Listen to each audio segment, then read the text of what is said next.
Notice yourself gaining them negative thoughts, we can then turn off the switch of turning off the conscious mind and rising to our authentic self and knowing the thoughts are just illusions. Now, let me tell you something that's very powerful.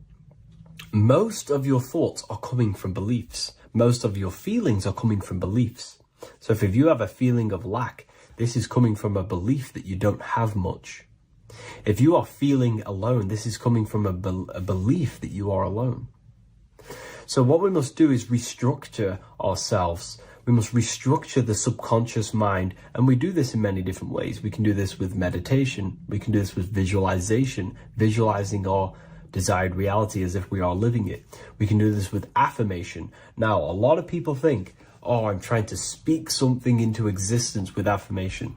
No, you're not using vibration to try and change reality with what a lot of these new age people will teach you. Vibration, your words will not have much an impact on reality. That's the truth. But what they do have an impact on is reprogramming and recrafting and refining your mind. If you repeat, I am wealthy all day long, your subconscious mind, that word will be lingering inside your subconscious, and you will start to mold that into your conscious. You'll start to be consciously thinking about this. Most of your thoughts are coming from your subconscious. So if you want to get rid of depression, you got to figure out the trigger. What are you depressed about? What are you feeling? What are the beliefs that are making you feeling and thinking this way? And that's what you must restructure. You must restructure your subconscious mind through visualization, meditation, and affirmation. You do these all the time. You do these every single day, and you will slowly, if not surely, restructure your subconscious mind. While by doing the practice of meditation, you'll gain the off switch as well. Sometimes depression comes from not living in your authentic self. You're not doing the things that your soul is telling you to do. We all know what we should be doing at all times. I don't care what you have on. We all know we should be doing something. We all know that we have there's a higher aspect of our mind that tells us, oh, we need to be doing this, but I'm actually sat here on my phone. Oh, I shouldn't be eating this, but I'm doing it anyway. There's always that higher voice. And that is the voice that has to be connected to. And when your body's not acting out the voice of the soul, then the soul becomes sadder, and suffers more and more and more. There has to be a connection between the soul, the mind, and the body. They have to work in unison. Okay? So I hope this video helps with depression, with whatever you're going through mentally. Mentalism, conscious and subconscious mind. You need to understand that the mind is the root and the cause of all reality. I am mind, you are mind. Every single living creature in this physical plane expresses and manifests mind. We are all the invisible substance of mind. We are all the source, which is God. We are all consciousness, which is mind. Before we manifest something physically, we manifest it within the realm of thought, which is the mind. Thought then manifests into astral imagination. This then gives energy within the etheric plane. Then we manifest it physically within the material effect world. Everything begins in the mind, and this is why the government are called government. The word men comes from the Latin word mans, which is an English translation for mind. We see this word in entertainment, government, mentality. It means mind. Govern means control. They are controlling the mind through information. Information creates perception within our minds, and so do the words that we use and the language that we speak. It all creates perception within the mind. It is our perception that creates reality, and our reality is a level of realization. Your reality is realization. Everything begins in the mind. This is why they are controlling your mind through many different things. Okay? So essentially, they understand how the mind works. So this is why they manifest all things through mentally and not physically. Okay? You have a conscious and a subconscious mind. The conscious mind is what you are consciously aware of. It is the 10% of your mind. It is the mind that keeps you alert. A part of your conscious mind is for survival. A part of it is your visual field. A part of it is your just five senses. It is basically what you are consciously aware of right now. Your subconscious mind is the 90% of your mind. The subconscious mind is what holds all of your memories, your programs, and all things that you have ever experienced is all stored within the subconscious mind. It is this part of you where you draw memories from, where you draw your words from. I am consciously speaking, but the words that are coming out of my mouth are not thought about consciously. They are coming straight from the subconscious mind, where all programs and memories are stored. It is essentially this part of the mind which is manifesting our daily basis behavior. Because the subconscious mind stores the programs which we are operating our life off. For example, if you tie your laces, you do no longer have to consciously do them. Your hands literally just know exactly what to do because you've done it that many times. So essentially, you create these programs within your subconscious mind through repetition and emotion. These are the two main ways your subconscious mind is programmed and installs things that you do on autopilot. The subconscious mind, like I said before, manifests 90% of your daily basis actions and 90% of your daily basis thought patterns. For example, if you were in a car crash 10 years ago and you had a very traumatic event, that car crash and that emotion that you felt in that time impressed your subconscious mind with a program. And even to this day, 10 years later, you are still wary about entering cars because of that program. Even though you may be not thinking about the car crash, you are still wary about entering cars because of that program, because of that emotion impressed upon the subconscious mind. You see, everything you say, everything you think, and everything you feel is telling your subconscious mind, that is what I want. The subconscious mind takes everything literally. Even if you are talking about someone else, your subconscious mind only knows you, and it only knows yes, and it only knows the now, the present moment. So this is why the golden rule back in the ancient days was treat others like you want to be treated. Because the way you treat others is telling your subconscious mind that is how you want to be treated. And this will create subconscious programs within you, affecting you. So, before you go to sleep every single night, what you want to do is to impress your subconscious mind with thinking and feeling of something that you want to become. Become that reality. Think and feel that reality. And by doing this, you are impressing your subconscious mind, and you will wake up in the morning with ideas. Because when you install a program within your subconscious mind, like I said before, it manifests into at least 50% of your thought patterns. So let's say I created a program within my subconscious mind of how to become financially free. Well, I created the program that I am financially free. My conscious mind will start to slowly think about that program and how I can achieve that program, because the conscious mind operates on survival. So if you create a subconscious program of I am financially free, your survival conscious mind will start to operate and think and act on this program subconsciously. You won't even know that you are doing it, but you are. And this is the power of the subconscious mind. You have to reprogram it properly. You have to be careful of the things you think, say, and feel, because all of this is contributing towards molding your subconscious mind, which essentially molds your reality. It draws things to you. Hello, everyone, and welcome to another lecture inside Ethereum University. In this lecture, you will learn about the death process and how to prepare for it, and why that preparation is so important. So let's get straight into this. You must understand, as a spiritual creature that you are, you have a visible nature and an invisible nature. You never truly die. You are an eternal soul experiencing a temporary physical world.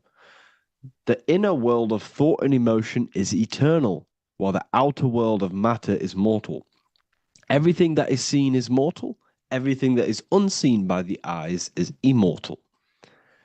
When you die, your external physical world will be stripped away, leaving only your pure consciousness in its raw form, drifting within the astral plane. So here you see your physical external body and your internal world. And your internal world is your state of consciousness. It's your state of consciousness. Your thought and emotion is one overall state. Okay? So you must understand these planes. You have the physical body, the etheric double, an astral body, a mental body, and the Buddhic body. When you die, you leave the physical plane. Then you will more than likely leave the etheric plane, because the ether acts as like a portal. Everything comes out of the ether and returns back to the ether. I can break that down in another video in electromagnetism. But electromagnetism is ether, energy coming in and out of the ether. You will, every single day you die, every single day. There's a cycle of life and death occurring all the time. Every single day, you go to sleep, you go back, your consciousness slips back through the ether. And then when you wake up, your consciousness comes back through the ether into the physical plane. Death is just a bigger macrocosm of the microcosm cycle of life and death. So you will return back to the astral, which is the realm of imagination, infinite possibilities. And this is where thought forms start to manifest. Okay. So depending on how advanced you actually are mentally and emotionally, will depend how long you stay in the astral. Now, what we must understand is that there is many different components to the astral. We have the higher astral, the middle astral, and the lower astral. These are all vibrational states. So if your mind and soul is operating in lust, lust, desire, hate, food, physical addiction, smoking addictions, then these are quite heavy. These are quite heavy attachments to your consciousness, and they're quite low level desire, which means they have a low vibration. You will manifest in the lower astral when you're stripped from your physical body. The lower astral is not inherently evil. However, there's just low vibrating things going on there. Low vibration does not mean evil. Okay. So just like bad doesn't mean evil. Okay. Uh, in the lower astral, you are going to see lower astral beings. You're going to see spirits, souls with low level desire. Okay. People who are attached to the physical plane, people that lust, people that do these things. Technically, this is hell, but you can escape it by escaping yourself. Now we're gonna break all this down. I'll break all this down properly once you understand the full context. So depending on your level of desire, you will manifest in a corresponding layer of the astral plane. If your mind is still attached to the low physical desires, you will find yourself in the lower astral realms. But if you have few desires and have detached from the worldly attachments while you are encased in a body, then you will rise into a higher or middle astral plane, mainly the middle. Okay. The higher astral plane is very formless. So as I broke down here, this is well, the physical plane is the lowest dimension. This is the most form, the most matter. It's quite heavy. The higher you go, the lighter it becomes, the more fluid, the more formless it becomes. So you see here it says denser down and lucidic up. So this is more lucidic in these higher realms. This is more dense in the lower realms. So this is why the ancient Egyptians were always talking about, I'll show you this. This is showing you death. So first of all, we have Anubis, which represents death. Here you have the heart, which represents the soul. And here you have a feather. And this is a scale. You see how this is a balanced scale?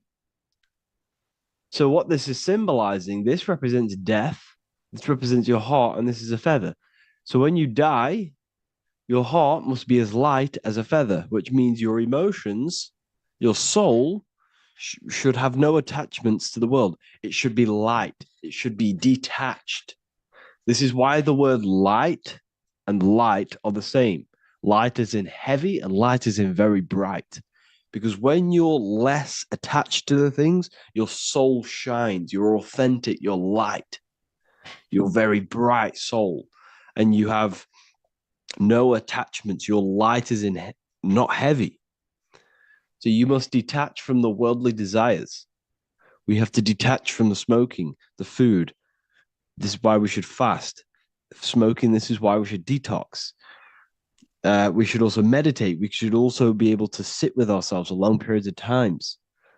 Okay? I'm going to break all this down properly. But that's why the Egyptians show you the symbolism here. Okay? So you're stripped of your material body. So that state of consciousness you're in right now, your inside world, if you shut your eyes, that state you're in, that is what you're going to experience when you die. Okay? And you're going to be manifested into the astral. In the physical plane, you can mask or hide almost anything. But in the spiritual realm, you cannot. The astral body, your thoughts and emotions directly shape your spiritual body, your astral body, revealing your true inner state. So your desires that you can hide in the physical plane, your emotions, your thoughts, you can't hide any of that in the spiritual plane, in the astral plane. That will directly shape who you are, your color of your astral body, and your astral body as a whole. So here we have Kim Kardashian. If you could see this lady's astral body, you would run so far that you would be horrified for the rest of your life. If you could see their spirit, their astral form, it would be horrific because their mind is so attached to, physical things, so attached to desire, money, fame, worship, power. These people do not want to die. These billionaires and millionaires will never want to die. They will do whatever they can to stay alive because they understand that when they die, they have to face themselves. They have to face their inner world. And their astral body, their true authentic self on the inside is horrible and horrific and so low vibration. So this is where it comes in. You must be as light as a feather. This is what the Egyptians are showing you in their artwork. Your soul must be as light as a feather. In order for the soul to ascend to a higher plane and not look at that physical plane and say, I want to go back or I want to desire things down there, you must detach now and prepare for death. Hell is not a place. It's your own personal suffering born from within. If your mind and soul are deeply attached to mental fixations, emotional wounds, and physical addictions tied to the material world, that pain will follow you into the astral. This is your true judgment day. You judge yourself when you die. You see your authentic self. There's no hiding. Right. Imagine right now that that everything you cling to was stripped away. No matrix, no electricity, no food, no TikTok, no phone, no possessions, no distractions, no one else. Could you sit alone with yourself for just 1 hour? Could you sit alone with your thought and emotion? That moment of truth is what you must begin to prepare for. Could you sit alone with yourself? Can you sit alone for long periods of time and just think? And if you cannot, then you're running from your internal world. You're running from your thoughts. You're distracting yourself from your thoughts. This is what we must address. Now, don't feel bad if this is you. We've all have problems. We all have internal problems. But this is what we have to face directly in order to prepare for life after death. We must meditate for long periods of time. Not even meditation. We should be able to sit with ourselves with no distractions and just think. This is what the people of the past used to do when we had no technology. People would sit and think for hours. This is what we need. Because if you cannot sit with yourself, imagine sitting with yourself with no physical body. That's the level that's going to happen. And we need to prepare for that. The soul and mind must become as light, as weightless, as radiant as a feather to ascend to a higher plane and move beyond the physical life. To rise, they must release heaviness, attachments, burdens, fears, and desires. The lighter and brighter your inner being becomes, the more freely it can rise into a higher state of existence. Ascension is not about going somewhere, it's about becoming something pure, clear, and luminous. Okay, this is very important. Very, very important. We must detach from the worldly things. So, enough of that. How do we do it? How do we attach? How do we prepare? Number one, you must detach from the material things. Start loosening your grip on things, possessions, titles, even identities. They are temporary. Appreciate them, but don't let them define you. Let nothing outside of you define you. Nothing. Your name is not you. Your job is not you. Your reputation is not you. Your bad past is not you. Your good past is not you. Your business is not you. Everything outside of you is not you. Now, what I'm saying is, I'm not saying go full right hand path and never care about anything physical, never care about your family, don't love your family. I'm not saying that. What I am saying, love these things, love these outside things, but do not become attached and do not let them define you. You must be okay with losing anything that is outside of you. You must be okay with that because you must understand the physical plane it's promised that everything is temporary. Everything is temporary in this plane. So don't ever think it's going to be there forever because it's not. And you must remind yourself, not remind yourself, but I think about this sometimes when I start becoming a bit attached to work and stressed. I just remind myself that I'm going to, this is temporary. I'm going to leave this world one day and I'm not going to care. So you must have the balance. Okay. The balance is key. You can go down that right hand path and just fully cut off from the world like a monk and shave off your hair, disconnect from the physical world. You can do that. That's not wrong. There's different paths in life. You have the left hand path, purely physical. You have the middle path, which is balance between the physical and spiritual. Then you have the right hand path, which is monk mode, where you fully disconnect from the world. They shave their hair off to disconnect from the physicality. They meditate for long periods of time. This is what they're doing. They're preparing for death. Monks prepare for death. They understand this. They understand that you don't die. Your inner world is the true world. The inner world is the only world that exists. Everything outside of you is an extension of you.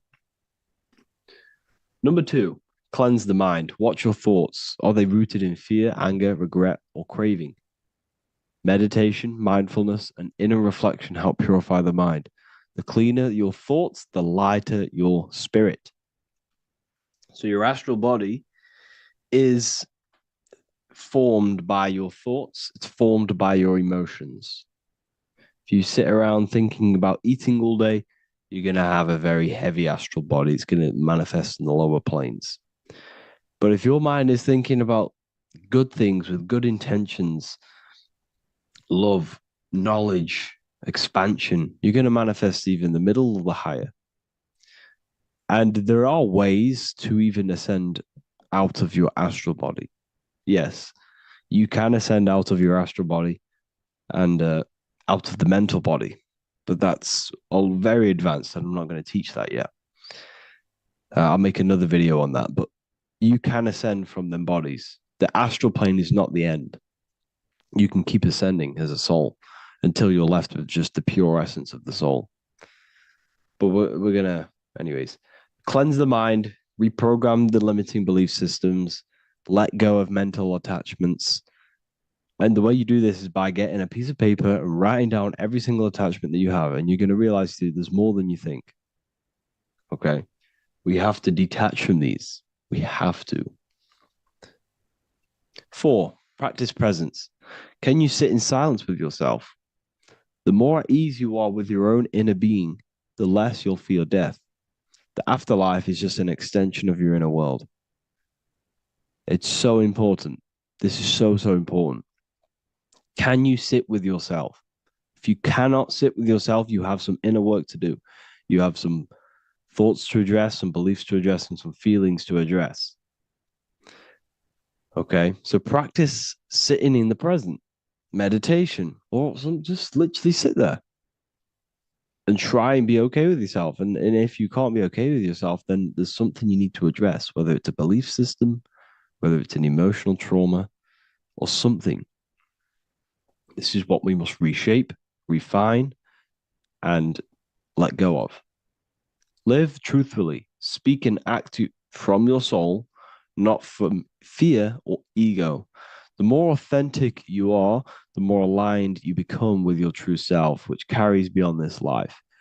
The ego is your mind's perception of itself while being incarnated in this world. It's been shaped by your experiences, your thoughts, your beliefs, and your emotions. So your ego is basically this false thought form that you've created. It's a false layer of yourself that sits on top of your true authentic self.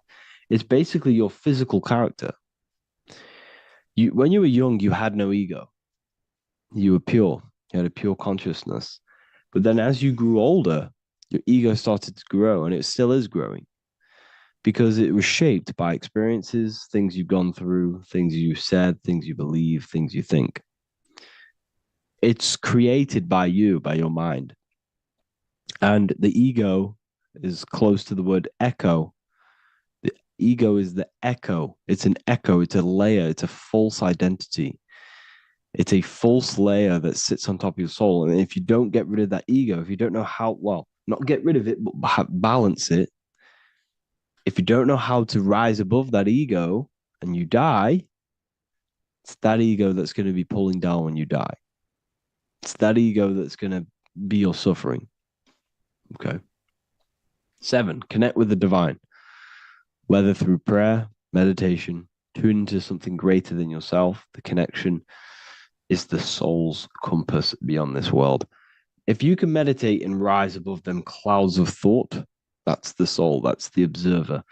We must connect with that. Okay, this will definitely help with just allowing yourself to connect with your true self. Meditation's great because you can just fully detach from the world. And the more you meditate, the more you can prepare for death.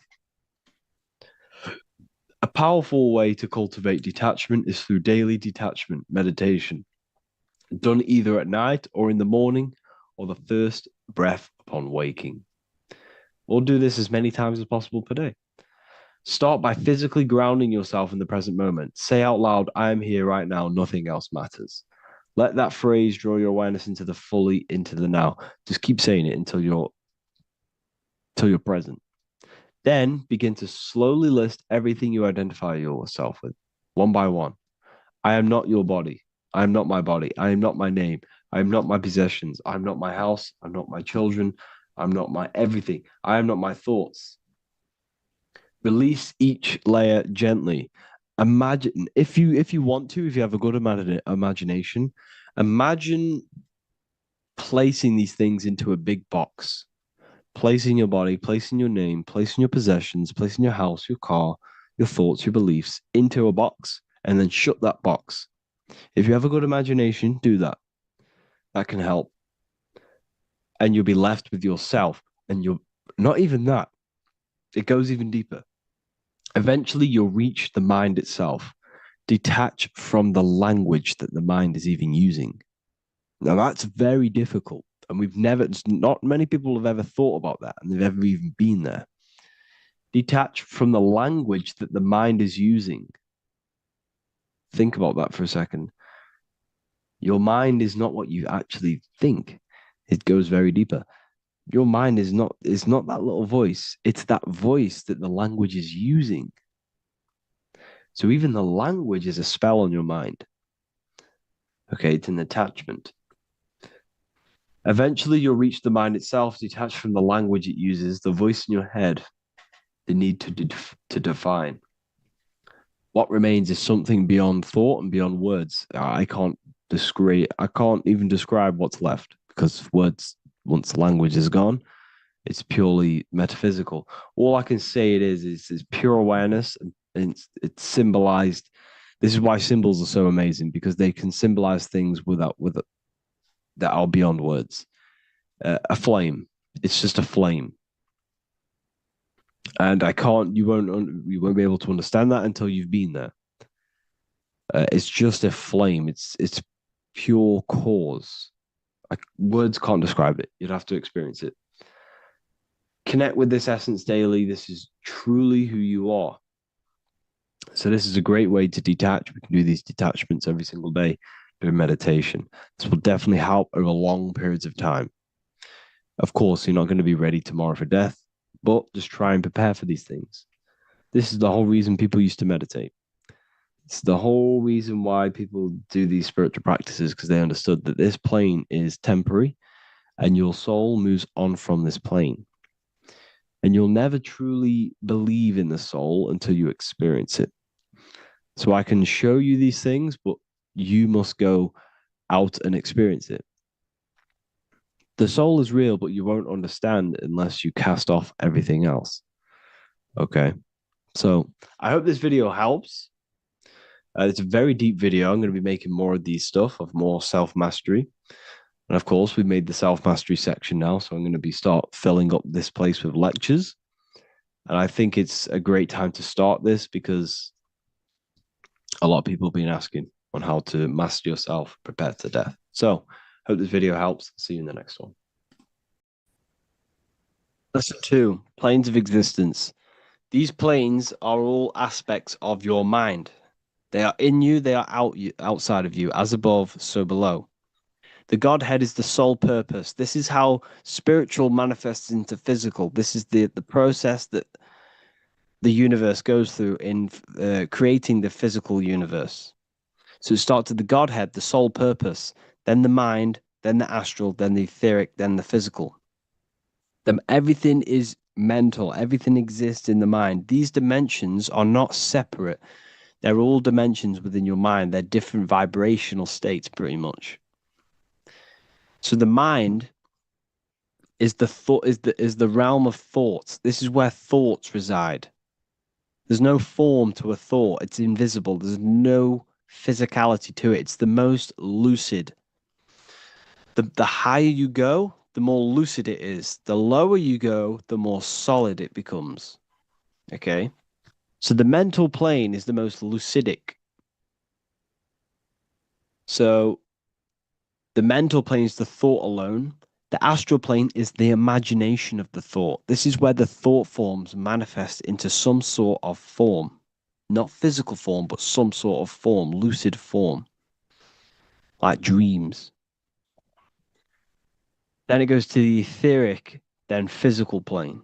The etheric plane is the blueprint. It's like a blueprint of the astral and the physical form. It's basically the realm of energy. This is where energy is and frequency. And then the physical plane is where physical manifestations happen.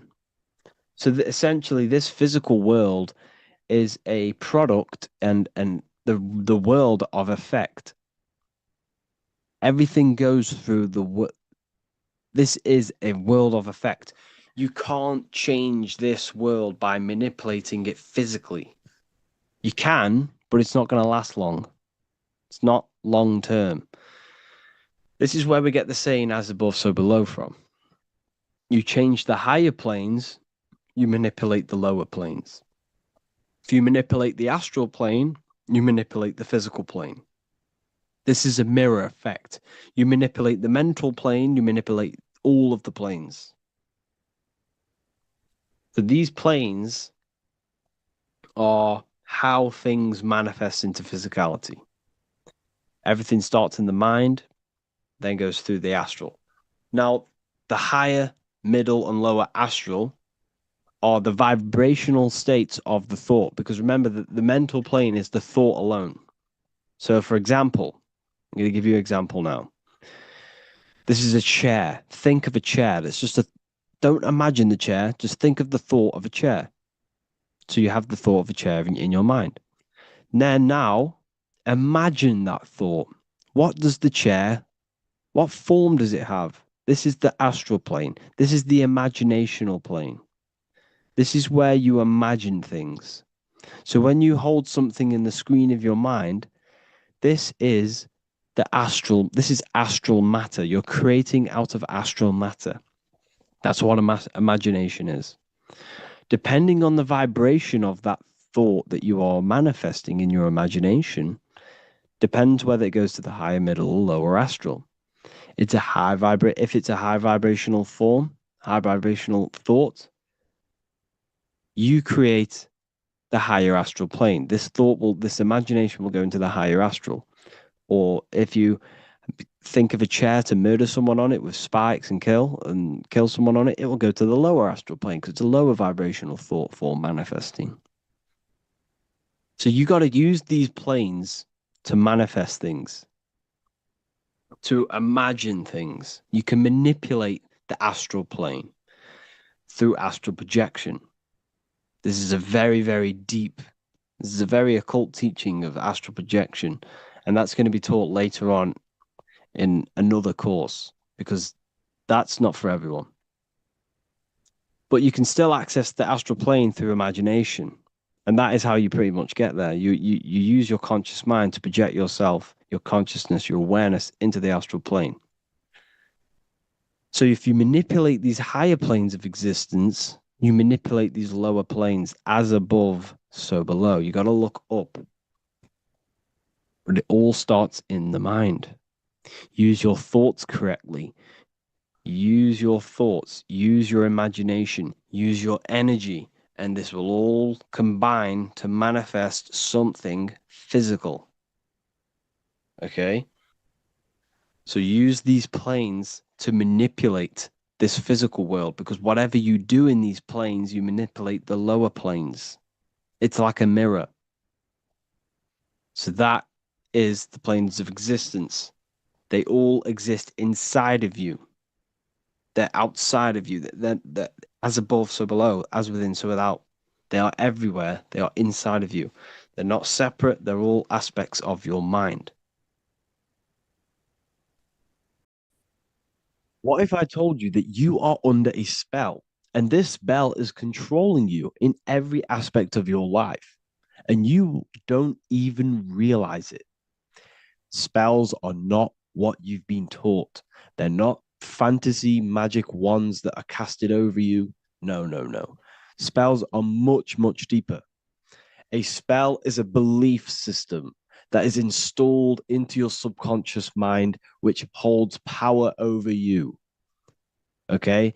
If I install a belief into your mind and that belief holds power over you and controls you, that is you under my spell. A spell is a belief that someone has installed into you. Okay? You have a subconscious mind. The subconscious holds power over 90% of your daily basis behavior, thought patterns, and overall emotional state. Because the subconscious is the back end of our mind.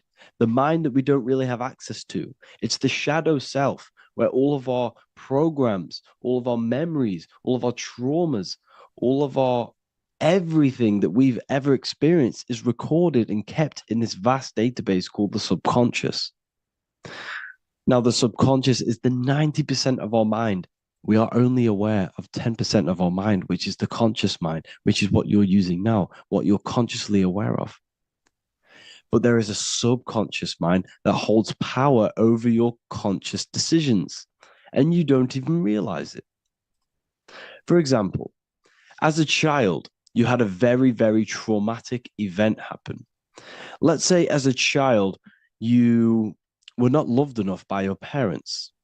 And this feeling of you not being enough for your parents and feeling alone as a child implanted this seed. And this seed was planted by your emotions, a strong emotion. And over time, as you grew older into an adult, this seed grew and grew and grew. And what this seed grew into is you being very needy, you always seeking validation from others. Okay. But you taking this conscious decision 10 years down the line actually stems from this hidden cause within your subconscious mind, within this little feeling, this seed inside your subconscious where you don't feel like you are worthy. So this results in a conscious decision of you seeking validation from others, being very needy from others. Okay. This is what the subconscious is. The subconscious holds power over us. For example, posting on social media.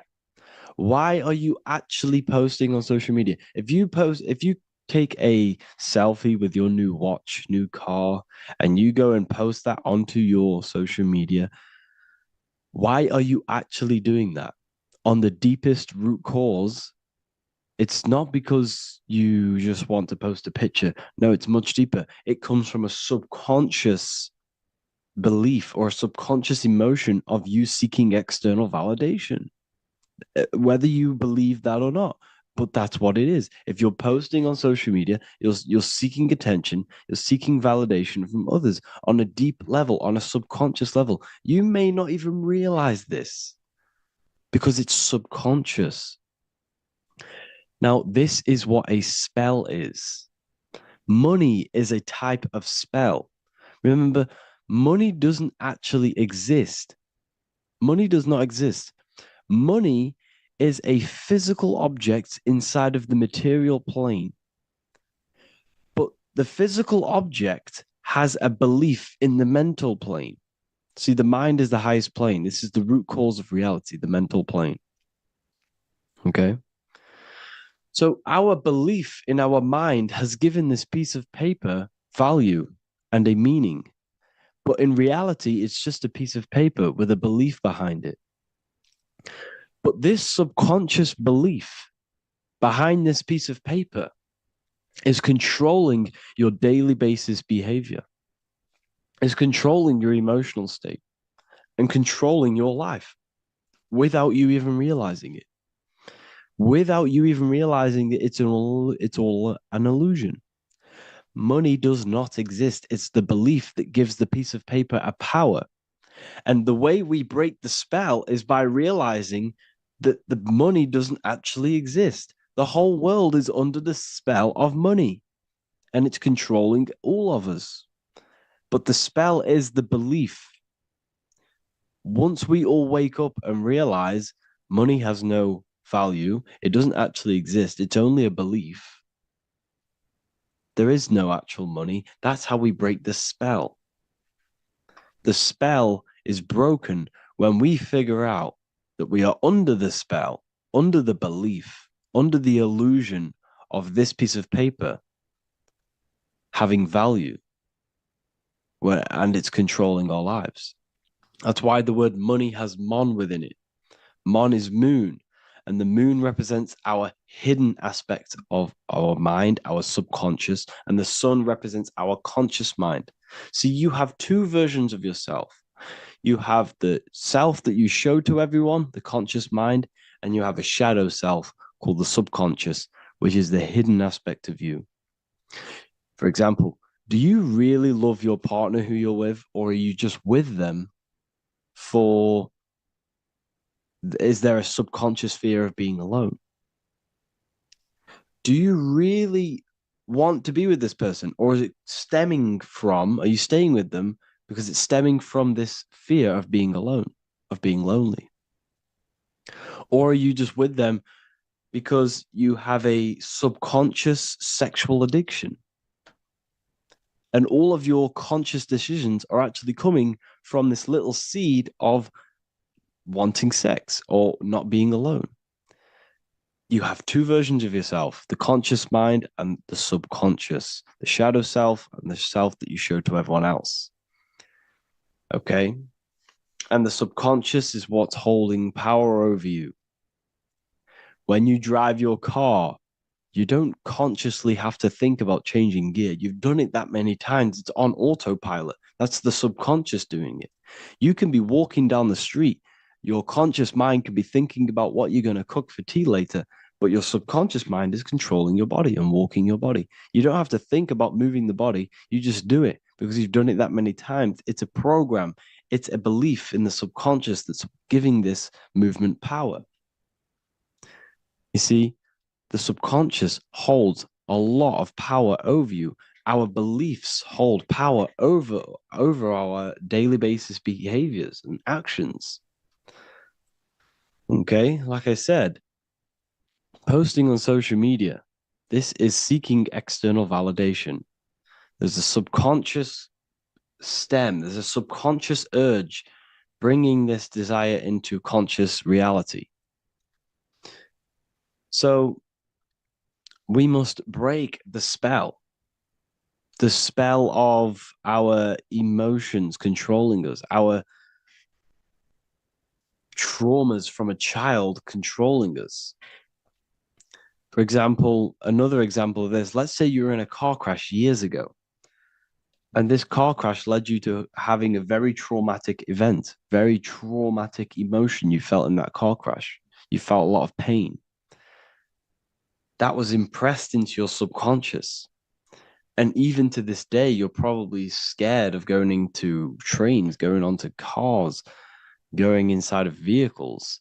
And you might not even be aware that it's actually stemming from this event that happened 10 years ago. That's the spell. That's the spell that's holding power over you. And you don't even realize it.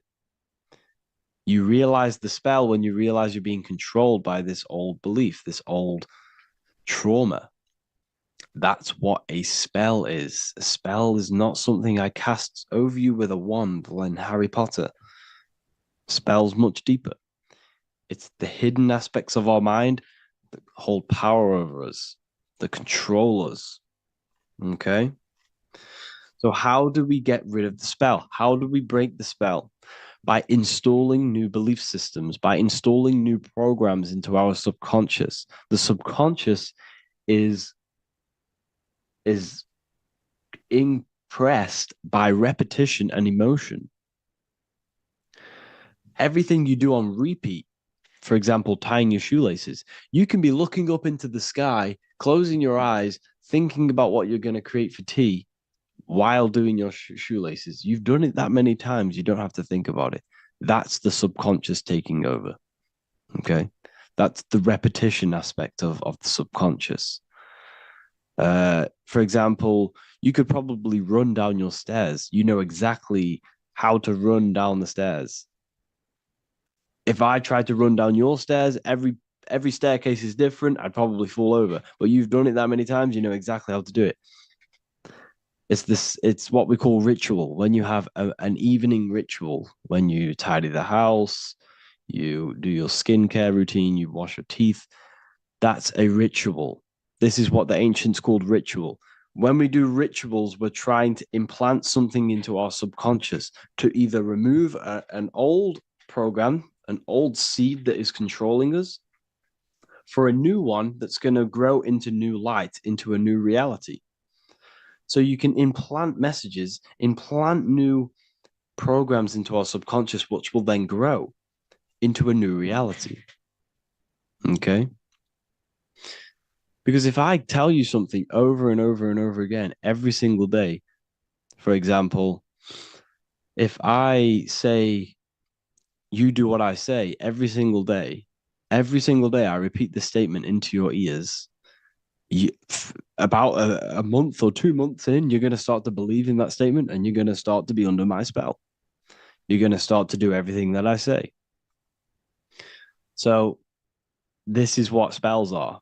Spells are subconscious beliefs that hold power over you, and you don't even realize it. So we need to remove these old programs we have that are controlling us for new programs.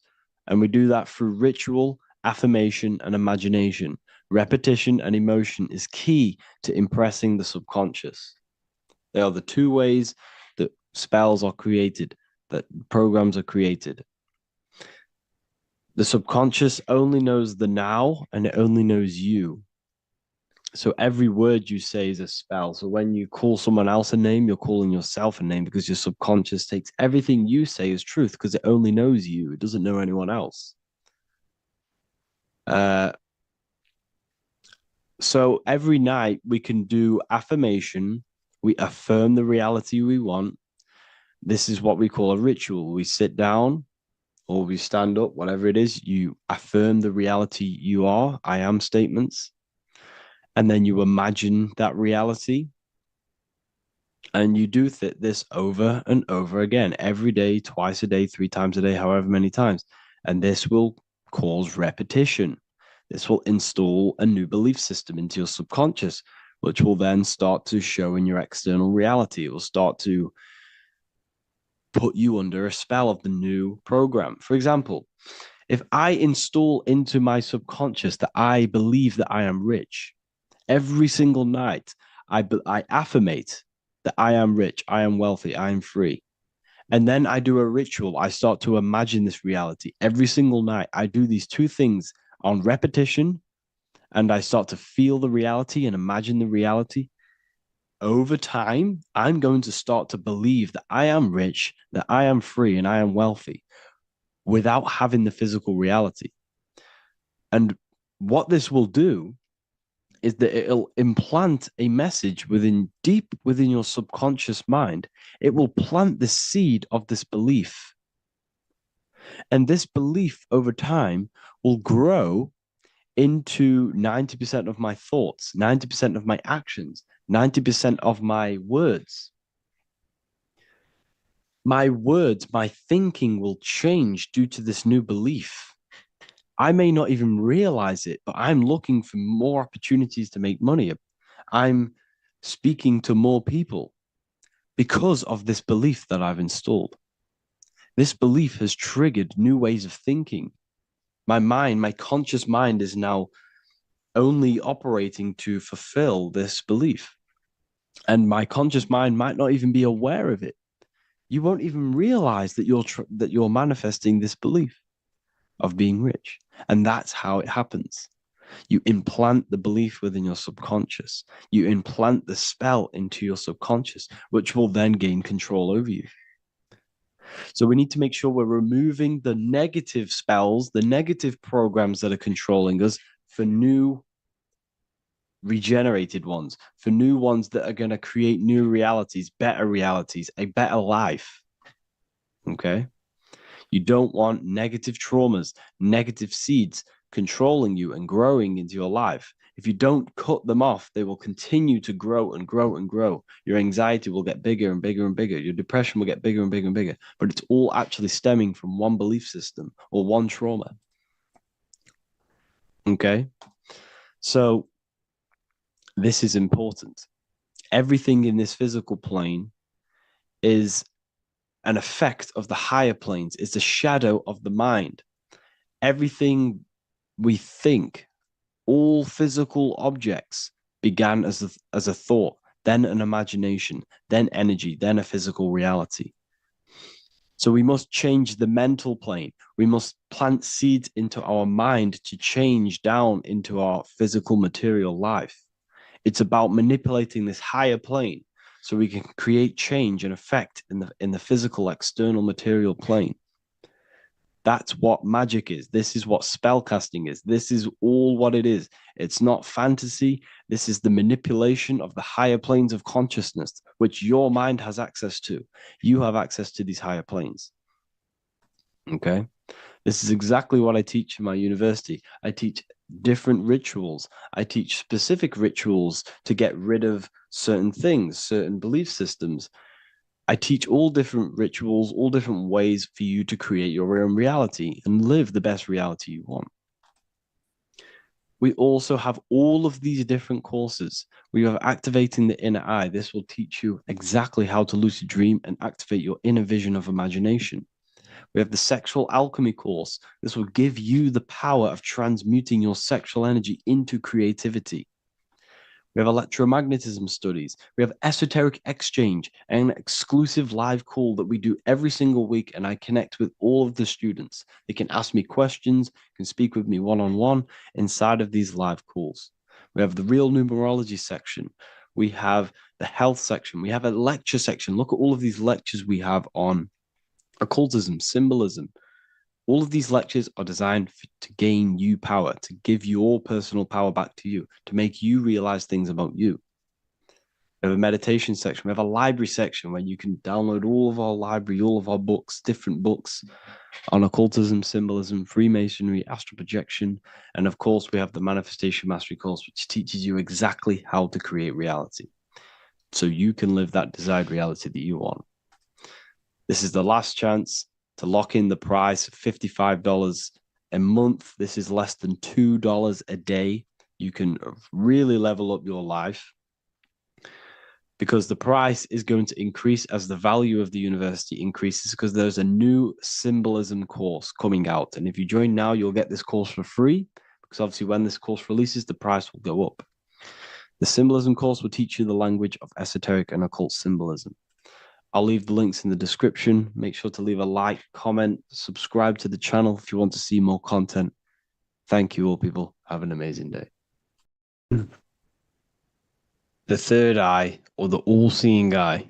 This is an important video because there's a lot of misunderstanding when it comes to the third eye.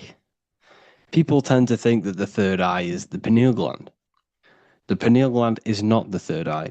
It is the radio receiver for our eye. It's not the third eye, it's the first. It's the eye where everything begins. So the pineal gland acts as a radio antenna or a radio receiver because the pineal gland has crystals on it. And crystals are used in your phone, they're used in radios because they pick up and transmit frequency. So the pineal gland is the radio receiver for the higher consciousness, for the thoughts, for the commands that come from within. Before you move your body, it begins mentally in the eye. Before you say something, before you kick a football, it all begins in the eye. What happens above happens below. What you think, you manifest into the body. Whatever you think, your body reacts.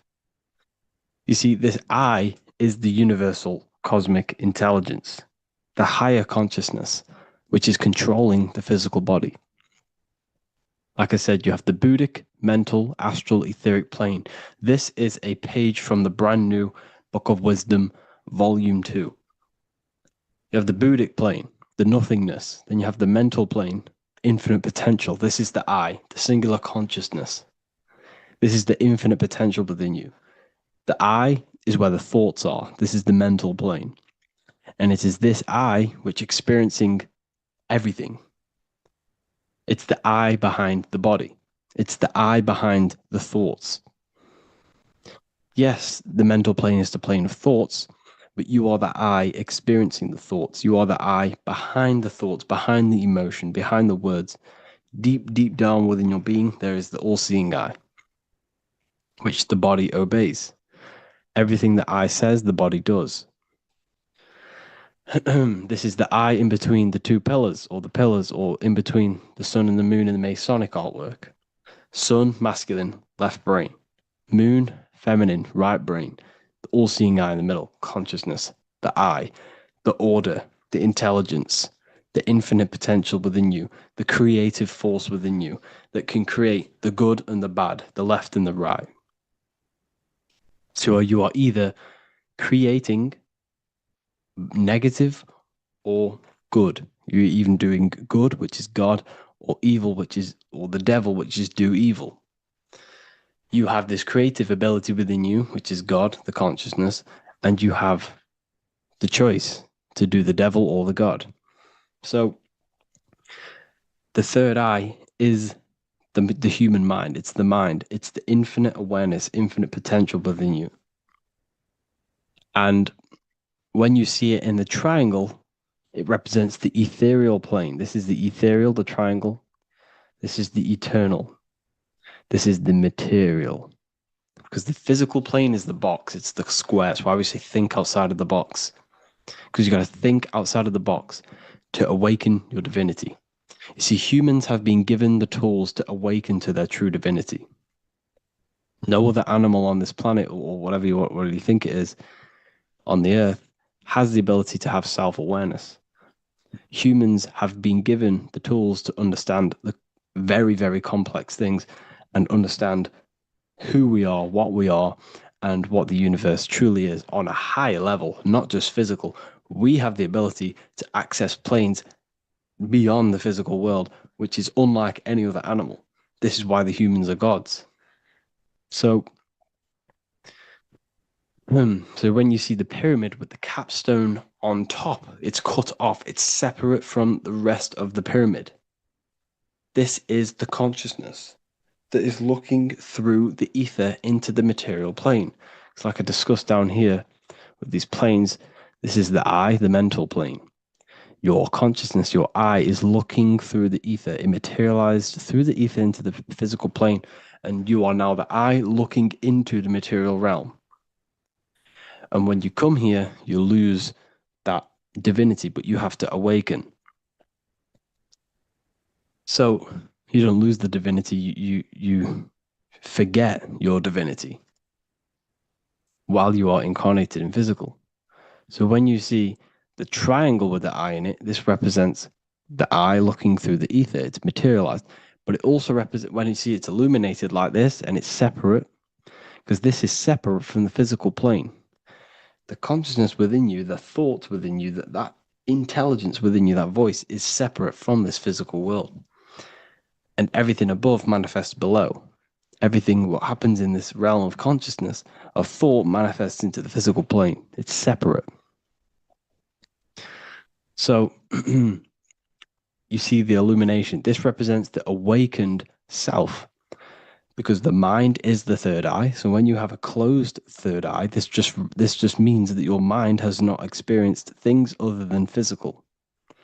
When you expand your mind, expand your consciousness from having an out-of-body experience or a mystical experience where you had experienced a higher plane of consciousness or a higher level of consciousness, this is now an open third eye, which is an opened mind. It's nothing separate. So when people say, working and opening the third eye by imagination and stuff like that, you're working on your mind. And to open your third eye, you do need to work on imagination, mental discipline, and all of these higher faculties, which we'll go over in another video. So that your mind has higher faculties which you need to work on. Visualization being one of them, imagination, and mental willpower. We'll go over that. But the illuminated eye in a triangle represents the illuminated mind, the awakened mind that has self-consciousness, it's conscious of itself, and it's experienced higher planes of consciousness. Like I said, the I and the I. The idea. So when you see I on the beginning of words, it represents that inner self, that inner cosmic intelligence within yourself. That's why you say inside, intelligence, or idea. It's the idea, the I, the all-seeing eye. This is why the Roman numerals, I was one. And what is one? It's one line. The I is also one line. Because we are all the same intelligence with the same consciousness. If the universe is one, there is only one being in the universe, which is God. And we are all expressions and fractals of God. We are all manifestations of God. We share the same creative power as God. We all have the ability to bring non-physical thoughts into a physical reality, which is the word made flesh in the Bible. So when you see covering the eye with the 666, this represents the eye stuck in matter, worshipping the physical body, the God in flesh, which is Satan. Satan represents God in flesh, yourself in flesh, because evil love bondage. And everything these artists and actors are doing, they're part of these cults. They're promoting materialism to keep your eye, your consciousness, stuck in three-dimensional awareness. So this is what they're promoting. You see that the hand symbol creates 666, which is your body, the carbon. Your body's created out of carbon. And all life forms are created out of carbon. The I in it, the I in the 666, represents I being in material, keeping the mind in material. Matthew 6:22, the light of the body is the eye. Therefore, if thine eye be single, thy whole body should be full of light. But if thine eye be evil, thy whole body should be full of darkness. You see, this is a very powerful verse. Very powerful verse. The light of the body is the eye. This is the first part of the verse. This is where everything comes from. The mind. The infinite mind. The infinite potential within you. Think of anything in your mind. Nothing is impossible in your mind. As soon as you think of it, it's there. It's infinite potential. It's the light of the body, because the mind is what gives life to the body. It manifests its will through the body. It's the light. All the things that the body does happens mentally before it happens physically. Before you move your hand, it is a mental power. Just like when you astral project. When you astral project, you use your mind to move your body. It's mental. If therefore thine eye be single, thy whole body should be full of light. So what does that mean? Becoming one with the consciousness within you. The single eye. Instead of being divided between the left and the right, the masculine and the feminine, instead of being divided between the higher and lower self, when you combine all the aspects of yourself to be balanced and connect with the true self, that's when the whole body should be full of light, which is the good, the enlightenment. But if the eye be evil, which means what? Because your eye, your consciousness, your mind has the ability to create positive or negative, devil or the God. And when you think negative, what happens? Darkness goes through the body. Every thought has an effect on the body. What you think goes through the body. For example, become erect. What do? You think of being erect, and it happens, the body becomes erect. What happens in the mind happens in the body. So if your eye is evil, if you are thinking negative, if you feel negative, you're going to produce negative. Your body will be full of darkness. And this is what the all-seeing eye is. It represents you, your consciousness within you that can create anything in this physical world. So yeah, if you have any questions, make sure to contact me, and I will get it created for the university. Thank you all for joining, and see you in the next one.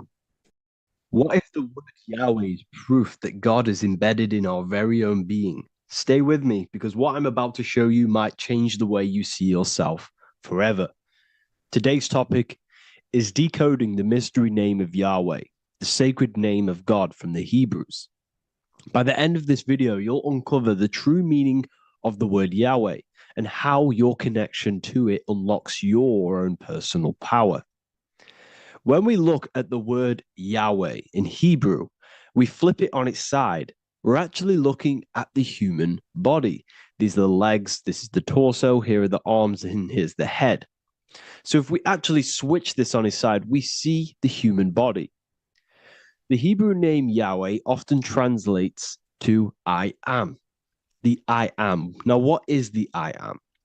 The I am, when you say I, you're referring to your highest self. Everything with the letter I in the beginning, most of them words are referring to our inner self, inside, intelligence, internal, in. The I represents the inside self, the invisible self. You cannot see the I am because this is the spirit, this is our consciousness.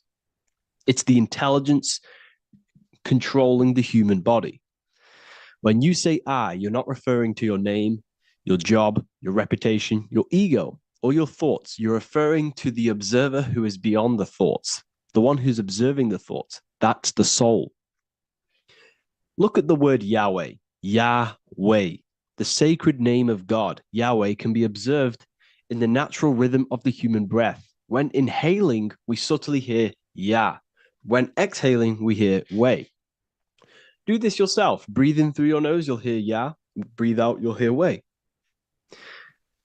And in fact, the letter H, H, when it's pronounced, it carries the soft sound of wind or breath, a gentle exhale that mirrors the very essence of life, giving air. Breath is the spirit of life. It's what connects us with consciousness. If we stop breathing, we lose consciousness.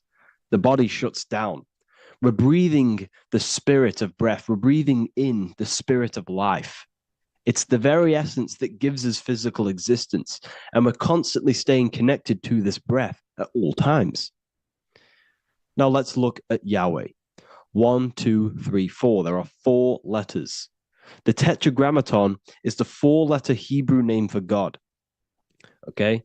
Tetra, meaning 4. We have 4 gospels of Jesus. Jesus is depicted with a cross with 4 sections.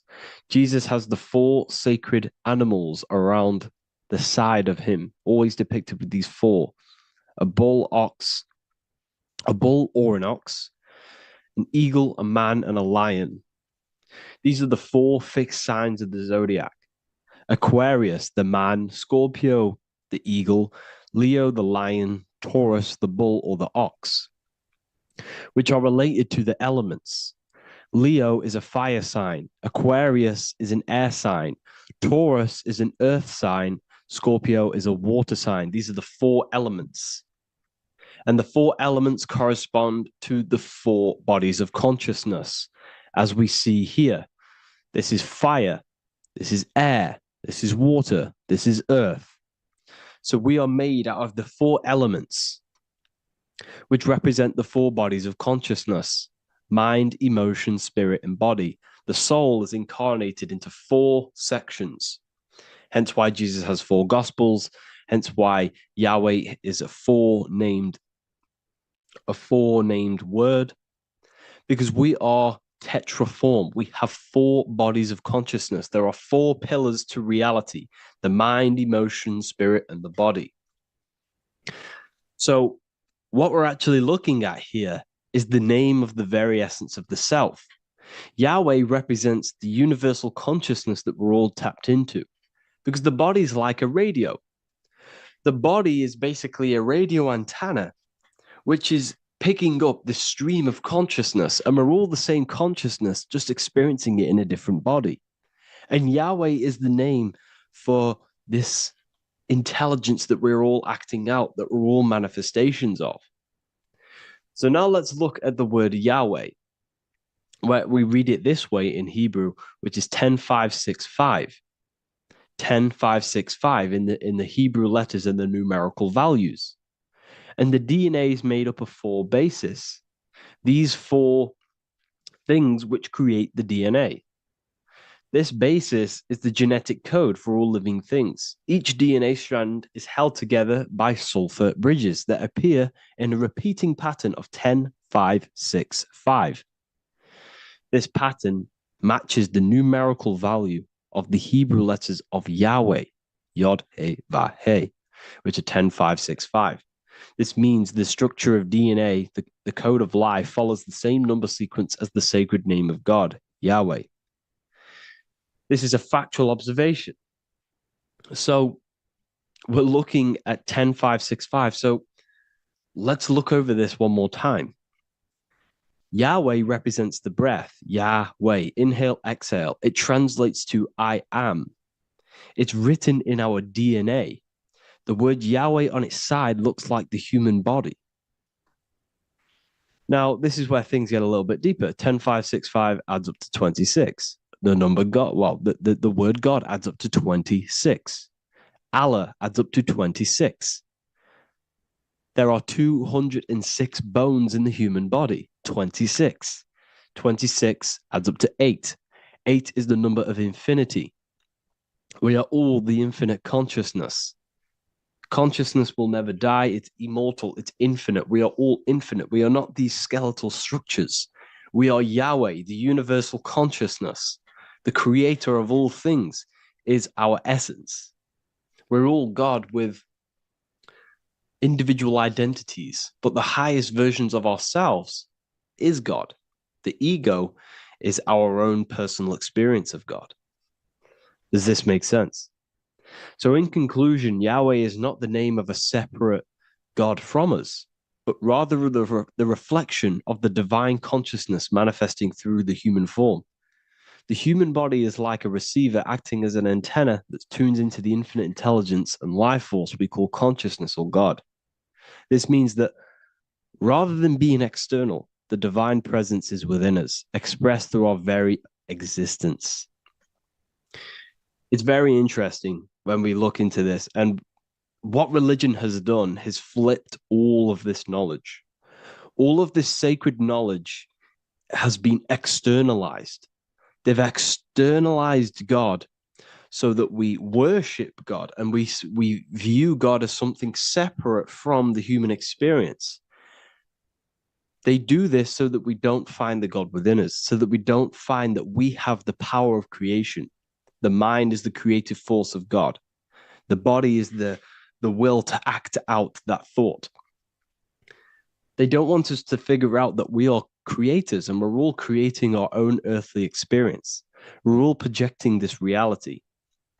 And they don't want us connecting with the divine intelligence within us because they want to be the creators. They want to keep this knowledge. They don't want the masses to wake up to this powerful knowledge. So what they've done is that they've taken the scriptures, they've externalized it so that we start worshiping and giving away our power to these external things. And when God is external, we start to fear God because we start to think that God has power over us. He can send us to hell or heaven. So this is what's going on. They've been externalizing this for thousands of years to keep us in a suppressed state.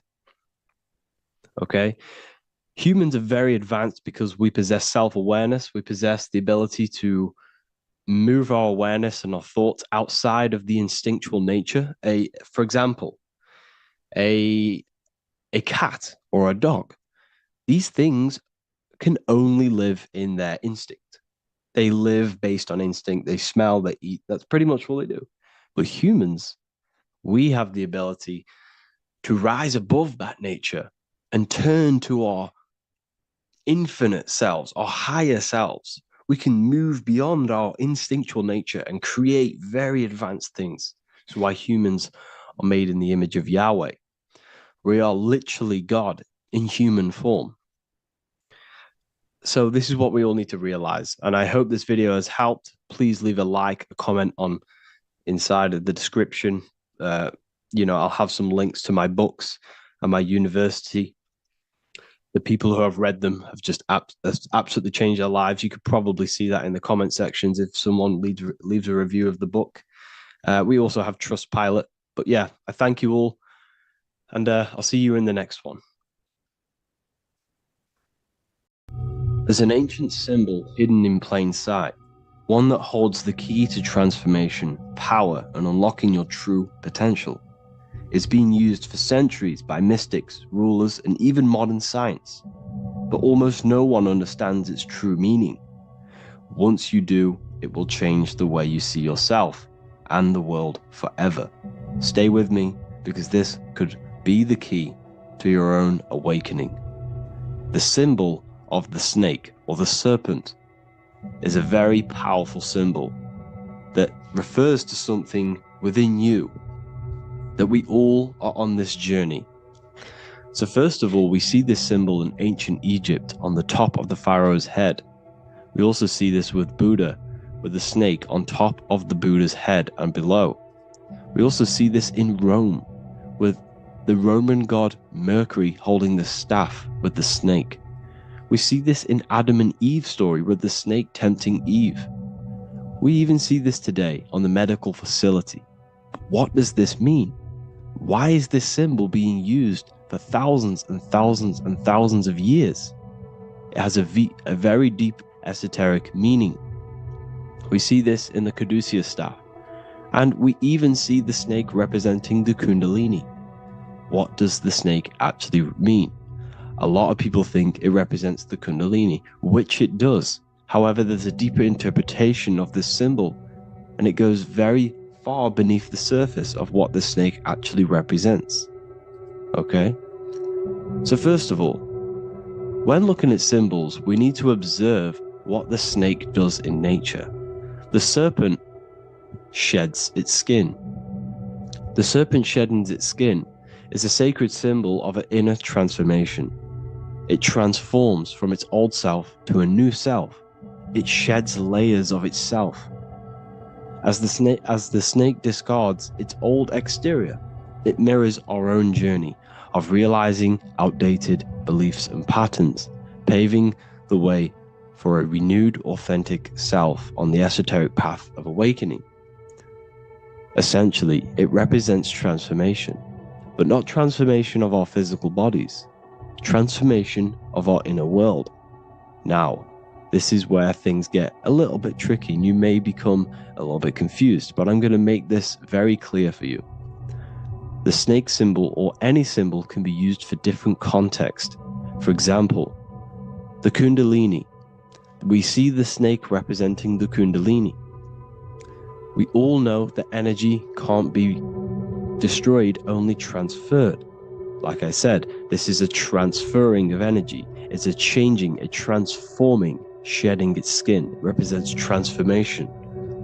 Sexual energy is energy, and we can transform the sexual energy into a Kundalini awakening to activate dormant brain cells in our brain and to activate the human light body, which is the spirit. We can cultivate, save, and retain our sexual energy, transmute it up the spine to activate the brain. This is a symbol of transformation, of energy in this context. However, when we go to the emergency services, this does not mean the same thing as the Kundalini. The snake in this context represents transformation of health. When we are picked up by the emergency services, we are looking for a transformation. We are unwell and now we need to transform to well-being. This is why they use this symbol. It represents transformation, especially with the pole and the snake climbing. It's climbing, it's transforming from the bottom to the top, shedding its skin, shedding old layers, transformation. We see this in the Bible with the snake tempting Eve to eat the apple of the tree of knowledge of good and evil. Well, what does this mean? Where's the transformation in this? Well, this is a very hidden one. The transformation takes place in Adam and Eve's consciousness and their mind. They go from a pure, whole state of consciousness, from being tempted by the snake, and they eat it and they transform into knowing the good and evil, into the dualistic ways of thinking and the dualistic meaning of this world. Let me rephrase that. They understand the dualism of this world, and they now understand the two good and bad ways of thinking. They know the knowledge of good and evil, of duality. They shifted from a whole state of consciousness into their consciousness being split into good and evil. This represents the journey of every single soul that incarnates into this world, including yourself. When you were a child, you were whole. You had no understanding of good and evil. But as you grew older, you eaten the fruit. You grew to understand the knowledge of good and evil. Your consciousness split from a whole into a separate and divided way of thinking and divided understanding of the world. We suppressed aspects of ourselves to fit in with society norms, and we just limited ourselves with limiting belief systems. We knew the knowledge of good and evil. Our consciousness split from a whole state. This is what Adam and Eve is symbolic of.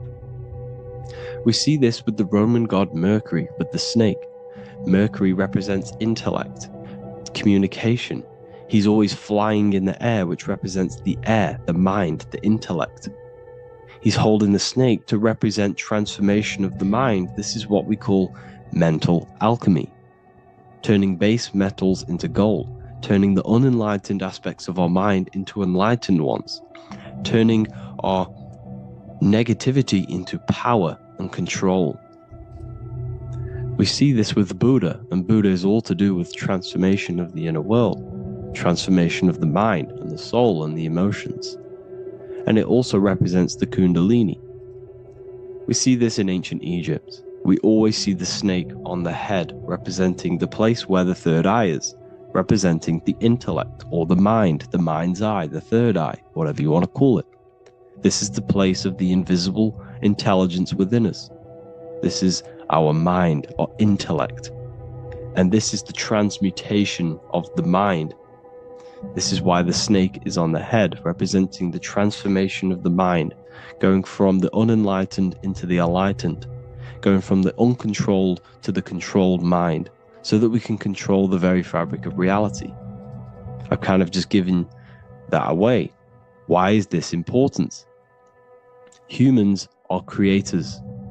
We're the architects of creation, endowed with the divine power to channel the fourth dimension, which is the imagination, into reality. Each thought and intention is a seed.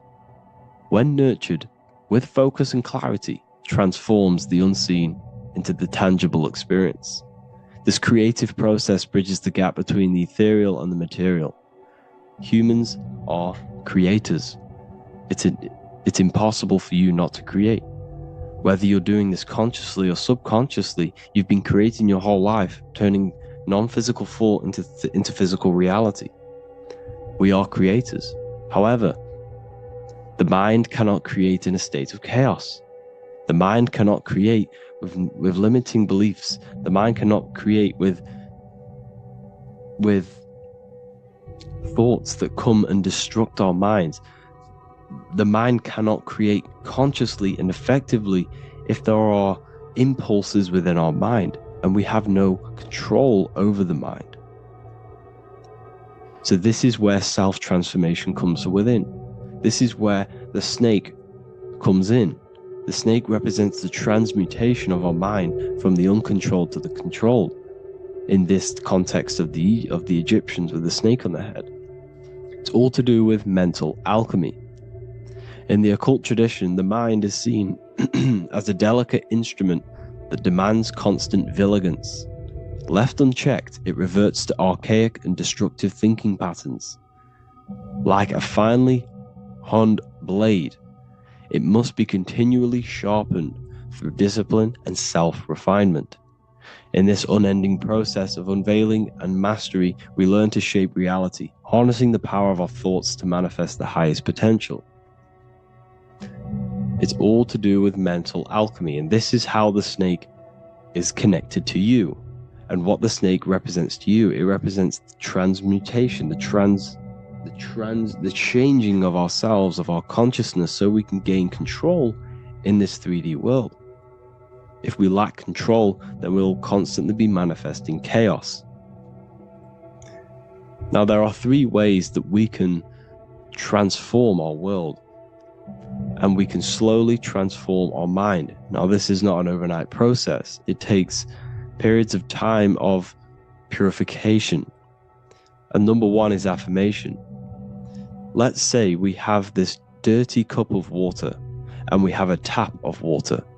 And in this tap, it's pouring in more water, clear water.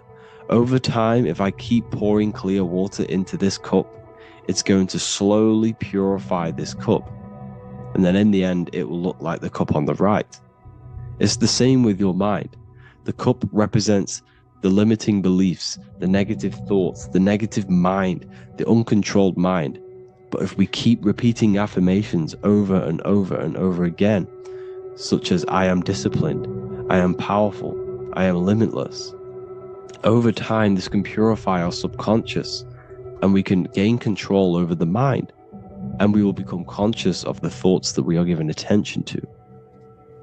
The second way is meditation. Meditation allows one to develop an off switch for the mind, providing a sense of control over it. Over time, we gain the ability to filter our thoughts and become more conscious of the ones we choose to engage with. Meditation, over a period of time, will give you this button that allows you to filter out negative thoughts. If you have a negative thought in your mind, you'll be able to become conscious of this and redirect your mind's attention. This is all about self-control, because remember, we become what we think about. The snake represents the transmutation of the self. And another way is visualization. Visualization allows your subconscious mind to experience the reality you desire, accepting it as truth. As the subconscious becomes more immersed in this imagined reality, it works to manifest it into your conscious experience. Your visual eye, visual eye. You're using the mind's eye to see and mold your future. That's what imagination is for, to create in your future. You can become your future now in your imagination. And this can slowly purify your consciousness, slowly purify your mind, which will then, if you do all three of these over periods of time, you will see great transformation from the inside out. And your outer world will start to mirror your inner transformation, because it's as within, so without. You change your inner world of consciousness, of thought and emotion, you'll change your external reality and your circumstances. So I hope this lesson has gave you a great understanding of what the snake actually represents. And now that you see it, you will see this everywhere. Every time you see a snake, you know it represents the transformation. So please, if you can, leave a like, comment, and subscribe, and turn on the alerts to make sure you never miss a video. And if you have any video suggestions, feel free to make a comment and I can make a lecture on it. I appreciate you all watching this video today, and I'll see you all inside my university if you're inside, and I'll see you all in my Telegram if you join, and I'll see you in the next video, of course. Thank you and take care. So this is known as the bag of the gods. This symbolism is widely known, but no one knows what it truly symbolizes. We see this in ancient Sumerian artwork. We see this in the Mayans' artwork. We always see this bag with the gods. What does this actually represent? Okay, so the bag itself represents carrying. Carrying what? It represents information, represents knowledge. Your mind is the carrier of the information. So this is why in his left hand, he carries the bag, and the right hand has the pine cone. This represents carrying of information. Why is it a bag? A bag can be passed on to someone else. The information can be taught to someone else. This is the information of activation of the pineal gland or higher consciousness of humans. Because as humans, we all possess an animal nature, the nature that tells us to eat, to steal, to gain material wealth, to survive, to hate. This is our animal self. This is our animal behavior. But we also have a divine nature of consciousness, which we have access to, the higher planes of consciousness, the planes that manipulate this material world and create all things in this material world. The human mind has access to. The animal does not. The animal has no idea he exists. The animal has no inner dialogue, but humans have the inner dialogue. Humans can create infinitely. We can expand our minds infinitely into new realms of thought. So we have this higher divine nature and a lower nature. This bag of the gods is basically just representing the knowledge they possess of higher consciousness, of the higher aspect of life, okay? Which is the activation of the pineal. The pine cone. The pine cone is in his right hand. The right represents wisdom. The left represents intellect, knowledge. Knowledge and wisdom are two separate things. Wisdom is applied knowledge. It's a feminine aspect. Knowledge is just gained information that you know, which is masculine. So in his right hand, he holds the pine cone. The pine cone can be opened and shut. The shut pine cone represents the asleep human being, the human being that exists in his lower nature, that just basically survives, lives on eating, consumption, material lust, living in chaos with his emotions, living in a place of hell. This is the animal nature. Then we have the awakened human, the one who has consciousness of himself, the one who looks within himself, the one who knows there is more to him when he looks in the mirror. He is far more than just the physical body. He is a divine spiritual being, a divine being who has limitless potential of creation into the material plane. So this represents the awakened. This represents the asleep. This is why he carries the pine cone in his right hand. It represents applied knowledge. This is the information. This is the intellect he possesses. And this is the applied knowledge of the awakening, of activation of the pineal gland. Because remember, the pineal gland is not your consciousness. The pine, pin, pineals, the same root word. Pine cones were always symbolizing the state of consciousness one was living in, whether he was asleep or awake. We see this at the Vatican. We see the pine cone over the two pillars. This is the two pillars of Freemasonry, and the dome. This is the Royal Arch of Freemasonry. This represents your head. This is the two pillars, the two hemispheres, and the pine cone in the middle, which is the pineal gland. What is the pineal gland? The pineal gland is not your consciousness. It is not the third eye, and it is not the mind. It's not the mind's eye. The pineal gland is a radio receiver. This is your body. Your body is an antenna. Most people think they are this body. This body is nothing but a receiver and a downloader of consciousness. Your brain does not produce consciousness. You are not this brain in your head. This brain is a downloader of consciousness. Consciousness comes from a way higher divine plane, which is what this image is showing here with the clouds. The mind is light. Consciousness is light. And this light is coming down into the material plane, and your body is basically a crystal antenna which is receiving and downloading this consciousness. So you can experience a three-dimensional reality. So God can experience himself in a divided, separate state. This is what this represents. Now, the pineal gland can be activated, okay, and stimulated, because the pineal gland has phytoluminescent crystalline jagged-shaped cells on it. And obviously, these are crystals. Crystals are on your pineal gland. And what do crystals do? Radios use crystals. Your phone uses crystals. They tell you that crystals are woo-woo and pseudoscience because they don't want you to know the power of crystals. Your body is basically a giant crystal. Your pineal gland is a radio receiver for your consciousness. So if they can ruin your pineal gland and damage it, this will damage your connection to the divine, to your true self, to consciousness, to God, whatever you want to call it, the source.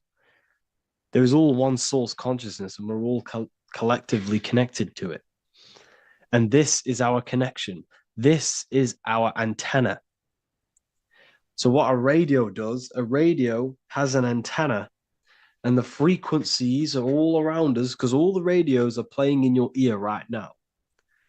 But what the antenna of a radio does is tune into a specific frequency to pick up that frequency and play that frequency. It's the same with your consciousness. You're all a fraction of God's consciousness. So that is essentially what we are looking at here. We're seeing knowledge, intellect in the left hand, and applied knowledge, activation of waking up to higher consciousness, to the higher human form. Because we can reach beyond our physical form. We can turn our animal self into a divine being, into one of these so-called gods. These gods are nothing but human beings. The Anunnaki were not gods. They didn't come from the sky. These are normal, regular human beings who activated their higher consciousness. This is what we have here. This represents spirit. Birds represent spirit. So do we have any questions? I'll take some questions now. That was just a short lecture on what that symbol truly means. Okay. So if we have any questions, feel free to go ahead and ask some questions. Anything that you don't understand, anything that you want to know. Okay.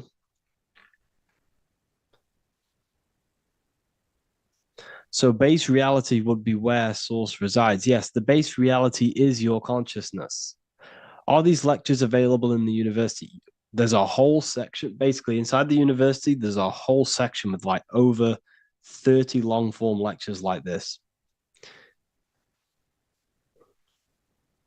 So the base reality is where the source resides. Yes, the base reality is your inner world, your consciousness. That is the only thing that exists. Your outer world is just an effect of your consciousness. Your consciousness, everything that has gone on within the mind and emotion, is pushed outwards into your reality. You have thought and felt your way into your external circumstances. Your life is a direct correlation of every thought you thought in the past. Therefore, your inner world of consciousness is creating and molding your outer world.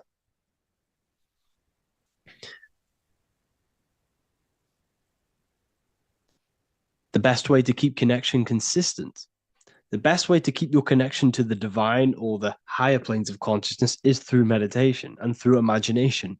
Imagination is the fourth dimension. It is the astral plane. That screen that you have in your mind is not a physical screen. That is the divine plane of the astral. And this is essentially where all objects of this material world comes from. The phone that you are holding, the laptop you're watching this on, whatever you're doing, every single object you see in your room that you are in right now began inside of the plane of imagination. This is not a physical plane. This is a metaphysical plane that you have access to. And you have the ability to bring down this plane into physical form. That's what we call manifestation.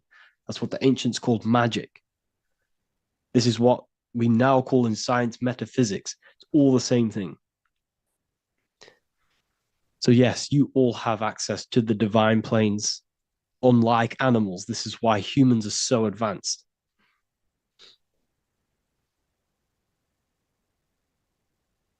Okay. Is the pineal able to constantly activated, or is it just a temporary experience? I don't fully understand that question, unfortunately. Maybe you could word it in a different way. The real meditations on the university, legit, y'all, yes. In order to connect to consciousness, you need to sit in meditation and turn off your feelings, and the feeling of unity will come. Do I understand correctly? Yes, that is correct. So when you sit in silence and in stillness, I highlight the word stillness because stillness, when you are still, no information from your nervous system is being decoded by the brain. So when your body is still and does not move, Your nervous system starts to relax and comes to a balanced state. Your brain starts to relax, it comes to a balanced state. The left and the right brain stop working. The nervous system stops working. Then, once the body, the material body, is shut down, you then have access to consciousness. You can't access consciousness if the body's in such a busy state. If electricity is being fired every 2 seconds, your whole body's electrical. When you move your foot, that's electricity being fired from the brain to the foot instantly through the nervous system. The brain, your whole body is a technological machine. So you must shut down the technological machine to access the divine that exists beyond the technological machine. Do you understand that? Did we create ourselves from the higher plane? When you say, yes, you created yourself, you manifested yourself in this material form for a reason in this specific time and place. Wisdom books, are these available inside the university? Yes, they are. So anyone who joins the university, they all gain 50% off the store. So you can get anything you want inside the store for 50% off. Plus, you get the Book of Wisdom Volume 1 PDF for free. You get the Human Health Guide. Plus, you get all of the library books. There's a load of different books on occultism, symbolism, esotericism. Do you need to place your attention somewhere specific during meditation? You can do. Okay? You can do. So if you struggle, when you first start to meditate and you struggle to turn off the thoughts, think of the back of the brain, the back of your head. Don't think of it. Place your attention on it. Okay? So when you place your attention on the back of the brain, this now shuts off thought because the back of the brain doesn't have any activation to do with thought. The front brain does, the neocortex. That's all to do with activation of thinking. So place your attention on either the back of the brain or your breath. What's more important, creating yourself or finding yourself? It's balance of both. So in order for you to create fully, you must have awareness of self and awareness of thought and control over the mental dialogue, the inner voice inside of you. Okay? When you control that inner voice, that is when you gain power. That inner voice is what brings commands into physical reality. Before you kick a football, there is a change in consciousness. There's a decision made in consciousness before the body takes the action. Therefore, every physical manifestation is a change of inner consciousness before it's a physical reality. You can have the reality you want through consciousness before physically having it. That's the secret to creating. But you must believe it like you know the sun is going to rise in the morning. That's how much you should know that you have that reality in consciousness through feeling and thought and imagination. And that's how you can truly create in your reality. Shrooms help with consciousness or ego. I can't really talk about that because I'm maybe uploading this to YouTube, unfortunately. But we need to clean our pineal gland first from calcification. Yes, definitely. You should go on a detox the body. Because you can't really connect with consciousness if your body is in such a dirty state. Because the brain your nervous system is in a state of fight or flight, trying to fight off all these toxins.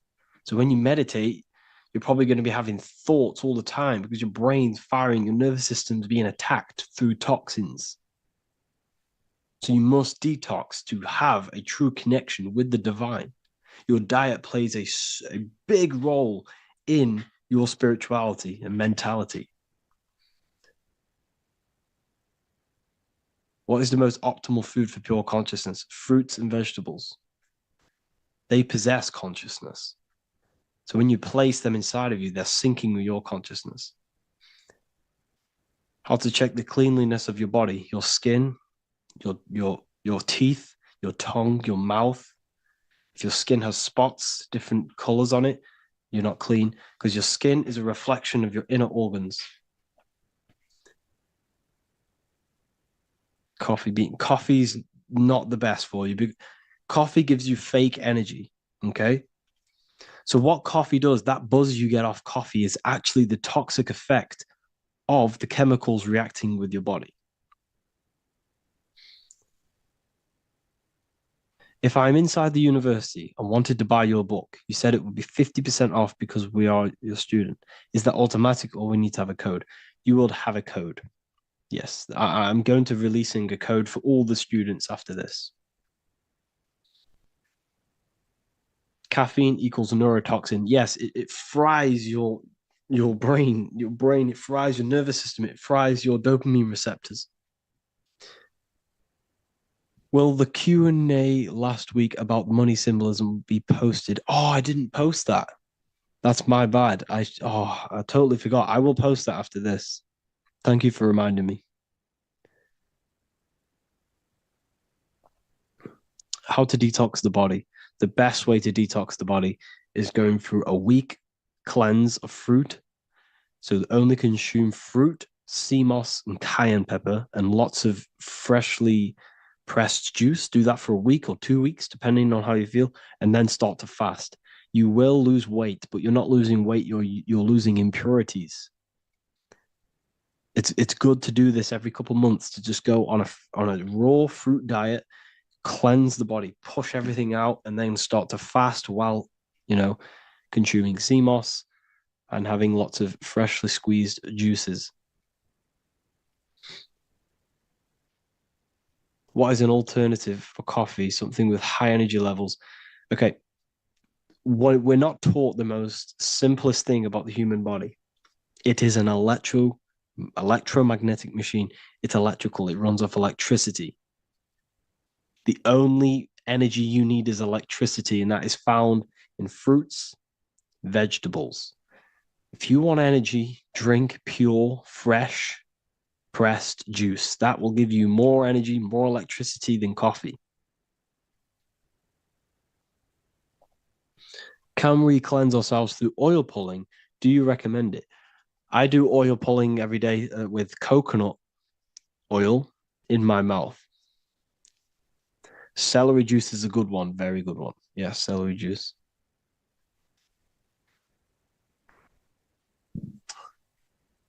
Any more questions? What kind of music do you listen to when lifting? For me, rap, hip hop push me work harder, but I know it's terrible for my subconscious. Yes, very. At least you're aware of it. You should be definitely try and stay away from the hip hop music. Try and stay away from anything that's talking about anything negative because it's all programming your subconscious. And your belief system is your reality, people. Your belief system is your reality. Okay. So look after your subconscious. That's what's controlling your actions. 90% of your actions on a daily basis are controlled through your subconscious beliefs. Okay. I listen to a lot of Pastel Ghost. I listen to a lot of let me get my playlist up. It's all like background music for TikTok. Do you know what I mean? Like Pastel Ghost, that's mainly what I listen to. That sort of music. I don't know what it's kind of called. I don't know what that genre is called. Does anyone know what that genre is actually called? Because there's not much words in it. The reason I listen to it is because there's not much words in it. And, it helps the subconscious.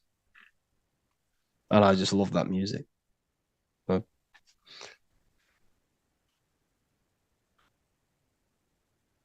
Like Lofi, yeah, a bit of Lofi. Uh, most people won't even know this type of music.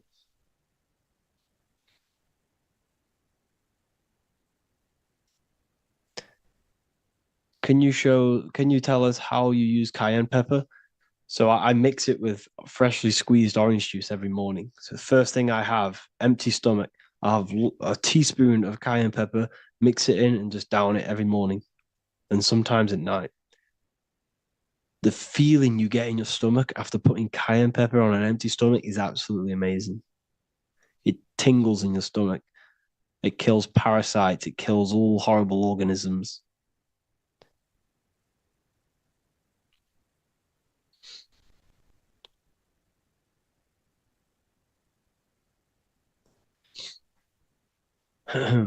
Mix it with hot water. Yes, hot water and key lime water. That I bet that's powerful. If you mixed warm water with key lime with cayenne pepper in first thing in the morning, I can imagine how powerful that is. I've never done that, but I'm going to try that.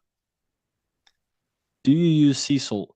I don't know what to think about sea salt, to be honest. I try and stay away from it. I don't know whether it's good, don't know whether it's bad. I'm kind of mixed on it, mixed information. I've heard people have benefits. I've heard other people say stay away from it. So I don't know. I just stay away from it. I'm not too sure on it.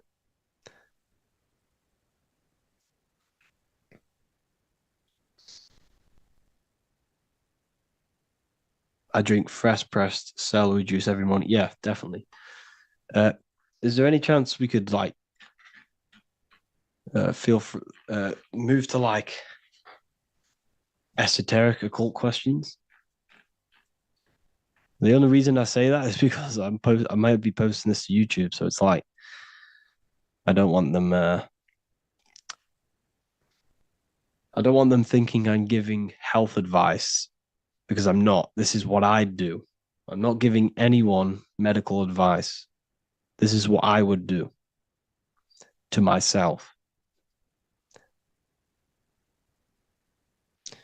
Because I can probably get in trouble for that. So the subconscious is the all-knowing. It is the all-seeing eye. The subconscious knows everything. Your conscious mind does not. Your subconscious knows every single cell in your body. Your subconscious is making your heart beat. It's talking to your heart. It's talking to every organ, every cell in your body is being connected and spoken to by your subconscious mind. It is the all-knowing. The subconscious has access to the astral plane, imagination, the fourth dimension. It has access to the mental plane, thoughts. It has access to the ethereal plane, energy. And has access to your physical body. It's the door. It's the portal. The subconscious is the portal to the divine. You must go through the subconscious in order to access the divine.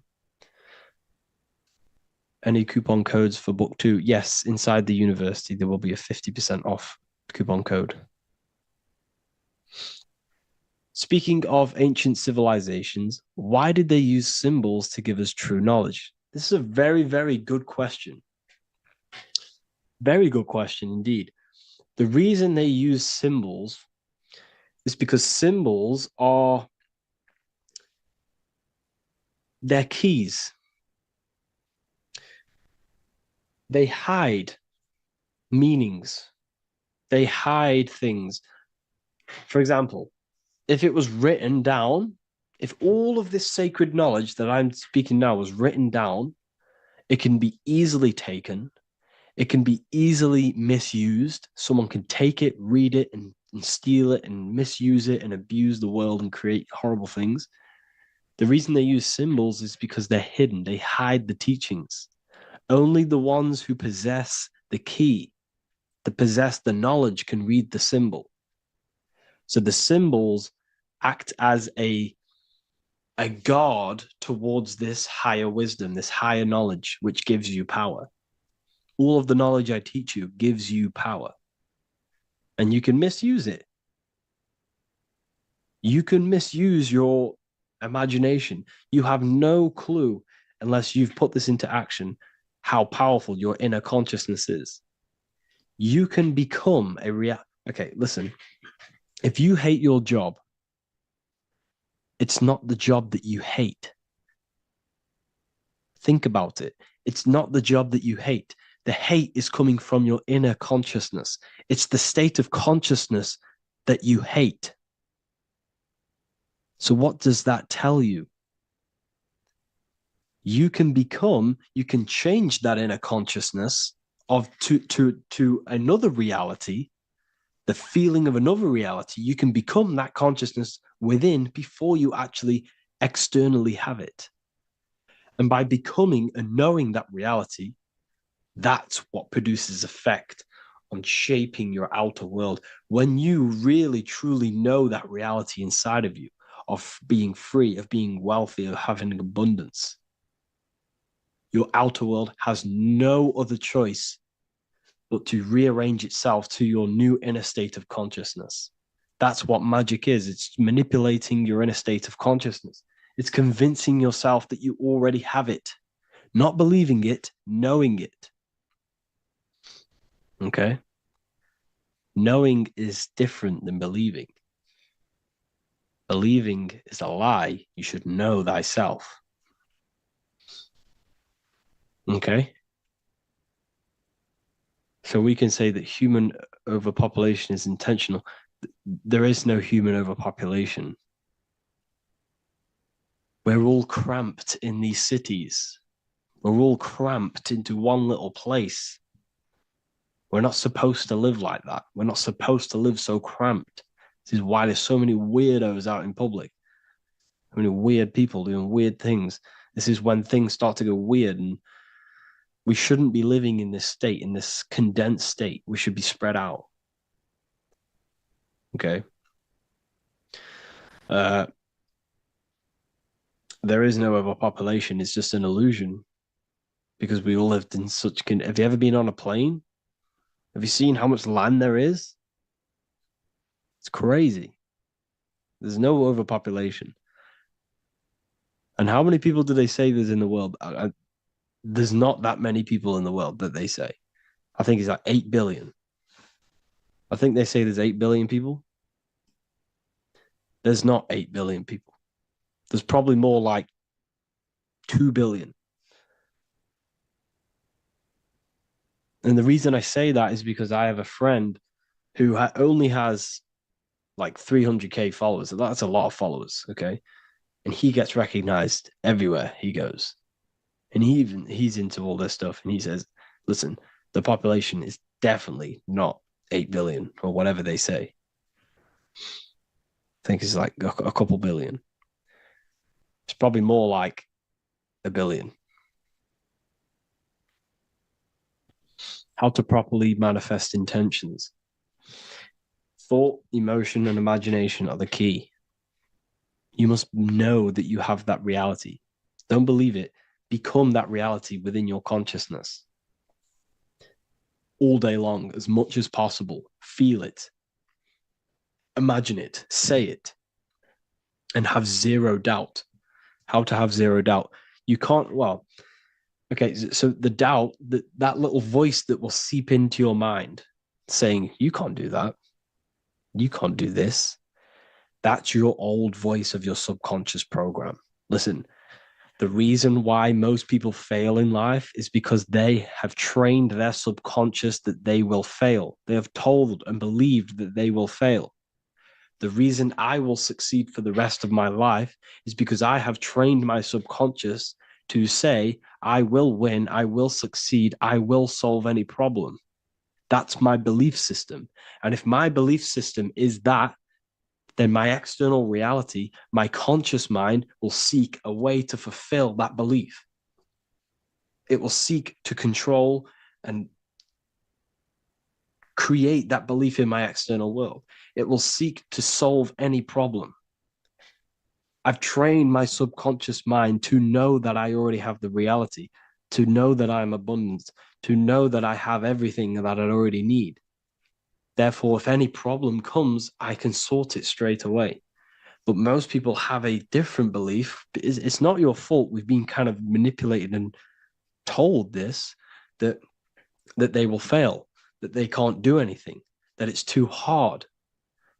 And that basically casts a spell on the conscious mind, where your conscious mind is just like, no, I can't do that, because of this subconscious belief that you hold. So you must reprogram your subconscious that you can do it, that you will solve any problem, and that you are abundant. That's the reason why successful people succeed? It's because they have a complete different mind state, a complete different belief system in their subconscious.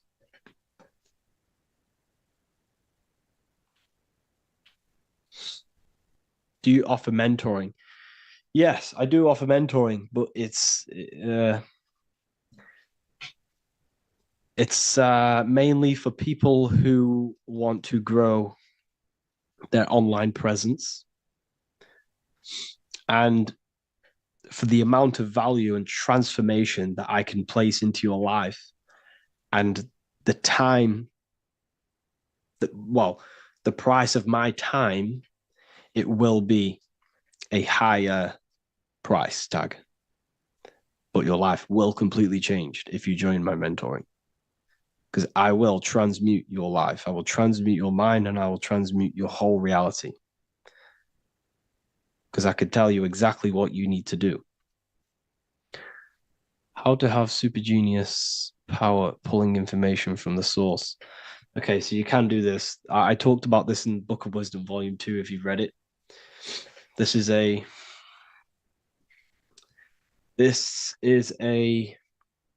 technique that Albert Einstein used. This is a technique that Thomas Edison used.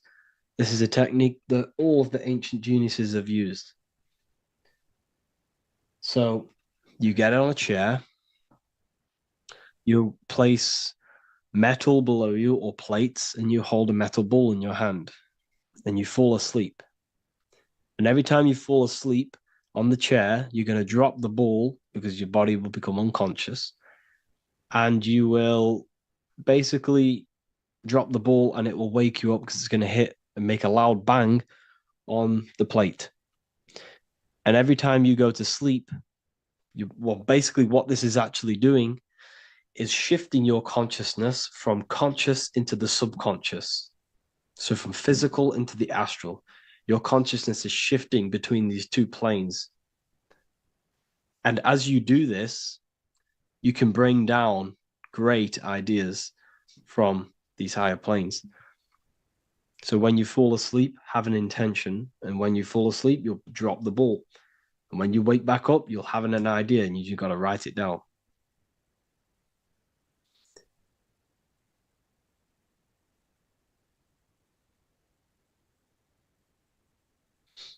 How to balance chakras. Don't focus on balancing your chakras.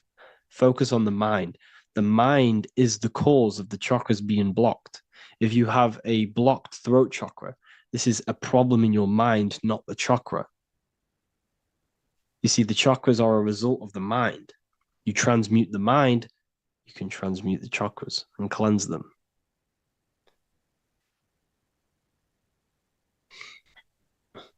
So was Jesus a real man that walked? Okay, so I'm going to tell you something. Like, some of the things that I say in my reels, they are to catch attention. So if I say the first thing on the reel, Jesus never existed, straight away, you see that, it's going to trigger you. It's going to trigger Christians. It's going to trigger people. So yes, I do say things to catch attention. The reason I do that is because I have to in order to catch attention. Maybe there was a Jesus who walked. So in the past, I have said Jesus never existed. Yes, this is to catch attention, to boost the reels, views, and comments and stuff like that. Maybe there was a man who was called Jesus and walked the earth. But listen, he was not the Son of God. You are all the Son of God. Jesus represents an archetype. He represents morals. He represents a way of living that you should embody in your life, not to worship. We shouldn't be worshiping this man. We should be embodying his qualities into our lives so we can become Christ consciousness, so we can live in harmony with our mind, emotions, body, and spirit. Okay? He was not the Son of God. You are all the Son of God. We are all God experiencing himself in a three-dimensional divided form. God is oneness, and he created a divided world so he can experience himself. Why do you quote from the Freemasons oft times? I don't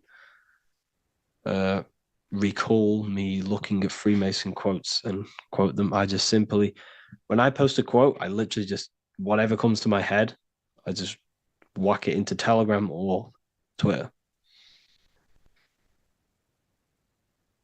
Are dreams tied to your subconscious, and how do you understand them? Okay. Dreams and astral projection are two different things.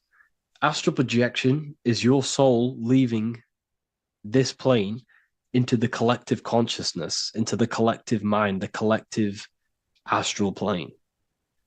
But dreams are basically the astral plane, but it's your personal astral plane in your personal subconscious. So when you dream, you're entering your own consciousness, you're entering your own subconscious.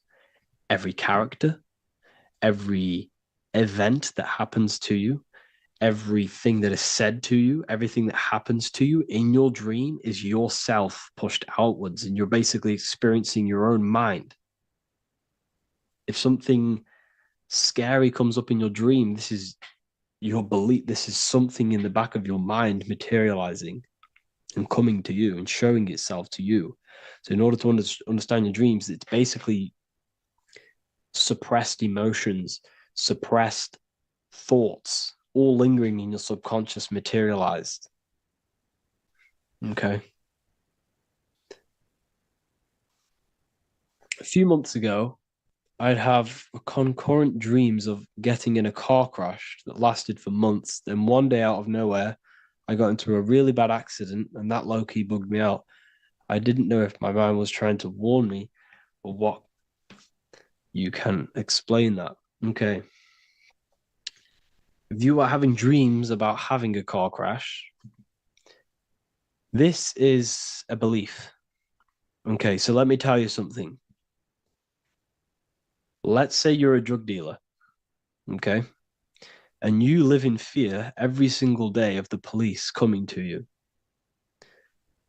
This dealer every day is worried, he's scared, and he lives in fear of the police getting him. He was believing it. This fear, this emotion he was feeling on a regular basis, repetition, and the emotion is basically impressing your subconscious. It's impressed his subconscious that deeply that he now believes it. It's now become a belief. So one day the dealer gets caught and he goes to prison. Let me tell you something. He placed himself there because he created a program, a belief in his subconscious of the police. And his external reality is now in a prison cell. But that prison cell is just an external manifestation of the prison cell of fear he installed in his subconscious mind. The four walls he's now trapped in is just basically an externalization of his own belief system that he created through consciousness, through the subconscious. If you embedded your belief that you will be in a car crash, you will be in a car crash. He placed himself there. He materialized that reality through the thought, through the emotion, through the belief. He put himself there. You see? So if you were having dreams, this was maybe, it could have been anything. You could have watched a program when you were a child about a car crash, and that maybe scared you. Or you saw a car crash when you were very young, and that scared you, and that impressed your subconscious. Then you had a dream about it. Then you started to believe it. And then one day, bang, it happens. That's the power of the subconscious mind. It holds control over you. It holds control over every aspect of your reality, of your being. So, I hope you all enjoyed this live. I'll see you all inside Ethereal University. I'll be posting another lecture this week. And yeah, let me hold on. What if I told you that reincarnation is real and that there is a metaphysical, spiritual science behind this? Most people leave this world just as lost when they entered it. that they carry their fears, attachments, and addictions with them, only to be born again, trapped in the same cycle, repeating the patterns of lifetime after lifetime. This lecture is not just about preparing for death, it's about mastering yourself before death, so you don't take them burdens with you. Because the truth is, whatever addictions, fears, and unresolved emotions you cling to in this life, you carry with you into the next. Unless you break free now. You must master yourself before death. Death is not the end, it is the great passage. But how we transition depends on our mastery of the self. This was symbolized by the Ouroboros, the snake biting its tail. Every ending is a new beginning. It's an infinite cycle of consciousness. Now, your human body is basically an antenna tapped in to a stream of consciousness. Just like a radio is tapped into a specific frequency to play that radio. Your body is basically an antenna, a crystal picking up the consciousness of God. You are on an ever-ending journey, a journey of learning and expansion of the mind into new fields of thought. This was symbolized as the Ouroboros. When you die, it is a new beginning. It's a transitioning, not an ending. Everything is eternal in this universe as consciousness is formless and constantly transforms into new forms of life. Let's break down the word death. Death contains the word ether. Now, the ether can be found in the word heart or earth. Ether. Everything in this plane comes from the etheric plane. The etheric plane is the barrier between the physical plane and the spiritual plane, the astral plane. The astral plane is the screen that you have in your mind that allows you to imagine a red apple, for example. This is the imaginative plane where thought forms start to take form. Everything begins as a thought, then the thought form becomes an imagination, then energy, then physical. Everything in the physical plane is a shadow of thought. All objects manifested as thought. You came from the astral. You came from the stars. This is why we say reach for the stars. Or this is why you say you are a star. Cis star, miss star, fraud star, stir is star. And when you become famous, you become a superstar and you gain a star on the Hollywood floor. You are a star. The ether. The ether is the infinite energy source which all things come out of and return back to. This is the cycle of life and death, summer and winter, day and night, sleep and awake. The ether is the infinite energy source which all things come from and will return back to. Okay, sorry about that little error. The ether is the boundless source of energy from which all things emerge, to which all things return to. We can see this in the cycle of the sun. The sun does this wave of creation. It rises and it falls. We have the day and the night. The daytime represents our conscious mind when we are alert. The nighttime represents our subconscious mind when we are inside the spiritual realms. The nighttime is spirit, the daytime is matter, spirit and matter. Awake and asleep, conscious and subconscious. We see this in the yearly cycle. Summer is life, winter is death. Spring is the morning, summer is midday, autumn is evening, winter is the night. Everything is a macro and a micro cycle of being born out of the ether and returning back from life and death. Life and death is manifested within the cycles of the sun and everything outside of you, as within, so without. This is why we say sleep is the cousin of death. The macrocosm is death, the microcosm is sleep. Every time you go to sleep, you are essentially it's a miniature death. You're entering into spirit and then returning back into matter in the morning when the sun rises. Everything is a reflection of the macrocosm cycles. Preparation for death.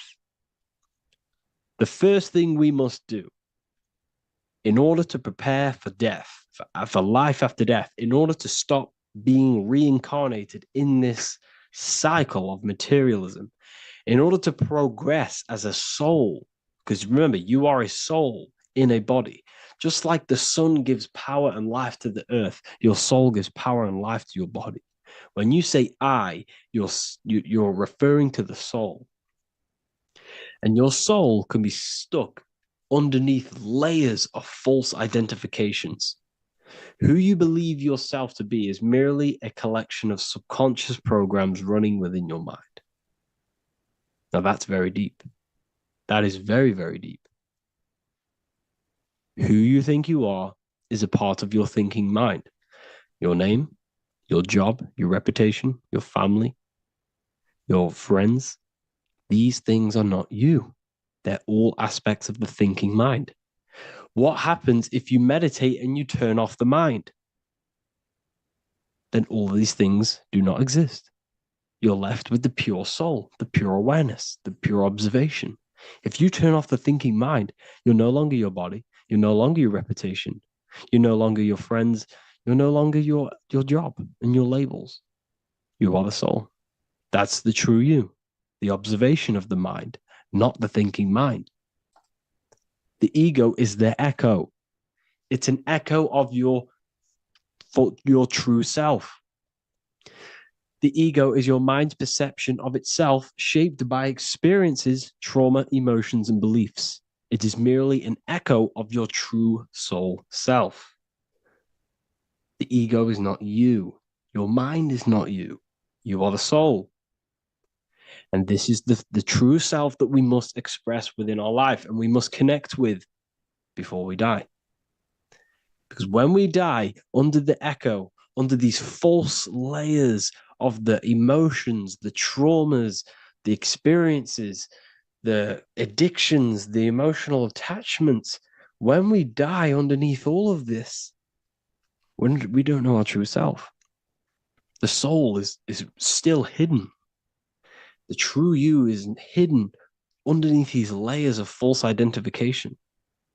We must remove these layers of false identifications. We must remove them. We must destroy the echo. Remember, the ego, you never had an ego when you were a child. When you were a child, you were pure. You didn't, you didn't show off things. When you were a child, you were pure. You expressed yourself freely with you didn't hide anything. You didn't hide any aspect of yourself. You didn't suppress any aspect of yourself to fit in as a child, as a baby. Because the ego was not here when you came here. The ego grows with experience. The ego is a false perception of yourself while being incarnated in this material world. It's your mind's perception of itself and it's created through your experience. Remember, you are unconditioned consciousness, and your experiences, thoughts, traumas, emotions, and beliefs have conditioned your consciousness into believing you're only a physical body, but you are the soul. We have to remove these layers. How do we remove these layers? Like I said, the best thing, meditation. Meditation. There is a great meditation that you can do every single morning and every single nighttime. You can sit there and repeat over and over before you meditate. You can repeat that you are not this, you are not that, you are not this. You can label them one by one. Start with, I am not my body, I am not my job, I am not my name, and then detach from absolutely everything until you are left with nothingness. And when you start to meditate, detach from everything. Nothing matters. I am here right now. And what will be left? The only thing that will be left is the language that your mind is using. Now, this is very deep. Not many people will tell you this, but I've lingered in meditation many times. And I can tell you from experience that the only thing left once you detach from everything is the language that your mind is attached to. So whether that's English, Italian, French.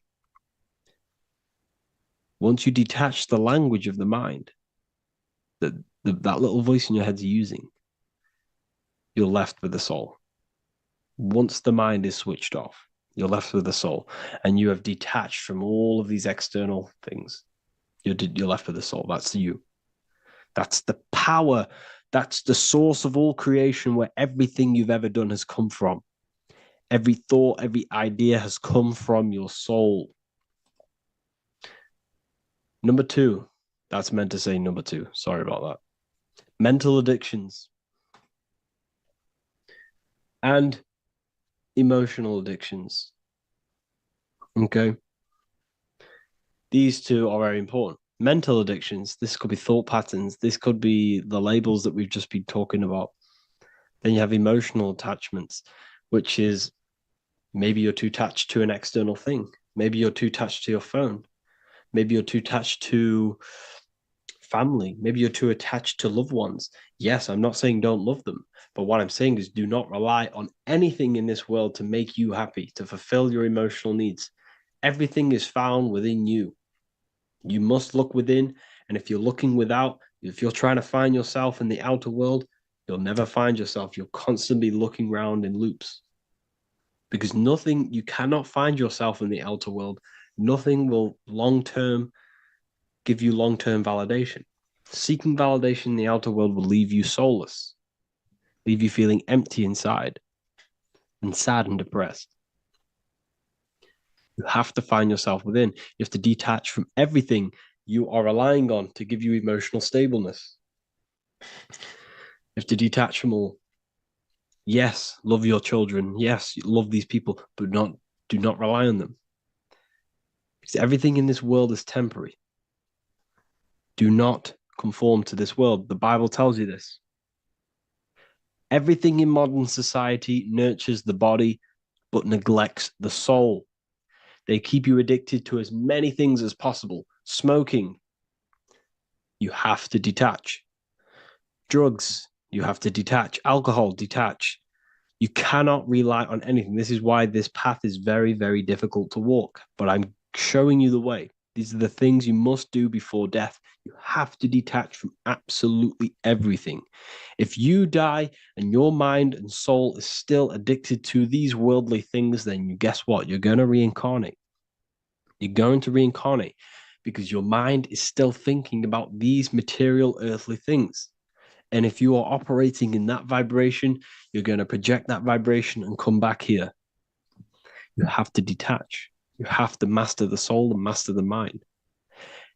Like I said, the matrix is designed to keep you addicted to as many things as possible. Your phone, food, smoking, drugs, alcohol, clubbing, all of these things. Everything in society is made to trap your soul and reincarnate in this world. That's why it's very, very, very difficult to walk this path. Very difficult. Matrix, matter tricks. John 2:15 to 17. Do not love this world, nor the things it offers you. For when you love the world, you will lose God. Do not love this world, nor the things it offers you. Do not conform to the pattern of this world, but be transformed by the renewing of your mind. Great quote.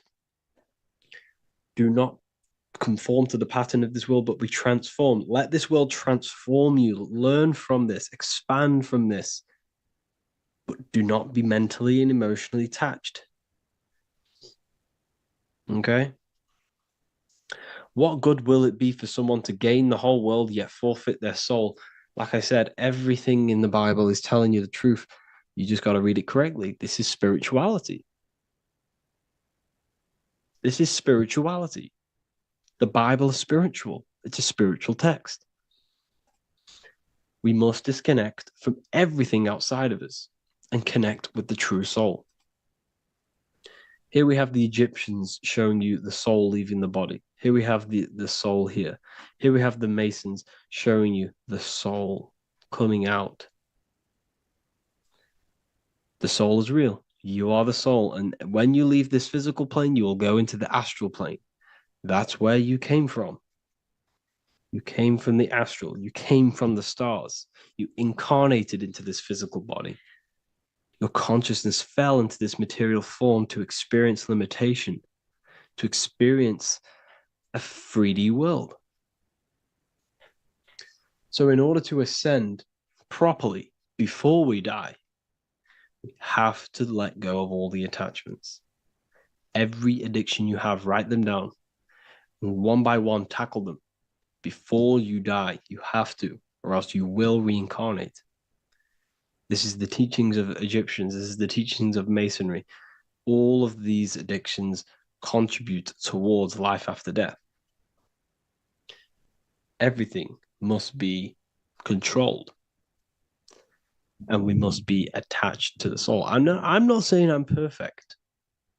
I'm not saying I'm perfect, people. We're all not perfect. We're all under psychological operation by the government. We're all in a very difficult situation with this awakening. I'm simply pointing out what I know from my journey and what I've been learning through occultism and research and reading lots of books and many different things. I'm on this journey just as you are. Maybe I'm further. Maybe you're ahead of me. We don't know. But this is what I'm sharing with the world. This is what I'm sharing with my research. And this is what makes sense. It's common sense. Look at everything around you. Everything's made to feed the body, not the soul. So, my beautiful watchers and fans and supporters, I appreciate every single one of you, and I hope this video has supported your journey. If you're feeling lost in life, if you're searching for deeper answers, whether you're seeking clarity, looking to expand your studies, or ready for personalized mentoring, this is your chance to connect with me live and receive insights tailored just for you. Start your path to self-mastery and enlightenment inside the world's best esoteric school. Your journey starts now. Tap the link in the description if you want to join Ethereal University, or feel free to check out my books. I thank you all, and I really appreciate for 100,000 subscribers on YouTube. I love every single one of you. Make sure to drop a like, a comment, and subscribe to the channel if you're new. Let me know some ideas for, lectures, anything that you want to know. I can make lectures on them. Just drop it in the comments. I appreciate every single one of you. Take care.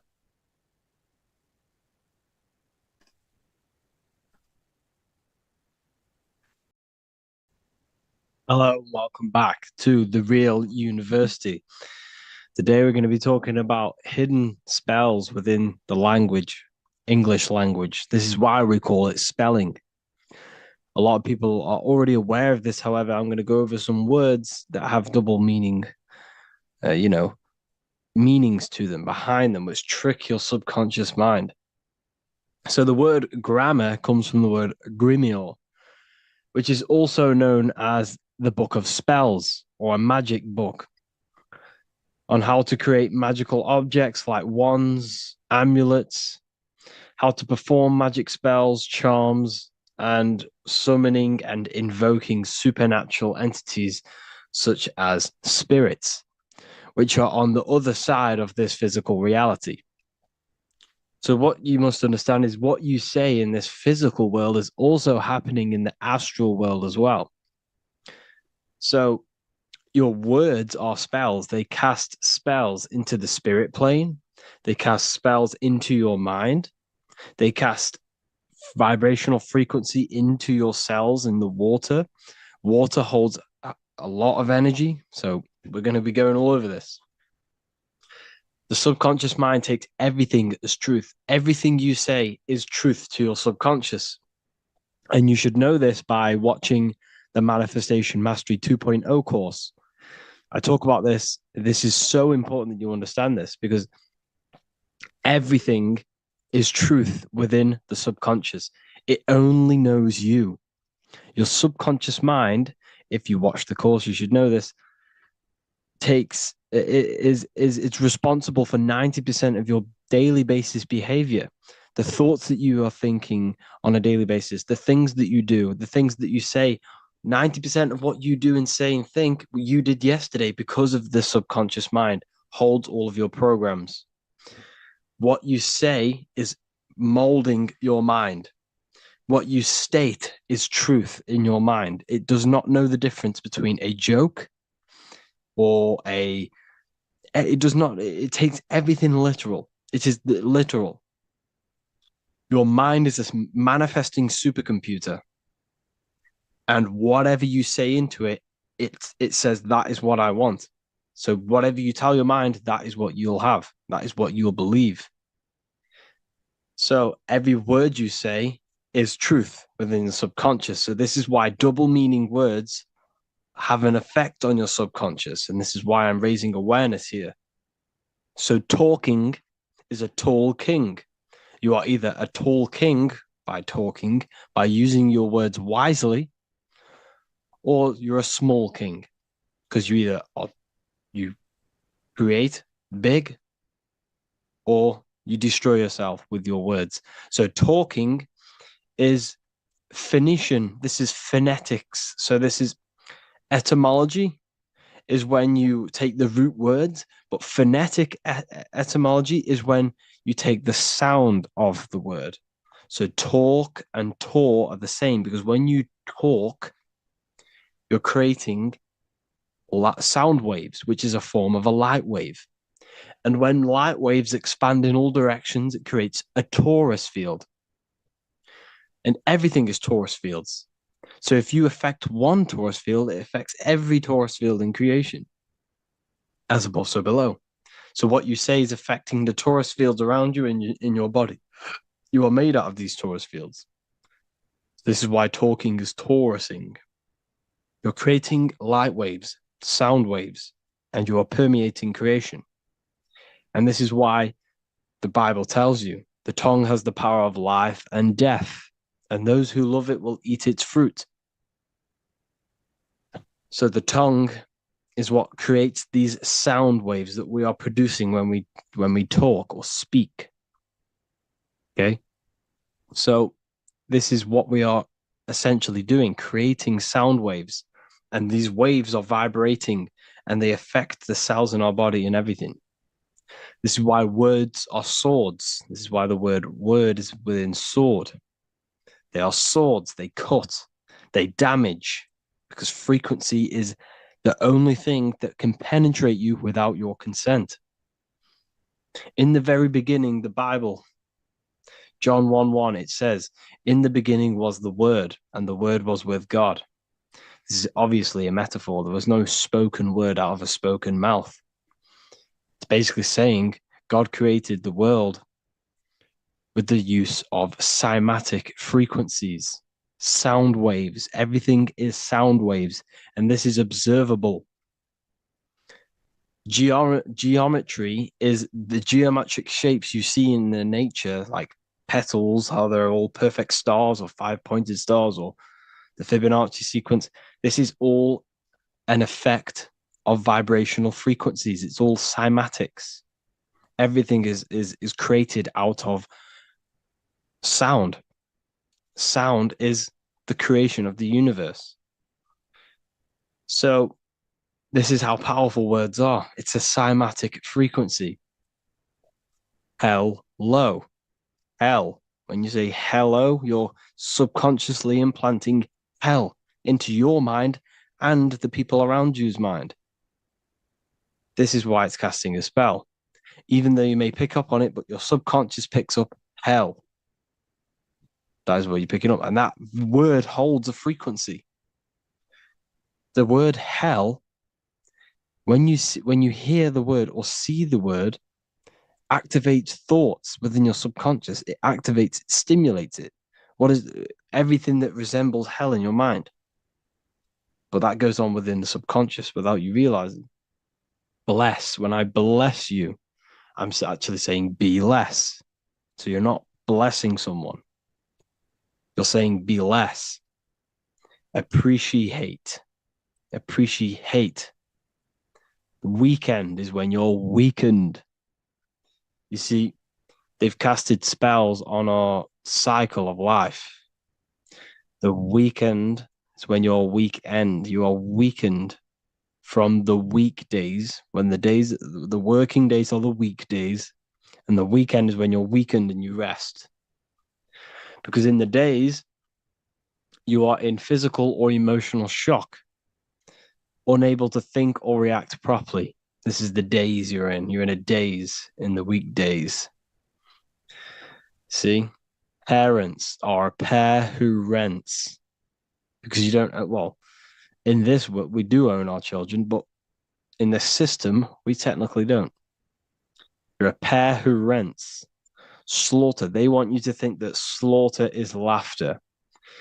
You see how it's implanting messages in your subconscious to make these things okay? They want you to think slaughtering is okay. So they put the word laughter in slaughter. I'm telling you, people, the people who made this language are satanic. They are witch. These people are wizards. We're getting ran by wizards, dark occultists, and wizards. That is who we're getting run by. And they've been running for thousands of years and they know exactly what they're doing. They've covered all aspects. They've covered the language, the frequencies, the music, the food, the water. They control everything in every aspect of your life. They have some part in it. And it's all occult knowledge through magic. It's all magic. It's all a form of magic. Awake. Awake is an event where the family and friends of a deceased gather before the funeral. That's awake. Why are we talking? Why is the word funeral? Why is death associated with being awake? See how they are planting subconscious messages in you. They want you to feel death. They want you to be the low vibration. And it's the same with mourning. Mourning is an expression of sorrow for someone's death. They're always associating death because these people they're running a death cult. It's a death cult. It's a satanic cult. A job is Hebrew for prosecution. Soldier is a soul dyer. If you go into the army, you're a soul dyer that they just use your soul to die. And then you just wasted your time in physical incarnation. Because you never die. You will never, ever die. Ever. You're eternal. You never, ever die. This body is just a suit. So you're a soul dyer if you go in the soul, if you're a soldier. SOL means soul or sun, because the sun is a soul. Music. So we say music. See, MEU sick. Music. See how it's me, you sick? Music. Me, you sick, because music is frequency, and frequency penetrates your body without your consent. The music we listen to today is making people sick, mentally, emotionally, and physically. What you hear, what you see, goes into the mind, it goes into the body and the spirit. It destroys you. It's hypnotism. Music is hypnotic. It's a form of hypnosis. When you listen to music and you can't think. You can't think. It makes your body move without you even being conscious of it. It's hypnosis. It makes you sick. The right music is good, don't get me wrong, but the music they use today is making you, me and you, sick. And that's another one. When we say things are sick, oh, that's really good. So we say sick. It's another spell that you're casting. You're calling yourself sick. Your subconscious mind doesn't know the difference. You're calling yourself sick, ill. Spellcasters will often use the word abracadabra when spellcasting. This is because the word abracadabra in magic means I create when I speak. Every word you say is molding your mind in some form of way. Not only is it molding your mind, you're casting frequency, you're producing frequency, light waves, sound waves into the ether around you. Okay. This is another good one. Look at the 5 vowels. A, E, I, O, U. They tell you to speak it in this order as well. They teach you this order, this exact order. A, E, I, O, U. I, O, U. Subconscious spell on yourself without you even realizing it. It's a subliminal message that you will not realize, but your subconscious will pick up. We are taught to speak them in the specific arrangement because the last three letters have a double meaning. You were never taught how the history of money, how it works, and how to obtain it, because your role in this system is to remain a slave. So they teach you this, A-E-I-O-U, and they do that when you are very, very, very young, because since the age of 7, so from 0 to 7, that is when your subconscious mind is wide open. So when a baby, why do you think they pick up on everything you do? If you say one thing, the next day they're saying it. It's because their subconscious is wide open to programs. Why? Because they're trying to learn what this world is.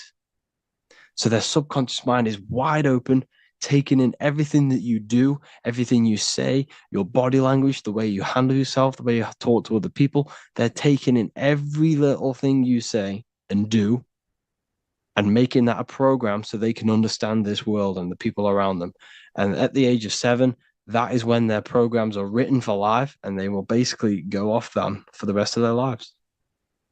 This is why it's important to look after what you do in front of your children, not just what you say, your body language, the things you eat. They pick up on everything. They're trying to make a sense of the world. From the age of 0 to 7 in school, you learn this. I owe you. It belittles you. You owe nothing. No one has right over you. This should not be real. There should be no government. We should not have. No one should be over you. Everyone is equal. Everyone is the I. Everyone is God manifested. So we don't owe anyone anything, but it's a spell in your subconscious. Signature. Sign your nature. Sig is sigil. A sigil is a magic. Is a excuse me. Is a symbol used for magic. A sigil. Sigil nature. So your signature is your sigil. And when you sign that, it gives mental power over you. Once you have put your sigil into that paper, they now have mental power over you. It's magic. It's all a form of magic and brainwashing. Okay? When we say the word we're saying we're trying to use God to manifest that. Okay? Because the comes from theo in Greek, which means God. So when we say theology, ology means the study of. Theology is the study of God. That's what theology is. Theo, when we say I am we are using God to bring it into existence. God is the I am. The I behind you, the I am, that's God. That's what manifested everything in your life. Everything in your life, that invisible creator inside of you has manifested everything you physically see. You are the invisible architecture, the invisible artist behind your life. The I, that's God. The only one. So when we use the word I am, this is how to bring the power to yourself. When we say I am strong, I am wealthy, I am free, I am financially free. When we say this, that I am, this is when we are we are directing vibrational frequency into our own being, into our own magnetic field, and into our own life. This is how we direct vibrational frequency and direct our word. So when we say I am directing my frequency into myself to manifest something external. Also known as the chi or the prana. It's just basically your magnetic energy. So speaking has the ability to change your genes and DNA expressions. When we listen to affirmations over and over and say them over and over for a long period of time, your genes will change. And your genes are a code for your external world, pretty much. Anything that is written in your genes will manifest into your external world. Okay. All of this is just done by your intentions, thoughts, and what you say. And if you think this is a conspiracy theory was a term invented by the CIA to discredit, confuse, ridicule, and disqualify any alternative information that contradicted the mainstream narrative. That's what a conspiracy theory was. It was created by the CIA for any belief that went against their mainstream narrative. Hollywood, the biggest spellcasting scheme cult in the world. Hollywood. I'm going to make a whole lecture on this. Hollywood is Holywood, which comes from a holly tree, which the ancient Phoenicians and magicians used to take the Hollywood, the holy wood. It was called Holywood because it was the best wood to make wands out of and cast spells. That's why they get their name. And what is the films? All the films, all the music that comes out of Hollywood, it's all a form of magic, subconscious spells to fill your mind with ideology, fill your mind with this narrative. That's what they're doing through the movies and the music. Anyways, I hope you like this lecture. Thank you all for joining the Real University. I hope you're all learning a lot here, and looking forward to making some more awareness for you and more knowledge. Have an amazing day, people.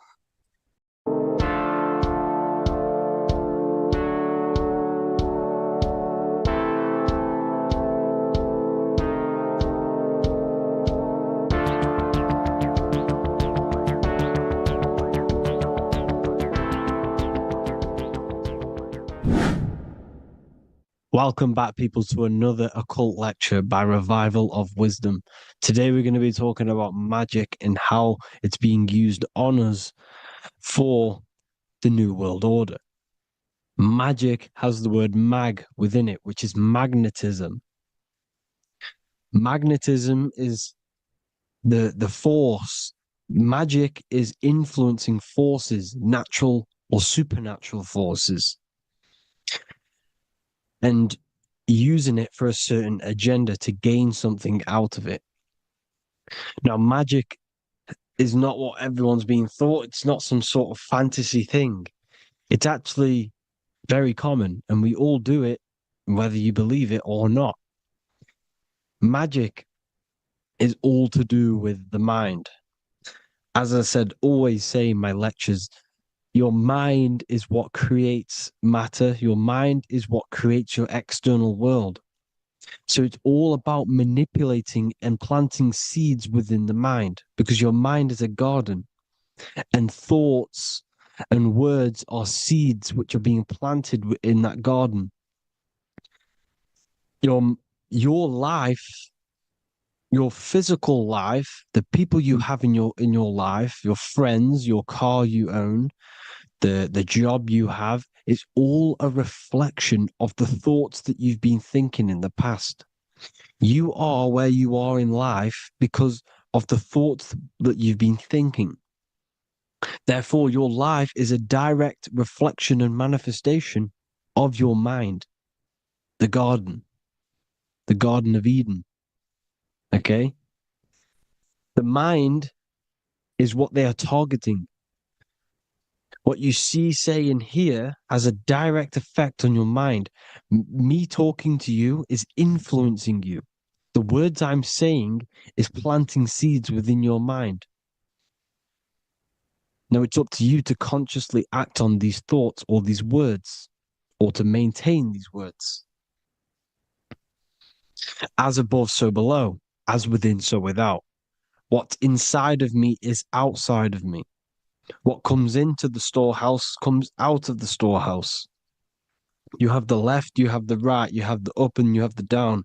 As above, so below. Whatever is in your mind will be expressed in some sort of way, consciously or subconsciously, spiritually or physically. The mind is what manifests everything. And this is what we need to understand. We need to understand is that the mind is not physical. all things spiritual manifest physical. All things seen come from the unseen. The words you're thinking,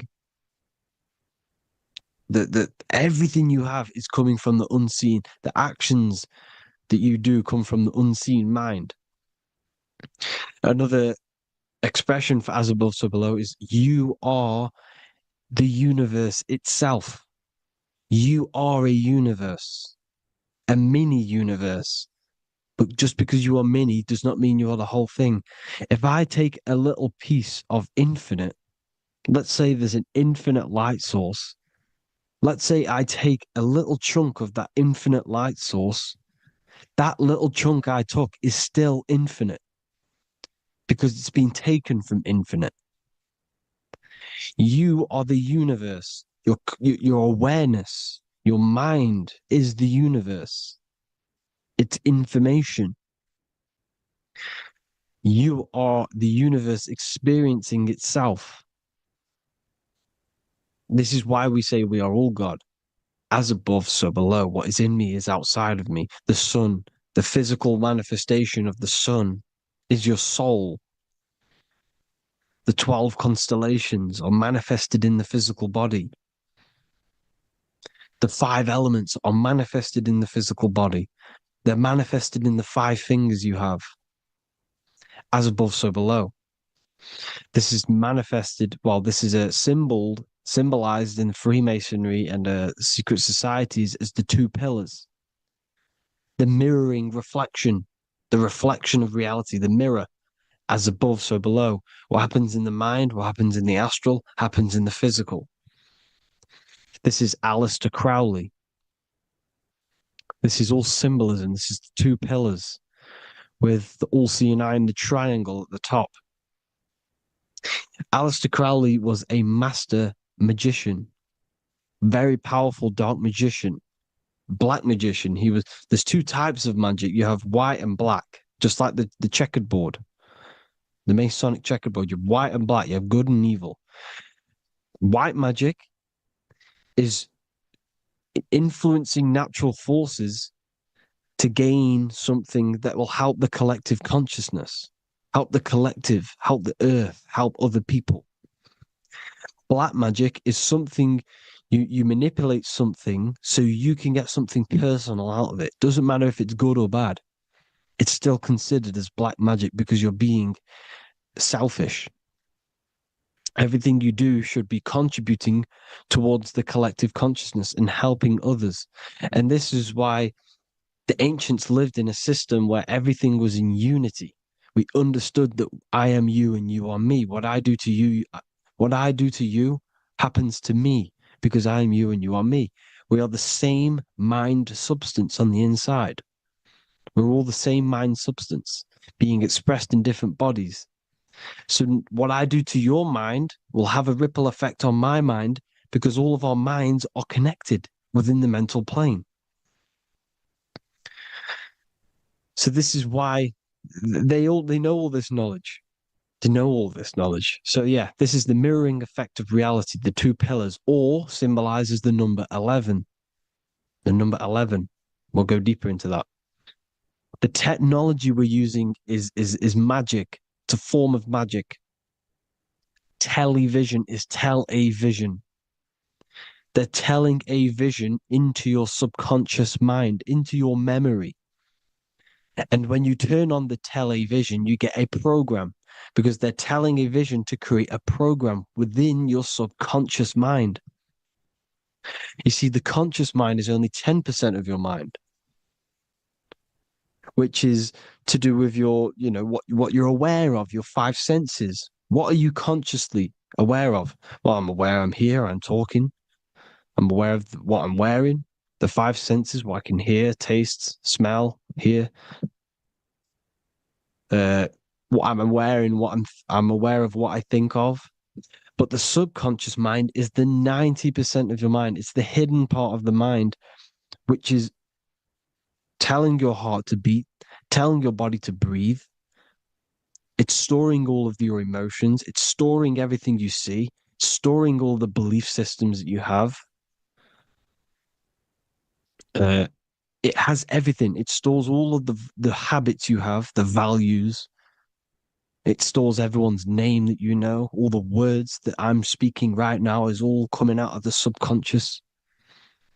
Everything is subconscious, and it literally manipulates 90% of your daily basis behavior. Most people don't know this. What you did yesterday is what you will do today because of these beliefs and mental programs within the subconscious, stored within the subconscious. So the subconscious is what they're aiming at.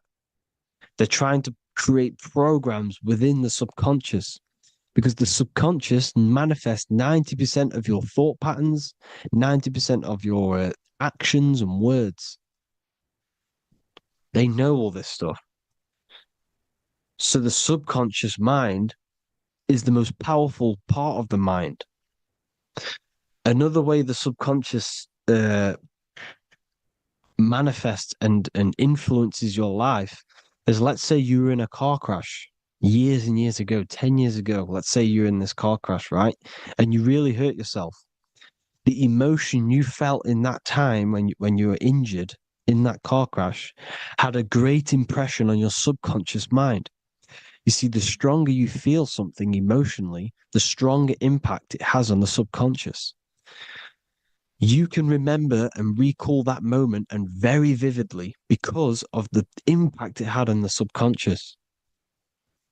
Another, for example, you become that terrified of cars that it manifests into your life today that you are wary to go in certain cars.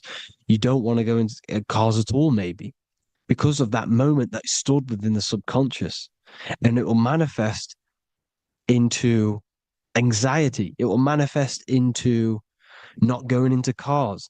It will manifest into depression, maybe. These things, these emotional, very emotional, traumatic events have a great impression on our subconscious and they control your life. This is why you need to meditate and let go of, go deep within yourself and let go of these internal, deep emotions that you may have repressed and keep pressing down and ignoring. But you need to address it and let go of these subconscious impressions you have, which are controlling your life, like anxiety, depression. All of these things are stemming from things that are stored within your subconscious years and years ago, more than likely. Broadcasting. They're casting spells to a broad audience, to news, north, east, west, and south. They're casting spells. No, if you watch the news, everything's red.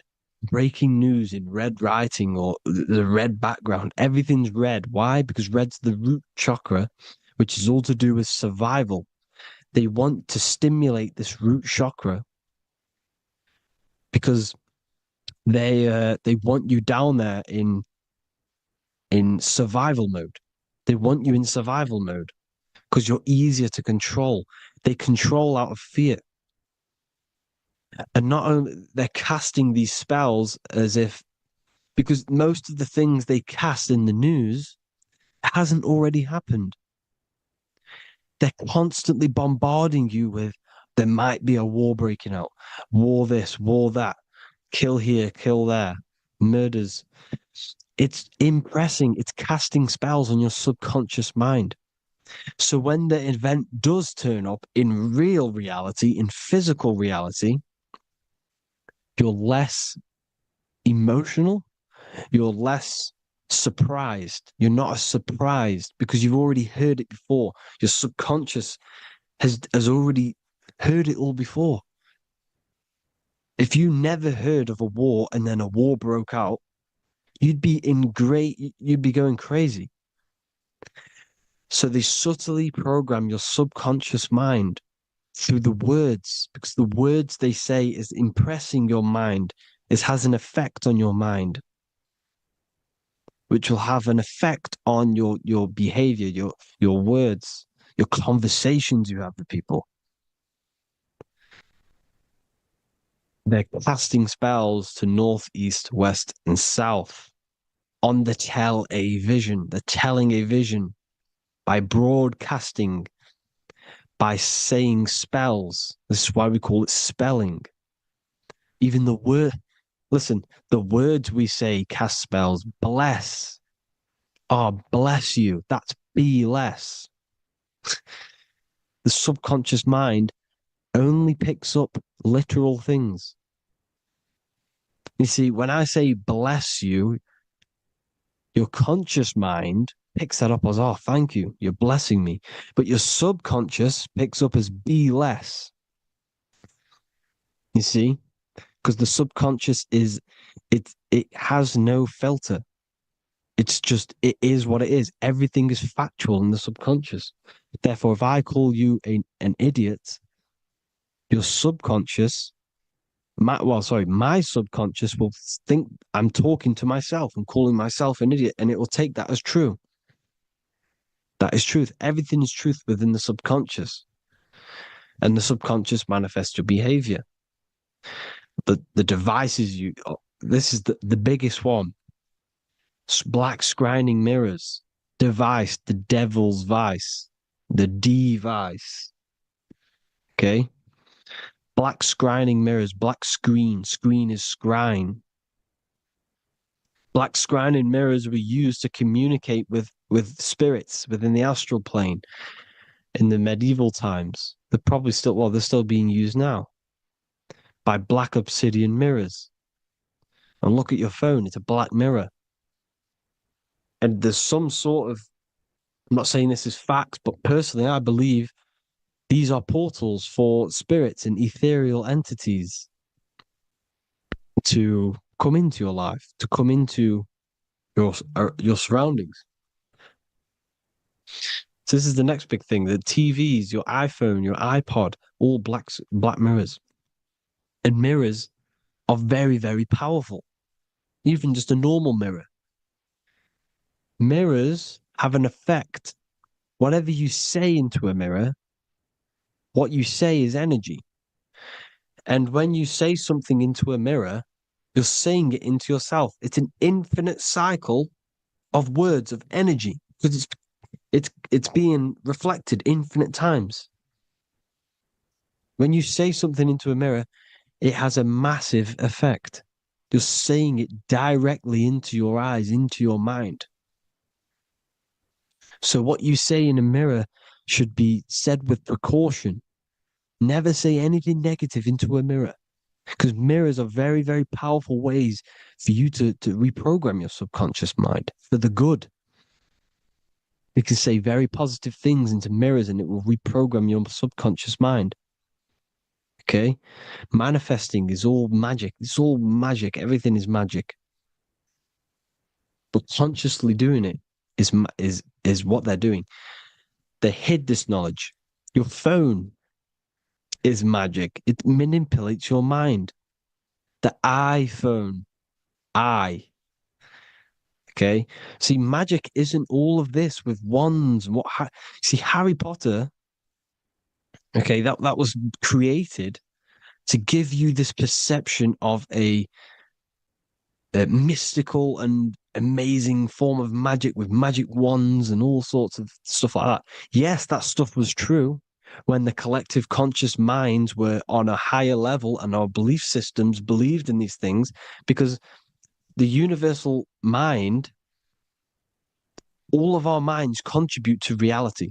If the masses don't believe in magic, if the masses don't believe in a certain thing, it's going to have an effect on physical reality. So when the collective minds are higher and have more open minds, things like Harry Potter can come true. See, it's all in the mind. The iPhone, the eye is the symbol for the mind, the invisible intelligence. The triangle is the ethereal plane. Okay. So the eye in the triangle is the eye that sees into the beyond the ethereal planes.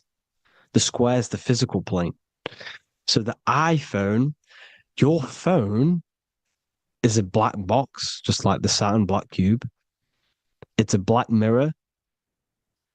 It's taking photos of you every 2 seconds. And it's a it's a it's your mind. Your mind is in that phone.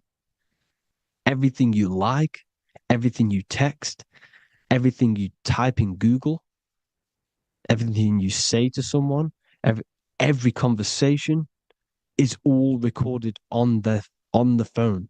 Therefore, it is a direct reflection of your mind. Your mind is imprinted into your phone because your mind, everything you think in your mind, you're manifesting into typing, saying, taking pictures into the phone, and it's collecting it and storing it. And what they're doing, and this is for all forms of magic, it's manipulating the mind. It's all manipulating the mind. Reels, Instagram, TikTok, this is all dopamine. It's all controlling the mind. Every like you get, every follow you get, every share that you get is dopamine within your brain. They're literally targeting your brain and mind. It's all manipulating because what they're pushing through the phones, through the media, through the news, through the televisions is visions and programs. You are the one manifesting the New World Order. They're not manifesting the New World Order. They're giving you the information so you can manifest the New World Order. Everything they say is contributing to your mind. For example, digital money and all the information they put out for you to see is contributing to your enslavement. Your mind is manifesting the New World Order. They know this. They don't manifest it. There's billions of us. We could easily run over them physically. But on a mental level, these people have the knowledge and they hide it from us and they let us manifest reality because we are the collective. They give us the information which manifests their agenda. It's all magic through the phones, the media, the television. So your phone is a manifestation of your mind. It's a record of your mind. Hollywood, holly tree, holy tree. They used to make wands out of holy trees, because it was the most holiest wood, the best for casting and transmitting energy. So they used holly trees to cast spells. That's what Hollywood is. And in Hollywood, they have the red tear, the blood drop next to the Hollywood sign, because it's all satanic. They're all black magicians. They use Hollywood to cast the spells through the music, through the films. You see, music is a form of magic. All of this is magic. Everything they do is a form of magic because they want an agenda behind it. But it's not black magic. They're letting us create our prison. This is what you have to see. Yes, they're evil, but they're not doing anything evil, or else they would face the karma. They let us manifest this agenda through giving in the information by telling you what's going to happen in the movies. Everything that happens in a movie, it's all there on purpose to program your subconscious, to plant a seed within your garden, your subconscious, your mind. Because when the mind is already seen something, when it comes up and turns up in physical reality, you will be less shocked and you won't rebel. So they lure you slowly. They make you aware of these things over time. They make you gradually think it's okay. Like the technology, we never used to use these phones. How did we become so addicted and reliant on them? Well, because first they gave you a little flick phone. Well, no, sorry, they gave you a phone in your house. And then once you got used to that, they say, oh, here's the newest version of a little flick phone. You started texting your friends. Everyone was loving it in high school. They could now meet up without saying, let's meet on the weekend at this point at this time, like your parents probably did, or maybe some of you watching this, you probably had to tell your friend to meet on the weekend at a certain time because you had no way of communicating. So everyone got these phones and got addicted to them. Then they slowly got addicted to the new iPod with the touch screen. Now they invented touchscreen. Then everyone got addicted to touchscreens. Then because all of this is producing dopamine in the brain, which creates you to become mentally addicted to things and physically addicted, chemically addicted. Because dopamine's a chemical. Your subconscious becomes a program within your subconscious, and your body becomes chemically addicted to these phones. And these phones are the enslavement of humanity, technology. Without this, we wouldn't be in this mess without technology. Because they're creating a hive mind. We're creating a hive mind. So back on track anyways, uh, they program you. Look at the films, 9/11, 9/11, all produced by Hollywood.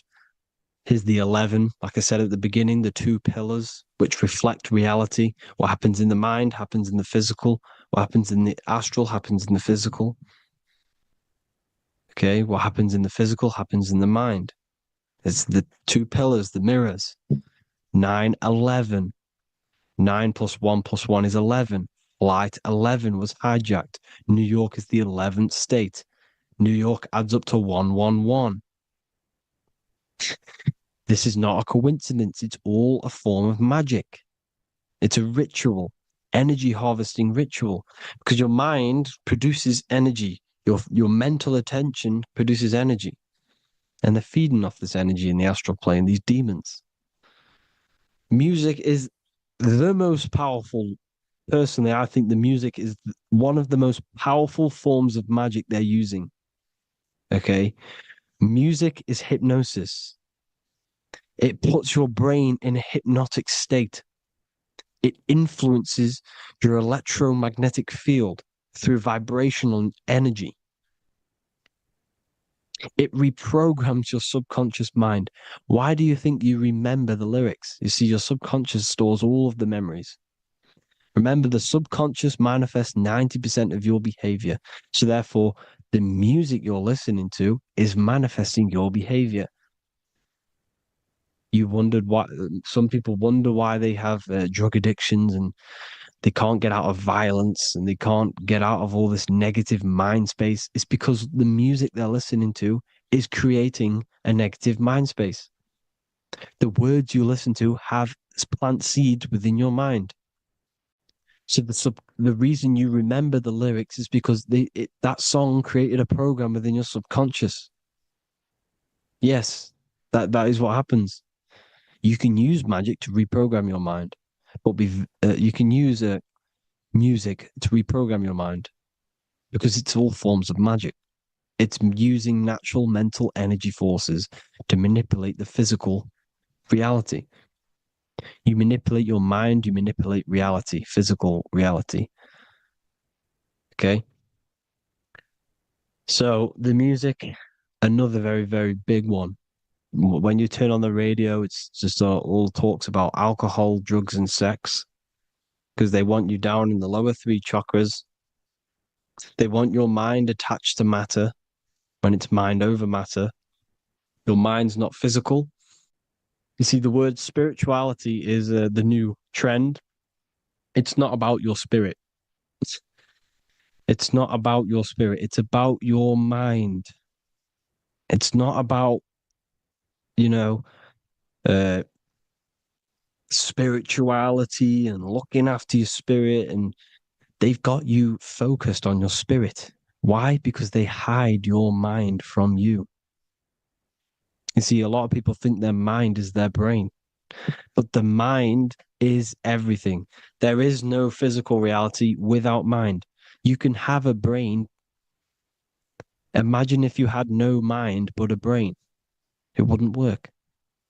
The mind is everything. The mind controls your avatar. It begins in the mind before it happens in the brain. Then the brain manifests through the body. The brain's just an electrical computer.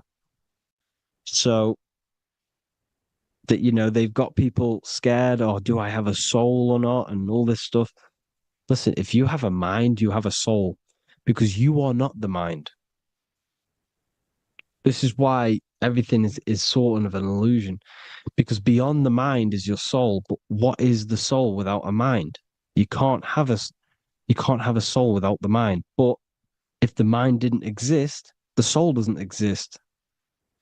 You are the person listening to your mind.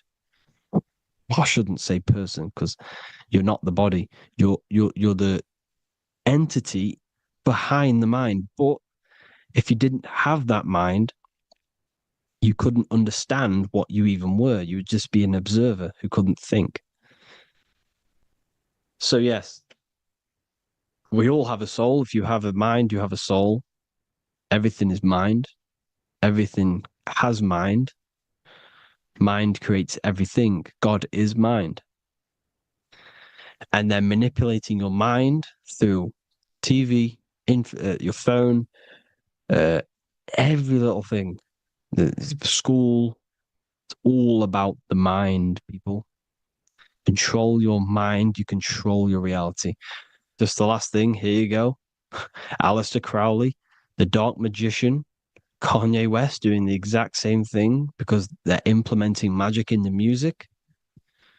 Here's the Beatles with Aleister Crowley in the background. Bet you never noticed that. Aleister Crowley was influencing music and placing magic within the music to influence the subconscious. This is what Baal worship was. This is why they kill children. They sacrifice these children. Why? Well, because in order to ascend, in order to raise your consciousness internally, godly, by being good, God, or being in order to be good and raise your consciousness and to get something in the physical world, you have to sacrifice yourself. And what do I mean by that? In order to raise your consciousness and ascend, you have to sacrifice the lower nature of yourself. You got to abstain from having sex to retain your sexual energy, to transmute it, or staying away from some poisonous foods like meat. So, staying away from blood. We shouldn't be consuming other animals' blood. We should be keeping our blood pure. We are humans. We shouldn't consume chicken blood, chicken germs. We are the most divine creatures on this creation. We are the most intellectual creatures in this creation. Therefore, we should keep our temples pure. We are not animals. If you want to associate yourself with an animal, go out in the wild, go and find a wild boar and go and try rip its guts out with your bare teeth, because you can't do it. You're not a carnivore. Okay? So in order to ascend, you have to kill and sacrifice your lower part of yourself to ascend up to your spirit self, your mind self, the highest version. And the elites don't want to do this. So they sacrifice other things like babies to kill them, to exchange their life over to the astral plane, so these demigods in the astral plane can give them something in return in physical. They don't want to sacrifice their lower self, so they sacrifice other things for exchange, for physical pleasure. But the godly person sacrifices their lower self for their higher self to do good and ascend. So this is what all the Baal worship is, people, and this is why they're doing it. Hope you all had an amazing lecture. If you haven't already, go and get the Book of Wisdom for more information. I don't go into dark stuff in this book, because all I do is enlighten people in this book. You can get it in Spanish, English, German, Italian, and French. Worldwide shipping, you can get the PDF or paperback. there is also a new one called the Human Health Guide 2.0. It gives you a list of all the foods, grains, oils, nuts, everything that's alkaline and positive for the body and not man-made and hybrid. It tells you all the products to stay away from, how to fast, how to improve vision, how to improve everything, literally. So the Human Health Guide has been released. If you want that, I'll pull all the links in the bottom in the description. Hope you all enjoyed the lecture, people. God bless you all.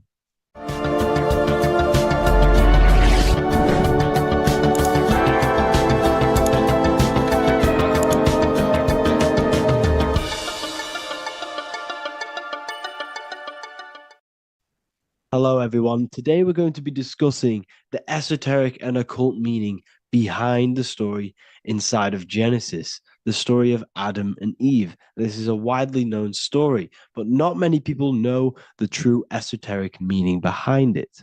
Okay. So today we're going to be breaking this symbolism down. Before we get into this, please leave a like and a subscribe on the channel. I would greatly appreciate it. And please comment below any lectures or anything you wish to know, and I could maybe make it in the future. The first thing we must understand about the Bible is that it is an esoteric and occult book. It is written in allegory. It is written in such a way that we understand the book compared to our level of perception. Now, what do I mean? If a child read the Bible, they would gain a standard meaning and story behind it. They would gain a normal interpretation of the book, of being good, praise God, and be a good person. However, me, who have studied the occult and esoteric and symbolism for a very long time, when I read the Bible, I see a deeper meaning. I can read between the lines of the allegories, which means the Bible is written in such a genius way that it speaks to your level of intelligence. Depending on how advanced you are mentally and with knowledge, will depend on how you decipher this book and how the parables inside the book can speak to you in your personal life. Okay. So the Bible is the greatest psychological book ever written in history. This is why it's known as the greatest story ever told. It's a story.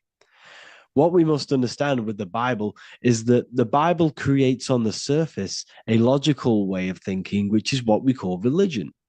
We read the Bible and if we think logically and we take that book literally, then we gain a religion. But if we look beyond the surface, this is what we call esoteric, metaphorical, symbolic. You can read between the lines using our right hemisphere of the brain in deciphering this book and what it truly means to us and the evolution of our mind, body, and soul.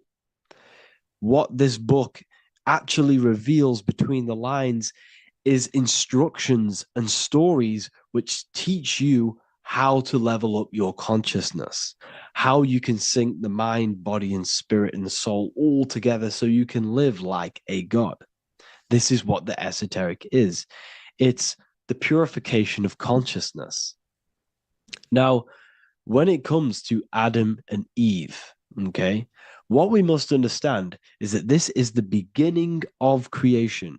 This represents the beginning of your life in an esoteric way. This is symbolic for the beginning of your incarnation into this physical world. Okay. And we have Adam, masculine, Eve representing feminine. These are the two masculine and feminine energies which create the whole material universe. Okay. And as we are born with a pure consciousness. We are born with pure consciousness. Well, now, what do I mean? As a baby, we have no knowledge. We are pure essence of the soul. You know, we don't gain the knowledge of good and evil. We are pure. Yes, we're not happy all the time as a baby, and we're not sad all the time, but we have no ego. This is what I mean. Our consciousness is not split.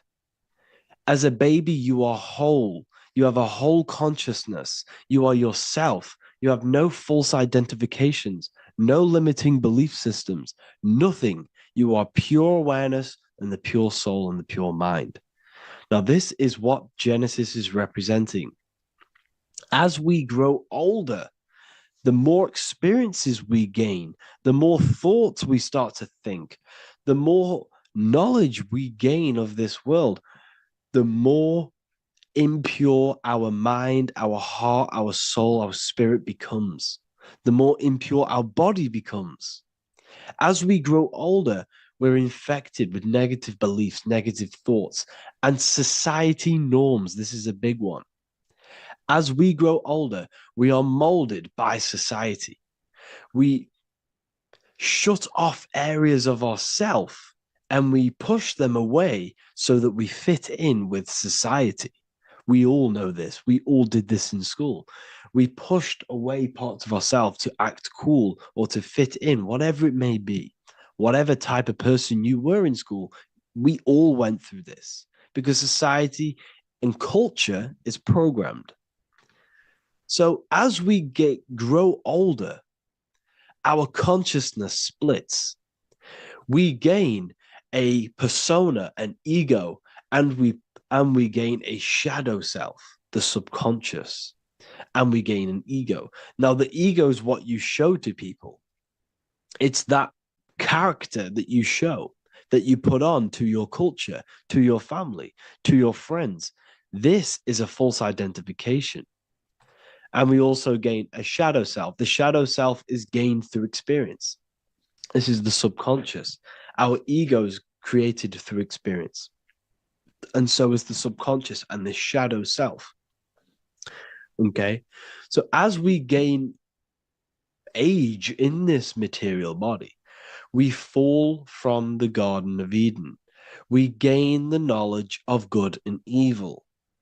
This is what the symbolism represents of us leaving the garden, us eating from the fruit. Now, the fruit represents the knowledge, it represents the insight, the experience, which splits our pure consciousness. Our soul splits. Okay? We lose connection with the divine. We lose connection with our pure self through material experiences. We may lose ourselves in material experiences. We may lose ourselves in lust and material gain, wealth, and all of these lovely things that the material world offers. We lose ourselves in this. Okay? And not only that, there's another symbolic thing that we're missing with being a child. There's another symbolic meaning behind this tree in this story of Adam and Eve. And this is sexual energy. Okay? As we are a baby, we have no ability to create another human life. We have no sexual urges. We have no desire for the material things as a baby. Nothing. As we grow older, our sexual energy cultivates around the age of, it's like 10, maybe earlier for some people or later for some people. This is what we call puberty, when our sexual energy activates. This is when the masculine and feminine energies are present within the body. And we are now given the ability to create human life. We're now given the ability to bring in a soul into the material world. Now, this is what we believe and know in the esoteric world. That is what sex is. You're bringing a soul from the astral into the physical. Okay? So as you grow older, you gain this ability to use the power of creation. You gain this force within you that allows you to open a portal in the astral and bring in a soul to the material. Now, this power can be misused. This power is very powerful and should not be misused. In occult and esoteric teachings, we teach and learn sexual transmutation, how we transmute sexual energy into different areas of our life so we can grow, and create, because sexual energy is creative energy. It creates a whole new human being. So if we retain it, we can transmute it into creativity. So this energy is kind of corrupting us as well. And now I'm not saying growing up is evil, all this thing is evil. This is a natural cycle that we must go through. The soul of us must go through this cycle so that we learn, so that we overcome it, so that we gain mastery over ourselves, so that we expand ourselves. I recommend you watch the Evolution of Consciousness lecture that I did on my YouTube. An amazing lecture. It talks about the evolution of consciousness and how we're on a never-ending cycle of life and death and expansion. So leaving the Garden of Eden is symbolic. You see, Eve represents emotion. She's feminine. Adam represents action. That's why he bit the apple. You see, Eve takes the apple and tempts Adam because she's the emotion. She's the sexual desire. And Adam eats it. He releases. He misuses the power of his creation. He misuses his consciousness because of material illusions and material desires. This is natural, okay? As we grow older in this life, our soul has to experience sin. We have to experience negativity. We have to experience evil, okay?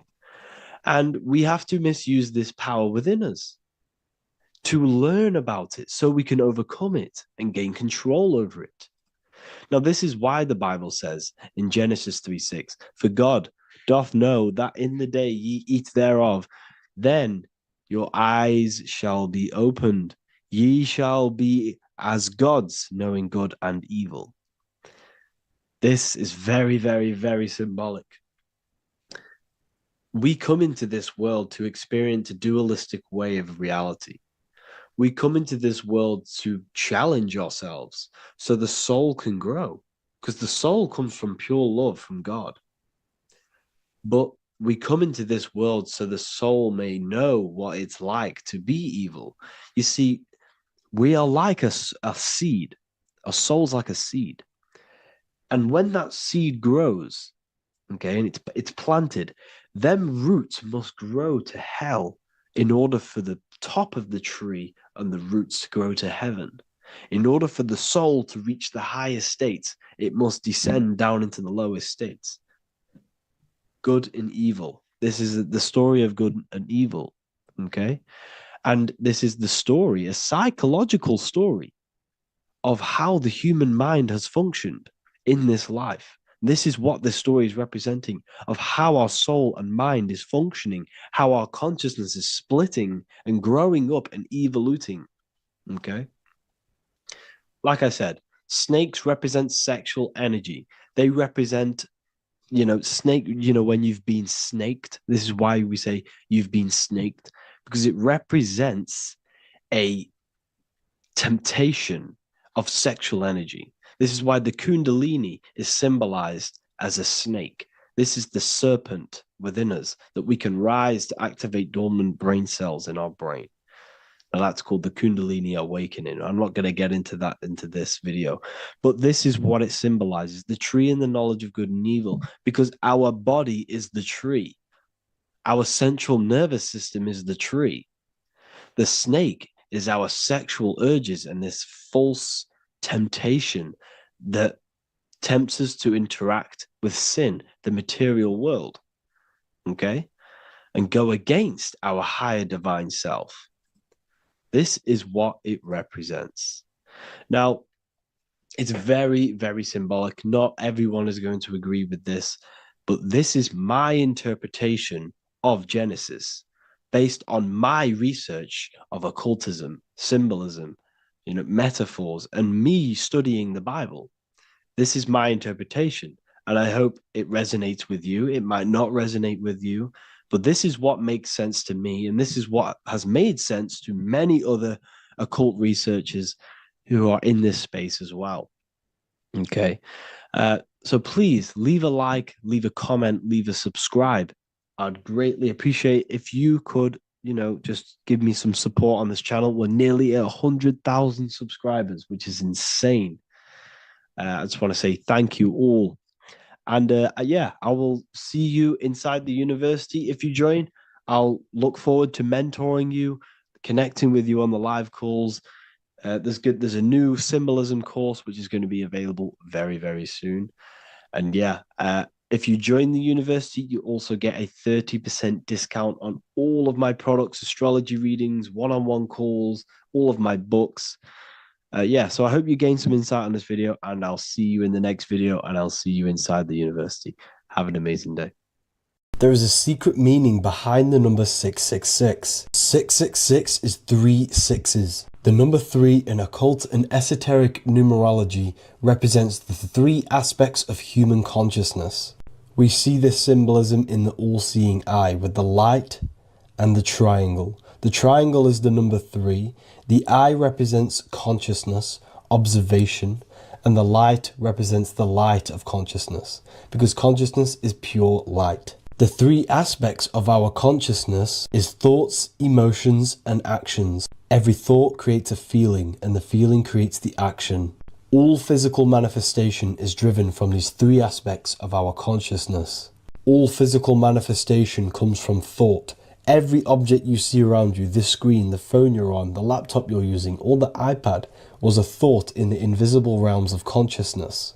Then it was brought into physicality through feeling and action. This is because man is made in the image and likeness of God. We are all mini creators. We are all extensions of God's creative consciousness. Therefore, the number 666 represents 3 sixes. 3 is thoughts, emotions, actions. The number 6 represents the cube, because cubes have 6 sides. This material world that we experience, everything has 6 sides. Everything's created by cubes. We can move forward, we can move backwards, we can move left, right, up and down. This is the cube that we are stuck in. Therefore, 666 represents our 3 aspects of our consciousness, thoughts, emotions, actions, all contributing towards our physical self, material world, material pleasures, completely cutting ourselves off from our spiritual, true, divine self, which means 666 is representing a state of consciousness. A state of consciousness where we only operate from a place of material needs and survival things.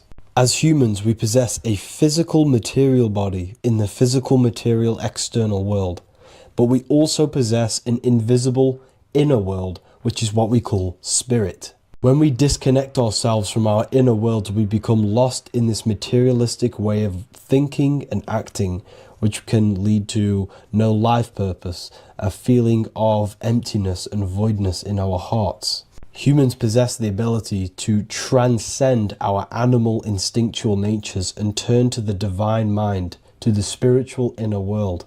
It is our inner world that is projecting our outer world. The outer world is just an effect of our inner state of consciousness.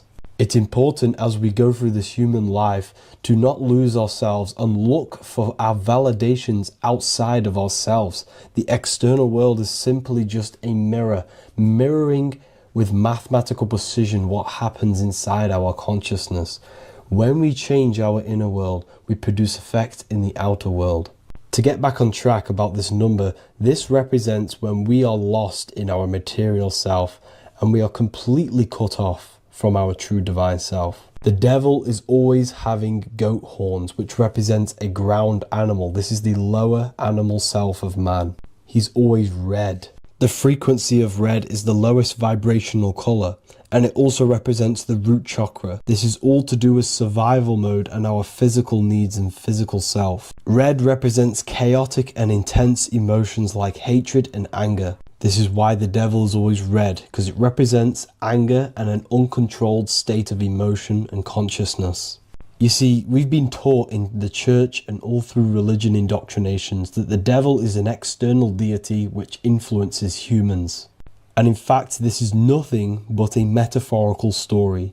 The devil is a character which represents an aspect of the human mind, the lower aspect of the human mind, a facet of our own consciousness and psyche. The voice that we have in our head that tells us to do these negative things is not an external deity pushing us to do something bad. This is an aspect of our own mind. Jesus and Satan are just two characters which represent the two voices that we have in our own consciousness. In fact, the word devil was never present in the early Gospels. Instead, what was mentioned was a spirit of evil. A term spirit of evil was not meant to denote a specific deity or being, but rather any force of negativity, whether it manifests as a destructive thought, emotion, or action. The spirit of evil represents the darker sides of our mind, the part that leads us astray and brings forth negativity in our lives. The reason why they want you to believe in a devil is because they don't want you taking responsibility for your creations. They don't want you to realize that the external world is truly a mirror of your inner state of consciousness. Instead, when something bad happens in your life, you blame it on some external devil or Satan who tempted you. Everything is your creation in your life. When you realize this, you take full control and you begin to reshape your external world by changing your inner state of consciousness. Geometry. This is the study of nature, of the codes, the mathematical codes behind physical reality. So today we're going to be going deep into geometry and the true esoteric internal geometry, the geometry that no one really talks about, and how geometry relates to human consciousness. So essentially, what we must understand when it comes to geometry, the basics of geometry is everything is vibration. And this vibration is vibrating on a certain frequency. And this certain frequency creates a geometric shape, which is why in nature we see all of these different geometric shapes. All matter takes form in shapes. So if we put sand on a plate and we vibrate the plate on a specific frequency, we see that the sand goes into specific geometric shapes and patterns. So essentially, matter is energy condensed. It's energy vibrating on a low frequency, vibrating at a certain frequency. So matter is condensed energy. And each geometric shape is manifesting and showing a specific energy. Some shapes carry more energies than others. For example, the cube is what traps energy. A square is what traps energy. So geometry and the flowers are basically how energy manifests itself into physical matter. We are in a world made out of energy or light. Light is energy. So everything is vibration, everything is frequency, and everything is energy. Even the words, each atom in our body, everything. So everything in nature has these mathematical, energetic codes. So geometry is basically the study of nature and the shapes that are in nature and their energetic principles. Because, like I said, matter is energy. So this is what we call cymatics. When we place water in a petri dish and we shine light on top and we vibrate the water, and we can capture. This creates certain patterns. Each frequency, like you see here, has its own pattern. So what we are seeing here in the physical plane is essentially energy condensed into physical reality. We see it in the turtle. We see it in every single form in nature.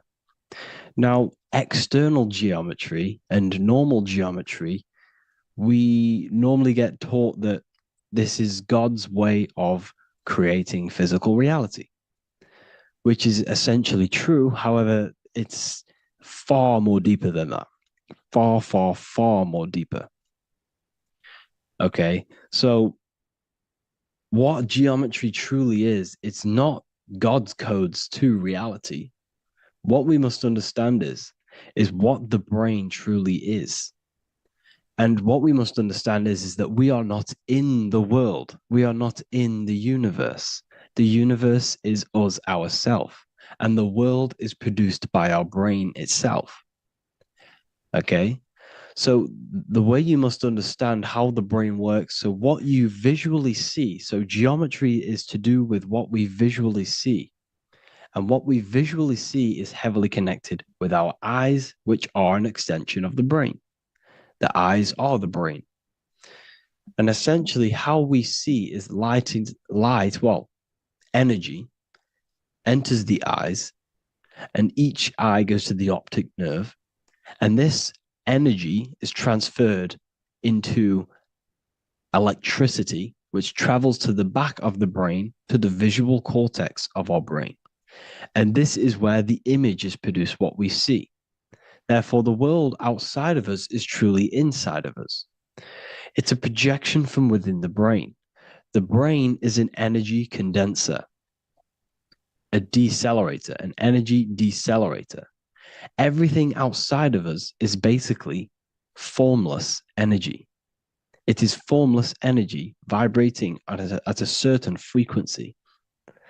So what the brain is, it's sucking in this energy, this light, and turning that frequency, that code, that light code, into a physical reality. It's condensing the energy and turning it into a visual image inside of the brain. Therefore, everything outside of you is not what it looks like. Everything outside of you is basically energy, infinite energy.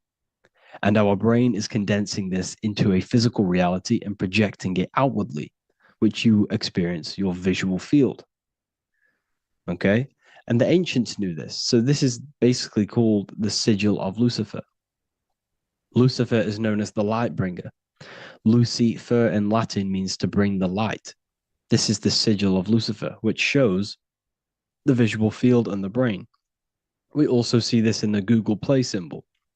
It's a powerful symbol showing you the visual field, which is basically a symbol that tells you that reality is inside of the brain. The brain is what produces reality, but consciousness is not produced in the brain. The brain is essentially a consciousness downloader. It's a computer and it's a reality simulator. The body is a simulation of physical reality. You are inside of the body experiencing the body simulation. The body produces this reality. It's a piece of technology. So Lucifer is to bring the light. Lucifer is the light being produced in our brains. Okay. So this is why they say Lucifer can tempt you. Lucifer can be the devil because it represents physicality. It represents the false light. Lucifer can trick you because it represents the physical world can trick who you truly are. So now that you understand how the brain is basically an energy decelerator and it creates and simulates a reality to your consciousness, you are no longer a person in a universe. You are the universe itself experiencing itself. Therefore, geometry is heavily linked in with the brain. Geometry is essentially how your brain and how your eyes decode energy. So what you are seeing is the mathematical codes of your brain creating reality. So what they teach you is the external is that geometry is God's way of creating this world, and these are the mathematical codes God's created. But now I'm telling you the internal. This is the truth. Geometry is how your brain mathematically condenses energy and light into a physical reality. So therefore, your brain is a computer program. So now geometry is nothing outside of you. Geometry is not something created by something else. It's created by your brain. Your brain produces these patterns through mathematical codes by breaking down energy into physical reality. And this is why you see geometry in everything around you. This completely changes your view on geometry. It's in your ear, it's in your face, it's in everything. Geometry is everything. Okay? So now that you understand this, now, as we were talking about the visual field earlier, the ancients knew about this. The ancient Egyptians knew about this. We can see this symbolism inside of the casket, the Egyptian casket. See, this crossover represents the visual field. This represents the back of the brain. This is the left hemisphere, the right hemisphere. And now some of the most simplest teachings in geometry is that straight lines are masculine and curved lines are feminine. And we even see this in the human body. The feminine human body is curvy and the masculine human body is liney. And even with the genital reproductive area, we have a line and a curve, 0 and 1, the binary code of all creation, 0 and 1, because that's basically all that exists. Nothingness and one, nothingness and God, nothingness and consciousness. That's all that exists. Now that I've told you that, the basics of geometry and the line and the curve and the feminine and the masculine, what do we have here? Do you see this stick here? This is a curve. And what's the right hemisphere? The right hemisphere is the feminine, the feminine energy, the feminine aspect of our brain. Then we have a straight line. This is straight lines. Now this represents the left brain. So the Egyptians are showing you the left masculine brain and the right feminine brain because of the curve and the straight line. And this is the visual field, the crossover. So there's a crossover in the brain. The left eye is connected to the right brain. The right eye is connected to the left brain. Okay, so the left eye is connected to the right brain. The right eye is connected to the left brain. The solar and the lunar. So, like I said, everything outside of you is basically energy.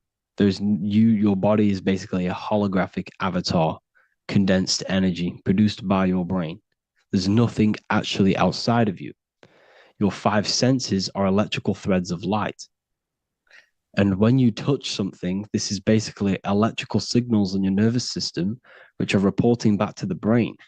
Therefore, what you touch is actually, you're not touching. The feeling that you feel when you touch something is not the true feeling. That's your nervous system you're feeling.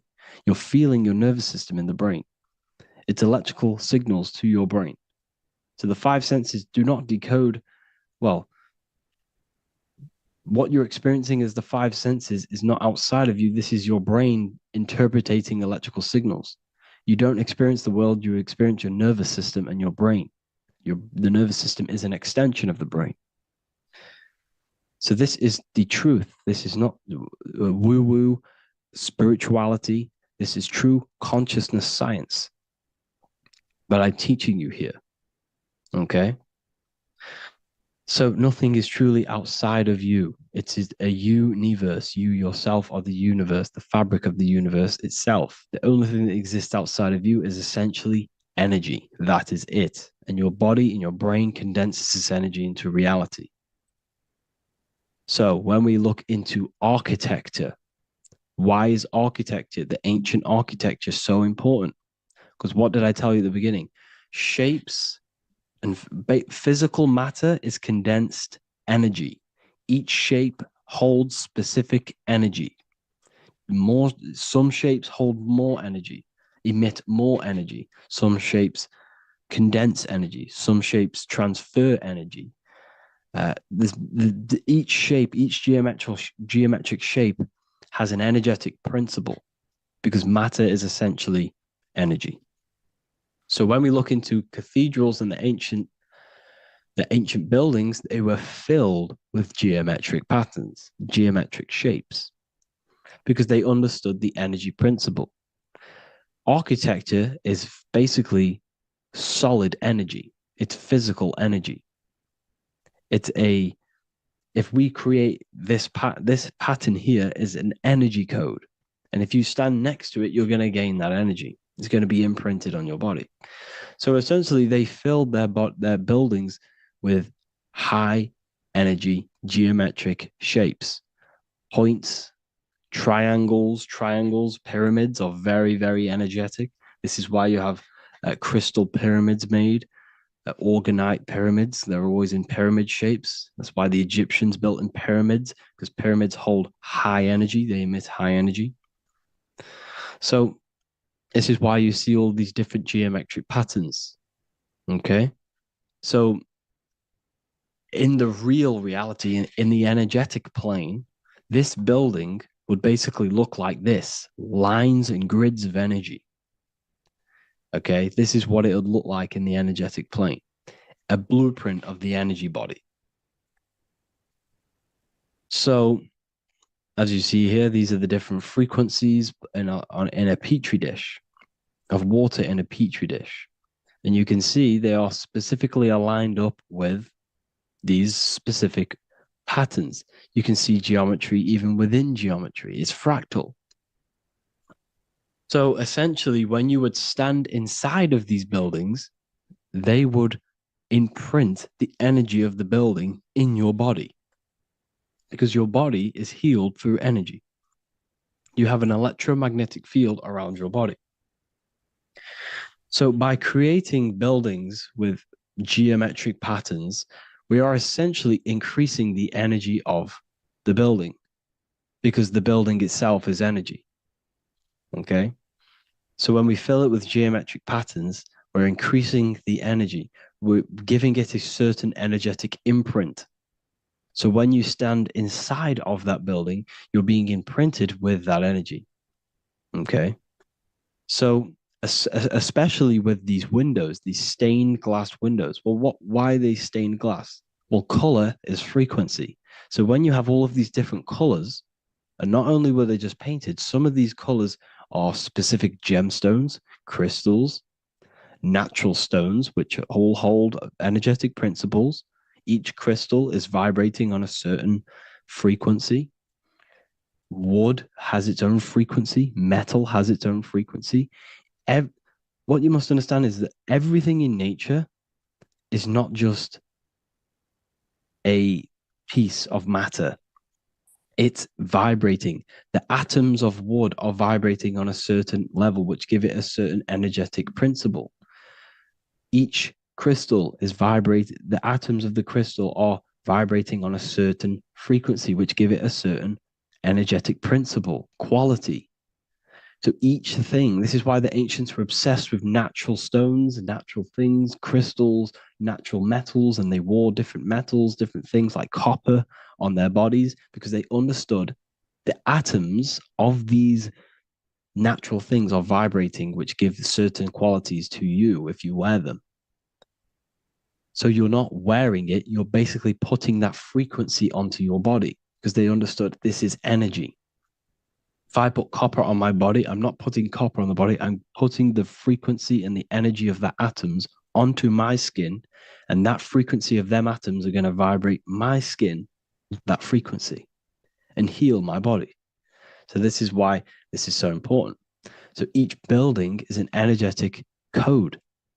Okay. So when you stand in these buildings, it can heal your body. This is why when people walk into these ancient churches, they feel like they've met God. They feel a certain way. They feel so amazing when they enter these churches. They feel holy, for example.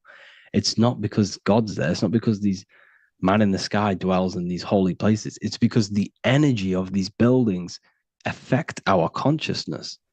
They increase your energy. They raise your vibration.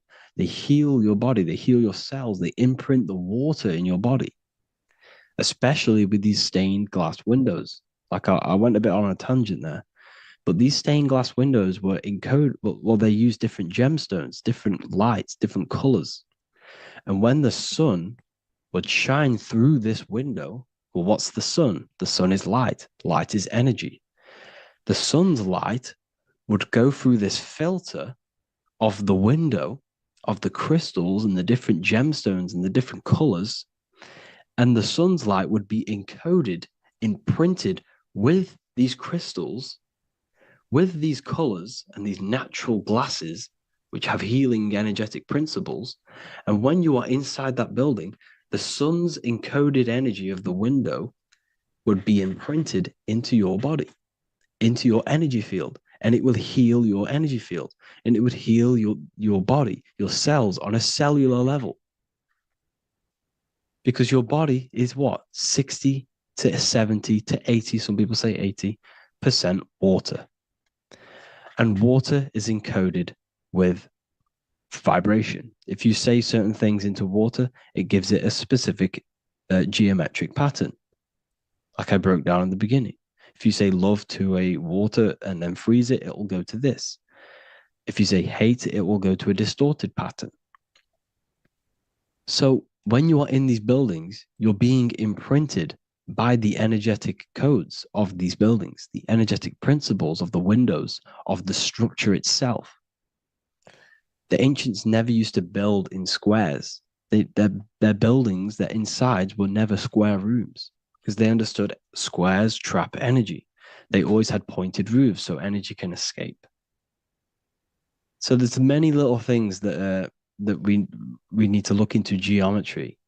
For example, when you see magicians, when you look at ancient magic, why do they stand in circles with different geometric patterns? They use different geometric shapes. Why? Because shapes are energy. They hold specific energy. So when the magician stands in a circle with a pentacle, they're working with the energy of that pentacle. You can work with different energies based upon the different geometric shapes that you draw. And you can use this in your structure, in your architecture, in your work, and it can influence everything. So this is the true geometry. I hope you gained a deeper understanding on geometry and how it relates with you and your consciousness. Like I said earlier, your brain produces geometry. It's basically how your brain decodes energy. It's not God, how God creates this reality. And no, you're in this reality. You are the reality itself. Your body produces the reality. Therefore, geometry is one with you. So therefore, if I play with the geometry of the buildings, for example, like the government have, everything's in squares. If you look outside, everything's a square, everything's a rectangle. You go to a city, every window is a rectangle, every building is a rectangle. You live in a box room, everything is boxed and squared off in this reality, in this modern society. Why? Because they're trapping energy. The cube is the most simple geometric shape, which basically condenses energy and it traps energy. And if you subconsciously see squares all the time, your phone's a square, your TV screen, everything's a square, your keyboard, your desk. Go and look at the ancients. They never used to build in squares and cubes. And if you go into nature, you'll never see squares and cubes. Nature doesn't create squares and cubes. Everything in the modern society is squares and cubes to simple your consciousness down, to dumb your brain down. So the ancients built very, very complex structures. Why? Because they understood what we see affects our brains, because our brains decodes reality and creates reality. If you see a sophisticated building, this is going to give you a sophisticated mind and raise your IQ levels over time, subconsciously. I'm not saying if you look at this building, you're going to become smart. I'm saying if every single building in your environment, ment is mind, mental, every single building in your environment was this complex and complicated, it would increase your IQ on a subconscious level. It'd make you more complex, make you more intelligent. So they've dumbed everything down. They've dulled everything down. Look at everything. Everything is being dulled down. So anyways, I hope you all gained a better understanding on this. If you want to gain more occult knowledge and esoteric knowledge, make sure to read the Book of Wisdom, Volume 2. If you're inside the university, you can get this book for free. Go to the general chat area and follow the instructions and you can order yours for free. Truly life-changing stuff. Because the issue is with the world is that no one really understands who they are, what they are, and why we are here. That is the issue for people's depression, for people's wrongdoings. They don't understand who they are, what their emotions are, what their mind is, what their body is, what reality is. This book gives you that. This book gives you the sense of understanding, the sense of well-being that will give you a better life because you understand life and what life is. And if you truly want to take your studies to the next level, we have the Ethereal University. This is the place for truth seekers where you can connect with like-minded people so you don't have to feel insane because not many people think this way. I've been there. I've been there when you wake up and not many people around you are thinking the same way and you start to feel a bit insane and you can't really talk to people about these things. That's why I created this. So you can connect with people and learn at the same time and become the best version of yourself by understanding truth and knowledge. We do If you join, you'll gain access to free live calls every single week, every single Saturday morning. We do live calls. You can ask me questions and all sorts. So make sure to leave a like and a comment. And thank you all for tapping in.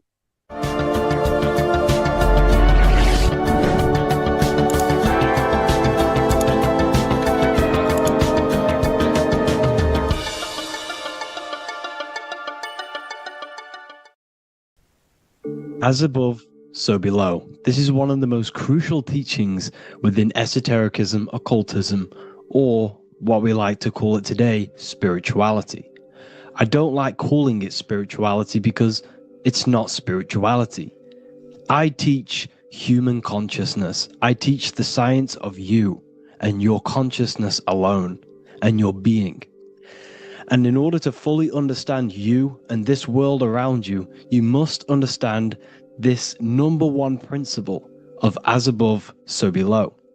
There is many misconceptions of this, and there is many simple teachings of this, but I'm going to break it down today from the most simplest to the most complex, and you will see the connections between all things. This is the most important lesson you could ever learn, and I'm going to teach it you today.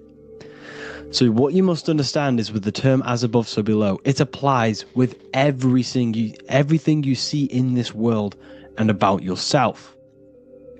We have something called the macro, which means the bigger scale.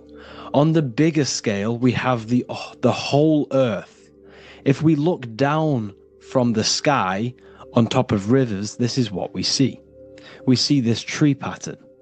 Then on a smaller scale, we see trees have the same pattern. Then we look even closer. We're going smaller and smaller into the leaves of the tree. We see the same pattern. Then we go even more micro into the human brain and look at the human brain cells, and we see the same pattern. This is proof this is a fractal universe, and everything is in the micro is reflected in the macro. As above, so below. As within, so without. On the macro is a reflection of the micro. So now that you understand this, we can go a bit further. A yearly cycle of spring, summer, fall, winter is a macro. A micro is a daily cycle. So a day is a mini year. The summer is the midday. Autumn is the evening. Night is the winter. And spring is the morning. This is a macro, a reflection. We have a miniature cycle of the zodiac every single day. And this cycle is also reflecting the cycle of life and death. We live, we are born, which is the spring. We live, which is the summer. We then age, which is the autumn. And then we die, which is the winter. And then we are reborn again. This is the cycle of life and death. And you do this every single day. You see, death is a macrocosm of sleep. This is why we say sleep is the cousin of death. Because you die every single night. You do this process of life and death every single day. As above, so below. What's in the micro is in the macro. So when you go to sleep, you are essentially dying. And then in the morning when you wake up, you are then born again. This is a fractal cycle that we live in. Everything in this whole world is fractal. Everything applies to as above, so below. We have the sun, we have the moon, we have the day, we have the night. We have the life, we have the death. We have the conscious, we have sleep. As above, so below. We have the conscious mind, because now we're diving into as within, so without. As above, so below more refers to the external world. As within, so without is referring to your inner world and the outer world. What you must understand is about yourself. You exist in two realms. You're an individual. The dual nature of you. You exist in two realms at once. You have an inner world of your thought, emotion. This is the inner world that no one else can see but yourself. And you have an outer world with a physical body which everyone can see. So you exist in two worlds. You have the inner voice, you have the outer physical voice, which I'm speaking to you with now. But I also have an inner voice, which no one can hear, only but me. So you exist in the light and you exist in the darkness. The sun represents your external self, your physical, conscious mind. The moon represents your shadow self, the inner self, the psyche self, the spirit self.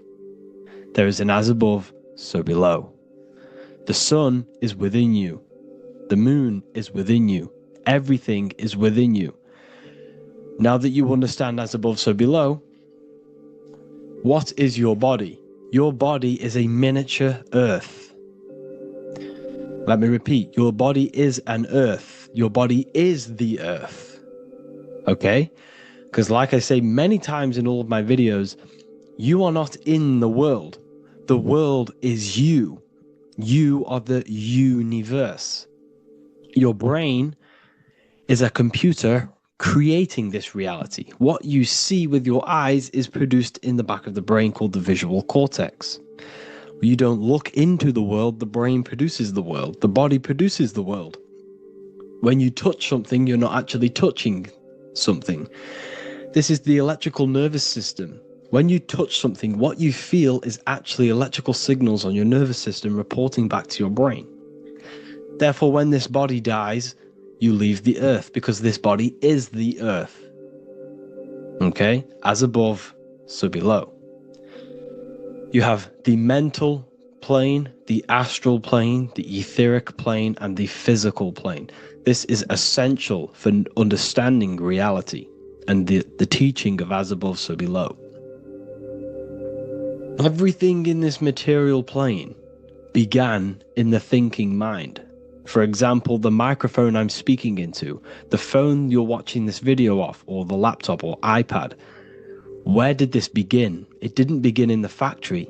The first ever place this item begun was in the mind of an individual.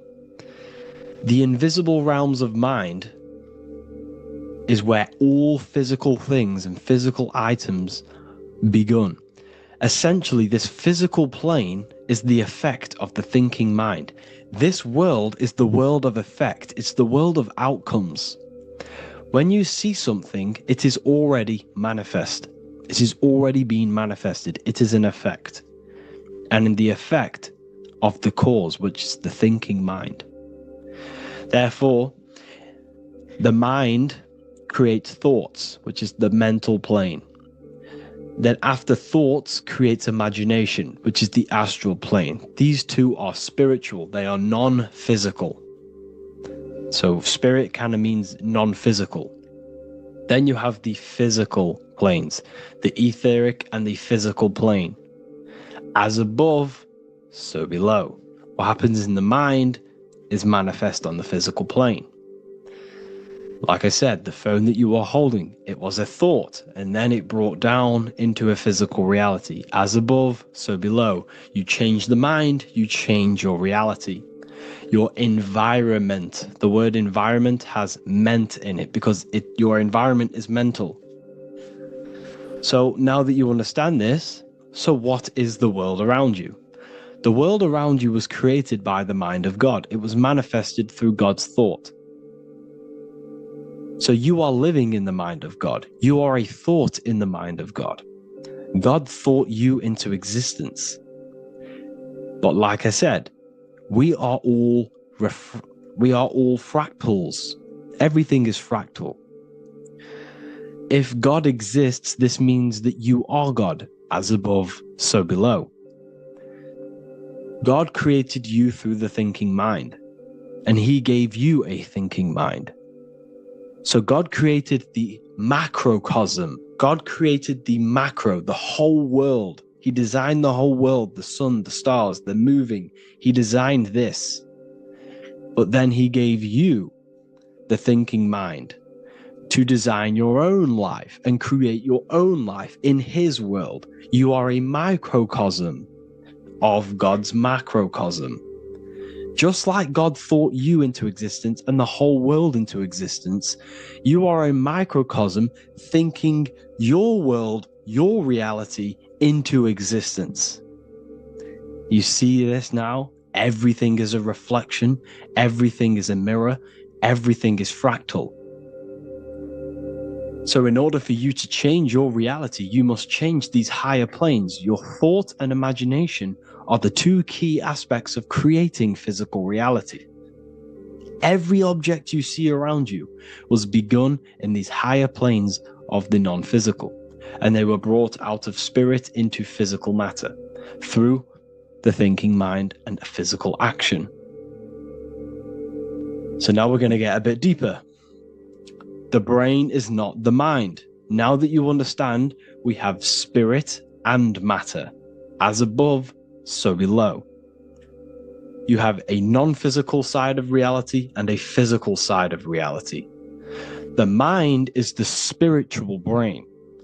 The brain is a physical manifestation, a physical effect of the mind. The mind uses the brain to operate in the physical world. And it's the same with the heart. The soul manifests itself physically through the heart. The heart is a physical manifestation of the soul, of the emotion, thought and emotion, the mind and the soul, the brain and the heart, heaven and earth. So you have the inner world and the outer world, the spiritual, non-physical, and the physical. So we are all on this process of awakening, an expansion of our minds into new fields of thought, into new fields of awakening ourselves. Because essentially we are born into this world. But you are born many, many times. You can be born physically and you can be born spiritually. Like I said, everything is fractal. So just like when the baby finds out that there is a world outside of its mother, what does the baby do? The baby seeks a way out of its mother, and then the baby is now born into a new world, a world outside of its mother's womb. It's the same with you and your spiritual process. As your mind becomes aware that there are other realities beyond your physical body, it then seeks a way out. And this is why you are probably watching my YouTube, because you are now on the path. Something within you has guided you to this path of knowledge, truth, enlightenment, and expanding your consciousness. And it is your soul who brought you here. Your soul speaks through emotion, a guidance. Emotion is the language of the soul. When you feel very bad, this is your soul telling you you're not in the right place. You're doing the wrong things. Because the soul is always unfolding its purpose, which is expansion and learning. That is it. The mastery of the self and the learning of the mind is the only thing that counts in the end after this life.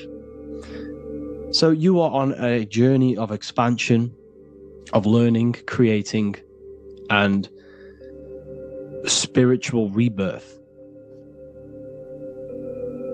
As above, so below. What does this body tell you? When I see someone overweight, I don't see the overweight. I don't see the body. I see the mind. I see an undisciplined mind. I see a mind that lacks self-control. I see a mind that seeks external validation. That's what I see when I see an overweight person. I don't see his body. I see the result of his mind. Because what does the Bible tell you? You shall know them by their fruits. It's the same saying as above, so below. You shall know them by their fruit. The fruit is their manifestation. Your body is a direct correlation and manifestation of your mind. Your inner world projects your outer world. As within, so without. As above, so below.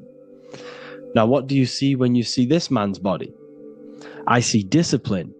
I see strength, mental strength, not physical strength. I see mental resilience of pain. Because all of this man's mental energy has been manifested physically within his muscle.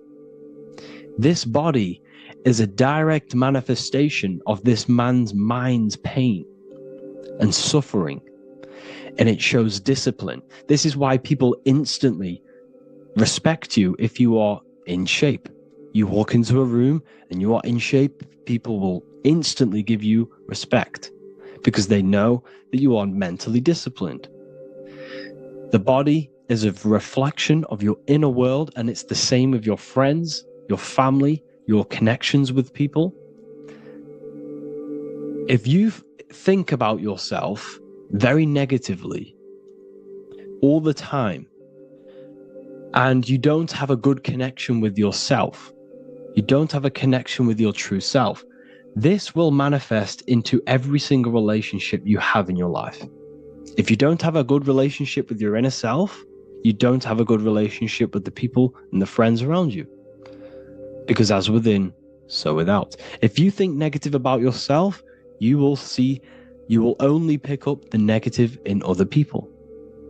If I think very highly of myself and I think very happy and good things about myself, I will then see the good things in other people.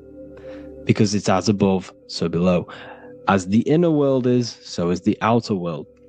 It's the same with your life circumstances. Your life is a direct correlation of every thought you thought in the past. If you possess millions of pounds, millions of dollars, this is because you have thought this into physical reality. You live the life you are deserved. You live the life that you manifest through your thought. If you live a very poor life, this is a reflection of your mind. This is a reflection of what you have thought into physical existence. Because like I said, everything begins in the mind, as above, so below. And this is even present within the body. So where is the head? The head is at the very top of the body. And where does all manifestation begin? In the mind. That's where the mind is, in the head. And then the thoughts we think travel down the body into the heart, which is the emotion. Every thought we think is in the emotion. Every thought we think creates an emotion. This emotion then drives the action. Where does the action come from? The feet, because the feet move our body. We move with our feet to take action. Our hands. You see, so the body is even a micro reflection. I can't even say it. Reflection of the order of manifestation. This blew my mind when I figured this out. You see, the head, the thoughts begin here. This is the beginning of all manifestation. Then it comes down to the heart. This is the emotion. Then you take the action. The thought and emotion then sparks the action, which is taken with the hands and the feet.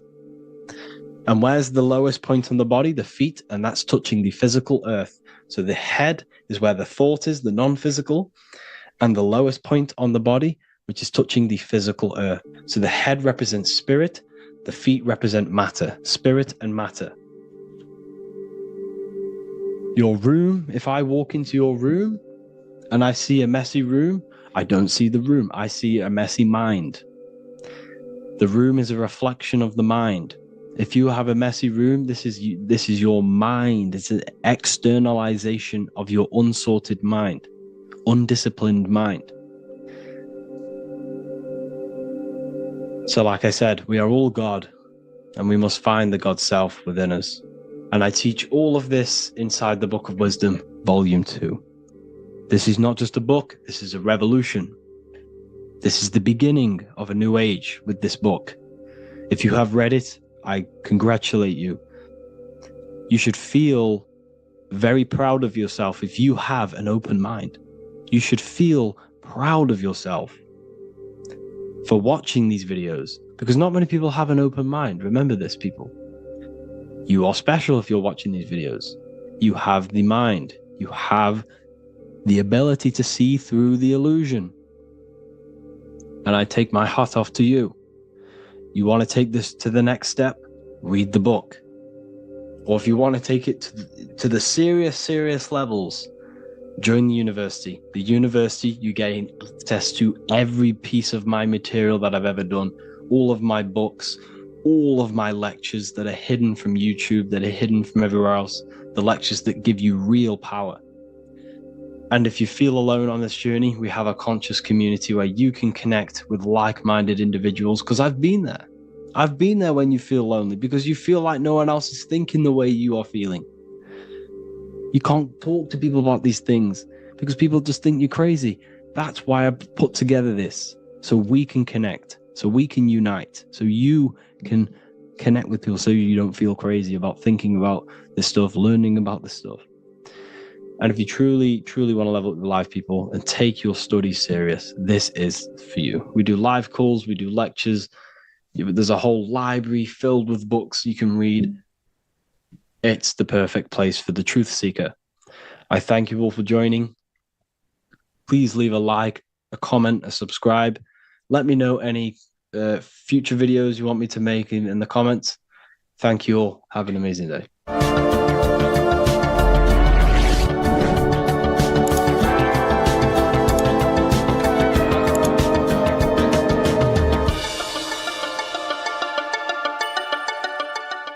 Welcome to Revival of Wisdom. Today we're going to be breaking down Saturn worship and how the occult are linked in with Saturn. Okay, so first of all, let's start with the celebrities. All these celebrities are doing 666. Okay, covering the one eye, which also symbolizes the all-seeing eye, which is another occult symbol. But we're focusing on the 666, the 6 with the 3 fingers.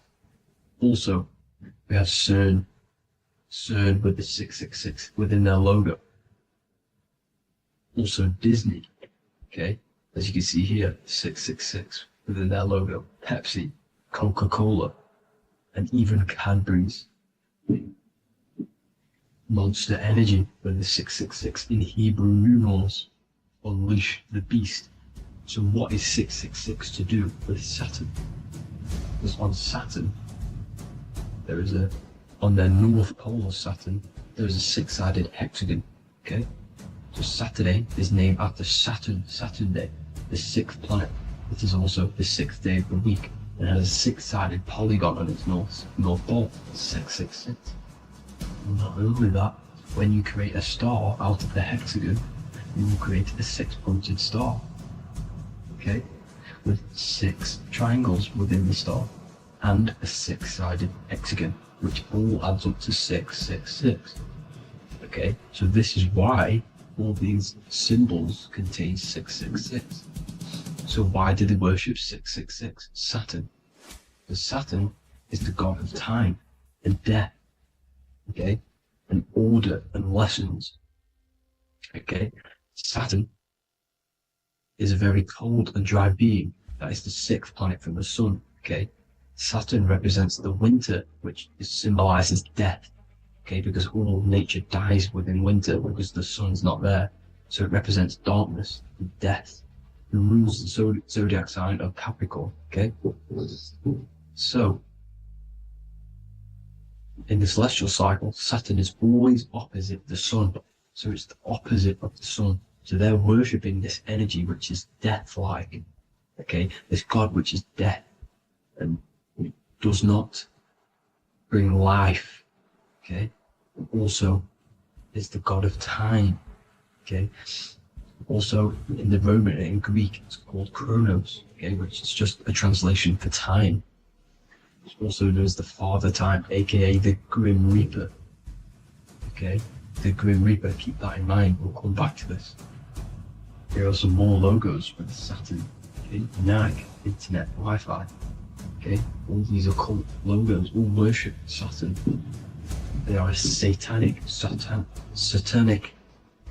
occult. They worship this death god, this evil god, okay? This is where the cube now comes in, okay? Because what colour is associated with Saturn? It's black. because it's the absence of light. It's opposite the sun. So black is this, the colour associated with Saturn. Each planet has its own colour associated with it. Okay, so when you make the cube, okay, as you can see here, the cube out of the polygon, it creates what? A black cube. Okay, and the Kabbalah, okay, Kabbalah means cube, Allah means the God, the cube God. These religions are secretly worshipping this cube God, the God of death, Saturn, Satan. It's the same entity behind it all. Okay, so also we have these black cubes in Australia, Denmark, all around the world, these black cubes, because this occult is worldwide. It's Saturn, Satan taking over this realm. Okay, also with this black cube, they walk around it like the rings of Saturn. It's around the black cube of Saturn with the rings. They walk around in circles. What are circles? Cycles. What is a cycle? Time. The time god. This is why it has a ring around it, because it represents time, cycles. Okay? And this is another depiction. Saturn, always depicted with this Reaper staff. Okay? Keep in mind this staff, just like we associated with, aka the Grim Reaper. The Grim Reaper also wears a black robe, representing Saturn with the same staff. Can you see it? This is where it comes in. Okay? It's the same thing, look, the same staff with the black robe. Black representing Saturn, the god of death. Okay, the Grim Reaper, Satan. Okay. Also, when you graduate from university, what do? You wear a cube on your head, a black cube with a black robe. This is Saturn worship. See, this is how Saturn, Satan, has tricked the world into worshipping him, not God, the sun, which represents God. So what is a corona? Because a corona is a crown, a circle, okay? A set of concentric circles of light seen around a luminous body. So Saturn. So this is why they used to worship Saturn by wearing crowns in ancient days. And we still do to this day. The king or queen has a crown, a corona. Also, corona, the drink. Corona adds up to 666, just like Saturn is 666. But like you see in the corona, you see the staff. You see this staff, just like the staff of Saturn, the Saturn god, like the Grim Reaper, with the black robe and the staff, just like the Saturn god.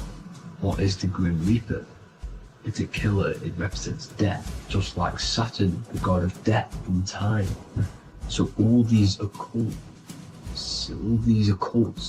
and secret societies all worship the 666 god, which is Saturn, Satan. All of our energy is being put into Saturn. Okay, and Saturn, Satan, is harnessing all of this energy. So gradually, this is what the mark of the beast is. Like it says in the Bible, the mark of the beast, or the name of the beast. Here is wisdom, let him know that he hath understand and count the number of the beast, for it is 6. It is the number 6 of a man, and is 600, 6 666. So this is what the mark of the beast is. They are going to eventually put green chips, just like Neuralink, which is what Elon Musk is pushing. Okay, so this chip is the mark of the beast, and it's going to be implanted to our hands or brains. Okay, and they will manipulate our consciousness, and it will manipulate our DNA, and it will directly connect us to AI, and AI is linked in with Saturn, Satan, as the demons and the people who rule this world, are in love with AI. They want to connect humans to AI. And this will control our consciousness completely and give all of our energy back to Saturn. Satan, this deity that they all worship. Just like when you get married, you wear a wedding ring, the rings of Saturn, over the finger, which represents the sun. So you're basically seeing Saturn over the sun. The sun is the son of God. It represents the sun, represents God. So you're putting Saturn over the sun. So thank you guys all for tuning in. I'm going to leave you guys here. Please leave a like, comment some topics that you want me to talk about. And please subscribe for more amazing content. God bless.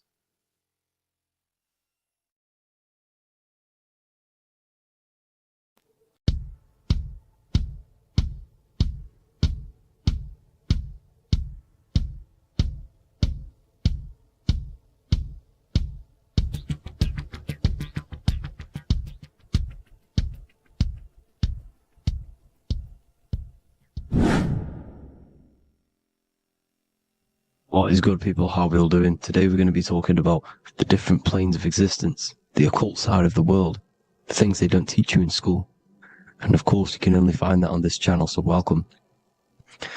So you need to understand is that your consciousness moves through these different planes of existence, these different states of consciousness, which make up all of you. Okay? They are all interlocked planes. They are all interpenetrated into each other. They are all one. They melt into the plane above and below. You see, each plane is a product of each plane. As above, so below. Now, the higher you go, the more fluid, the more dreamy, the less dense it becomes. The lower you go, the more denser it becomes, the more solid it becomes. The lowest plane is the physical plane, which you are obviously aware of. You are inside of the physical plane now. But while you are in this inside of this physical plane, you are indeed inside of all these other bodies which you have not awakened yet. You have to awaken these different bodies. You have these bodies. Okay? It's like a ripple effect. And the center is the most dense, the most solid. This is Earth, heart, the heart of the ripple. And the lower you, the further you go out from the center, the more dreamy, the less fluid, the more fluid, the more less dense it gets until you're one with the all. You see? And this is what it's like. This is what this system is. It's like a ripple effect. Now, let's jump straight into the planes. First, you have the physical plane, made out of 4 elements. 5 elements. The ether is the mother of the elements. It's the womb of the elements. It's the 5th element. And it gives birth to the 4 other elements. 4 is stability. Tables have 4 legs, and this is why the ether gives birth to 4, because it's the foundation of the physical world. Fire, earth, water, air. They are not pure. Each one of the elements melts into the other one. For example, earth and water both share cold. Water and air both share wet. You see? They compose of each other. They melt, they mold into each other based off the vibrational state of the ether. That's what it is. The 4 elements are the vibrational states of the ether. Okay? So you have the 4 physical elements making this, physical world. It's the lowest world. It's the world of effect. This world, whatever you see, whatever you experience, it's the effect. You can't change anything by manipulating this world. You got to manipulate the higher worlds to affect this world, you see? As above, so below. This is the lowest plane. It has 3-dimensional. It's the 3rd dimension. Space, height, and thickness. That's all it is. Front, backwards, upwards. You see, it's 3-dimensional. We cannot perceive the hidden side, which is the interior of this existence. We cannot perceive the interior from our exterior view. We are looking into this world. Okay? This is the exterior view. We can't see what's inside of that. That's the 4th dimension, which is the next one. It's the most gross and dense plane. 4 states of matter, the most slowest vibrational molecules, exist in this plane. Above this plane, you have the ether. Okay, the word ether and either are the same thing, because either connects 2 scenarios in languages. I either support Manchester United or Liverpool. Either is connecting them 2 scenarios. The ether is doing the exact same, as you can see here on the planes of existence. It connects the astral world, which is very important, to the physical world. It's connecting these 2 worlds. So it's the ether. It's the ether. The ether is pure potential. Energy flows through the ether. It is pure energy, pure potential. Okay? The physical body is an exact copy of the etheric counterpart body. So every physical object has an etheric energy double. It's like a blueprint of that object. Every single object has an energy double, and that's the etheric double. Okay? The etheric body determines the shape of our physical body through its lines of force.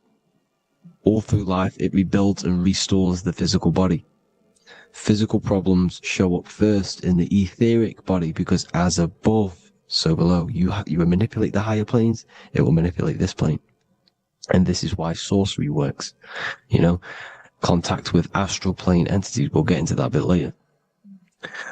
So, the reason why we can't see this plane, this energy world, which is all around us, which we are inside of right now as we speak, is that the molecules that compose it are further apart than those of the physical plane, making it invisible to the 2 eyes.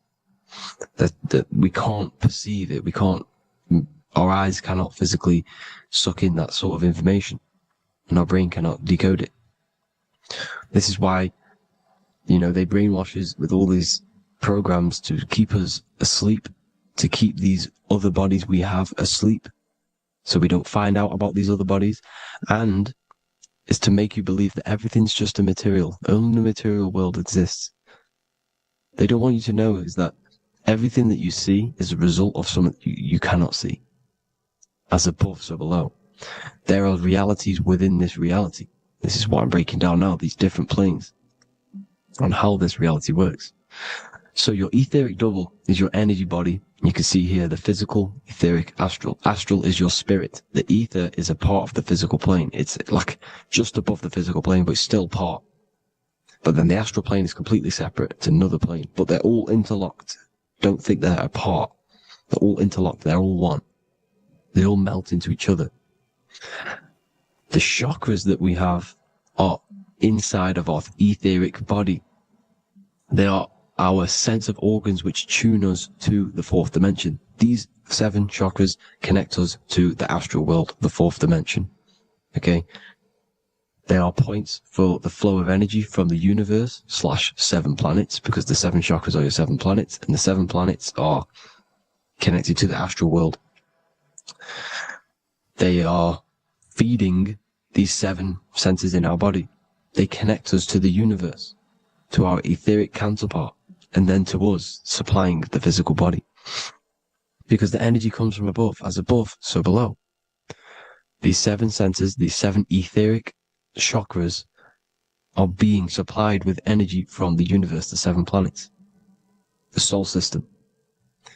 Then it supplies the physical body. You see?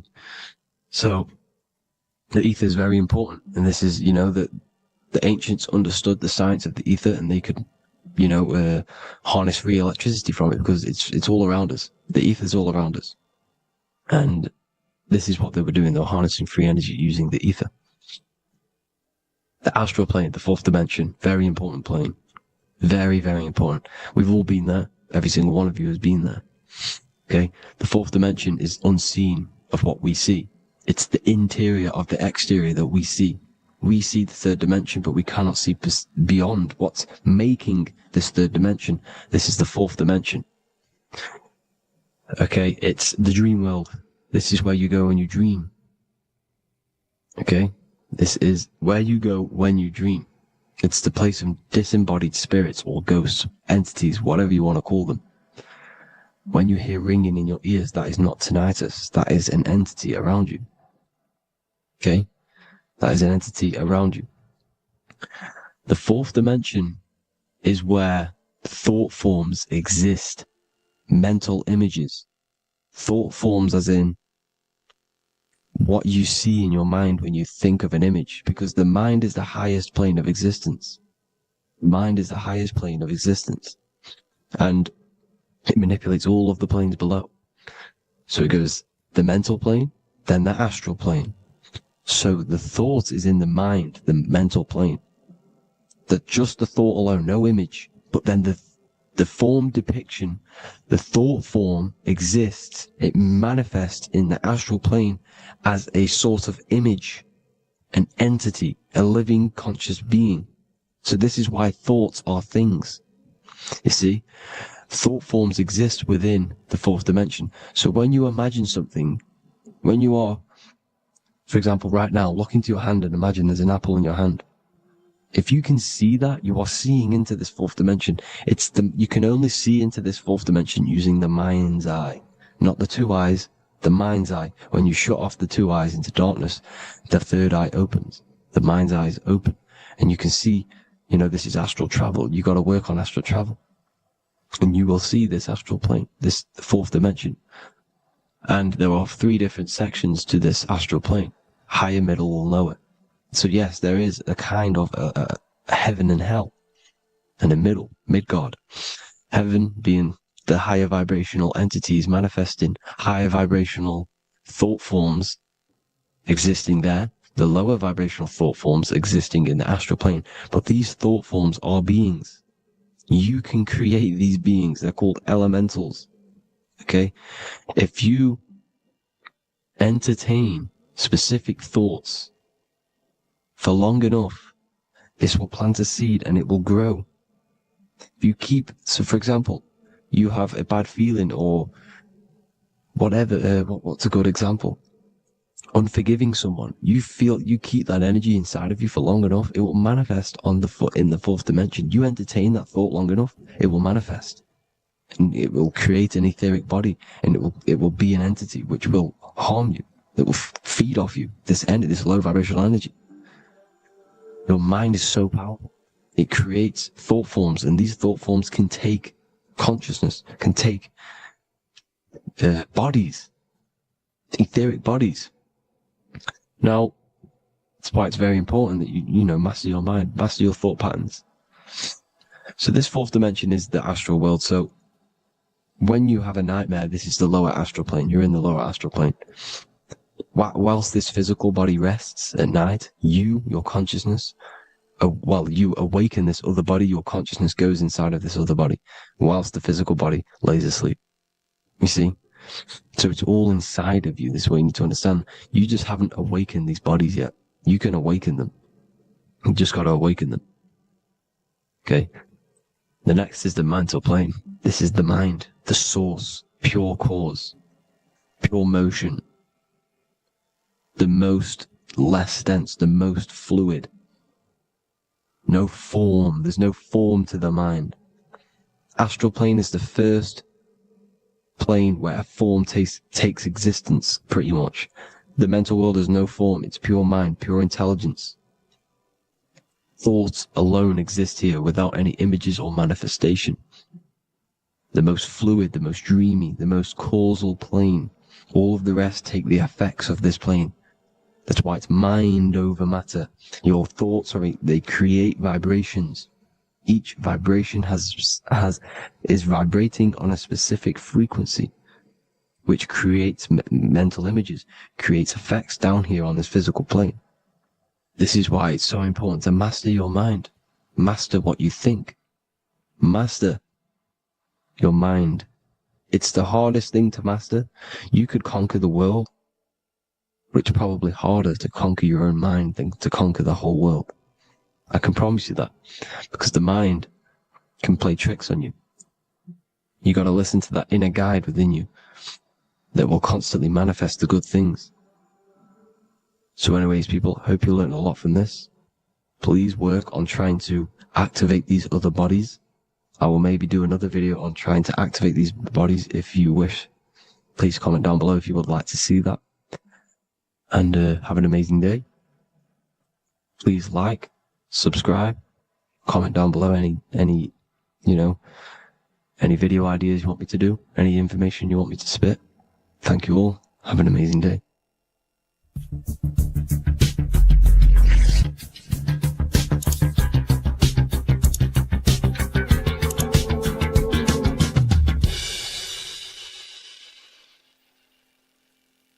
Neo is plugged in on the back of the neck, which is the reptilian brain stem. The reptilian brain is all to do with survival mode, survival state. It's always scanning the environment for safety, whether that's physically, emotionally, or mentally. It does not think. It is instant. For example, do I smack the guy or run off? If something happens to you, like a car's coming really quick to you, you do not think about this. The reptilian brain is the animal instinct that will instantly move your body on the instant reactions. Hence why it's the closest brain to the rest of the body. It has instant access to the electrical nervous system to control the body at instant reactions. Now, Neo is plugged in on the back of the neck, which is the reptilian brain. Therefore, the matrix is the body itself. It is the lowest state of consciousness. This is what it represents. The word matrix means womb. It translates to womb because your body is a womb. Your body is a vessel for universal consciousness, for God consciousness. And the body is also a womb where you can be born again outside of this body by raising your consciousness, by awakening the neocortex. This is why Neo is called Neo, because it represents the neocortex. This is the higher aspect of our brain. This is all to do with new things, higher reasoning, higher thinking, new learning. You see, the brain is a receiver for universal consciousness. Now, what do I mean? It is a radio receiver. Think of it like this. You have a radio tower which emits frequencies.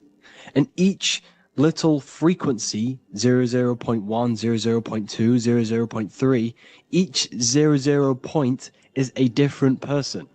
We are all the same universal consciousness, encapsulated inside of a different vessel. This is why our body is the temple of God inside of the Bible. Your body is a sacred temple of the divine essence of the universe.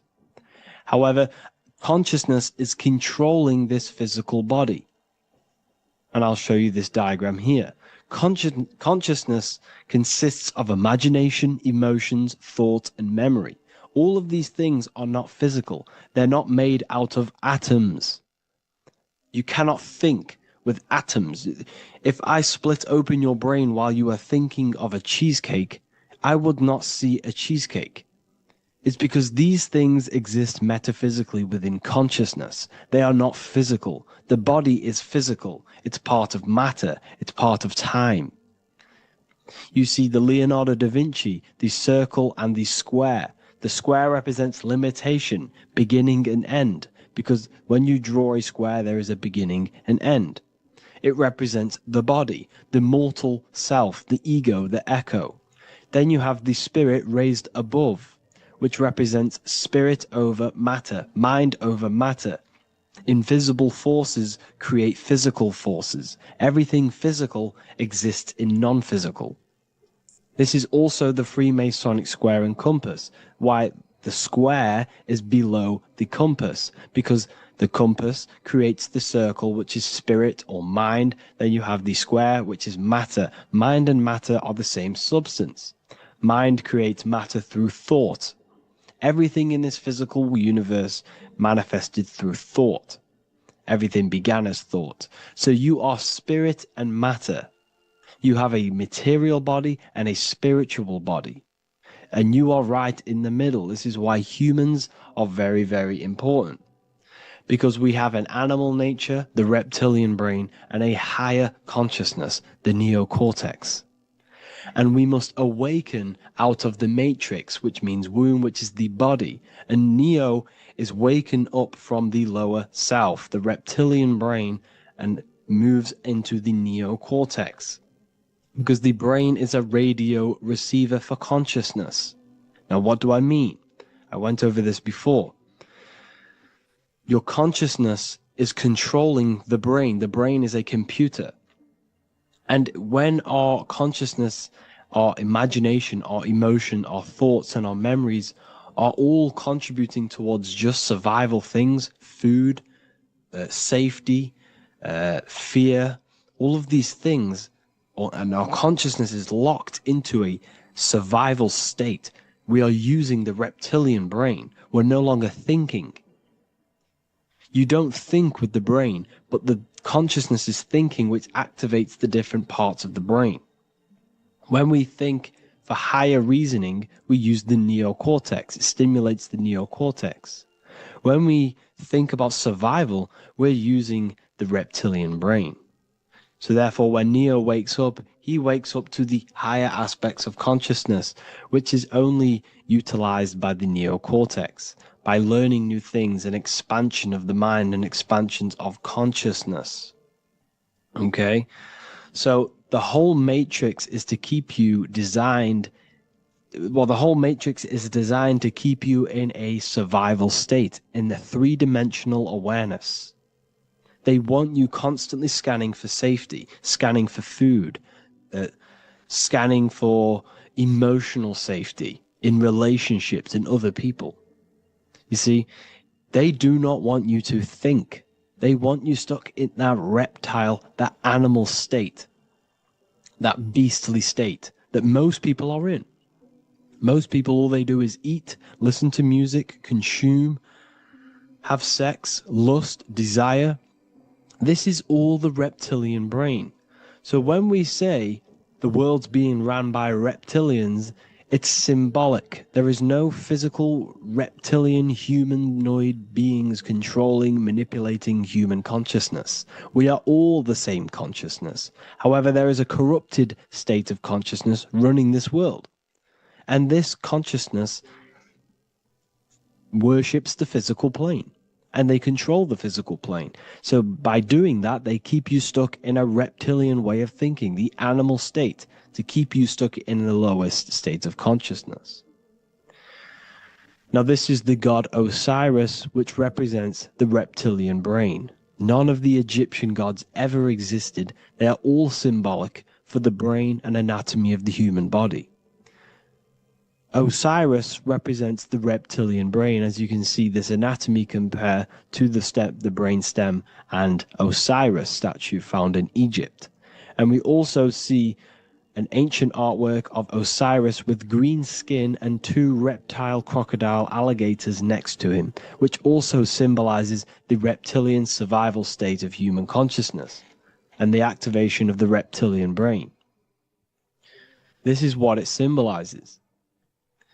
Now, this is what the Matrix is all talking about. It's talking about the awakening, the expansion of consciousness. The word divine is dive in because you connect with the divine by diving inward. There is no man in the sky going to save you. You must connect with the self. Know thyself. Truth comes from within. All of these things I'm telling you comes from within you. I'm just pointing it out. All of this is self-realization. A lot of people say, well, what are my sources?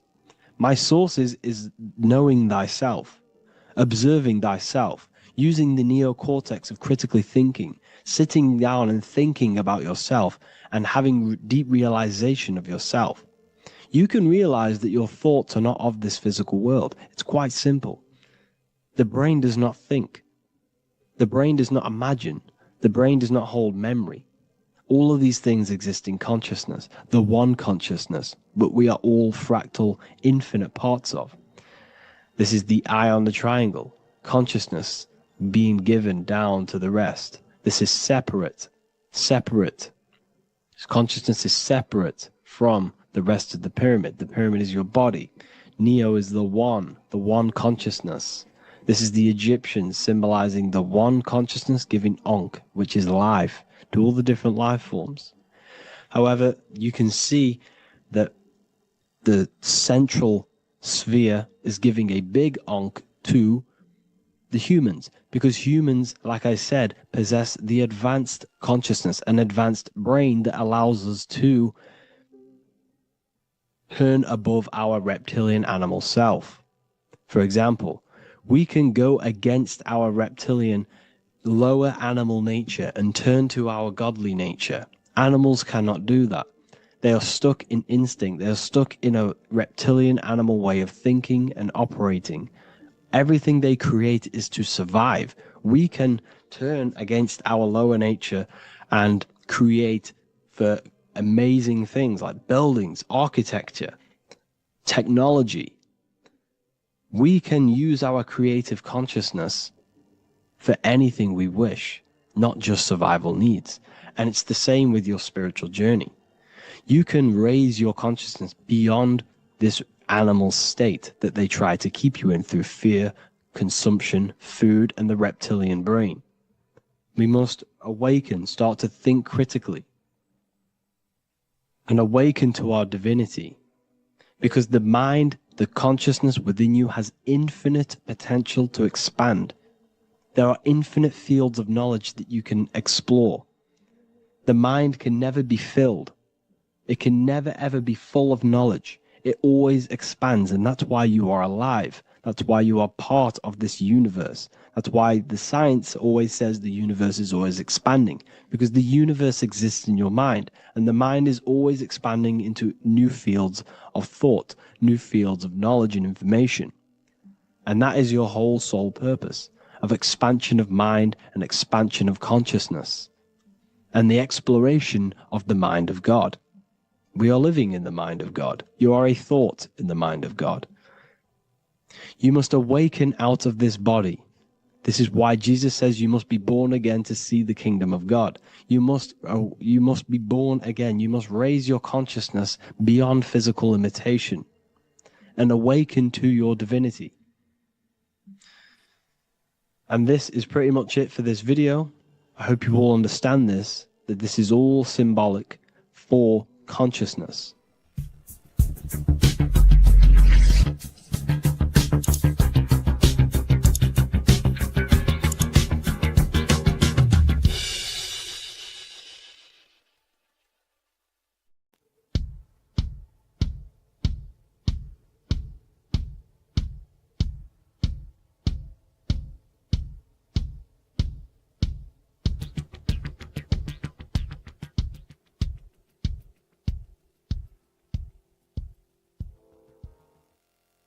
Welcome people, we're back with another video. I will now be keeping track of my YouTube and trying to upload every week. In this video, we'll be talking about the chakras. The chakras are the 7 attributes of God, and they are the 7 planets. These are literally vortex portals within us that connect us to these vices and characteristics of God. Each one of these energy centers are a spinning wheel of energy which controls the cells and organs in that particular area of the body. For example, it's literally a mini brain for that area of the body. Each chakra has a vice which you need to turn to a virtue in order to climb up through the system. They work like a stairway system. You have to go through each chakra in order to unlock the one above. This process is turning matter into spirit as you descended from spirit to matter. Saturn is Satan, that's why it's the lowest chakra, and that's why the devil is red, because red is the lowest vibrational color. When you are in these lower states of consciousness, you are in your animal nature. This is your physical side of your nature, and you are mainly being driven by your animal instincts or your ego. Moving back to your higher self or your spirit self is not an easy process. It takes a while. However, with discipline, consistency, and motivation, you can achieve this, and this is what the ancients called Christ consciousness. Once you have achieved this, it is basically a state of mastery of the mind. You no longer lust for the lower animal nature things. Now, let's start with the root chakra. This is located at the base of your spine, and you can feel this chakra by tensing your anus. This energy center is in control of your survival needs, your vitality, stability, and security. Now, if this chakra is unbalanced, you will feel insecure, fear, anxiety, unstable, low self-esteem, anemia, over or underweight, and constipation.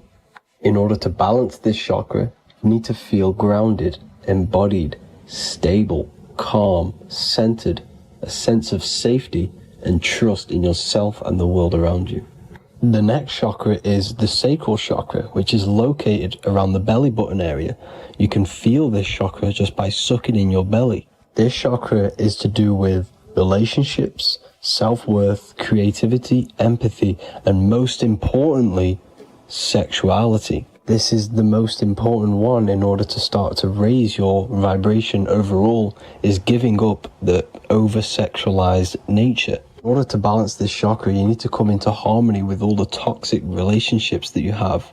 Get rid of the fear, the anxiety, the isolation, and 100% get rid of the over-sexualized nature. Lust is one of the most lowest vibrations you could possibly feel.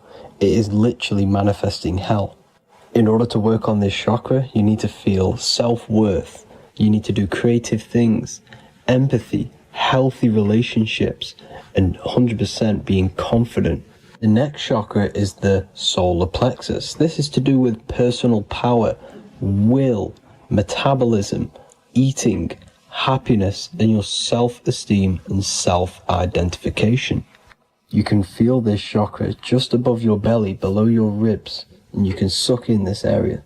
If this chakra is blocked, you will feel lack of confidence, difficulty in manifesting your desires, low self-esteem, misuse of power, misuse of dominance, weak will, and shame in yourself. Biggest one for this chakra is overeating, as it's to do with metabolism. If you are overeating, you are literally unbalancing a lot of your lower chakras, not just the solar plexus. In order to work on this chakra and balance it, you want to have a positive self-identification. You want to feel happy, a happy self-esteem, effectiveness to people, not overeating, and a strong willpower. Now for the heart chakra, one of the most important chakras. Chakra is to do with love, understanding, trust, hope, openness, compassion, balance, and forgiveness. The most important because your heart is the tree of life in the body. It is the center of the toroidal field. It is the most powerful chakra. Your heart is 5,000 times stronger magnetically than your brain. Once you have hit the heart chakra and you start surpassing the heart chakra, you are now turning matter into spirit, as the lower three chakras are dense and physical, and the above the heart chakra are turning to spirit. As you can see already, this is a hard and long process of working on yourself physically and internally. The symptoms of a blocked heart chakra would be lack of love or too much love, difficulty to accepting or giving love, lack of compassion, loneliness, and lack of emotional fulfillment. Finally, a lack of connection with a divine or to nature. In order to balance this chakra, the most important thing and the most powerful thing you can do is loving people, accepting and giving lots of love. Second most important thing to balance the heart chakra is balance. You need a balanced life. You need balance in all aspects of your life. Now for the throat chakra. This is a very important chakra as it's to do with communication.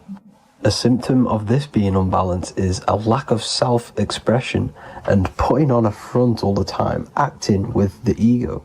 In order to balance this chakra, you need to constantly self-express yourself. You can't be putting on a front. That voice inside your head, you have to let it come outward. Don't just block it off with a wall. Self-expression will lead to you gaining friends who actually like you for being you, and not these fake friends that you have to put on an ego for. In order to balance this chakra, you need to express yourself, express the word that's within you. Don't be lying to people, don't deceive or be deceptive. The next chakra is the third eye chakra. This is starting to get very advanced and you are coming very close to spirit. Just before we head on, I want to announce the PDF is now available, containing all the presentations I've ever made, all into a condensed 38-page PDF. The link will be below this video for you to access. And if you want to learn how to create reality using your mind, how to attract your desires, how to get out of the situation you are in, the link will also be there for the Manifestation Mastery course. Now for the third eye chakra. The third eye chakra controls the pineal gland, which is your first eye. It's to do with your psychic abilities, channeling, telepathy, astral travel, visions, and connection to the higher self. You need all of the chakras aligned to get the full potential out of your third eye or pineal gland chakra. For example, if you're astral traveling and you fear something, you will be instantly shot back to your body.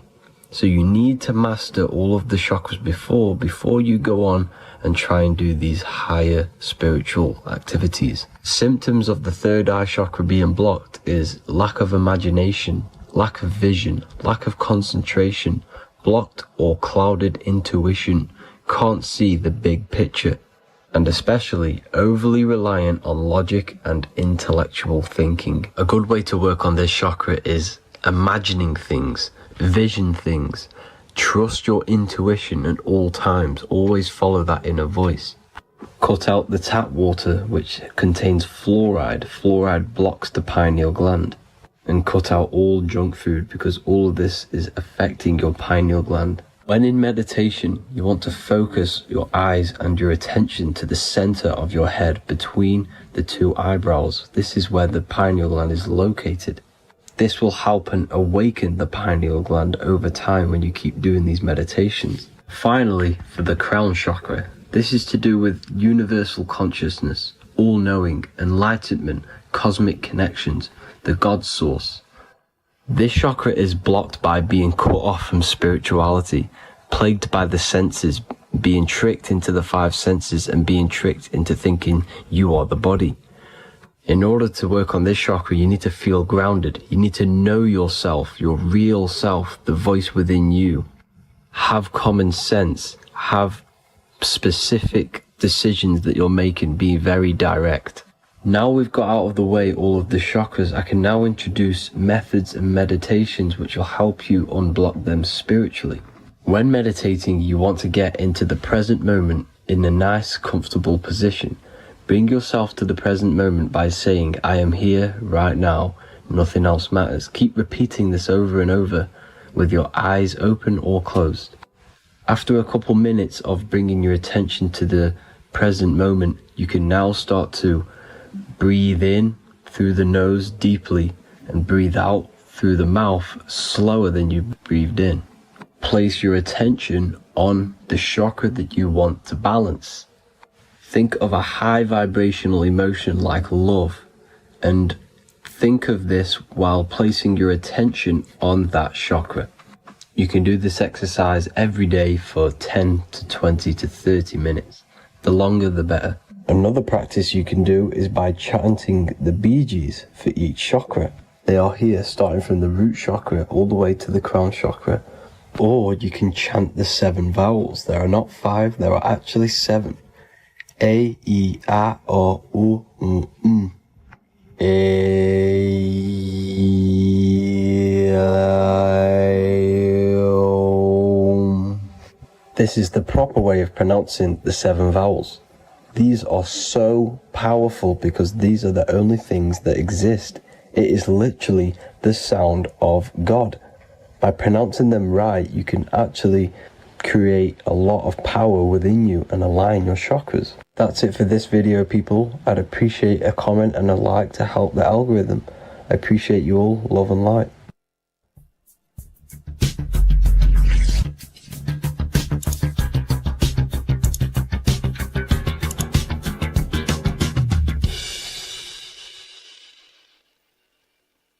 Welcome to Revival of Wisdom.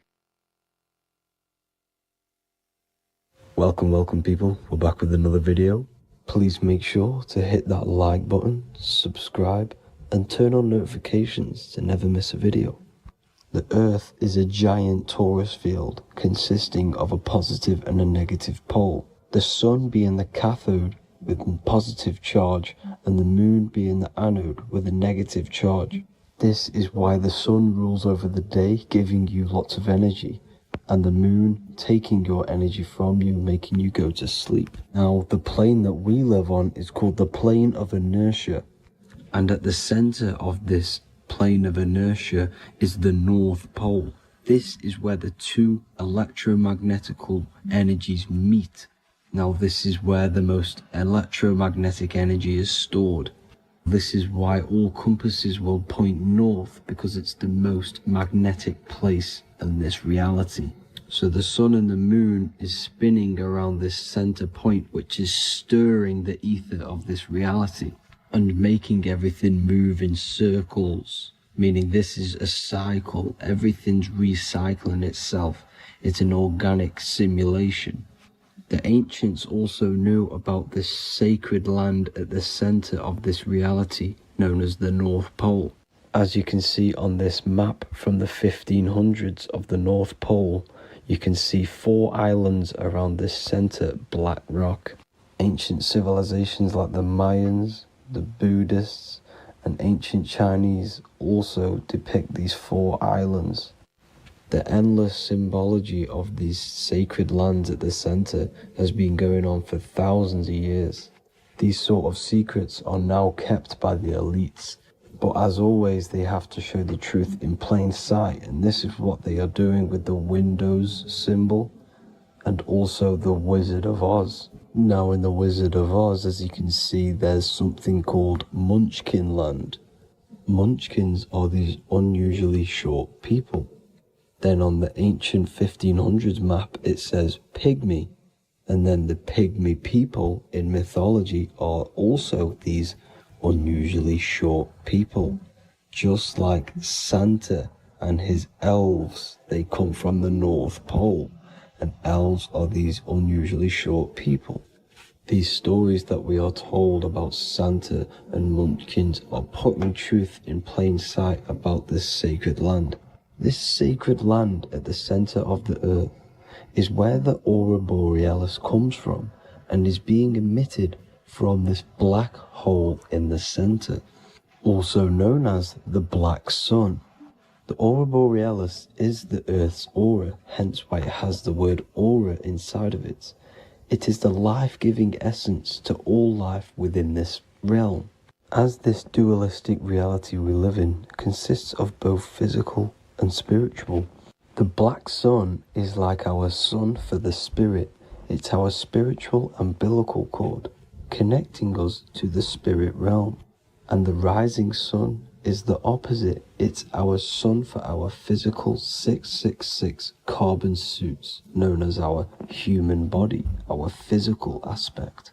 As it states in the 40,000-year-old emerald tablets, deep in Earth's heart lies the flower, the source of the spirit. The flower of life is as thine own place of spirit, and streams through the earth as thine flows through thy form, giving off life to the earth and its children. So the North Pole is the core of this spiritual reality, and the closer you get to it, the more spiritual and lucid it becomes. So the elites have covered this up in order for us to forget the true nature of this reality. And they did this cover up by introducing the globe model. Nicholas Copernicus was around in the 1400s and he introduced the globe model. As you can see, he is a Freemason. He depicts himself with a globe and a Masonic compass in all of his paintings and portraits. Galileo was also a Freemason, as you could see in all of his portraits with a globe and a Masonic compass. He was also a massive part of introducing the globe model after Nicholas Copernicus. So yes, the globe model was a spiritual and political move to gain more control over the masses. After the globe model was then introduced, they introduced the theory of evolution by another Freemason, Charles Darwin. See how these two theories go hand in hand? They both degrade humanity and they make you confused of where we actually came from. By hiding the true form of this divine creation and hiding the true power of each and every one of us, They maintain control over the masses. Now this is order out of chaos, known to be the 33rd degree slogan of Freemasonry. Now this is the Masonic cosmology, and as you can see, you have the checkered board for the duality, the 5-pointed star for the 5 elements, the 4 corners for the 4 pillars, the all-seeing eye, which is Polaris, the sun, the moon, and the 7 stars. So even Freemasons are taught the flat earth cosmology and the true form of this reality. Now the true nature of the sun, the moon, and the earth is shown and reflected through the Masonic compass. The Masonic compass is the sun, the moon, Polaris at the top, and the black sun at the bottom. It makes sense why all the scientists who introduced the globe model all used the compass and the globe together, because it's truth in plain sight. As I explained in my other video, all Freemasons have to take the oath, so it goes to show, why are we all learning these theories from Freemasons who can't talk about certain topics that they learn about? Why should we believe their theories when they're holding back the real truth about this reality? Now going on to NASA. NASA means to deceive in Hebrew, and they are also funded by the government. They are not a private company. The old owner of NASA, Werner von Braun, on his grave has the Bible verse Psalms 91. The heavens declare the glory of God, and the firmament showeth his handiwork. Now why would the owner of NASA put this on his grave? Seems a bit suspicious to me, alongside with the NASA astronauts are all Freemasons. And not to mention the countless mistakes they've made on their live videos in space stations, the moon landing, and the CGI footage of the Earth, which is obviously photoshopped. Just by tricking the masses that they live on a spinning ball, the elites gain the perception of the masses. Not only does it hide the divine creation we're inside of, it hides the divine spark within you. It hides the creator, the source. And by believing in space and we live on a spinning ball, it makes people come to the interpretation of that we are a coincidence and we do not have any purpose. And of course this is false. When you come to realization that we are all a divine creation and we can create our own divine life in this reality, life becomes more sacred and you start to enjoy little things. The elites want you to believe everything exists only in the 5 senses. They want you constantly looking outside of yourself because they know that will keep you on lower states of consciousness. Now this brings me to our next point. By tricking the masses into the heliocentric model, the elites started to advertise aliens in the movies, in cartoons and magazines in the late 1940s. Now this is subconsciously programming us about aliens and extraterrestrial threats, which then they can use to their advantage. And this is something called Project Bluebeam. They are more than likely going to fake an alien invasion to push this 2040 agenda, which is for one government and one ruling currency. That's it for this video, guys and girls. Hope you all enjoyed. Please make sure to leave a like and a comment. God bless you all. Welcome to Revival of Wisdom. Welcome people, we're back with another video. In this video we're talking about how Jesus Christ and Christianity is all sun worship. The Holy Bible of Christianity is not meant to be taken literal for history. It is a story and has lots of metaphors. Starting with the symbol of the cross of Jesus. This cross originates from this ancient cross of the sun. This symbol has been used for thousands of years, way before Jesus was a thing, in Europe, America, Asia, and all around the world. In fact, this symbol is still being used by Christians today, not knowing it represents the sun. This is a 4,500-year-old artifact, a golden plate with an equal-armed cross found in England, the gold to symbolize the sun, and the equal-armed cross for the 4 equal seasons of the year. So this is why in the Bible you have Matthew, Mark, Luke, and John, symbolizing the yearly cycle of the sun and the 4 equal seasons. Also in the Bible, Jesus is referred to as the light of the world. So yes, Jesus represents the sun. He is a metaphor for the sun. Hence why in all of these pictures and images and paintings of Jesus, there's always a sun behind his head, and some even with the sun cross behind his head. Jesus also has 12 disciples, which represent the 12 zodiac signs and the 12 months of the year. This is the Last Supper by Leonardo da Vinci. As you can see, the sun, being Jesus, is in the center, because the sun is in the center of the zodiac signs. There are 4 groups which symbolize the 4 equal seasons. Each group contains 3 people symbolizing the 3 months and the 3 zodiac signs in that season. There is only 1 female in the painting, which is Virgin Mary, who symbolizes Virgo, the astrological sign. So yes, Jesus symbolizes the sun with his 12 zodiac signs and 4 gospels for the 4 seasons of the year. However, there is another phenomenon. The 25th of December is known as the birth of Jesus Christ, which is known as Christmas today. Jesus symbolizing the sun and is born on December 25th. This is the day the sun moves 1 degree northward, bringing back the warmth, the growth of crops, the life and light back to the northern hemisphere. Everything is springing back to life, as we call it, spring.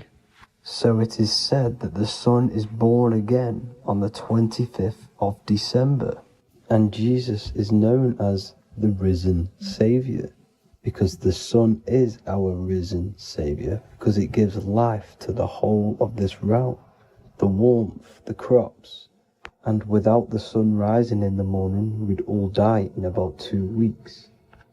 And we all know how Jesus died on a cross. The sun also dies on a cross in the southern hemisphere. It dies on the Southern Crux constellation. And on December the 22nd, 23rd, and 24th, the sun remains in the same position. So the sun dies for 3 days and it is born again on December 25th, when it moves 1 degree northward. And this is when the sun is born again, or resurrected, just like Jesus. Constellation Virgo is prominent in the spring sky in the northern hemisphere. So therefore, the sun is born a virgin, Virgo. And as you see in this image, you see Virgin Mary holding the sun. Us as humans do not own the sun. So therefore God owns the sun. So yes, the sun is the Son of God, and this is what Jesus is symbolizing.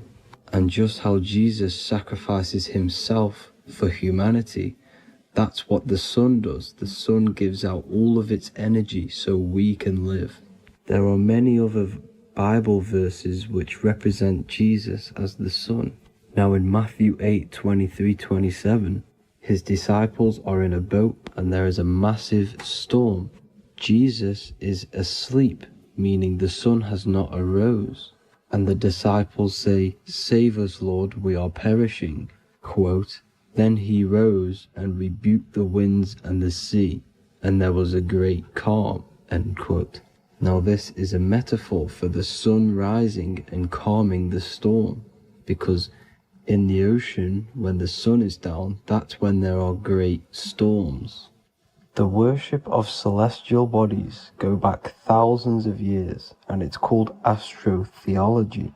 and it can pretty much be traced back to all ancient civilizations. Now going back to the ancient Egyptians, the god Horus, the god of war, and he symbolized the sun in the morning.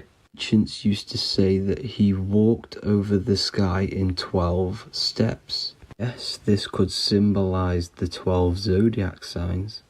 It also symbolizes the 12 hours of daylight. So we have 12 hours of Horus, but now they've rearranged the word to hours.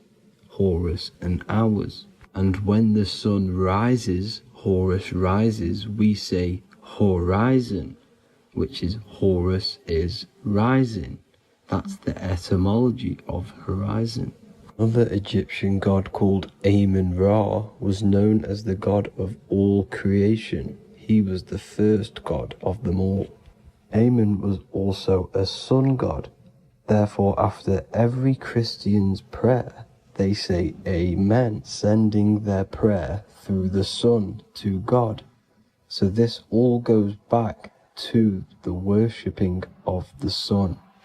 Sun worship was around way before the Romans. However, in the Roman times, their sun god was called Mithra. Mithraism was the main religion before Christianity came into play. Mithra was the son of God. He died on a cross, and he was dead for 3 days and resurrected, just like Jesus. So the Catholic Church was not made in heaven. It was made by the Roman Empire. They mixed all the sun religions of Judaism, Mithraism, and other Arabic religions and combined it into one, so Caesar, the Roman emperor, could gain his own religion. So yes, Christianity was a political move to gain more control over the masses, because it was a worldwide government at this point in time. So here is a Sumerian helmet with the rising sun symbol. And then the Romans also used this rising sun symbol on their armor. So sun worship has been going on for thousands of years, and it still goes on today. However, with all the programming and the low IQs, today we do not get the full interpretation of the Bible and these stories from the past. And Christians and other religions are all brainwashed to not question their religion and not realize their true origins and where they come from. I do advise you all to do your own research and come to your own conclusions. However, I'm just pointing out the facts and connecting dots for you all to see. That's it for this video, guys and girls. Thank you all for tapping in. God bless.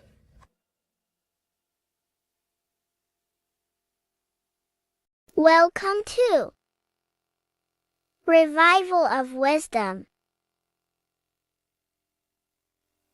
Welcome people. We're back with another video. Please make sure to hit the like, the subscribe button, and turn on notifications to never miss a video. The Vatican is a giant key from a bird's eye view, and it also contains an 8-pointed star. The Anunnaki Sumerian gods also depicted this 8-pointed star. The sky god Anu from the Anunnaki also uses the 8-pointed star for his symbol. And even Freemasons depict an 8-pointed luminary with a ladder and a key. This is symbolizing the key to ascension up to the 8-pointed star, which is Polaris. Polaris is always depicted as an 8-pointed star. Polaris is the standstill star at the very center of our realm, which is perfectly aligned with the North Pole.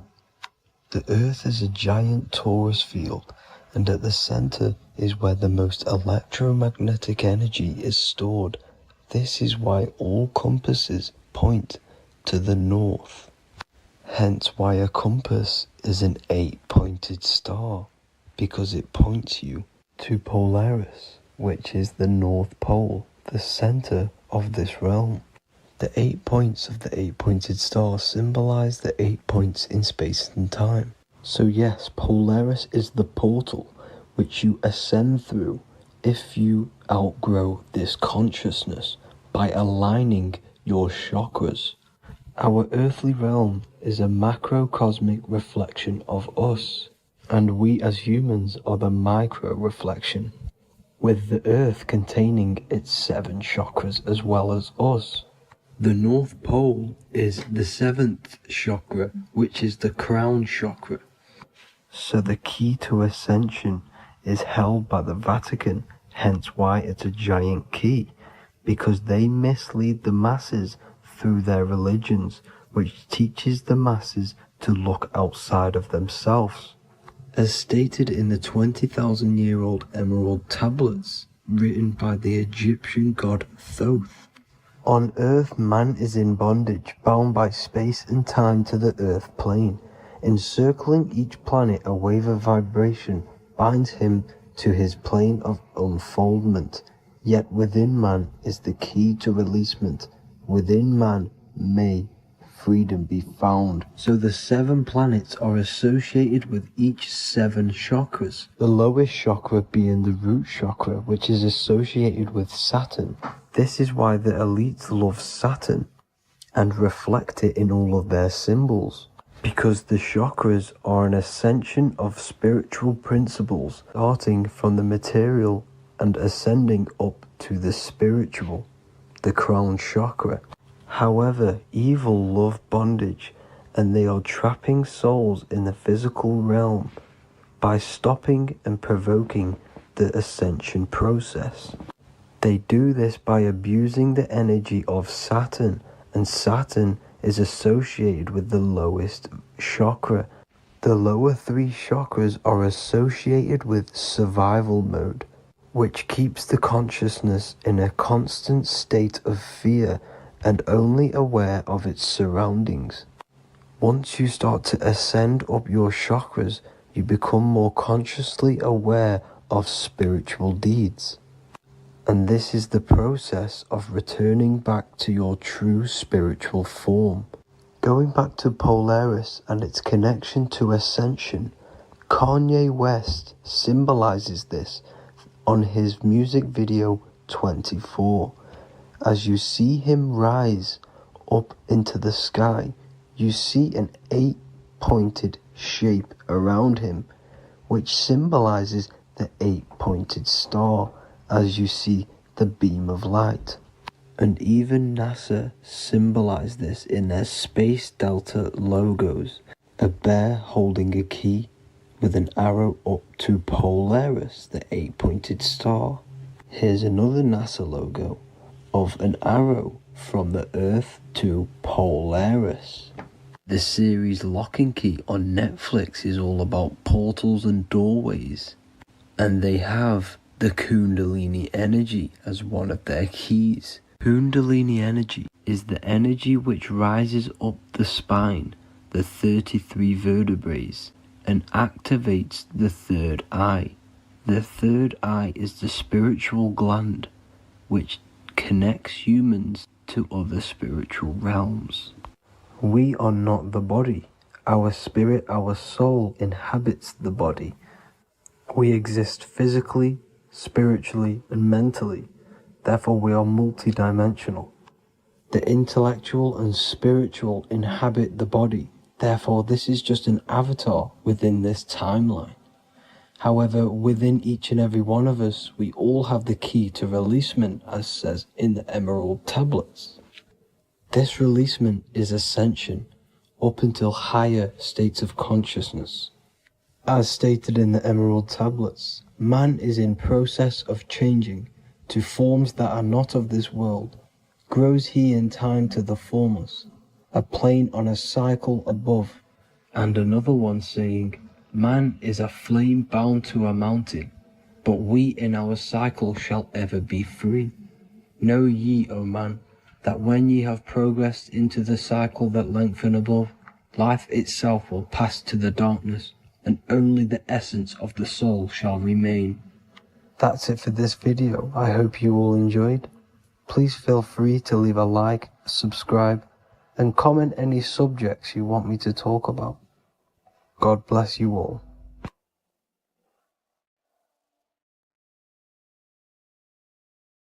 Welcome to Revival of Wisdom. Welcome people, we're back with another video, and this video is about Freemasonry and their connection to the Illuminati. Please, as always, to make sure to hit that like and the subscribe button and turn on the notifications to never miss a video.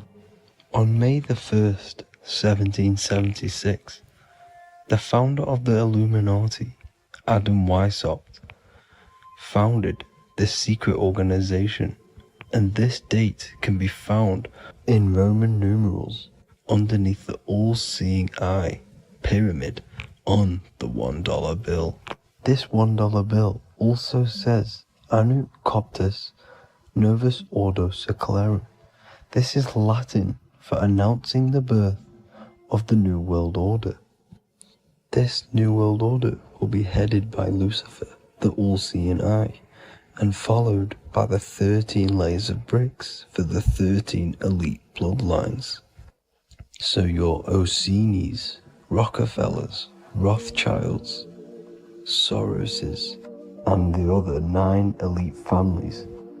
So when Adam Weishaupt created the Illuminati, he made it consisting of high-level degree Masons, French and Latin philosophers, and many more powerful people to all become one society. So this is why you see Masons using this same symbol of the all-seeing eye inside the pyramid. But not all Freemasons are part of this Illuminati secret society.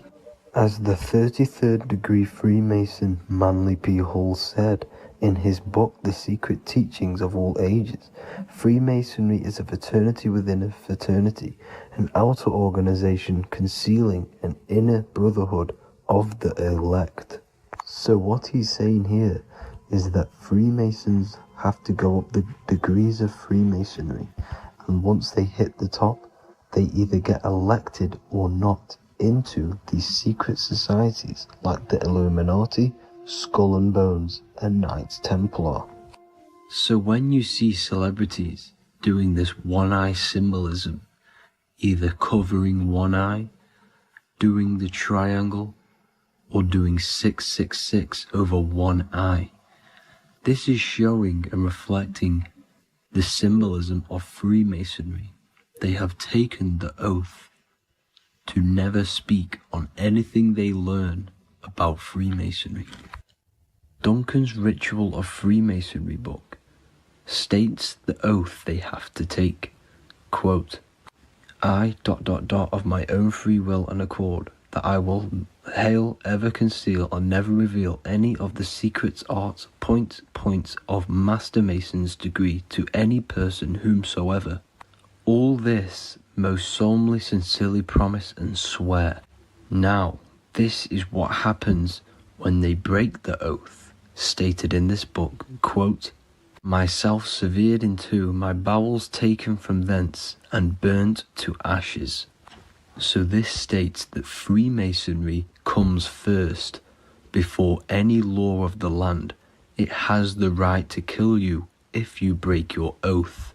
This is the hand gesture they have to do every time they enter the ritual room inside the Masonic lodge.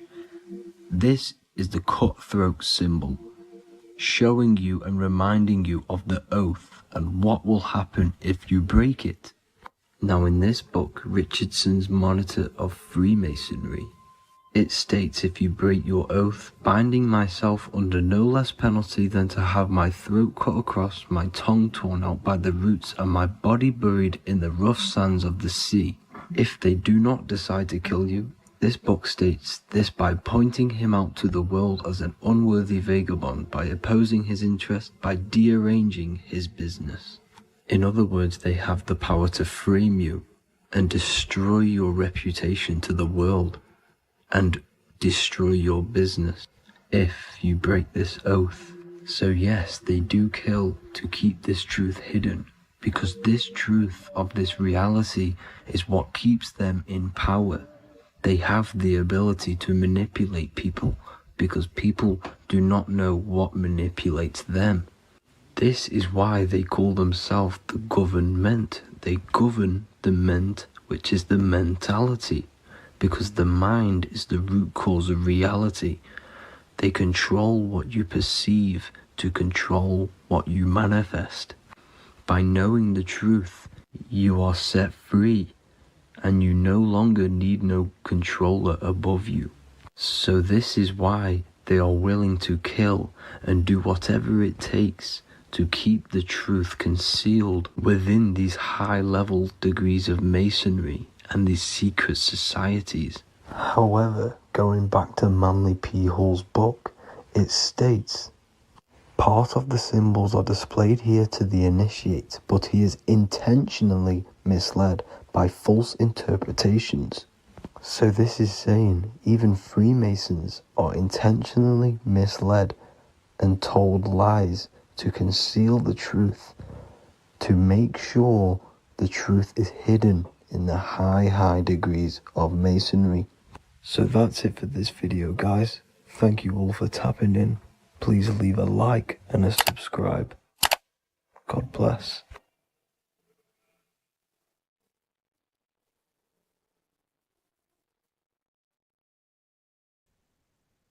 You don't just have a physical body. You have a physical, mental, spiritual, and emotional body. Each one of these aspects are a body of its own. Body does not just refer to a physical substance. You have a mental body for thinking, an emotional body for your emotions, a spiritual body for your energy in your astral form, and a physical body to encapsulate all of these.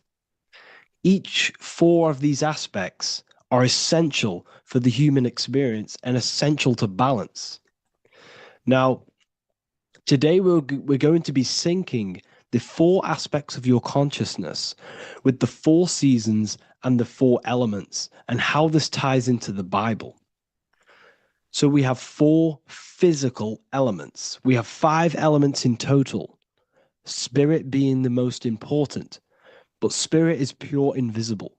We have 4 physical elements. We have air, fire, earth, water. Earth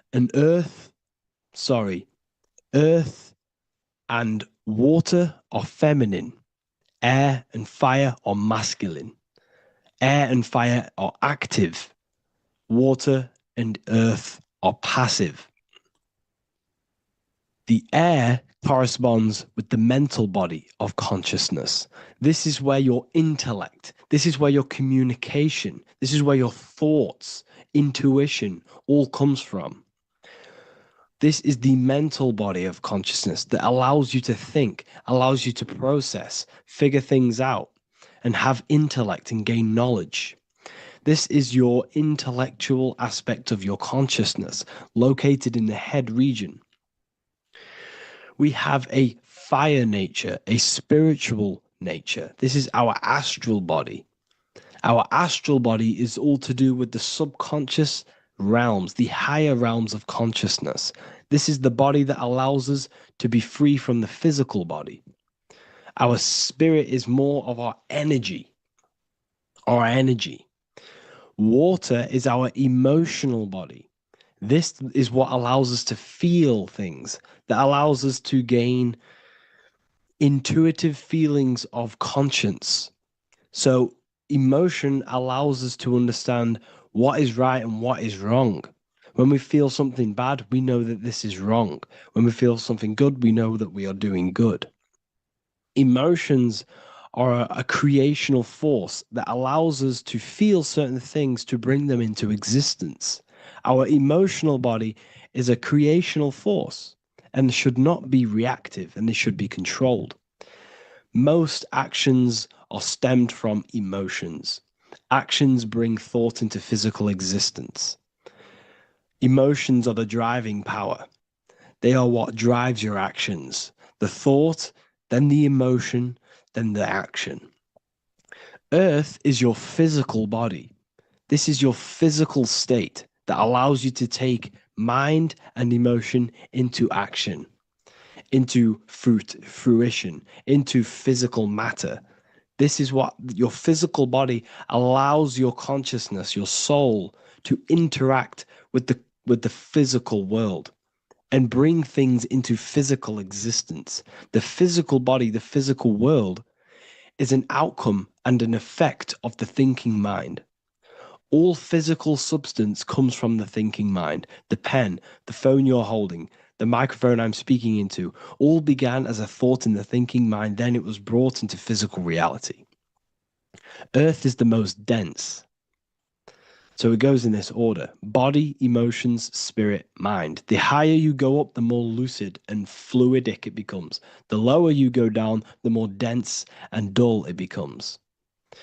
Air is the mind, fire is the spirit, water is the emotion, earth is the physical body. So this is why you are a microcosm. You have these four things within you. You contain of these four elements, which correspond to the four bodies of your consciousness, the four bodies of the soul. You are the soul. You are the spirit. So this is why in Theologians 4:17 it says, "Caught up together with them in the clouds to meet the Lord in the air." You don't meet God or the Lord in the physical air, in the clouds. This is clearly a parable. A human being cannot go up to the clouds and meet a mystical man in the clouds. This is obviously a parable, a metaphor. The air is your mind.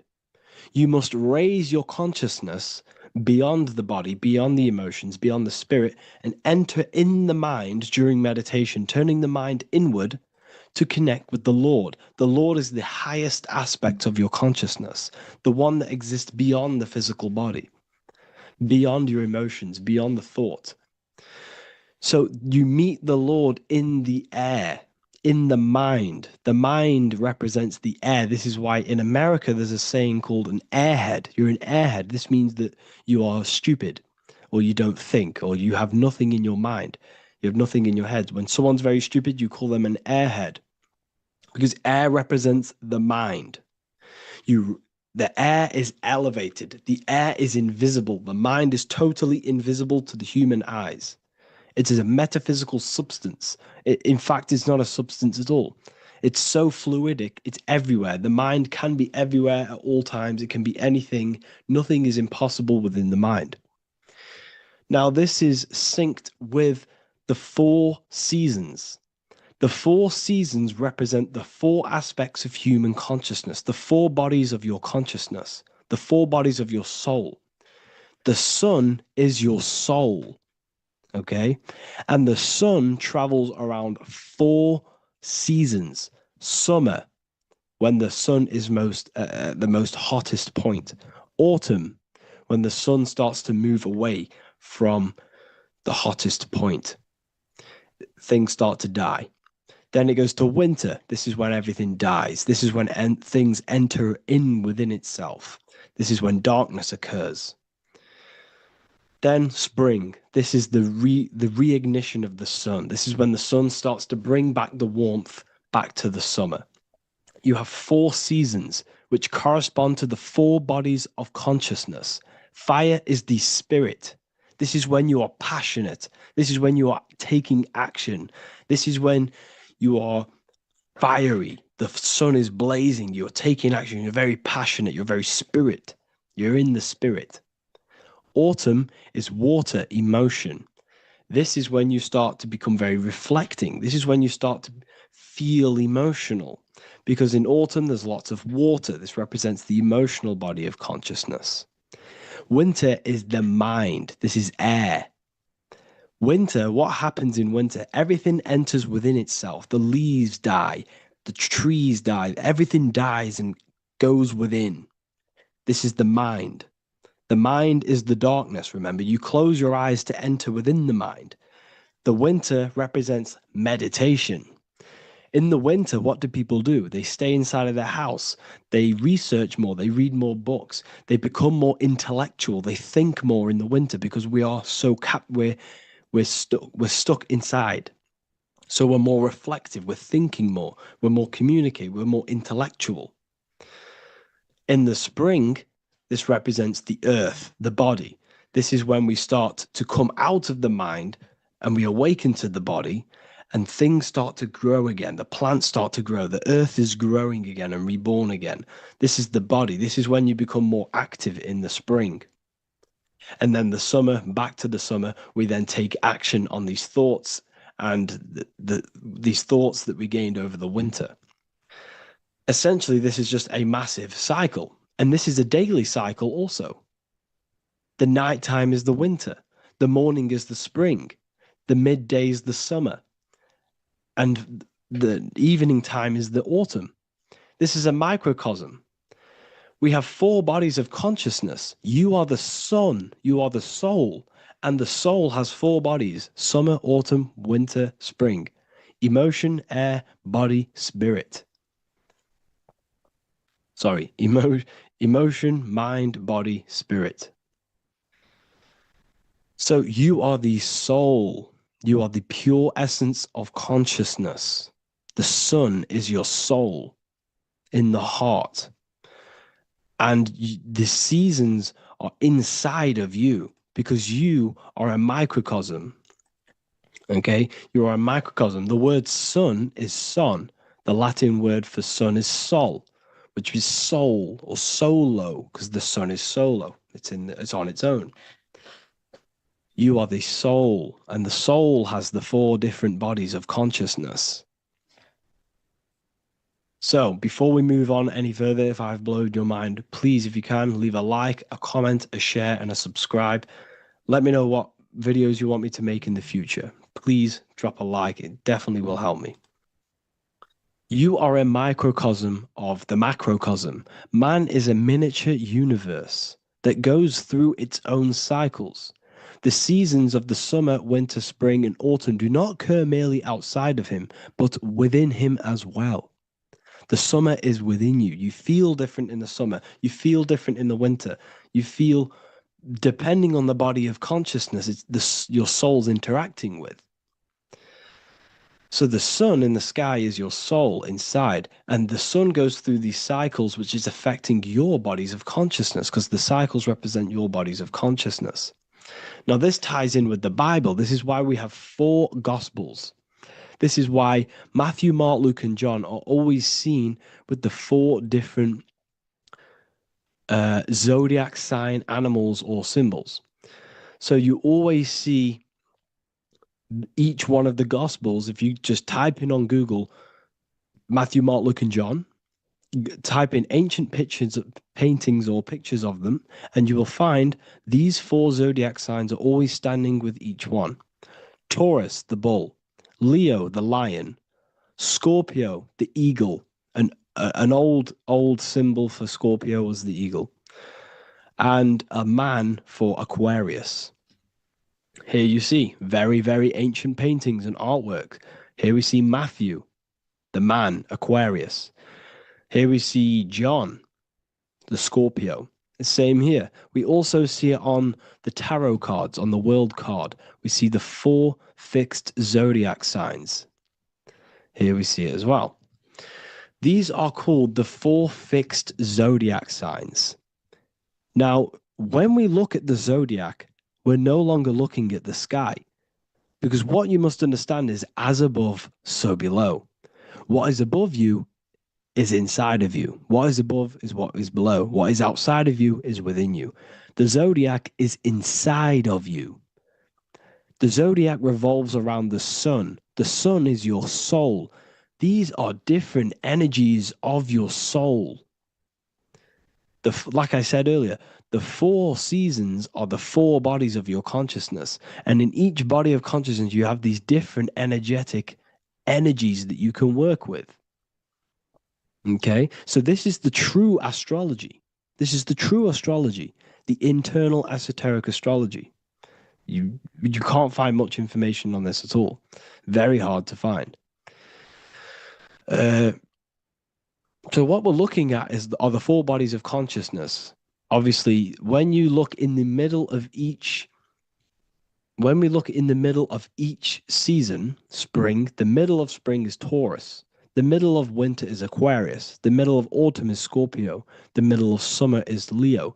These four signs are known as the four fixed signs. Okay, Scorpio is fixed. It's the middle of autumn. Scorpio is a water sign, emotion. Aquarius is the air sign, the mind. Taurus is an earth sign, the body. Leo is a fire sign, the spirit. This is why we see Matthew, Mark, Luke, and John with the four fixed signs of the zodiac, which represent the four bodies of consciousness. Leo, the spirit, fire. Luke, Taurus, earth, body. Matthew, Aquarius, air, mind. John, Scorpio, water, emotion. Each gospel is depicting Jesus and showing Jesus in each gospel. Each one of these gospels is showing and depicting Jesus according to the different body of consciousness. In John, this is when Jesus starts to turn water into wine. Water is emotion. Wine is transmuted emotion. This is when he does miracles with his emotions, water into wine. Aquarius, which is Matthew, air, the mind. Inside of the Gospel of Matthew, this depicts Jesus as an intellectual person, a person who's communicating and using his mind, his mental body a lot inside of the Gospel of Matthew. Go and read it, and you will see this. Luke, Taurus, earth, the body. Luke shows and depicts Jesus according to the body of consciousness, the physical body. He shows Jesus as a human, being a human being, helping people physically and helping people's physical needs, like giving away food and doing all sorts of good things for other people. Leo, Mark, inside of the Gospel of Mark, this shows Jesus as a spiritual teacher, a passionate person who is taking action.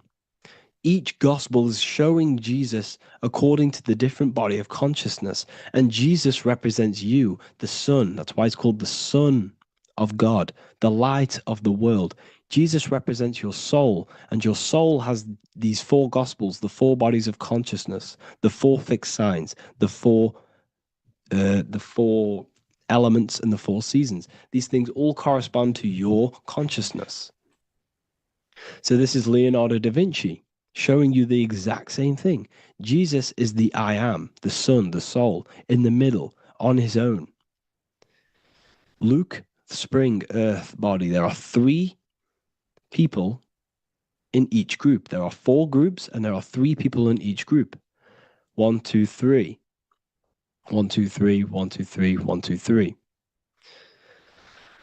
Fall, winter, summer, spring. These are according to the four bodies of consciousness.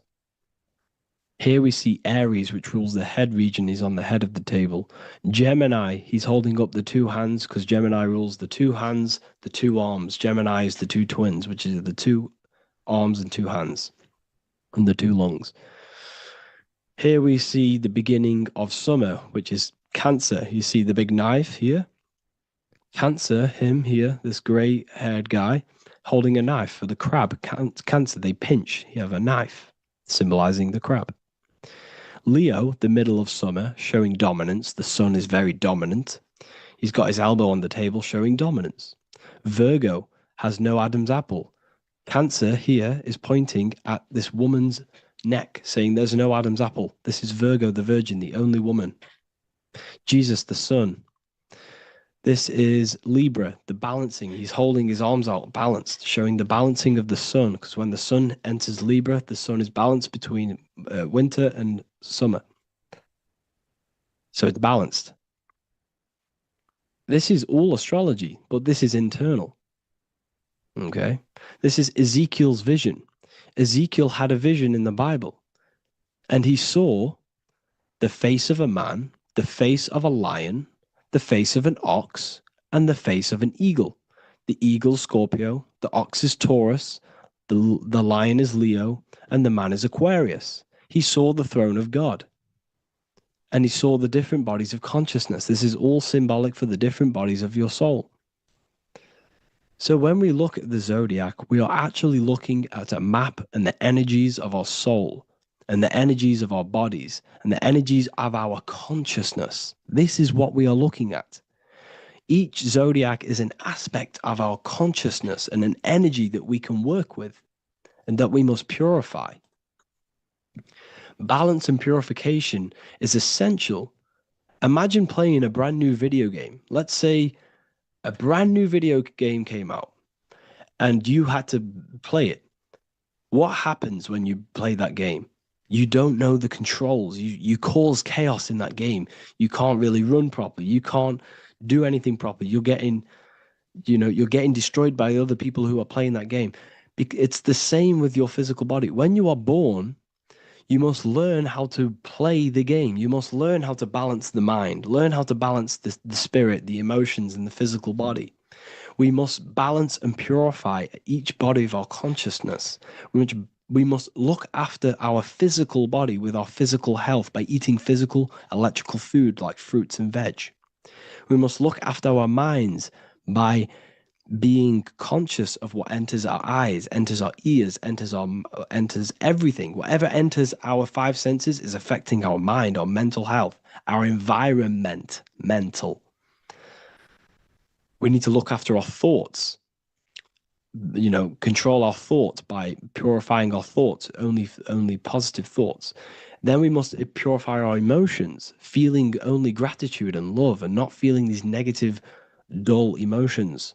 Then we must look after our spiritual body through meditation and looking after our spirit. But remember, when we look after our mind, it all begins in the mind.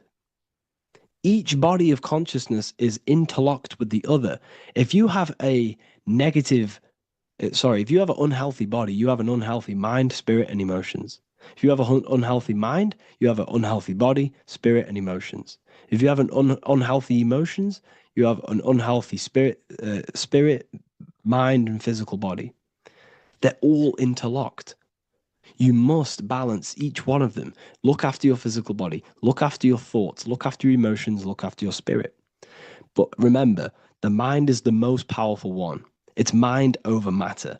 Once we look after the mind, because once we start to control our minds and control every thought we think, this will then turn into discipline in our physical body. Because once we learn how to discipline the mind, we learn how to discipline what we eat, we learn how to discipline what we feel, we learn how to discipline our spirit. This is all interlocked, but work on the mind first. Work on the mind first. All of this knowledge is inside of the brand new Book of Wisdom, Volume 2. This is a revolution of human consciousness. If you've read it, please leave a review down below. If you've read Volume 1, leave a review down below. This is the next revolution. I don't see this information anywhere. This is the next revolution of human consciousness. And of course, if you are serious about this and you truly want to gain enlightenment and join an amazing community where you can connect with me on live calls, lectures, the Manifestation Mastery course, you can gain access to my library with over 45 PDFs plus my books. And if you do join the university, you can order a Volume 2 free of charge. All you have to do is to pay for shipping. If you truly take your knowledge serious and you want to take advantage of life, join the university. This is where truth seekers belong. Just want to say thank you all. Please leave a comment. Please leave a like. It's going to help me a lot spread this knowledge to the world. And yeah, share this with a friend and subscribe. Thank you all. You are not breathing correctly. 98% of people only use a third of their lungs capacity, which is shallow breathing, which ages you, lowers your brain capacity, and also lowers your state of consciousness. So it's essential that you breathe consciously on a day-to-day basis because this is what truly elevates your consciousness. I am going to give you the key for you to raise your consciousness just through breathing alone. Such a simple thing, but yet the most effective way for raising your state of consciousness and becoming more spiritually and mentally advanced. So tune in for this video and I'm going to show you exactly how to do it and the symbolism behind breathing. Air is more than just air. It carries electromagnetic energy. So now I'm going to give you the science behind this spiritual truth. This invisible force is what sustains all physical life, providing the life force energy essential for existence. Electromagnetism. Everything is fed off electromagnetism. Your body is an electromagnetic battery. Now, we can prove that air carries electromagnetism just by doing a simple test, a simple scientific experiment, by getting liquid oxygen and pouring it between a north and south magnetic pole, two polar opposite magnets. We see that the liquid does not fall straight through it. It is sucked, it is magnetically attracted to these two opposing forces, opposing magnets. This is proof that air, liquid oxygen carries electromagnetism. When you are breathing electromagnetism, the essential life force behind all living beings. This is known as energy or prana, chi, ether, or spirit. This is all the same thing. Air is not just empty space. It is energy. It is prana. It is life force. It is spirit. It is ether, chi, prana. You are an electromagnetic being. Your consciousness is in direct correlation with your electromagnetic aura or biofield around your body. Your state of consciousness is mirrored within this field around your body. Now, your breath, when you breathe in, you're breathing electromagnetism or life force. Breath is the vital link between the physical and the spiritual, bridging the body with the soul. Through breath, we connect with both tangible world and deeper, the unseen realms of energy and consciousness. Breathing deeply and properly elevates our consciousness, enhancing the brain's functions, heightening the sensitivity of our five senses. It also brings a profound calmness to the mind, creating a state of clarity and inner peace. Like I said earlier, breathing properly is the fastest way to elevate your consciousness.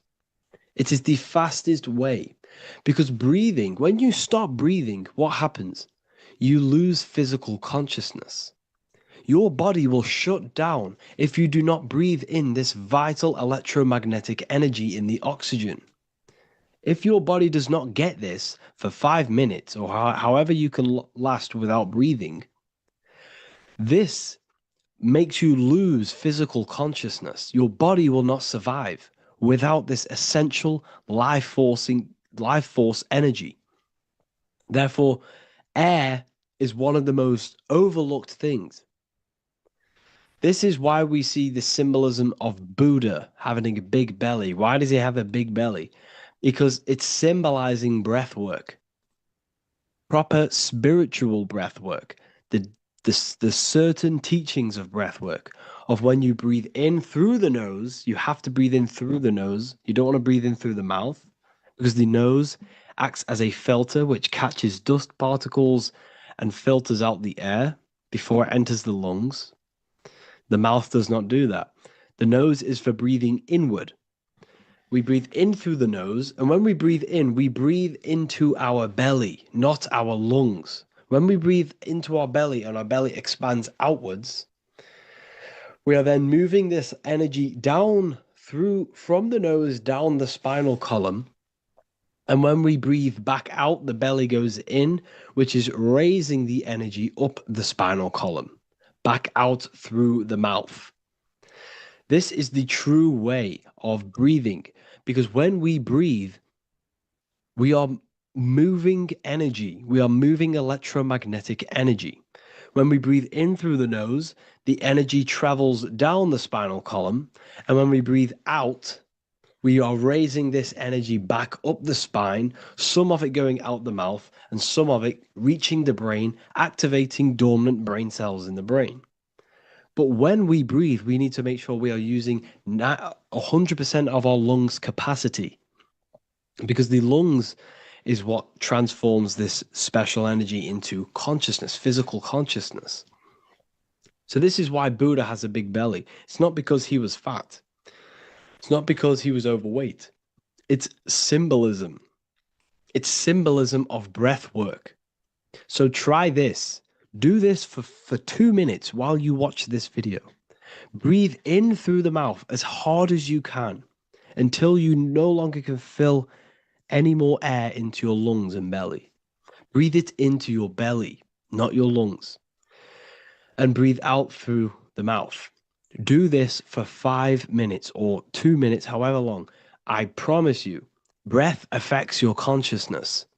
You will notice the difference. If you do it quicker, the quicker it'll affect your consciousness, and you might go lightheaded. But that lightheaded is you activating your spirit, your energy body. So try this just when watching this video. When you breathe consciously, you are renewing both your energy body and astral body, aligning your consciousness with a higher state. This practice feeds new life force energy into the body, revitalizing and enhancing your overall well-being. Like I said, your brain requires the most amount of oxygen. When we have shallow breathing, this is reducing the brain's capacity.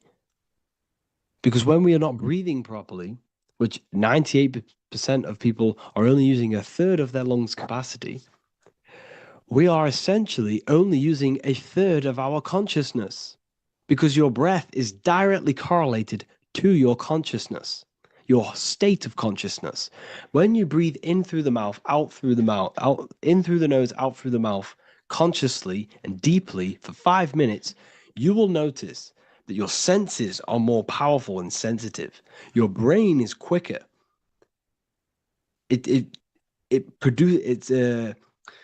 What's the word?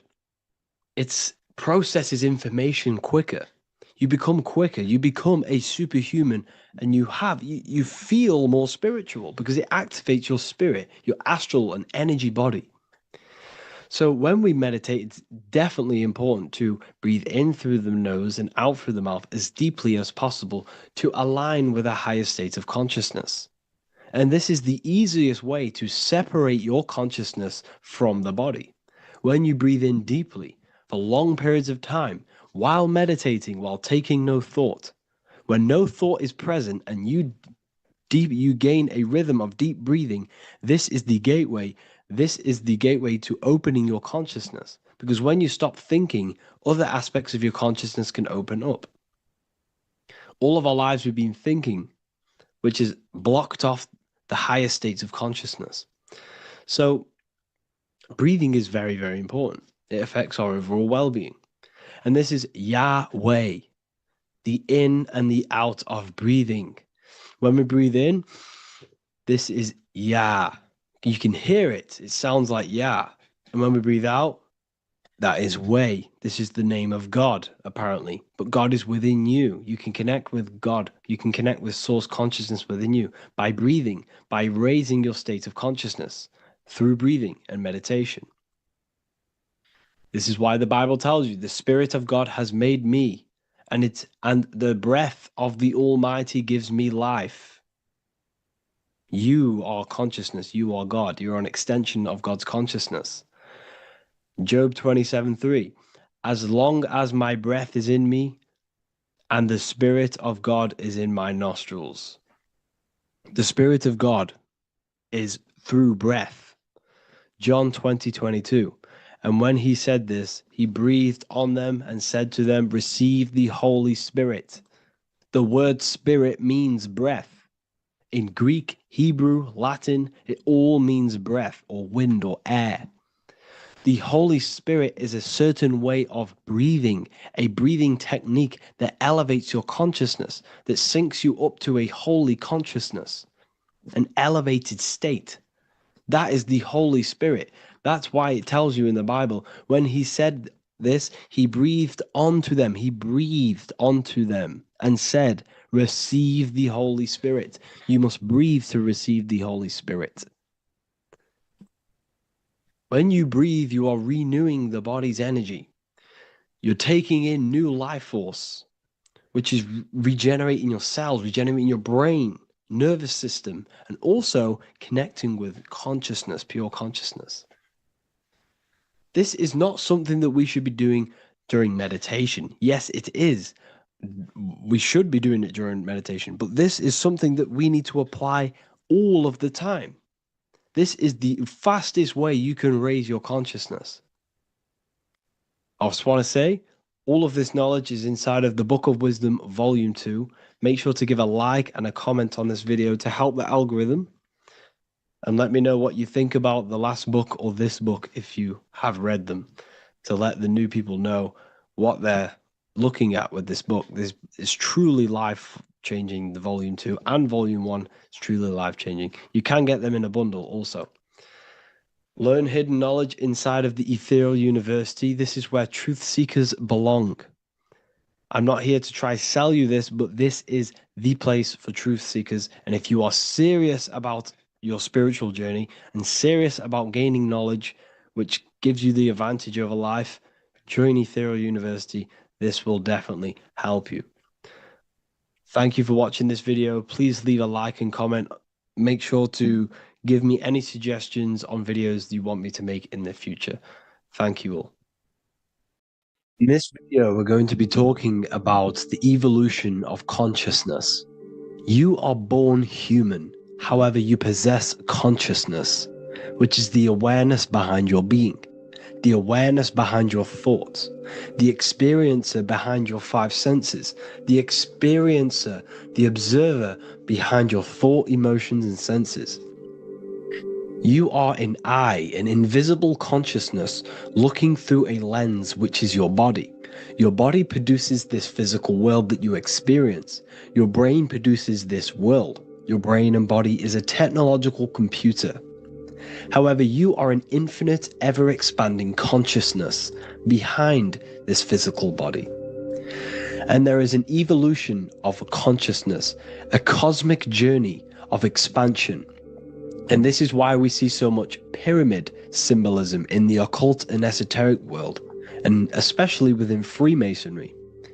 Because the pyramid represents climbing, an evolution, a raising state of consciousness, a journey. Steps symbolize a journey upwards. This is the raising and the evolution of consciousness, our inner world, the transmutation of our inner selves, of our souls and consciousness and our minds.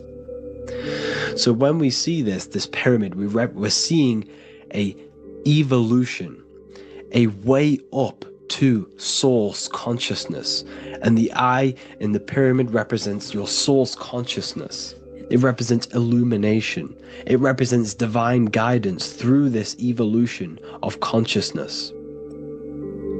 This is why we see the ladder. Consciousness is ever expanding on an infinite journey of evolution. Each individual is a part of this cosmic process, contributing towards the ongoing expansion of both mind and awareness.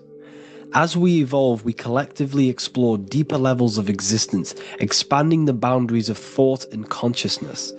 The mind has the ability to expand infinitely into new realms of thought, into new dimensions of mind. The mind cannot be filled up. It is not a physical substance.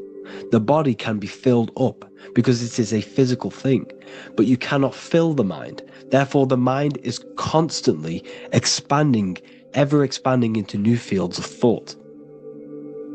So what we see in Freemasonry, the ladder, is again a journey, an elevation of consciousness. When we are born with an infant consciousness, and as we gain older, we gain an adult consciousness. Our inner world, our inner mind, and our emotional intellect changes and evolves.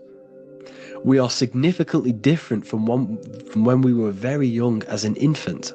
It's because our consciousness evolutes, it changes, it alters like water. So just like this evolution of your own consciousness as growing up, there is consciousness of beings existing in cycles beyond our own. And their consciousness is unimaginably different from ours. They operate on a higher level of understanding and knowing, experiencing reality in ways that transcend our current comprehension. Our minds right now cannot comprehend the highest states of consciousness. There are entities, there are beings beyond our own, existing in higher dimensions of consciousness that we cannot comprehend because they have expanded. They are on a further way up the ladder of consciousness. However, we are all on the same journey. None of us can take the same journey.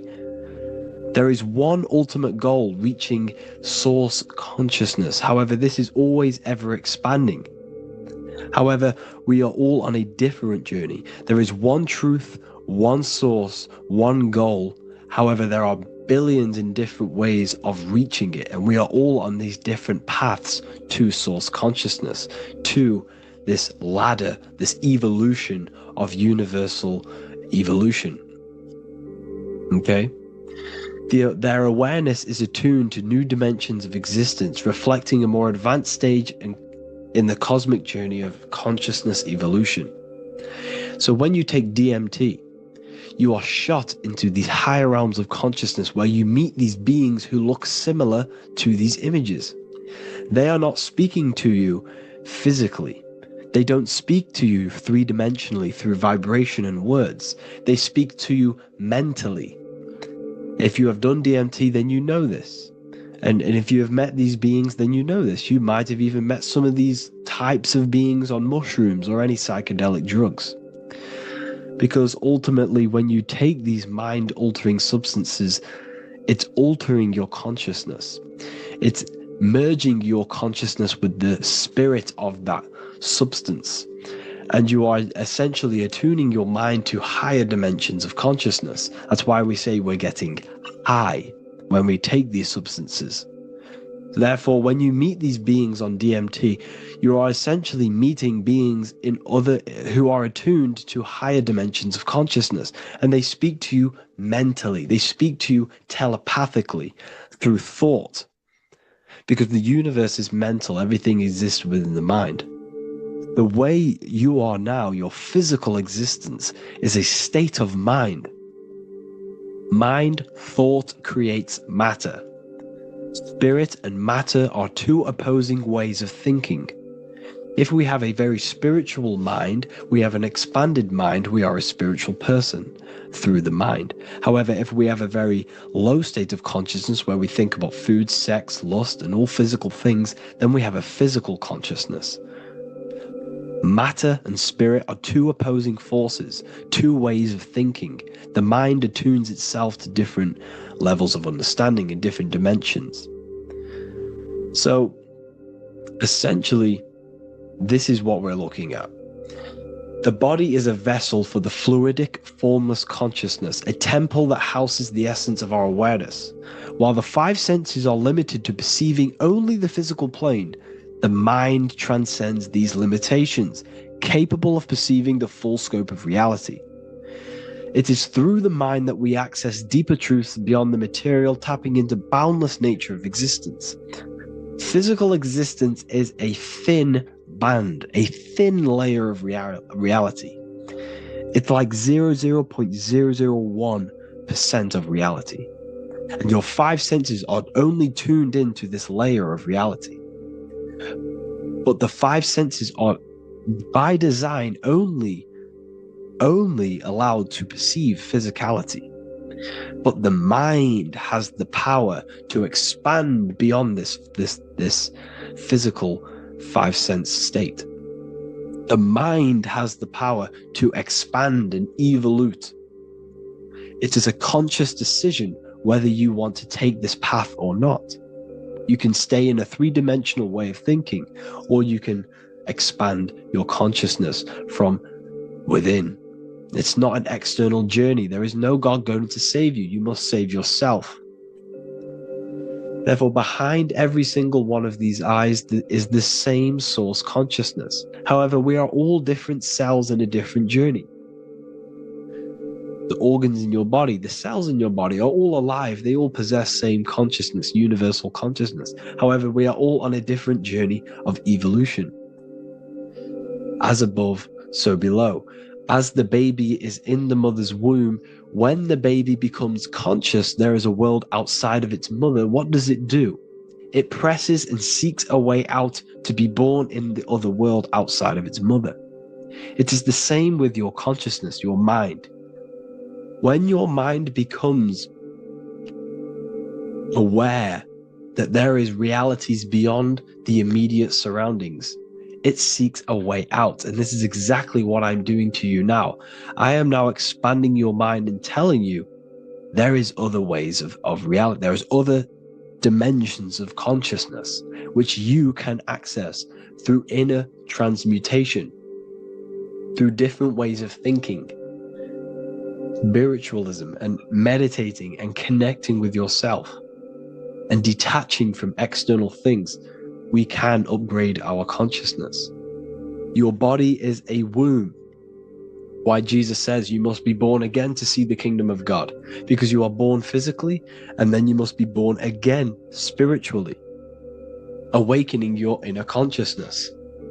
So like I said, as the baby is in the womb, it's the same principle. As above, so below. You were a baby, you were in your mother's womb, and you figured out there is a world outside of your mother, so you seek to way out your mother to be born in another world. It's the same now.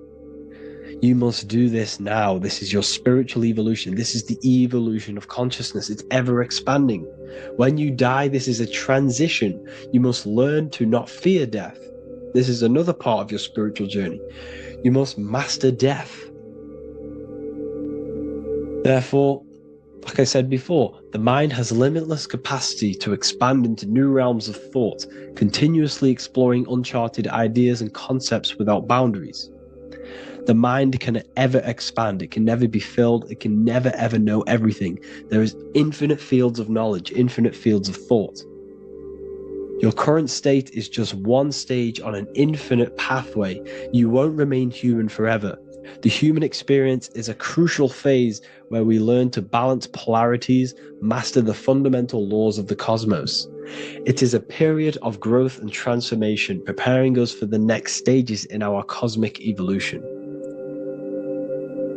The goal is to strive for perfection, yet the true perfection is unattainable. It's like a tunnel, and there is a light at the end of the tunnel. And as you walk through this tunnel, the light is ever moving backwards. You should forever seek to meet that light, but you will never meet that light because consciousness is ever expanding. You should strive for perfection, yet knowing that perfection is forever unattainable. The journey is endless, with each step revealing deeper layers of understanding and experience. The pursuit of growth and expansion is itself the essence of our evolution. You can find all of this knowledge in the amazing book that I have read for years. I have read this book, The Emerald Tablets of Thoth, the Atlantean, by M. Dorial, translated by M. Dorial. I'm telling you now, this book, now that I've told you this, you have some context on the book. The whole book is about evolution of consciousness. He's talking about higher dimensions beings. He's talking about how you can transcend this physical plane. It is truly the most amazing book you will probably read. One of the best spiritual texts you'll see. It's hard to understand, so you must read it over and over again. And the more your mind progresses, like for me, I read this every couple months. And the more I learn about consciousness, the more I expand my own consciousness. And every time I read this book, I pick out something new that just completely blows my mind. Because you can only understand this book to your level of consciousness, to your level of understanding. So now that I've told you all this information, go and read this book and it will absolutely blow your mind. And so will the Book of Wisdom Volume 2, which is now available. I released it the other day. I'm just going to read a page out now. This page is called Spirit and Matter. The Earth is not merely a dense, lifeless rock drifting through space. It possesses spirit, a living essence that animates its form. But what do we mean by spirit? Spirit in esoteric terms refers to the energy, the life force, animating the principles infused in matter. So essentially, what this page is talking about is how everything has spirit, consciousness within it. You are the middle, you are spirit and matter. You have the ability to expand your mind to the God self and raise above our animal instinct, our material self, and know the divine and expand. Animals cannot do this. Animals are not self-aware. Humans possess self-awareness. We can observe our consciousness. We can say, why do I exist? We can look in the mirror and know that we need growth. And this is what Anunnaki means. Anu means above. Anu was the supreme god of the sky, which is a metaphor. He represents spirit above, heaven. Anu came down to earth and married Ki, the goddess of the earth, which represents matter. It's a myth, it's an allegory. Anu married Ki and gave birth to the Anunnaki. Spirit came down and infused with matter and gave birth to the human, which is you. You are spirit infused in matter, Anu and Ki, Anunnaki. You are the Anunnaki. And this is just one of the teachings in my book. Honestly, this book is absolutely amazing. If you truly, truly want to expand your consciousness, give this book a read. And obviously, if you're inside the university, I give you this book for free. A paperback version. If you join the university, follow the steps inside of the general chat, you'll be able to download this book, not download it, order a paperback for free. All you have to do is pay for the shipping. You'll also gain amazing knowledge inside of my library, where your mind will just be overblown with the amount of esoteric books. There's over 45 rare occult books, plus you get a PDF of the Volume 1 and Human Health Guide. You get reoccurring updates where I expand on symbolism, occultism, where you will just feel absolutely amazing once you understand esotericism in yourself. You'll also learn how to create the dream reality that you want with the Manifestation Mastery course, where I teach you how your consciousness creates reality. You'll have a real lectures where I post lectures on symbolism, occultism, esotericism. There's a conscious community and live calls and Q&A where you can ask me questions and I'll answer your questions. I just want to say thank you to everyone who has joined the university. Thank you for even liking and watching this video. Any support I just appreciate every single one of you. Please, if you can, leave a comment and a like on this video and let me know any videos you want me to make in the future. And I will start uploading a lot more to the YouTube. So yeah, thank you all for tuning in today. Have an amazing day. Matthew 21:1, Jesus went into the temple of God. Corinthians 3:16, do you not know that you are the temple of God? Now what is this telling you? That God is within you. Hence why in Luke 21:12 it tells you the kingdom of God is within you. And the side of your head region is called a temple for a reason. Because the brain encapsulates the mind. The brain is a physical manifestation of the mind. The heart is a physical manifestation of emotion. So we have these different layers of our consciousness. We have an intellectual, communicative aspect of our consciousness, which we would call the mind. We have an emotional aspect of our consciousness, which is the heart. And to communicate with the divine, it's all to do with the mind. Hence why the ancients always symbolize the mind being God. This is why Michelangelo always placed God inside of the brain on top of Sistine Chapel in the middle of the Vatican. He understood that God is in the brain. God is within you, not outside of you. The church tells you that God is in the sky. because they are creating a externalization of the truth to create a business and a distraction, so that you don't find the divinity within you, so that you don't find your power. Now you have Adam, the physical man, the physical body, the ego, the lower self. And he is resting. He's not trying to reach to God, but God is reaching, because the higher consciousness within you is always trying to communicate with you. It's always trying to wake you up to your divinity. But the lower mind, the lower self, Adam, the physical self, is always in ignorance of truth, always in ignorance, and stays in a materialistic way of thinking, which is the lower animal self. And this is what we call a sleep, or an NPC. This is the lower mind of man. But all you have to do is to move your finger to touch God. You have to look within yourself, within the brain, meditate, and you can find God. This is why in the Bible we see many references to the human body and anatomy to truly connect with God. Kings 6:8, the door to the middle chamber was in the right side of the house, which is the right hemisphere of the brain. The middle chamber is the pineal gland, where the seat of your consciousness is, where the seat of your higher consciousness is, the mind. And they went up the winding stairs, which is your spinal column, into the middle chamber, and out of the middle chamber into the third. So they went up the winding stairs. This represents raising your consciousness up the winding stairs. Your spinal column acts as a stairway of consciousness. Depending on what sort of consciousness you are operating in, depends on what part of the spinal column you are using. Because the spinal column ascends and descends consciousness. What do I mean? If you are in a reproductive way of thinking, and you're always thinking about sex, you're jerking off all the time, and you're always eating, all of your brain's power and your mind's power is being descended into the lower aspects of the spinal column, which represents hell, the physical state of man, Adam, the ignorant state. We're basically living off low-level pleasures like an animal. And the stairway to heaven is your spinal column.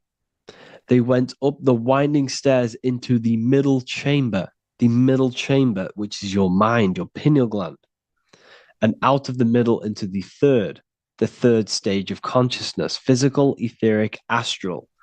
When you meditate and you start to raise your consciousness during meditation, you enter the astral plane when you turn off thought. But this is the middle chamber inside of the brain. Here we see another painting inside of Sistine's chapel of God inside of the brain. This is the brainstem. This is the brain. This is the frontal lobe. This is the back lobe. This is the back lobe. This is the cerebellum. Here's the reptilian brainstem. Here's the claustrum. This is what we are seeing here. Anatomy. Here is another one in Sistine's chapel in the middle of the Vatican. This is depicting the brainstem. God's neck looks exactly like the brainstem. Here we see a real brain compared to God's neck, because the neck is just below the brainstem. And this is what they are symbolizing, because they knew that God is within you. God is a part of the human body. God is inside of the body, because the body is a vessel for consciousness, for universal consciousness. Inside of you, inside of me, is the same spark of consciousness. And this same consciousness is spread out into every living essence, because everything comes from the one source, the one God, the one consciousness. Matthew 6:22-23. The light of the body is the eye. If therefore thine eye be single, thy whole body shall be full of light. Practicing the single eye. What is this? This is meditation. This is entering within yourself. So the Bible's telling you to practice the single eye. But if thine eye be evil, thy whole body shall be full of darkness. What does this mean? If your consciousness is in an evil way of thinking, if your mind is filled with an evil, negative mind space, then your body shall be filled with darkness, with evil, with negativity. Because negative thoughts destruct the body. Positive thoughts heal and regenerate the body. So he tells you to be, the light of the body is the eye, your consciousness, the inner eye of consciousness, the eye that lets you see. And what do I mean? You look with your two physical eyes, but you see with the inner eye. What you see is perception. You look with the two eyes, and what you see is perception. You are seeing, you are understanding, and that's what consciousness, the mind, gives you. Consciousness, or the mind, is the force that allows you to be a human being, that allows you to understand things and interact with things and make decisions. It's an infinite intelligence. See, the mind is not the brain. This is a big confusion with people. Hence why the eye on top of the pyramid is separate from the bottom half of the pyramid, because the consciousness is separate from the body, the eye, the all-seeing eye. It represents the observer, the eye that sees into this body, into this world, into this. You are the perceiver. You are the invisible spirit within the body. Theologians 4:17. After that, we are still alive, and our left will be caught up together with them in the clouds to meet the Lord in the air. You don't meet the Lord in the physical air. Okay?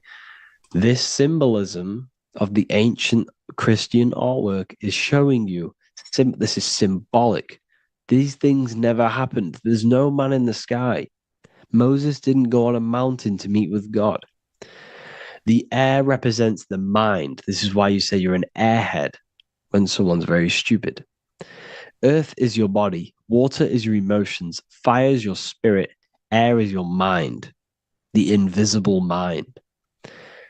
So Anton Mengs, an ancient Christian art worker, is showing you anatomy of God in the clouds. But this is the anatomy of the human body, raising yourself to the mind and turning the mind inwards on itself during meditation. And that's how you meet the Lord in the air. You meet the Lord in an elevated state of consciousness. The air represents an elevated state of consciousness because the air is up. You have to raise your consciousness to meet the Lord in the air. This is why Moses went on a mountain to meet with God. The mountain represents elevation of consciousness, raising the mind up the spinal column, taking all of the mind's attention away from the reproduction and the physical aspects of self and raising it to the brain and turning off the brain and going inward into the air. It's talking about raising consciousness. It's allegorical. It's a spiritual, metaphorical text. The side of your head's called a temple because inside that where that temple is, right in the middle of where you call the temple, is the inner chamber, the open room, the holies of holies in the Bible, or the land flowing with milk and honey, or Mount Zion. There's so many different names for the brain, or the upper room where Jesus meets his 12 disciples, the 12 cranial nerves in your brain. This is the temple of God. Your body is a temple of consciousness. It encapsulates the consciousness. It encapsulates the mind and soul. John 10:30, Jesus states, I and the Father are one. Psalms 46:10, be still and know that I am God. He's talking about the I am within you, not within Jesus. Everyone refers to ourselves as I. I am God. When you say I, you're referring to the highest aspect of yourself. The aspect that is above all thought, above all emotion, and above all things.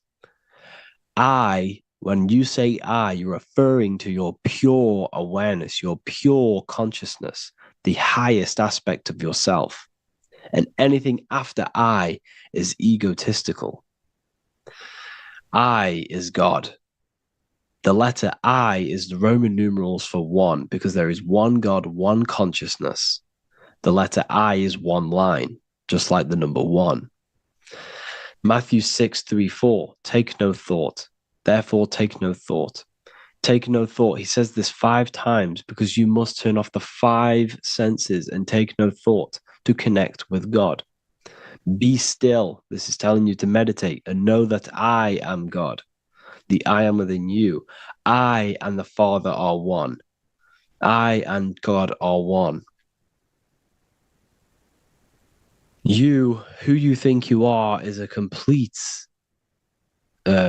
completely wrong. The body is matter.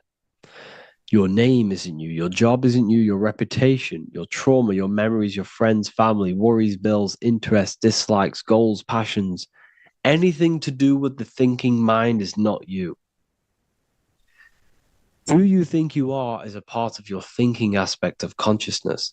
But once you remove thought, you are no longer your name. You are no longer your body. You're no longer your reputation. You are the I. You are pure awareness, pure consciousness. Pure consciousness.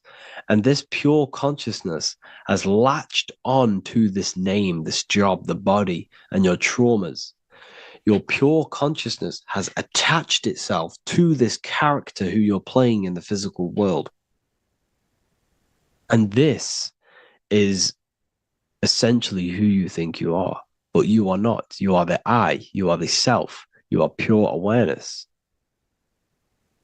So, in order for you to detach from these things, you must learn how to detach from your name, your job, your reputation. And you do this through meditation by turning off the thinking mind. Turning off the thinking mind allows other aspects of your consciousness to open up. What do I mean? Your whole life you've been thinking, and all of these thoughts has attached you to this physical body. You haven't allowed your consciousness to open up. And you can only do this by taking no thought. That's why Jesus tells you, take no thought. When you turn off the thinking mind, other aspects of your consciousness starts to open up. Other aspects of your being can open up. And this is how you astral project. This is how you do all these mystical things and things to do with consciousness. It's taking no thought. Imagination, emotions, thought, and memory are all to do with consciousness. These things are not physical. You can't touch thought. You can't touch emotions. You can't touch these things because they are not a physical thing. So you must turn off these things for other aspects of your consciousness to open up. Okay? So essentially, the Bible is a metaphorical, astrological, numerological, metaphysical, spiritual, encoded text that talks about human anatomy, spirituality, and the true nature of the human experience. Everything they teach you in school is to make you think that you are this body. Everything they teach you in church is the externalization of the true teachings of Jesus. Jesus was telling you to meditate. Jesus was telling you to practice the single eye. Jesus was telling you to look within yourself and find God. He wasn't telling you to pray to him. Mark 16:19, he was taken up to heaven and sat at the right hand of God, the right hemisphere of your brain. John 21:6, cast the net onto the right hand side of the boat and ye shall find fish. Fish is understanding. The boat is your body, your brain. Cast your awareness into the right side of your brain and you will find understanding, because the right side of your brain is all to do with the creative aspect and the intuition and the spiritual sides of your consciousness. This is why God is here. This is why Michelangelo depicted God in the right hemisphere of your brain, because this is all human anatomy. And I speak about all of this in the brand new Book of Wisdom, Volume 2. Which is now available. The start of the revolution has begun. This book is truly going to change the way people see the world. It's got so many more topics than the last one. It's truly a revolution. It's written in so much detail. It's very practical. I cannot wait to share this one with you. I just want to say thank you for the opportunity for me to create this book, because without you, I couldn't have created this. And I just love sharing my work with you. And I thank every single one of you for the support, the watch, like the views and the likes, everything, especially the people who have joined the university and stuff like that. And for people who have joined the university, you do get a free Book of Wisdom paperback if you just go to the general chat and follow the description, follow what the instructions that I gave you in the chat, and you'll be able to order a free Book of Wisdom if you are inside of the university. Plus, you get all of my other books, 2 books, and over 45 occult books on occult and esoteric things. You get lectures, live calls, a community, a manifestation mastery course, and a whole library and reoccurring updates every month, every week. So yeah, I hope you all enjoyed this video. Thank you all. Please leave a comment to help the algorithm, and leave a comment on what videos I should make. And yeah, I'll get to uploading on the YouTube a lot more now the second book is now released. I have a lot more time on my hands. No longer using my energy to create the book. I am now going to redirect this mental energy into the YouTube. So there will be a lot more content coming. So I need some content ideas. So feel free to comment some ideas, some YouTube videos that I can create. Thank you all, people. Have an amazing day.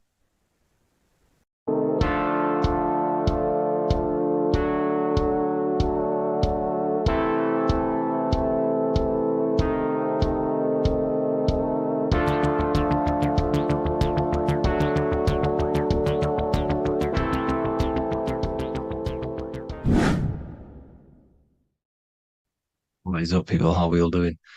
Today, we're talking about the flat earth cosmology. So let's jump straight into this. Please drop a follow and leave a like to help the algorithm. So we live in a torus field. Everything's made out of torus fields. And every torus field has motion. It's what it is. It's the motion of energy.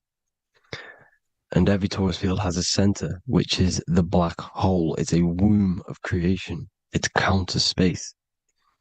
Now, this is why the North Pole is magnetic, because the center of this torus field is the most magnetic part, the strongest part of the field. So this is why all compasses will point you to the center. And the Earth's magnetic field is spread across the whole of the Earth. And it's spinning, as you can see here. It's like a tornado at the center.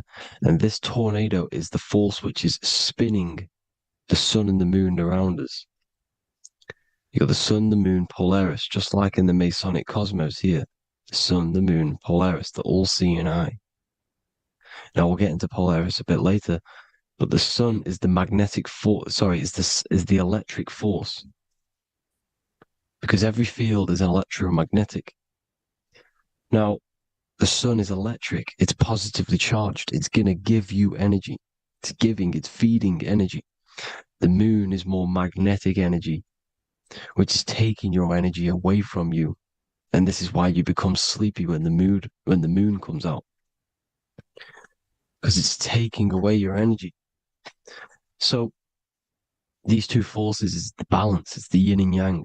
It's the balance. Everything in this creation is balanced, because the torus field is the Earth is the plane of inertia, the 0 point within the field, because physical matter is a result of two opposing forces equalized on the plane of inertia.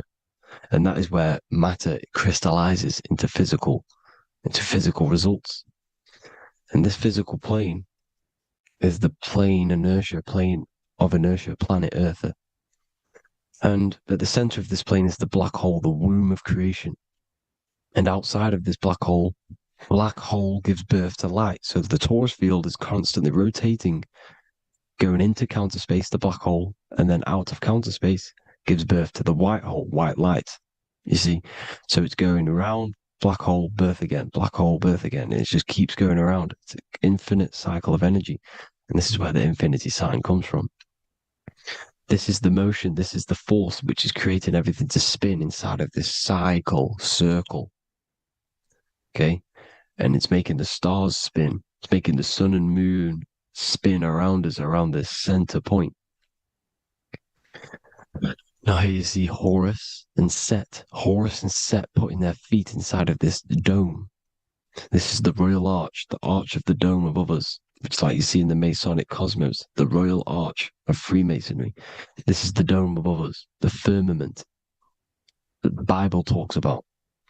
You see, they're putting their feet in because Set symbolizes the moon and Horus is the sun. Horizon, Horus. Horus is rising, the sun.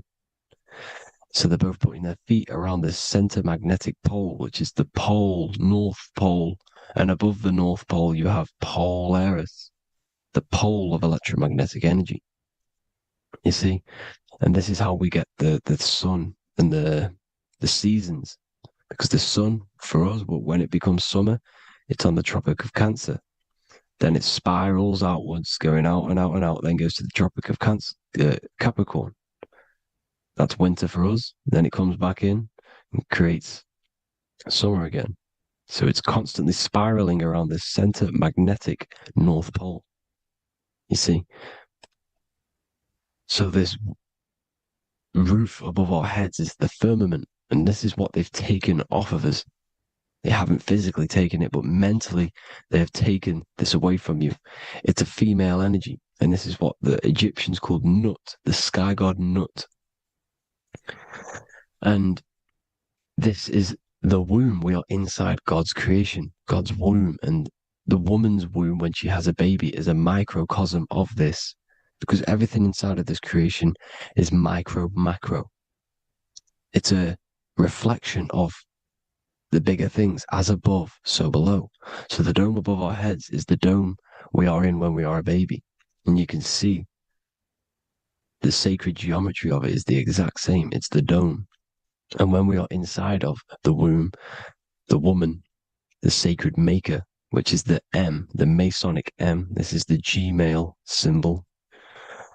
The Masonic M is maker, mason, matter, male. She delivers the male, you see. She delivers the male because it's the maker, the female, the magnetic. The woman is magnetic in nature. The male is electric in nature. So when we are in this womb, the female, we are being fed by the center umbilical cord, by the center of the mother's stomach. We're connected to the center of the woman's stomach, just like we are when we are in the earth. The center is where the aurora borealis is being emitted from, the electromagnetic aurora borealis, the northern lights. This is our spiritual umbilical cord, connecting us to counter space, connecting us to the realms beyond this world. Because at the center of every torus field is counter space. And at the center of the earth is our spiritual umbilical cord. And this is the earth's belly button, as you see. As above, so below. We had a physical umbilical cord. We have a spiritual umbilical cord. And this gets cut when we die, when we're cut away from the physical reality. You see, here's the ancient Egyptian tablet showing this female. You can see the hair, it's a female above us, because the female energy is nurturing, helping, looking after. And that's exactly what the dome is. It's protecting us. It's the Ark of the Covenant, the Ark covering us. You see? And this is what they've taken away from us. By you believing in space, it completely destroys the idea of this being a sacred creation. They've taken the roof off your head, whether if you believe in space, you believe that there's chaos, there's planets, there's asteroids that could kill us at any moment. But this isn't true. They've made you fear your own creation that you're inside of. They've made you fear what's above you. You see, and it's to hide the power of astrology, the power of the lights in the firmament, which are constantly flowing through the ether. These powers which are above us are sending rays down to the earth, which are influencing our psychology and how we behave. And this is what astrology is. It affects human consciousness. It interacts with our consciousness. And there's a different energy every day because the planets are in different houses, different alignments. And this is, we'll go into this a bit deeper later on. So the world tree, this magnetic north pole, the pole of electromagnetic energy, was symbolized as a tree, the great tree at the center of the earth.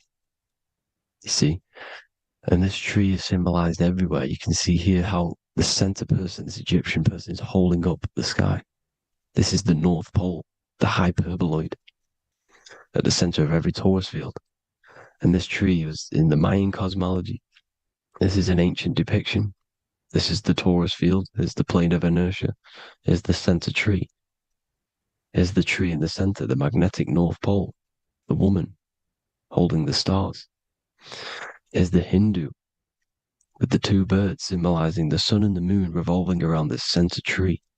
The Mayan tree, his Horus and Set around the North Pole.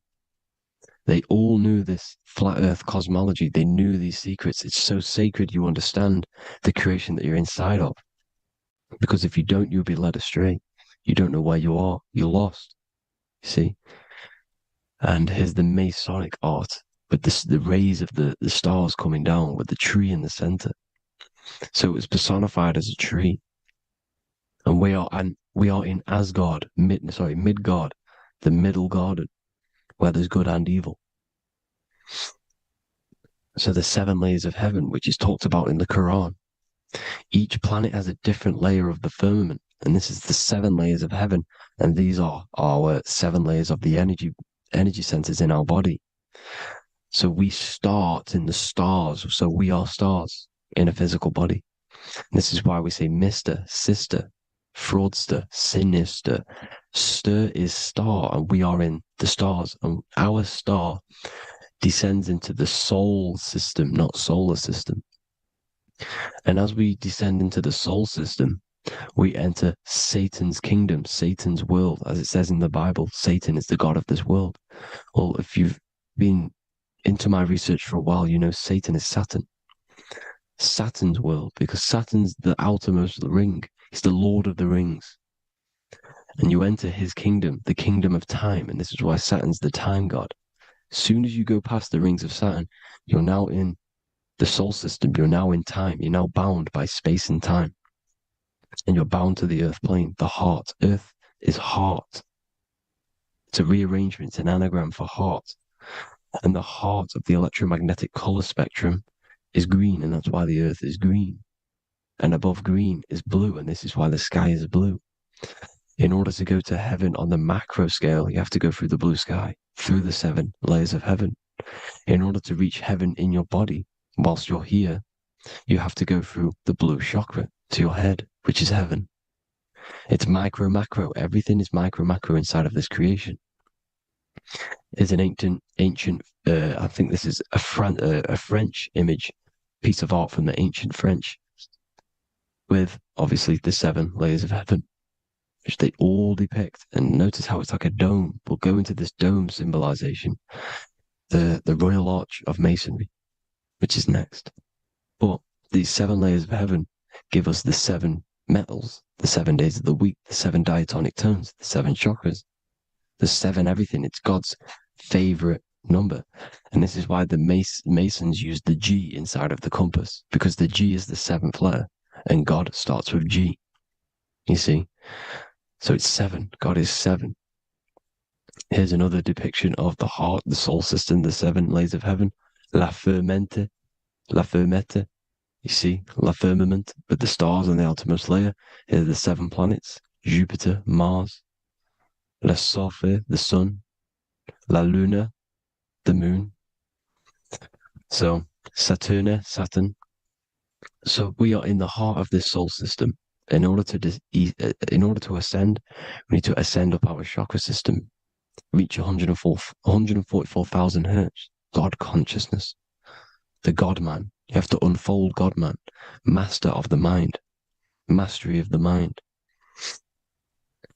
So, what are the stars? The stars make everything unique. The stars are constantly rotating around the center, magnetic North Pole, the tornado at the center. which is stirring everything. It's stirring the ether. The center is the ether, and the 4 elements are born out of this ether. There's 5 elements: ether, spirit, water, air, and earth. The ether gives birth to the 4 other physical elements, which the whole of creation are made out of. About them 4 elements. 4 is the number of stability. You know, a chair, a table has 4 legs. It stables things. It's a foundation, and these 4 elements are the foundation of this creation. You see, and this magnetic North Pole is stirring this, and the 4 vibrational states of the ether are the 4 elements. Now let me get back to the stars. I just wanted to give you that. The stars are being stirred around this center point. Center. It's stirring everything, and they're always in different alignments. Every millisecond, they're moving in different placements of the stars, and the planets are called the 7 wanderers because they're not fixed. The stars are fixed, but the planets they're called the 7 wanderers, the 7 layers of heaven, because they move faster and slower than each other. Each planet is slower and faster, has a different rate of speed it's moving. So these alignments are mixing in with the energies of the different 12 constellations. And this is why you have a unique characteristic. You have a unique look, a unique energy, a unique personality. This is because when you were born and you took your first breath, that energy which was in the ether, because the ether is all around you, and energy travels through the ether. The energy that the stars were casting down and the energy that the planets was mixing in with the 12 constellations was in the ether. So when you came out of the womb and your first breath, because breath is spirit, okay? So that first breath you took, that is the energy that is imprinted within your DNA, your soul. And you reflect that energy, you emit that energy. That's the energy that is with you forever until you die. Till this physical body dies off. And that's what the stars are. The stars are giving a unique energy, characteristic, personality to every living thing. Every dog, every cat, every animal has a unique personality because it was born at a different time and place in the sky.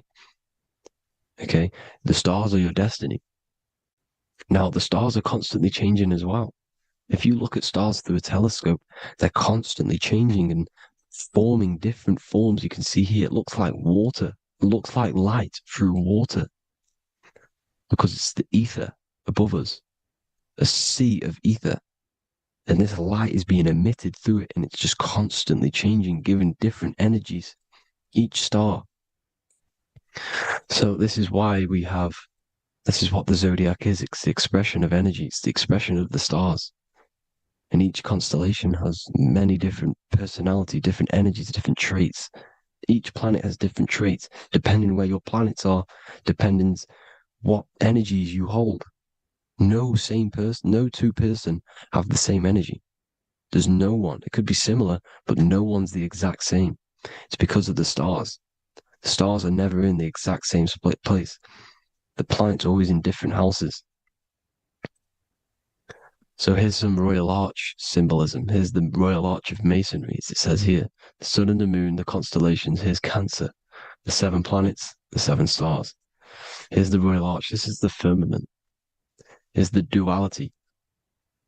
Black and white, duality, good and evil, rest and motion. Dielectricity, magnetism. You see? So this is what the Royal Arch is. It's symbolizing the cosmic dome above us, the womb we're in. We're inside God's womb. And here's George Washington, the Freemason, inside of the Royal Arch. You see, with the G, the Masonic G, God, 7. Here you see another depiction of George Washington with the stars in the dome above his head, his Polaris, the sky vault, Polaris. We'll get into that later. Go inside of all of your ancient churches, you will see the dome. Go to the Vatican, you'll see the dome. All of your ancient churches have this dome because it's the dome above your head. The ancients knew this. This was known. We did not live in space. It was known back then. They all knew. This is Crown Court, which is one of the most important courts in the UK. You can see it's clearly so much Masonic symbolism. You've got the 4 pillars of Masonry. The Royal Arch is like an arrow pointing upwards to Polaris. As the Disney World is under a dome. In his Polaris, the Sky Vault. You see? And also 666 in the symbol. There's more. 7 layers of heaven. Here's an ancient depiction. The firmament. Here's the astral plane outside of the firmament. The Royal Arch. You see? It's everywhere. Here's Polaris, the 8-pointed star. Polaris is in between the sun and the moon. It's at the center of the Taurus field. And Polaris corresponds with the pineal gland as well because it's the all-seeing eye. See? So, is Polaris, the 8-pointed star, which is at the very top. It's the very center. It's on top of the North Pole. And it's an 8-pointed star that's always symbolized as an 8-pointed star. Here you see the Vatican. The Vatican is a giant key with an 8-pointed star. See, it's a key. Here's the dome. Here's the Space Delta, the USA Space Delta logos. Here you see the Egyptian god looking from the center of the North Pole, looking upward to an 8-pointed star, Polaris. An arrow pointing up to Polaris. Here's another, the bear holding a key with an arrow up to Polaris. 7 holds the key to Polaris. Here's an eagle holding a key above the North Pole to Polaris. Polaris, and here's another one. There's another bird, like a dragon, holding a key to Polaris. Because Polaris is definitely something to do with leaving this creation. Okay, maybe, I can't say for sure, but maybe it's to do with ascension, and this is why the Vatican hold the key to the 8-pointed star. And this is why the space, well, we all know space is a lie, but they're showing Polaris and its sacred symbology. Maybe it's to do with something leaving this creation, going to another. Here's some North Pole symbolism. As above, so below. You see the four seasons of the Big Dipper constellation going around Polaris. This is Polaris, this is the Big Dipper constellation, and this is the swastika. This image gives us the swastika, because all the symbols we use are created in nature. They're created somehow in nature. This is how we get them. As above, so below. This is the map of the North Pole with the 4 rivers, looking like the Big Dipper constellation. It's the Masonic, there's the ancient cosmology with the 4, you see the 4 islands, Mayan cosmology, 4 islands. This is the alchemical symbol for Earth, 4 sections. The windows, because the center of the North Pole is a window to another dimension. The 4 lucky 4-leaf clover, which is supposed to be lucky. It's just, it's truth in plain sight. And here's Hitler looking at 2 flat Earth maps. So this swastika has been used for thousands of years, thousands and thousands of years. And it's symbolic for the most sacred land on this plane, the North Pole. Shambhala. Do some research on Shambhala, people. It's a it's a Hindu mythology about the sacred lands at the center of the earth.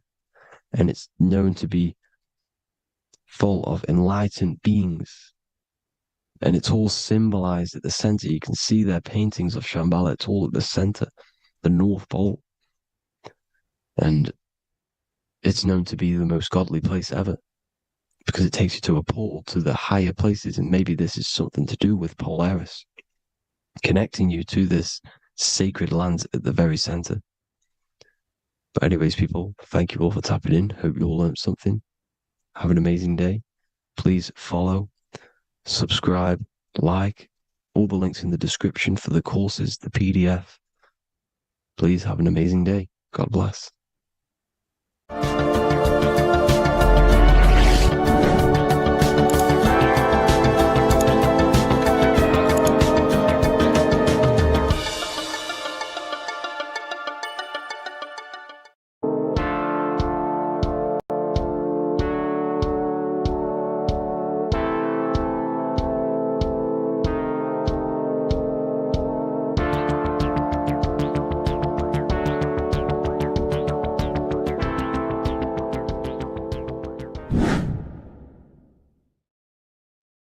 How are we all doing today, people? It's Revival of Wisdom, and today we're going to get real deep. This video is going to get real deep. A lot of people are not going to be ready for this sort of knowledge. Okay, you really have to do is to really deprogram the mind, because everything we've been taught is a complete lie, is to keep us trapped. Okay, this is really advanced knowledge. Now, let's get straight into this. All of the ancients depicted other worlds, and they called this place Midgard.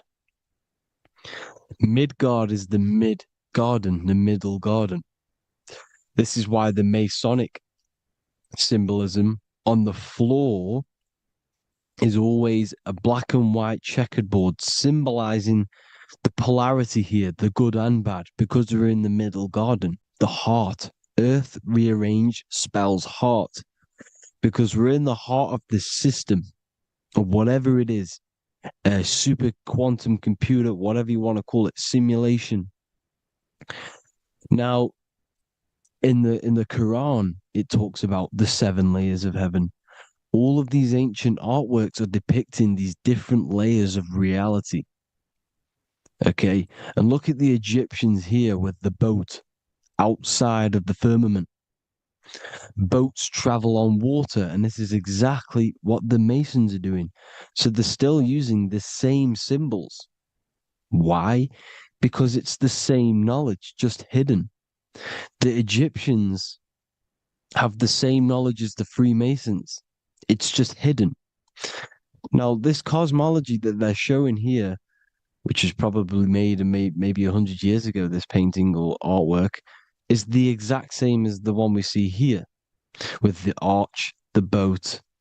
You know, it's similar, because the boat is symbolizing traveling these other worlds, because the ether is also symbolized as water, because if you look up at the stars through a telescope, it looks like it's water.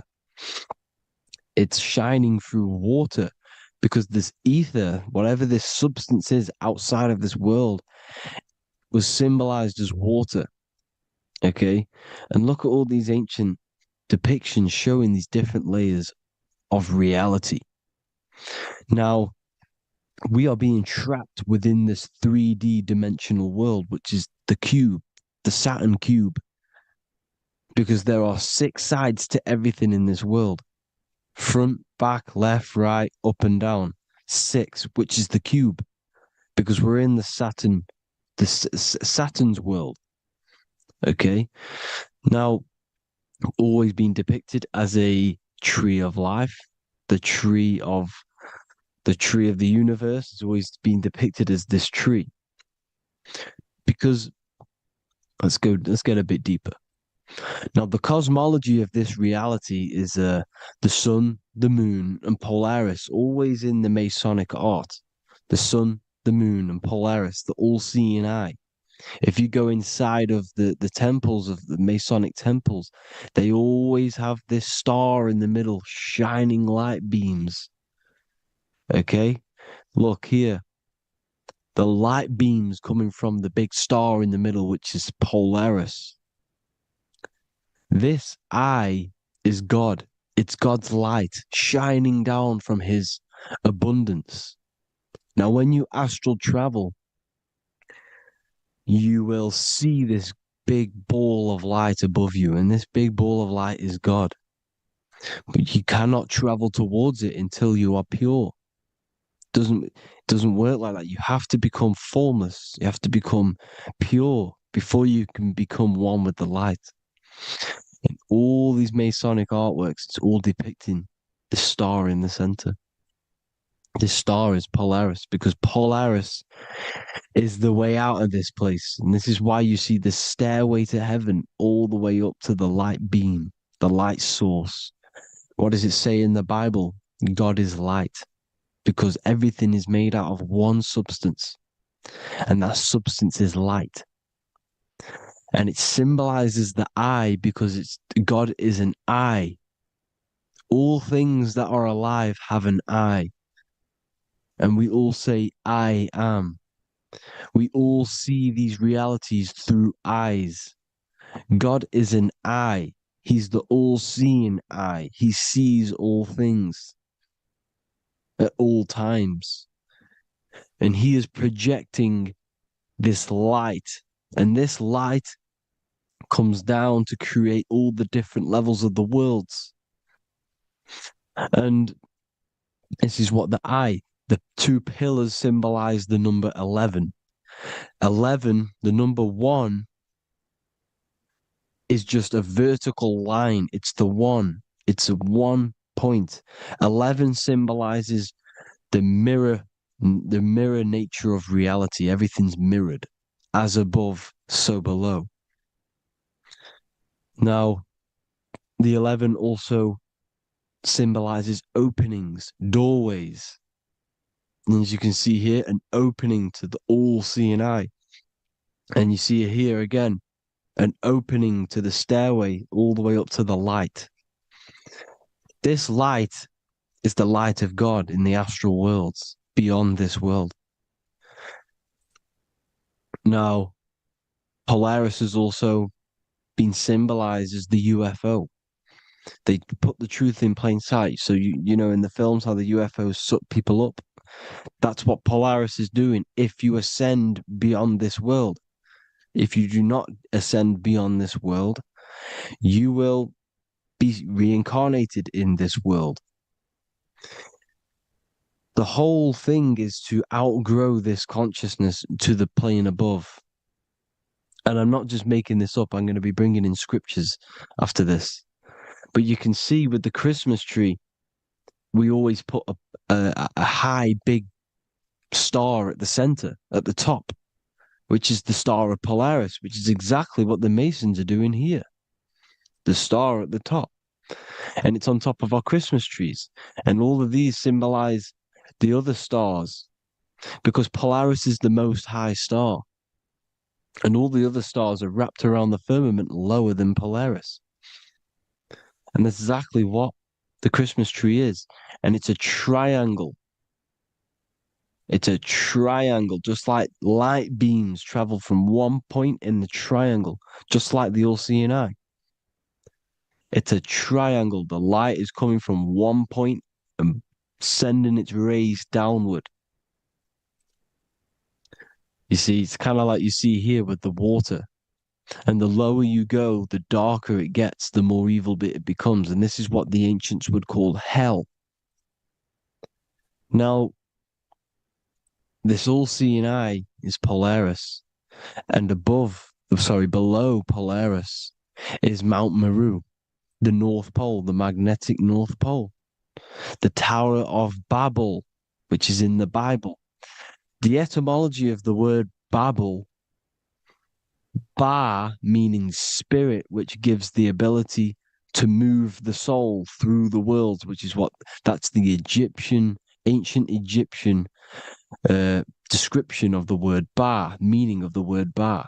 You have the Ka, the Ba, the Ak, but the Ba is the one that gives the ability for the soul to move through the worlds.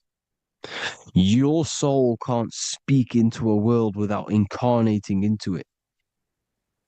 Now, the Tower of Babel symbolizes Mount Meru because it's the word Ba is the spirit which gives the ability for the soul to move through the worlds.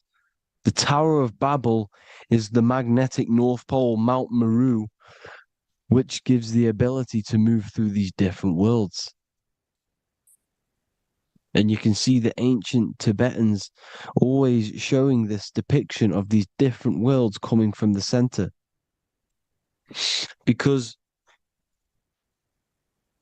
we have to ascend our consciousness. It's not about how good you are to reach heaven. It's about how you expand your consciousness, you expand your mind. So they teach now that you have to be good in order to reach to heaven. It's about expanding the mind, expanding your consciousness to these different planes, these different realms. So that's what it's about. And Jesus was known as the fisher of man. Now, Jesus is a massive part of this. He was known as the fisher of man because he was fishing. He could have been fishing.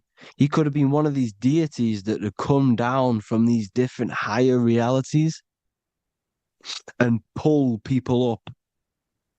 So they would so they called Jesus the fisher of man. And he says unto them, follow me, and I will make you fishers of men. So these deities that we see in the past, like Buddha, Krishna, Hermes, Thoth, Jesus, could all be these entities who were coming down to pick up the minds that were worthy enough to see the higher planes of reality. And this is why they called him the fisher of man. Now, when Jesus walks on water, there is a parable with Paul. And he says, but Jesus immediately said unto them, take courage, it is I, don't be afraid. He's talking about astral travel here. He's talking about leaving the body. Because when you leave the body in astral travel to see these alternative realities, you can't be afraid because fear is a bondage, which is what the Emerald Tablets talks about. Lord, if it's you, Peter replied, tell me to come to you on the water. The water. Come, he said. And Peter got down from the boat, walked on the water, and came towards Jesus. But when he saw the wind, he was afraid and began to sink. When you become afraid in astral travel, you sink back into your body. Lord, save me.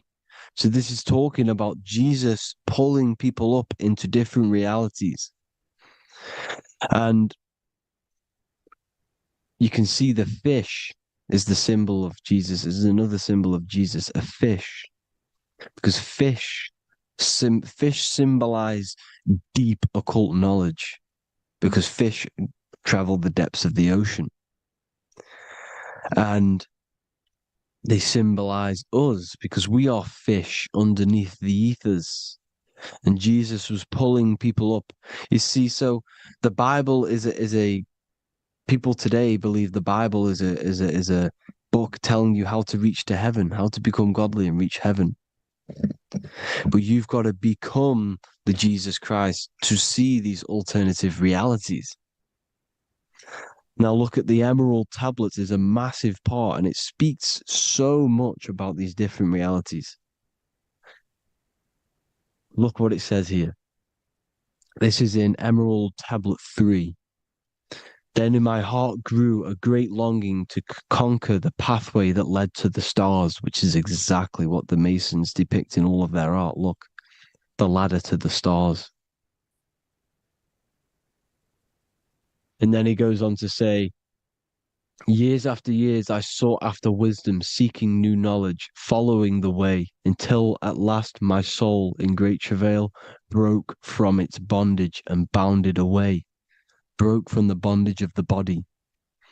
Free was I from the bondage of earth men. Free from the body, I flashed through the night.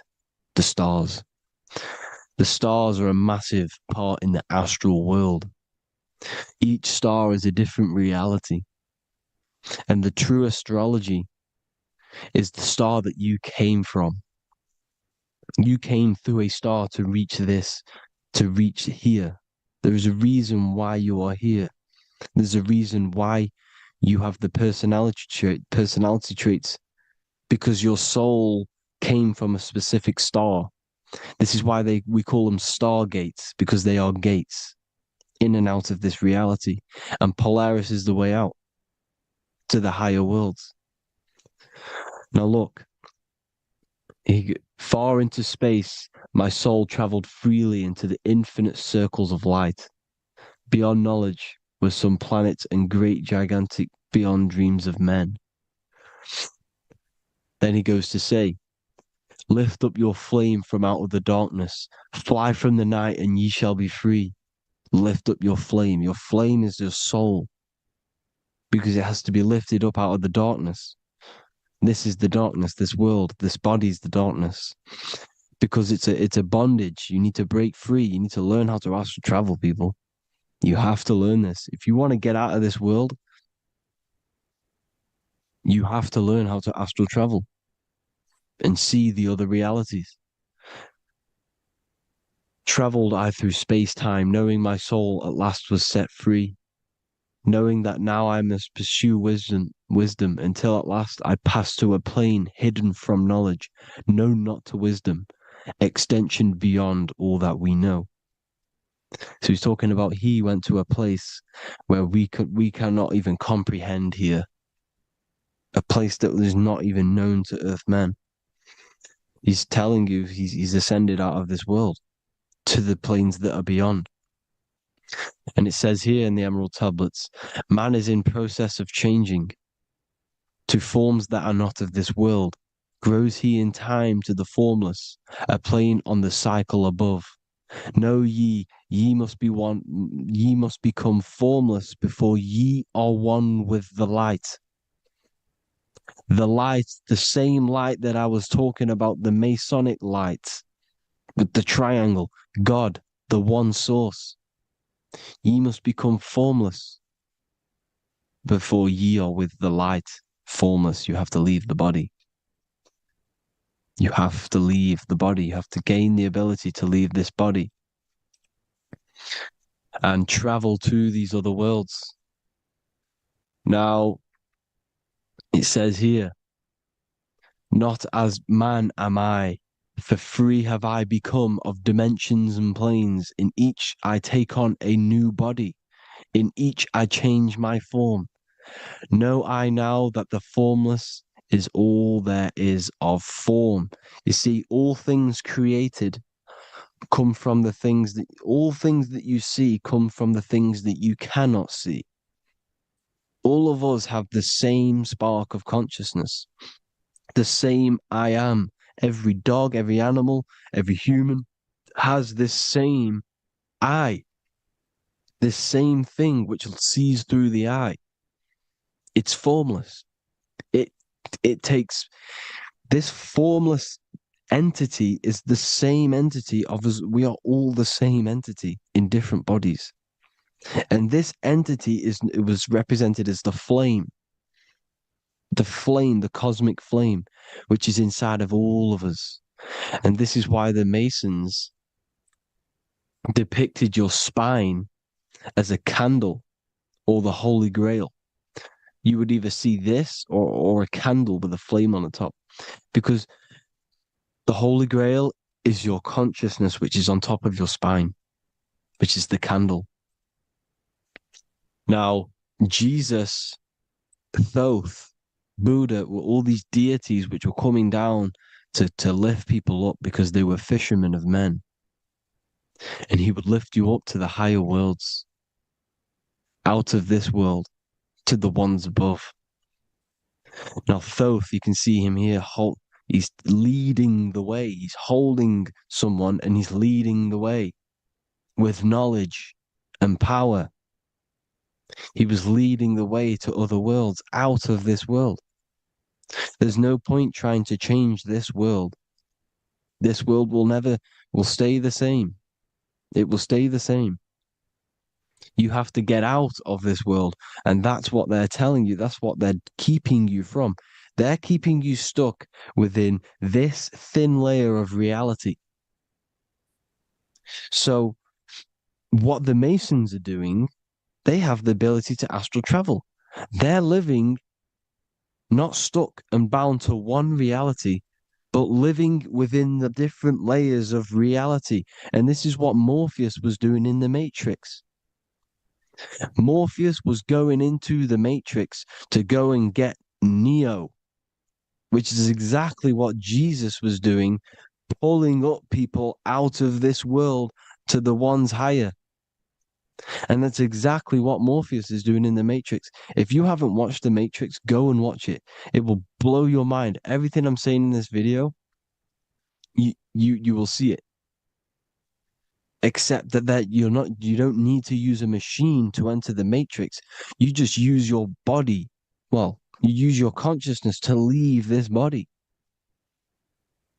You see, Neo was also uploading himself into the simulation to pull people out of the simulation. And this is exactly what all of these gods were doing. The fisher of man. Look, he was pulling people up out of this reality with the knowledge. Now, Jesus was always depicted with the mushrooms. Look at all this mushroom art. Mushrooms were literally the origin of Christianity. You can see it everywhere. There's mushrooms in all of the ancient art. Every single one of these paintings you see here, there's mushrooms on them. Mushrooms have the ability to see alternative states of consciousness. Now, if you go and do them and you go to sleep, if you pop mushrooms, you go to sleep and you will wake up in another reality. You will wake up in another reality. Don't try it if you don't want to do it. But if you've got the heart to do it, do it. Eat them and go to sleep. You'll wake up in another reality.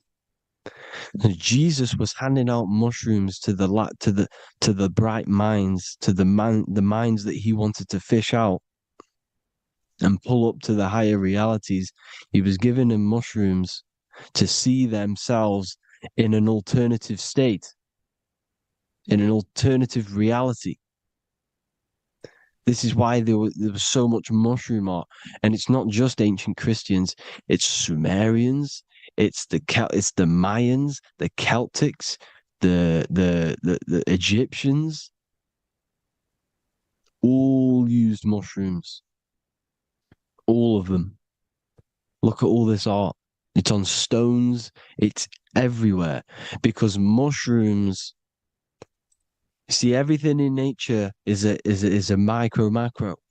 Look at the form of a mushroom. It's literally your spine and brain. Because they alter your consciousness. Your body is just a radio receiver.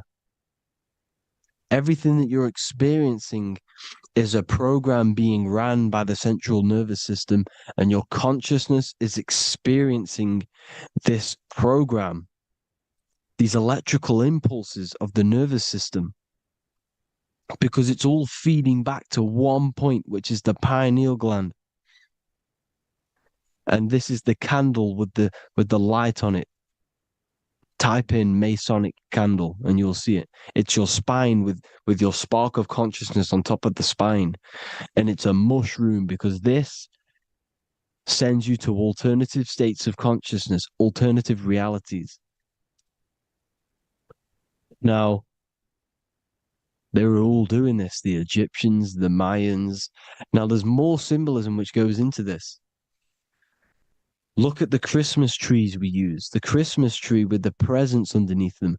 Magic mushrooms grow under trees. And these are the presents under the trees that we symbolize today with Christmas.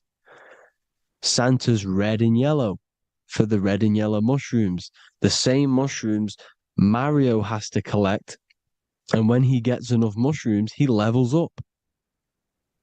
And then what does he do when he go past the world? When you win that world in Mario, you go to another reality. You go inside of another world. It's truth in plain sight, and it's using mushrooms. It's using mushrooms. Everything, all of the characters in Mario, well, a lot of them are mushrooms. Look at this one. The presents, black, yellow, and red and white. Red and white mushrooms. And the bow on the top is the mushroom head. That's a bit of a reach, but, the symbolism never lies, is what you need to understand. And it's as above, so below. Now look at the Sumerians. The Sumerians were also multi-dimensional beings. Okay, look at how they have the double faces. They had 1 foot in this reality and 1 foot in another reality. And look at this one, a double-headed god inside of like a portal. You see? Because and look at these with the wings, the astral travel. Birds, ancient birds symbolize the soul, because the soul is a bird. It flies to different worlds. It flies around the cosmos. And mushrooms gave you the ability to see these alternative states of consciousness, these alternate realities, because you exist in infinite realities. You exist in infinite realities. Now look at the 33rd degree Ordo Ab Chao badge. You get this badge when you become a 33rd degree Freemason, and it's a double-headed eagle. A double-headed eagle. And you can see this in Sumeria first. Sumeria have the same symbol, a double-headed, bird. You can see it here as well. And the Masons are still using this symbol today. And when you become a 33rd degree, 33 vertebrae on the back of your spine, above the vertebrae is your consciousness, and it's a double-headed eagle. One reality in one. You become a multi-dimensional being in the 33rd degree. And I've heard many interviews of Masons say it becomes Luciferian. You see, they speak in code. These Masons can't tell you about what they learn about, but they will speak in code. They said it becomes Luciferian. The word Luciferian is lucid. The root word of Luciferian is lucid, and lucid is lucid dreaming, alternative realities, dream worlds. You become a god. Luciferian means you're becoming your own god, pretty much, because you are becoming a multi-dimensional being living in between the different layers of reality at the 33rd degree of Freemasonry. And look at the double-headed eagle, because the birds symbolize the soul. And they reach high, they fly high, just like the soul wants to fly high to the light, to become one with the light, like the Emerald Tablet says. Now look at Janus. Janus was another god, and he's known as the god of doorways. Janus always depicted with a double head. Janus is why we say janitor or January. And January is entering a new year. Janus is known as the god of doorways with keys, always got a key, because keys open doors. That's why the janitor holds all the keys. And Janus always has double heads, because he had one foot in this reality, one foot in another. He was a multi-dimensional being, a Luciferian, living between the different layers of reality, instead of being stuck in one like we are. Well, a lot of people. And that's the whole point. You see, all of this stuff is about like changing the world and stuff like that. This world will probably never ever change. It's probably been like this forever. Well, forever, for a long time. But it's about moving out of this reality to the higher states. And the Masons always depict the ladder to the luminaries, the stars, with a key, the same key of Janus. The Vatican is a key, and it's in charge of all the religions. Why is it a key? Because they're holding back the key. They're keeping you stuck within this reality, keeping you stuck as identifying yourself with the body, identifying yourself with this world. You are not in the world is within you. This is a program being ran by your central nervous system, and your consciousness is experiencing this reality. Now, this is going to be a mind-blowing video for some people. You have to have an open mind. You have to let go of all the programs. I'm repeating what the ancients are talking about and the ancient symbolism. Look at Janus with the double-headed god. He was just another god coming down, giving keys to people who had the worthy mind to be pulled up out of this reality, to be pulled up to heaven, just like Jesus was teaching how to reach heaven. But really, it's an encoded scripture.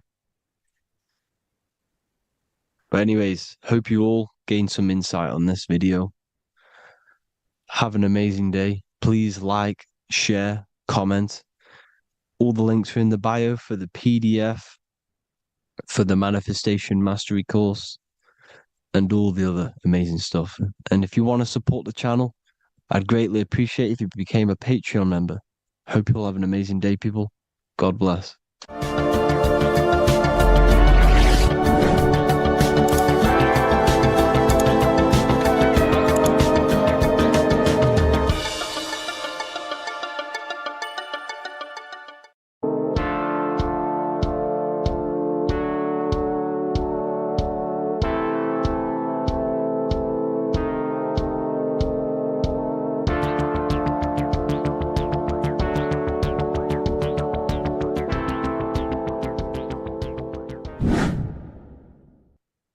Left and right hemisphere, and what are they doing? How does it contribute towards your perception in this world? And this is what we're going to be talking about in today's video. We're going to be breaking down the two hemispheres of the brain and how they function in your life. So first, we have the left hemisphere.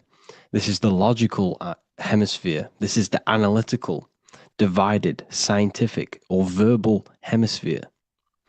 The right hemisphere is creative, wholeness, artistic, symbolic, and metaphorical. The right hemisphere does with non-verbal things. It produces a holistic perception. It is more to do with creativity. Because what you must understand is that we are not in the external world. The world is produced by our brain. We see with our brain. Our eyes are a part of the brain. What we touch is the brain's interpretation of electrical signals on the nervous system. What we smell is the brain's interpretation of smell through the nose. What you taste is your brain's interpretation of chemical reactions on your taste buds. So what you are experiencing is the brain. The brain is a computer creating a simulation.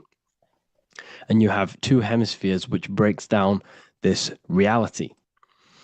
So essentially, the brain is the perception creator. It creates perception. So if the brain is creating this, who is the one experiencing the brain? Well, that is you, the consciousness, the mind, the all-seeing eye. You are the all-seeing eye experiencing the brain, the observer behind the brain, behind reality, behind the emotions. So if you're walking through a woods, this left brain sees individual trees. The right brain sees the whole woods. It sees the biome. It sees the bigger picture. So when you are walking through this woods, the right brain picks up a holistic perception of reality. It creates the woods as one unified woods. The left brain's job is to break this down and analyze it so that we can see individual things. And this is also necessary for humans to have the ability to break things down and manipulate things in this world. So without this left hemisphere, we could not manipulate things and break things down. So this right hemisphere is important because it sees the whole woods. It sees humanity as one unified consciousness. However, the left hemisphere sees individual egos. So the left hemisphere is the place of the ego because it only understands, it sees the world very divided. Okay, so for example, here's another example of the left and right hemisphere. If someone pulls out in front of you in traffic, your left brain's going to start going crazy and analyzing them, calling them names. The right hemisphere, however, sees the bigger picture. Maybe he didn't see you. Maybe it's just a mistake. Maybe he's in a rush. You see how the two brains are very different. They do the same thing, but they function in different ways. The right hemisphere is feminine, the left hemisphere is masculine. So, like I said, this person pulls out in front of you, you start to think with the left. If you start to perceive that in the left brain, you're going to start analyzing them, you're going to start going crazy and calling them names because you're analyzing it. You're not seeing the bigger picture behind it. You're not seeing it from his perspective. So there is a crossover. So the left hemisphere of the brain controls the right side of the body, the right ear, the right eye. Everything to do with the right side of the body is connected to the left hemisphere, and the right hemisphere controls everything on the left side of the body, including your eyes, your arms, your legs. So everything is crossed over, and even your visual field is crossed over. So this is your visual field, as you can see here, and even the left side of your visual field goes to the right brain. There's a crossover. No one really knows. There's not really a reason for this. However, this is how the human body is designed. As we all know, the human body is the most advanced piece of technology on the face of the earth. They cannot replicate the human body. And they tell you it has no creator. This is crazy. People are that brainwashed, they can't even understand that their body is the most advanced piece of technology. Your body is so advanced, the computers that you use are mimicked of the body. Everything they create is mimicking nature, but they don't show you how intelligent nature is because they don't want you to understand you're in an intelligent design. So anyways, let's get back on track. There is a crossover in the brain, and this is why they teach you to write with your right hand. And I was speaking to someone who's in a nunnery, or whatever you want to call it. They were a nun, or they knew someone who was who was a nun, and they forced these people, these nuns, to write with their right hand. You had to write with your right hand. This is why, I'd say at least 70% of the world, or 80%, is right-handed and right-legged, because they taught us this to activate the left hemisphere more because of this crossover that happens in the body. So when we are using this right side more, we are using that left hemisphere more. Why? Why are they doing this? Well, they also called it writing. Writing is a spell, to cast a spell on you to use that right side of the body so that you use this left hemisphere, because they want you to see the world as a divided perception. They don't want you using the right hemisphere, using that left side of the body to activate the right hemisphere to see the bigger picture and see how everything is all one and everything is created. The left hemisphere domination keeps you from seeing the connections between everything, because that left hemisphere analyzes, it breaks things down. So when we are left hemisphere dominated by using the right side of the body, we are essentially seeing everything as divided. And this is why so many people will not understand my work, because my work connects dots and connects fields of knowledge, and makes you see the bigger picture. So people who are left hemisphere dominated will see my work and think this guy's crazy. But it's all about activating that right hemisphere. So they called it writing because every word you say is molding your mind in some sort of way. The things you see is molding your mind. Everything you take in through the five senses is molding your mind. And language is a massive spell, especially the English language. They called it writing so that you use that right side. It's a spell because your subconscious mind picks up everything you say. And 90% of your daily basis behavior and thought patterns is produced by these subconscious programs within the subconscious mind. Essentially, your conscious mind is only the 10% of you. The conscious mind is just what you're aware of, what you're wearing, how you're feeling, what you're thinking. That's your conscious mind. The subconscious mind is controlling every system in your body. It's telling your heart to beat without you being conscious of it. So essentially, this is what they're programming. They're programming this system in the back of the mind, which is controlling everything through the words. And this is what spells are, because it's all about creating perception in the subconscious. So they want you to use that right side more. I truly believe the ancients, they were balanced. They used the left and the right side of the body. They didn't have a stronger side because they understood this science of the body and how the body works. So this is actually called phonetics. It's not etymology. Etymology is the study of root words. Phonetics is the study of how words sound similar. The way words are spoken. So phonetics, phone, is why we call them a phone. Because you speak into a phone. So this is write and writing, to use that right side to activate the left hemisphere more. So your hands are a manifestation of your brain. The left hand is the right brain, the right hand is the left brain. And as a child, we were always taught that when you place your hands together like this is the size of your brain, which is true because your hands are a part of your brain. They're an extension of your brain. Every part of your body other than your brain is an extension of the brain. Everything's working and feeding back information to the brain because you're experiencing the brain. So another trick that you can do, or another exercise, is looking in the mirror and closing one eye at a time. If you close your right eye, if you take your top off, for example, you'll analyze your body if you close your right eye because you're using that left hemisphere. Sorry, other way around. If you look at yourself through your right eye, you'll use that left hemisphere, which will analyze yourself. You'll see individual body parts. If you close the right eye and use the left eye, you'll see your body as a whole. You won't really analyze it. This is how you can analyze yourself using these two hemispheres.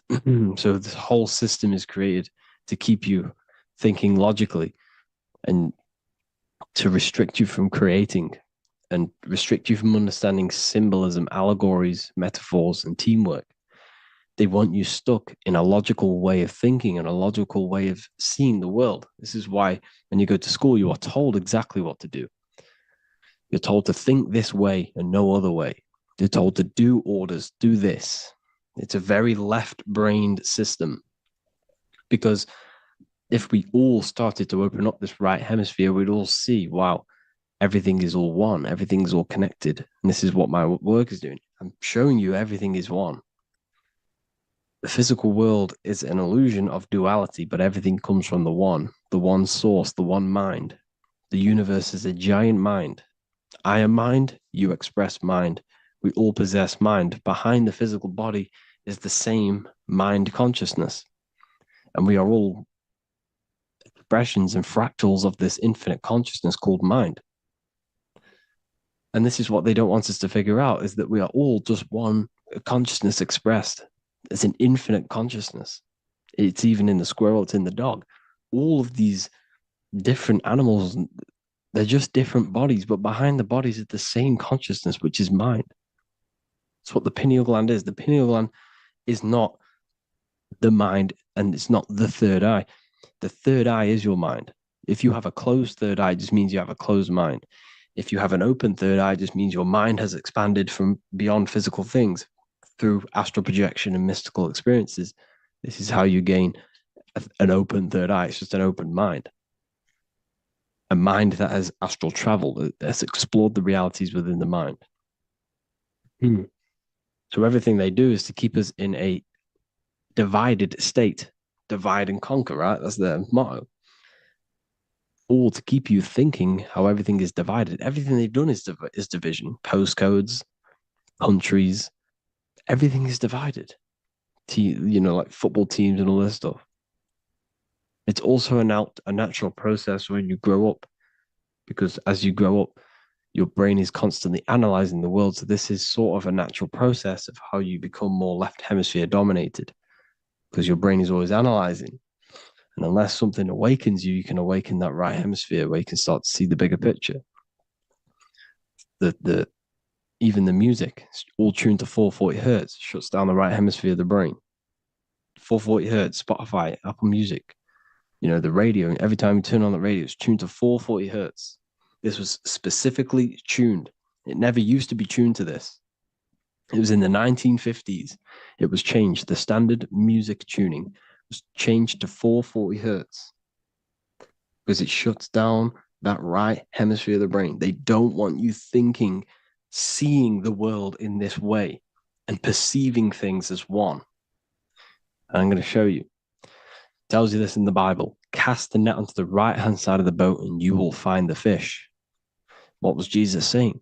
This is, you see, people read the Bible and they don't understand it. If the Bible is not talking about you, then it has no meaning. The Bible, everything you read in the Bible is about you and how it can better your life. It occurs to you. So if Jesus says, cast the net onto the right hand side of the boat, this is an allegory. The boat is your body. Cast the net.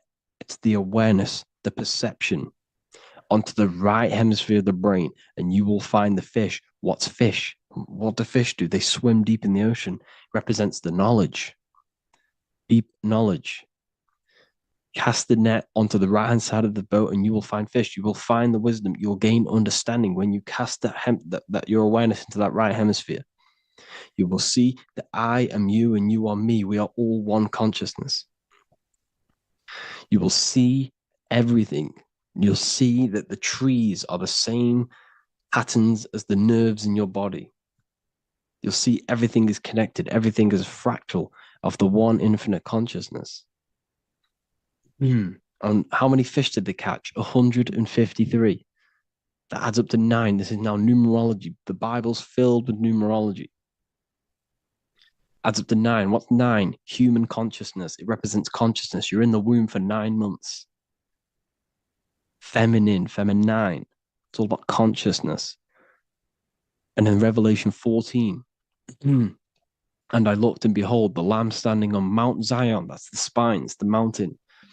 With him, 144,000. 144 adds up to 9. It represents consciousness on top of the spine. You see? And he had his name the name of his Father written on the forehead. What's the Father? The higher mind, the higher consciousness within you. Where is that? In the forehead, the pineal gland. The pineal gland is the radio receiver for the higher consciousness. Because every body part of the body has consciousness. Your heart has consciousness. Your gut has consciousness. You are thinking with these different consciousnesses. You think with the gut. You think with your penis. You are thinking with all these consciousness. And it's about raising your consciousness to the higher consciousness, which is the Father, the mind in the head. Don't think with the lower parts of the body because that is your animal nature. Think with the higher parts of the body. It's all representing consciousness. How to activate the right hemisphere of the brain? Well, it's all to do with non-verbal things. So music will activate the right hemisphere. Make sure it's tuned to the right frequency though. 432 hertz, 528 hertz. Any frequency that adds up to 3, 6, or 9 is good for you. Meditation, turning off the thoughts, and you raise yourself to the higher brain.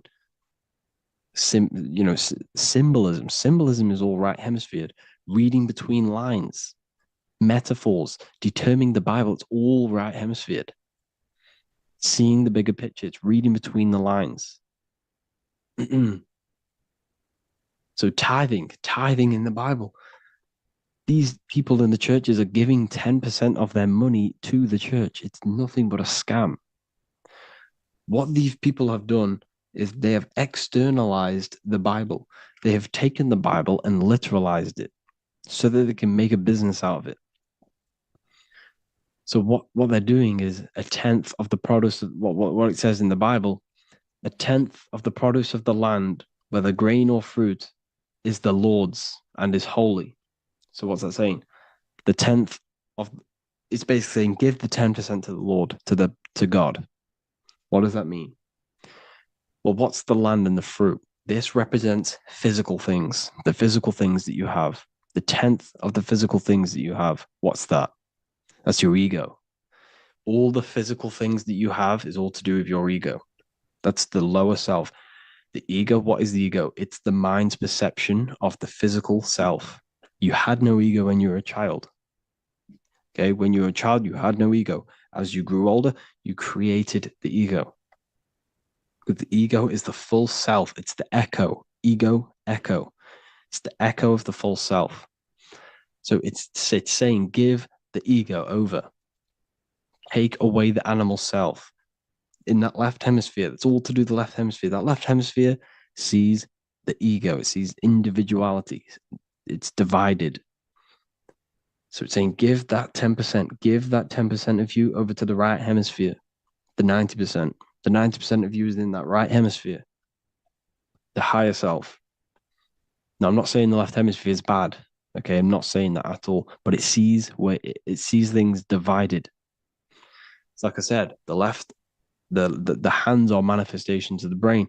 So when these Christians are praying, they're putting their hands together. What are they doing? They're syncing the brain hemispheres. What you're doing, because everything's an extension of your brain.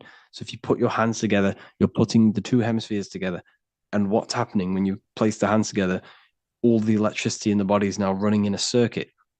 So once you connect these two hands, the electrical energy is now running in a circuit. And energy can move around the body quicker and more efficiently. So when you pray, when these people are praying, they don't realize that they're engaging in ancient forms of meditation, of balancing the two hemispheres. So now we're talking about balancing the hemispheres, not the right hemisphere. This is what Israel is.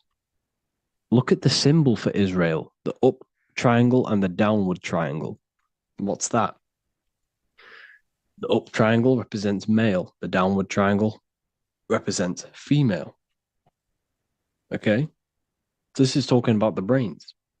Israel is Ra. Isis, which is female, the Egyptian god. Ra, El. El means God. El, electricity. That's the force of the physical world. It's the force that runs this world, electricity. It's the force of God. El, consciousness. It means God. Is, Ra, El. Isis, Ra, and El. It's the two hemispheres of the brain, the holy land of Israel. It's the holy land, it's the brain. Once these two hemispheres are synced, this is how you unlock your consciousness. This is the easiest way of astral projecting. Hemisphering, I forgot the word for it. Hemisphere syncretization, something like that. It's about syncing the hemispheres. This is how you unlock your consciousness. Once the brain is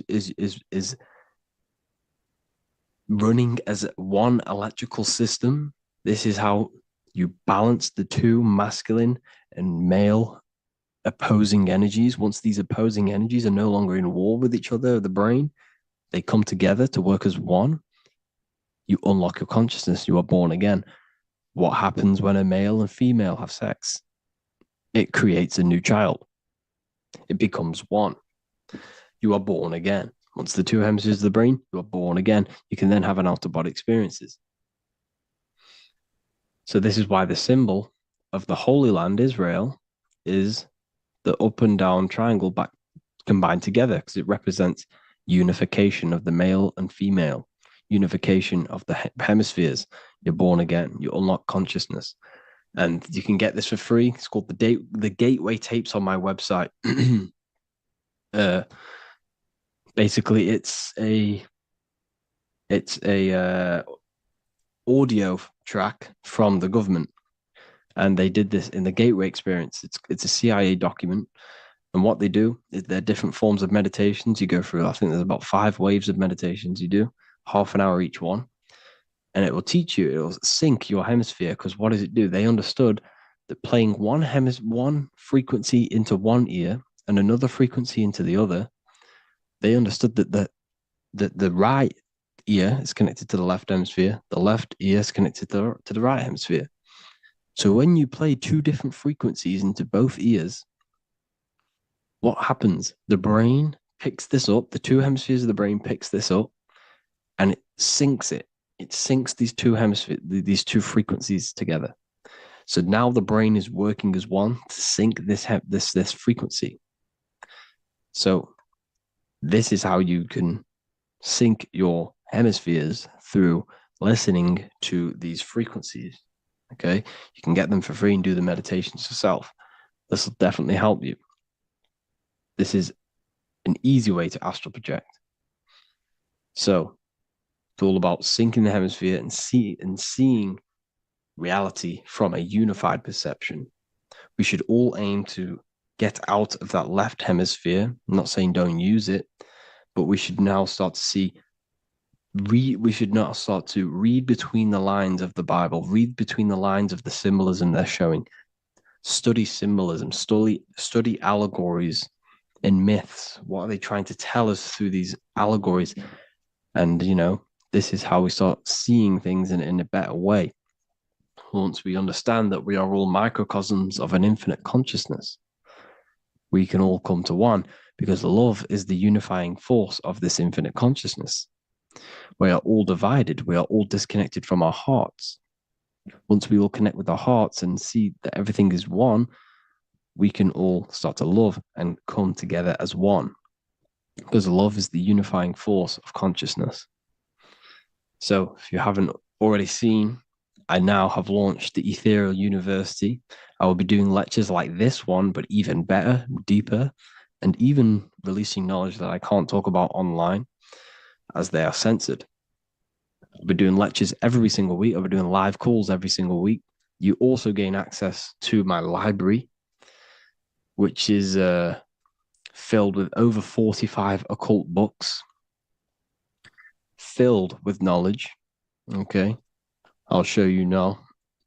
Plus, you get my book, The Book of Wisdom, PDF form, and the Human Health Guide, PDF form.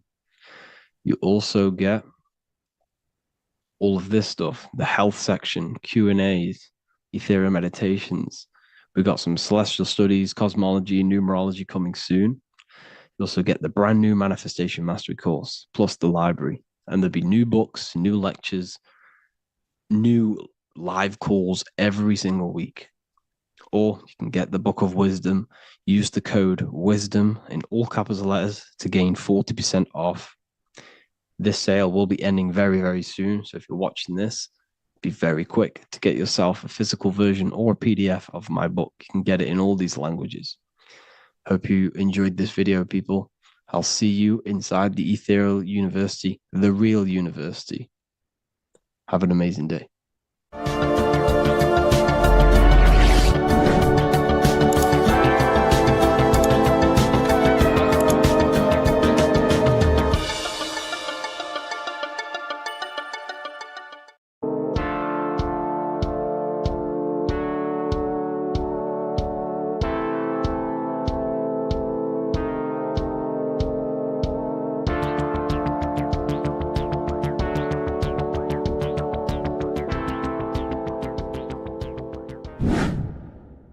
Hello and welcome to another video, people. Before we start, please like, comment, and subscribe if you wish to see more content. Today we're going to be talking about the mental universe and how everything is mental. This is the #1 law on the Kabbalion. If you've never read that book, it's called The Kabbalion. A very good book. It's the first law, because this is the most important thing you need to understand, is how everything exists within the mind. Behind every single one of these eyes is the same consciousness expressed in different bodies. The mind is what gives perception to what you're experiencing. Behind every single one of these eyes is the exact same consciousness, but the brain that they inhabit is giving them a different perception, a different being, a different body. Now, this is the difference between humans and animals. Humans possess a advanced consciousness, an advanced mind that gives us the ability to be aware of ourselves mentally, physically, and spiritually. We can reflect on ourselves. When a dog looks in the mirror or an animal looks in the mirror, it doesn't know what it's looking at. It doesn't realize it has a consciousness. It can't reflect on itself. It can't say, I want to improve in this area. It doesn't have that consciousness. We have a divine consciousness. Take away the N for divine, and you get with a D, put it with a D, you get divide, because we have a divided two-way consciousness. An animal only has one. However, it's still the same mind. We're all mind. We're all mental. We all exist within the mental plane. Look at this person walking. The body The brain is sending electrical signals through the 12 cranial nerves, which the 12 disciples that spread the gospel of Jesus, right? You have 12 cranial nerves in your brain. There are 12 disciples which spread the gospel of Jesus. Jesus represents the mind, the intelligence, the invisible intelligence that we all are, the same intelligence, the same exact consciousness, which then sends a command into the brain. Then the brain sends these 12 electrical signals through the 12 cranial nerves to control the rest of the body through the nervous system. This person walking is not, the body is not walking. The mind is telling it to walk. And the brain is it's a supercomputer which is decoding these demands given to it by the mind. Because the pineal gland will have something to do with the ether, because the ether is physical and non-physical. The mind is sending the commands through the ether to the pineal gland, which is then getting broken down into electrical codes within the brain and sent throughout the nervous system to control the body. And this is why in the Sims simulation, because the body's the simulation, it's a false reality, it's the fake reality, it's not the real you. You are formless. There is no form, but the third dimension is a dimension within your mind. Matter, mind, light is all a product of your mind. It's all in the mind. Now, this is why The Sims has this green little diamond on top of the head. Because this is you. This is your invisible intelligence controlling the character. Okay? It's controlling the character. And this character is in the world. Your consciousness isn't in the world. The world exists within you, but the body is a vehicle for that realm that you land in. When you have a dream, your mind transcends this body into another body, duplicates your body into another universe, unite. Unite is one. We're all one. It's all one universe, expressed in many different ways, infinitely. And the vehicle that you land in is the body to operate in that realm. This is the all-seeing eye, as you see here. The eye, this is all the intelligence. This is the ball of consciousness, God, expressed in different bodies. We're all this same one in different bodies, as you can see here. And this intelligence is expressing infinitely throughout the universe. An infinite universe. There's no beginning, no end. There was no beginning of the universe. There is no end. It's infinite. Always has and always will. But the mind is what gives you the ability to explore the universe, to make perception of it. We are God in disguise. We are God in disguise. We are God in flesh. But the body can become attached to the mind, can become attached to the body if the mind is not aware of itself. When the mind is that blinded by matter, and we lack knowledge and understanding of what we truly are, a formless, infinite being, a traveler. This is why Freemasons are called Freemasons. Mason means traveler. Free. You're a free traveler because your consciousness is a traveler of the universe. When we lack understanding, our mind bounds to the body because we don't separate the body with our different layers of consciousness. When we separate them and identify that we are mind, body, emotion, you then can apply this knowledge to when you want to astral travel and explore the different realms of your mind, because the mind is the universe. People, this is what we need to understand. The mind is the universe. I am you and you are me. This is the Egyptians showing you this. The Ankh is the symbol of life. This is the one ball of consciousness, mind, giving it the Ankh life to all the different life forms. The cows, the birds, the snakes, and the big Ankh given to the humans, because the humans are the most intelligent.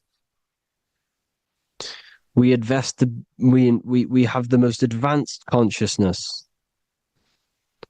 We have the most advanced consciousness. This is why the one is giving a big Ankh to the humans here. Here you see again, this is not the sun. This is also showing Ankh giving out its life to all things infinitely. And this is the Most High. We are the Most High in disguise. When we strip off the body, we strip off the desires for the physical world, we strip off all of these fake identities that the mind gets attached to. That is God. The universe. You are the universe experiencing itself. I and I. The letter I and the number 1 is just one line. The letter I is the number 1.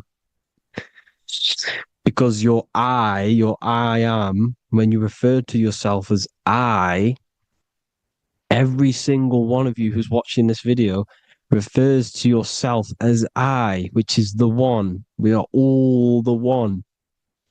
We are all intelligence. We are all invisible. We are all the one. One is the only number. 1, 2, 3. Everything goes up in ones because there is only one. Doesn't matter how far you go down the line with numbers, all of their numbers are created by 1 because there is only one. It's me and you are the exact same consciousness expressed in different bodies. Mind, cause. There is only one cause. There is only one mind. There is only one being. But because we lack understanding of this, we think we are the bodies. And this causes division, because the physical world is the most illusionary world. It's an illusion. It's all an illusion. Now you see with the two, you look with the two eyes, but you see with the inner eye, the mind. Okay, the mind is the mental plane is a shared plane, and it gives perception to what you're looking at. The mind. I'm affecting you when I speak, because the mental plane is shared. We all share mind. We all express mind. When I'm speaking to you, I'm affecting you because we are mind. So the words that I'm saying, which are being manifested from my mind, are being manifested through my body into vibration, is affecting you. I'm affecting you with what I'm saying. And these words are having an effect on your mind, because we're all mind. This is why you need to be careful what you're listening to, music and all sorts. Because music can also create thought loops within your mind. Because the chorus, we shouldn't be listening to choruses. Choruses are loops. And what they're saying in the chorus is being looped. And this can create thought loops within your mind. Go and listen to an old song that you used to listen to about 5 years ago, 10 years ago, 20 years ago. Go and listen to an old song, and you guess what? You will get nostalgia. Why will you get nostalgia? Because that song will trigger the thoughts that you were thinking in that time of listening to that song. So songs with choruses create thought loops, and they reprogram your subconscious mind. It's important why music is very powerful. Mind and mind, same word. See, language is the truth, people. This is why I use language in all of my presentations, especially the English language. It's riddled with occult truth. I is my me, I, you, and me, or I, one. We are not the name, we are I. Every single one of you is I, because we are all the one, all mind. Now, the only thing that is truly mine is my mind. When you say something is mine, it's an illusion. It's not yours. The only thing that is mine is mind, my mind. Okay? It's my mind. It's the only thing. It's the same word, mind and mind. Like I said before, everything's one. Hot and cold is different degrees of the same thing, of the one substance, of degrees. The 7 colors are different frequencies of the one white light.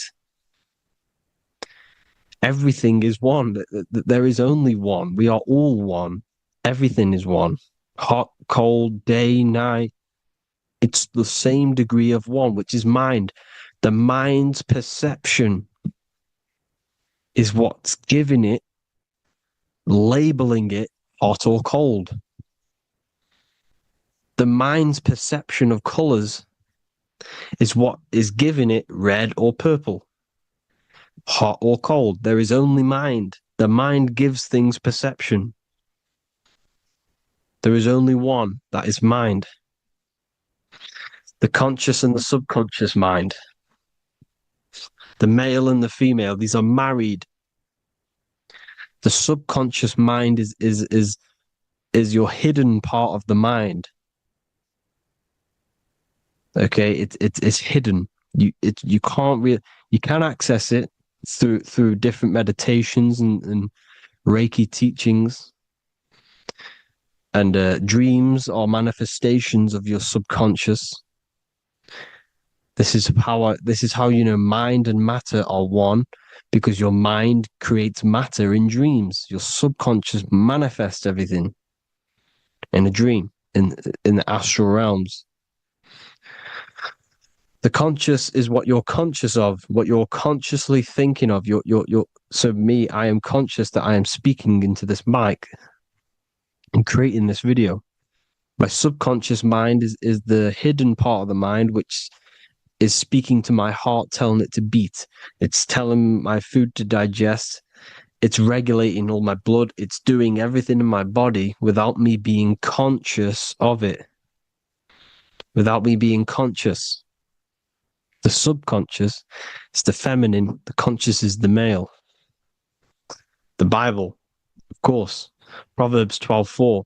Helpful, not helpful, an excellent wife is the crown of her husband, but she who brings shame is like rottenness in his bones.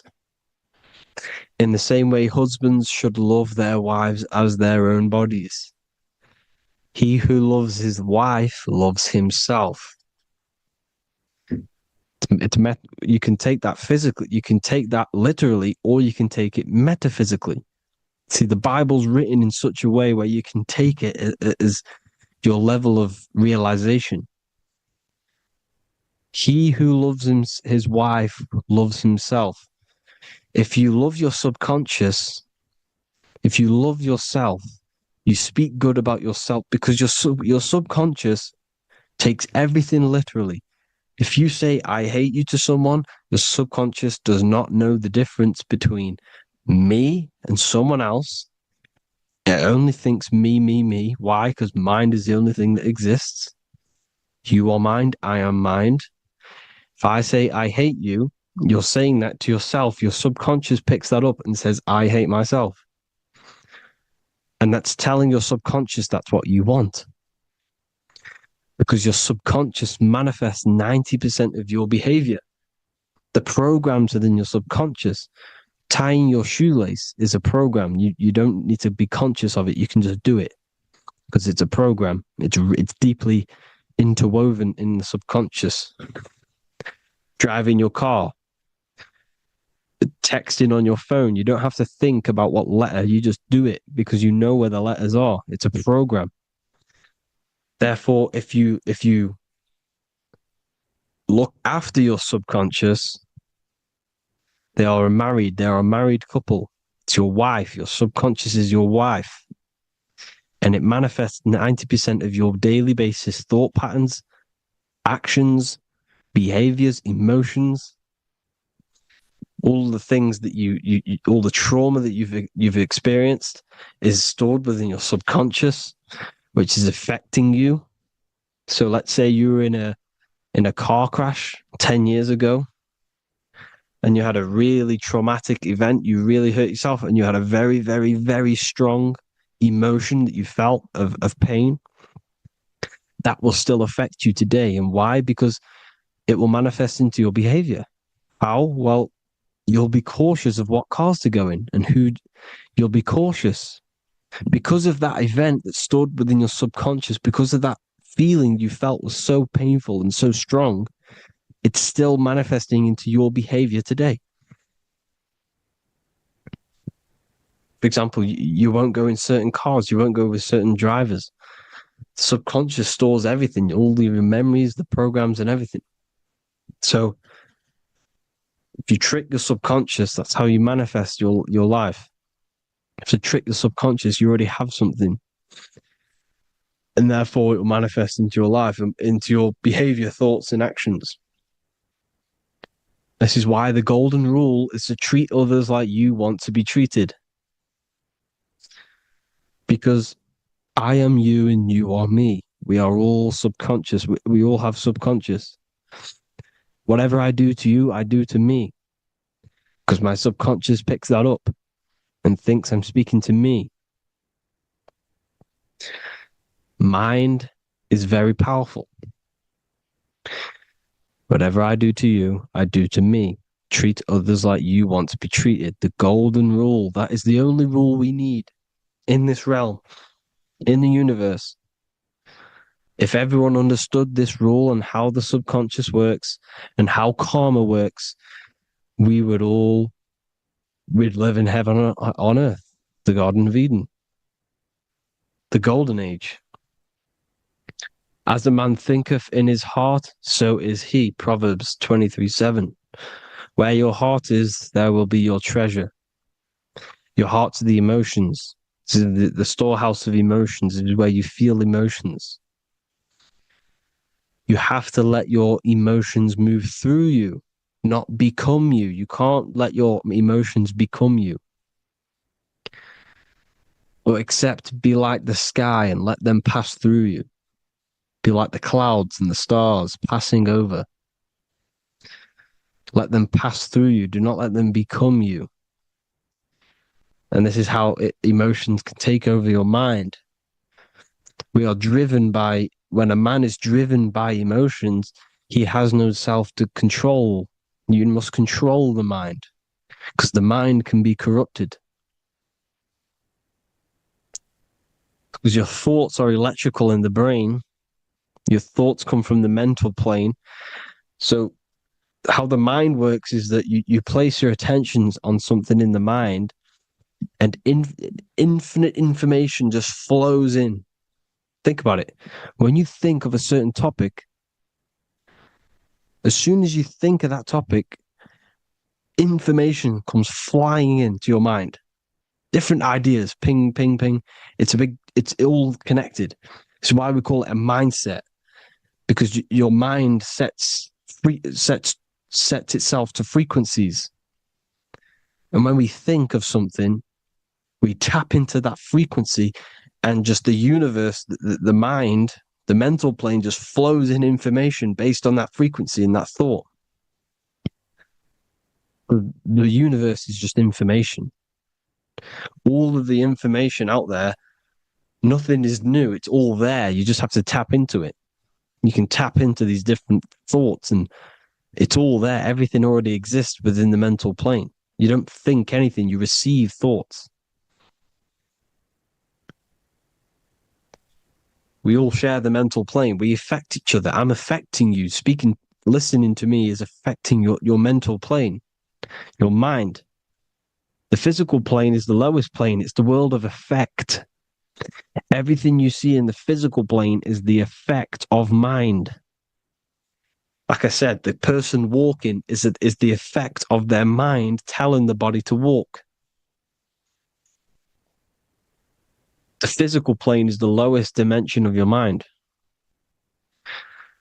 Mother Earth, we are in a mother. We're in the womb still. The Earth is feminine. It looks after you. It provides you with food for free. It grows on trees with water. It's Mother Earth. It's the womb. The dome above your head is your mother's belly. Okay? Is your mother's belly. You're in the womb still. You're forever in the womb because your mind's constantly expanding. Because when the baby's mind figures out that there is a reality outside of its mother, it starts to hear the people on outside of its mother, what does it do? It figures a way out of the mother, and it becomes born again in the water, in a hospital, into the other world. It's the same with our minds. When our minds figure out there is other worlds beyond this physical, we explore them. The astral plane, for example. You figure a way out of the body. Because when you're the firmament, look at the word firmament, meant at the end. Firm is firm, something strong, something like a rock is firm. If your mind is firm like a rock, you will be stuck under the firmament. So, for example, people who are very programmed and can't think outside the box, they have a firm mind and they'll be stuck under the firmament because your mind is the only thing that's keeping you under the firmament. It's the only thing. When you're doomed, doom is dome. This is the dome, which is your head. Your head is the dome. Above your head, above the earth is the dome, the ethereal barrier. But that's just an external manifestation of your head. You don't leave the earth, you leave your body to leave the earth. Because your body is the earth. It's a dimension within your mind. So when you're doomed, you're domed. Your reality is your level of realization. You realize something, or when you have an idea, the mind, in the eye, EYE or I, same thing, mind, it's all mind. Reality is your level of realization. You realize there's other worlds. That's your reality. Your perception's your reality. Mind in Latin is mens. Jesus was known as the fisher of men, which is the fisher of minds. He was fishing minds worthy of knowing the higher truth, the deeper occult knowledge. Jesus figured out that we are all God. And he got killed for it because in that age they were trying to suppress this information. Jesus figured out he was God because we are all God, every single one of you, and they killed him because we're all mind. We are not the body. We're the invisible intelligence, which is God. But you are not God if your mind is attached to this physical world, to the worldly pleasures. If you master your mind, that travel the depths of your mind, that is God. Mental and men. Look at the word mental. It has men in it. Men in the Bible means mind. Here you see Masonic, the Masonic symbol with the eye, the mind. Looking over, everything is the one. Everything comes from the one. All the lines coming off it, giving its life to all of the life forms. Down here on the bottom, you have duality, black and white. Up here, you have singularity. One and the two. Unification and division. The lower self is divided into the left and the right. So the Bible even says, I forgot what verse it is, but it says, it's better to go through life with one eye than to have two and be cast into the fiery abyss of hell.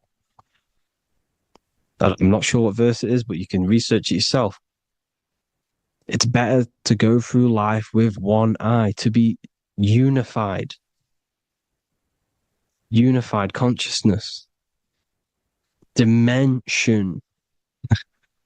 No brainer. No brainer. The language tells you the truth, people. Dimension. The dimensions are in your mind. Entertainment. Entertain the mind. Disappointment. It's all in the mind. Environment. The environment that you are in is a product of your mind. Within, rearranged spells high twin. Within is your mind, and your external world is mirrored from the decisions you make in your mind. Advertisement, commitment, it's all meant, it's all mind, everything is mind. Everything. So, this is important.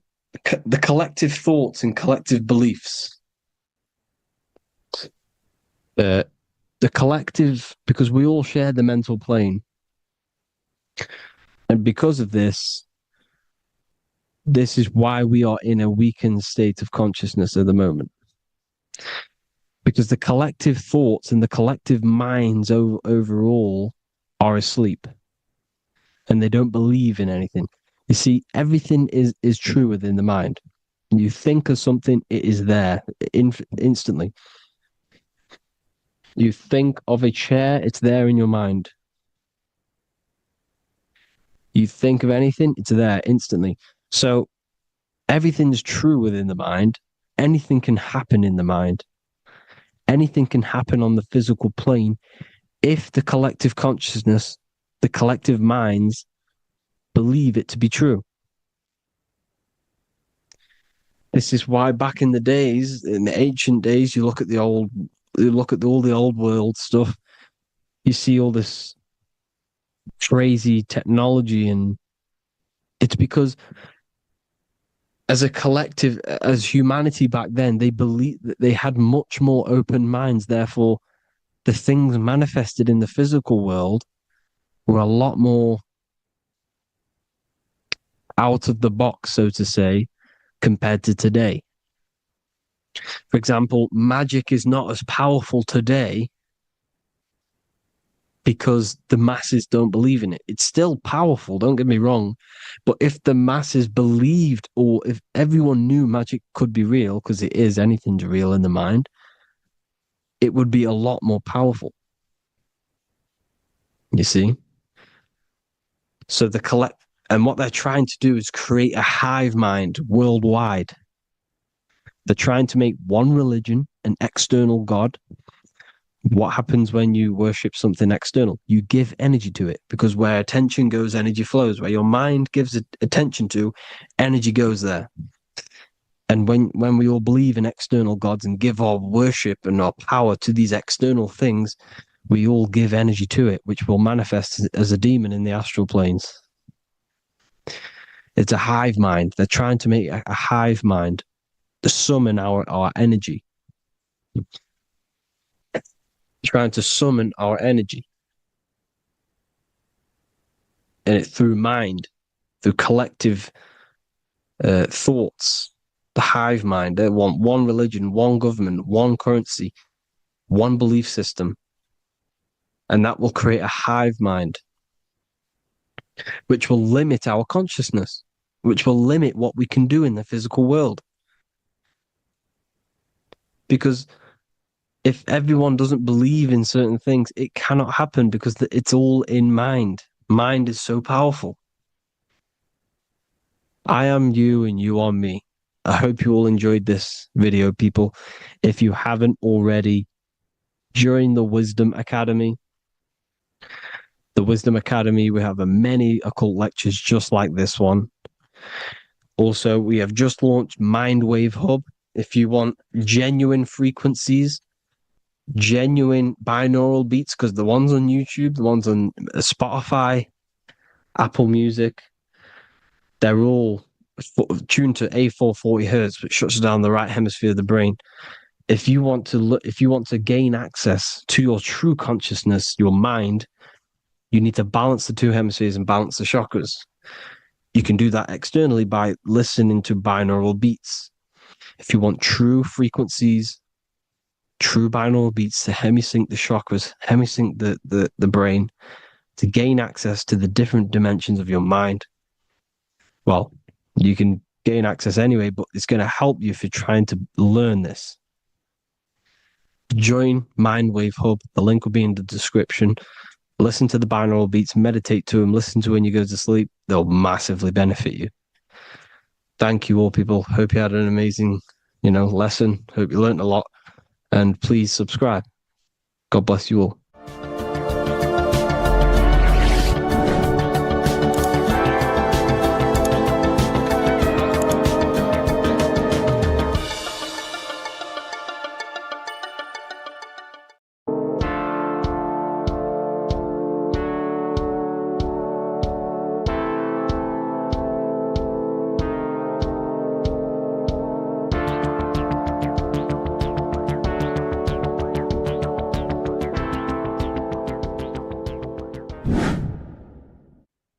How are we all doing, people? It's Revival of Wisdom from the Wisdom Academy.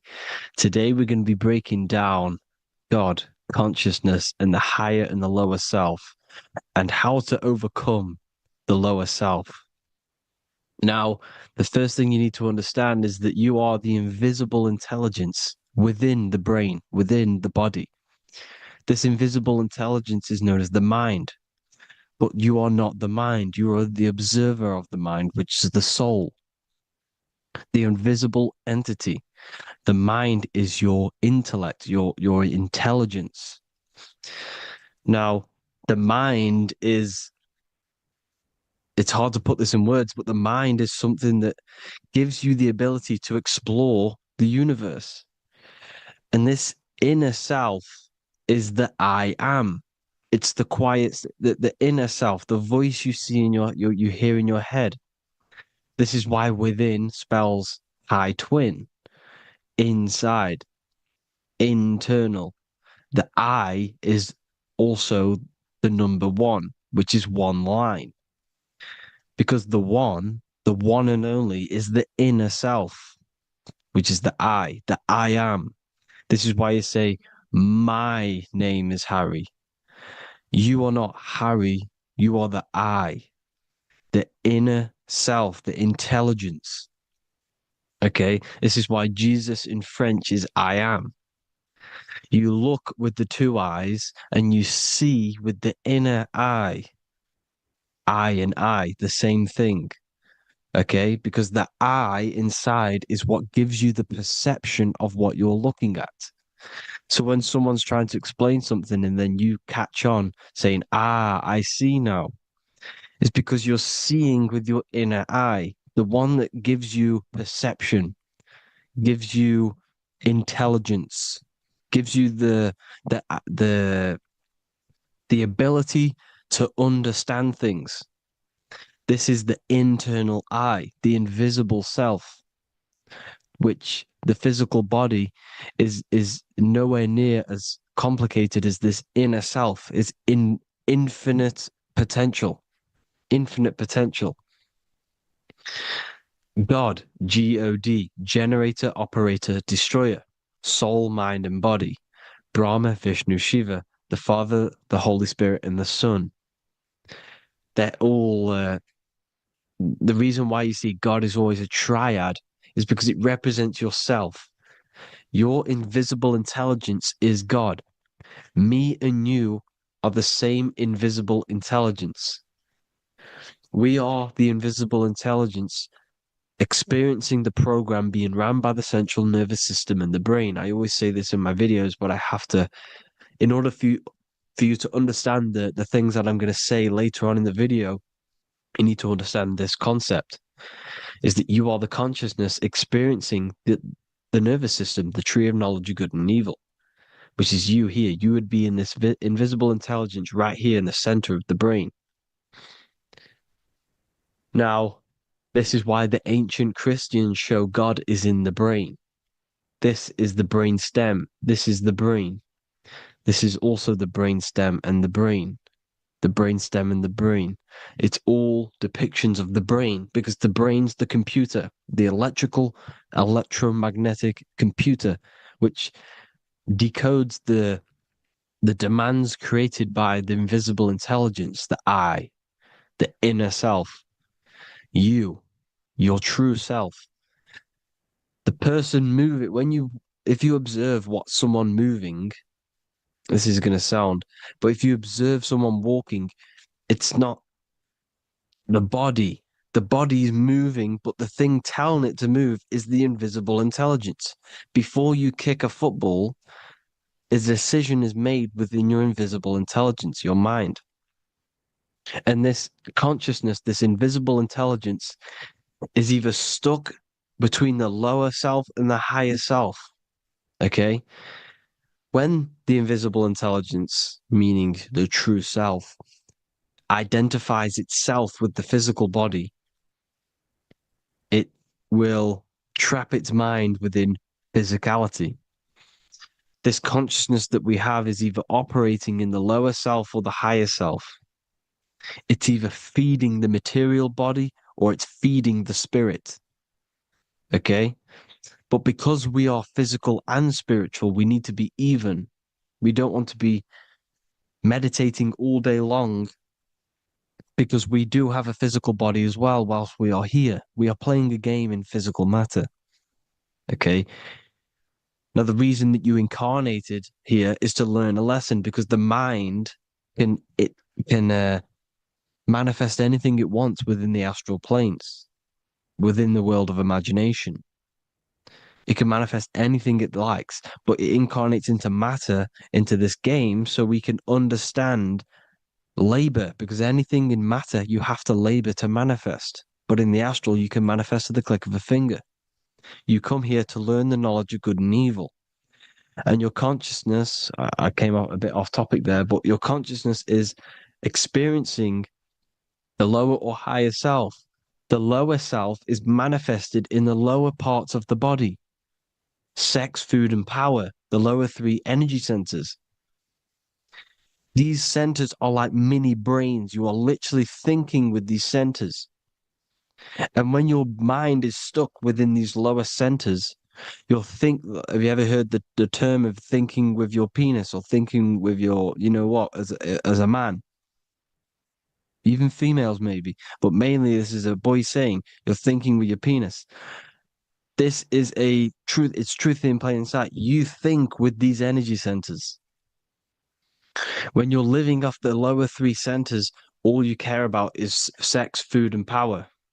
Eating, sleeping, and greed. Power's kind of like greed. Now, when we move up to the higher parts of the body, when we live our life within the higher parts of the body, this is considered heaven, love, expression, intuition, and wisdom. This is what we need to be aiming to do, moving out of the lower half of the body and living our life within the higher self, the higher parts of the body, thinking with the higher energy centers, thinking with love, expression, intuition, and wisdom, spreading love, expression, intuition, and wisdom to others. Heaven is even. This is why Jesus is pointing at the heart chakra, always pointing at the heart. Earth rearranged his heart because in earth you're manifested as a physical being. You're in the heart, good and bad. You need to be balanced between the good and bad. Because love can be a demon too. That's a whole nother video, but love can be a demon.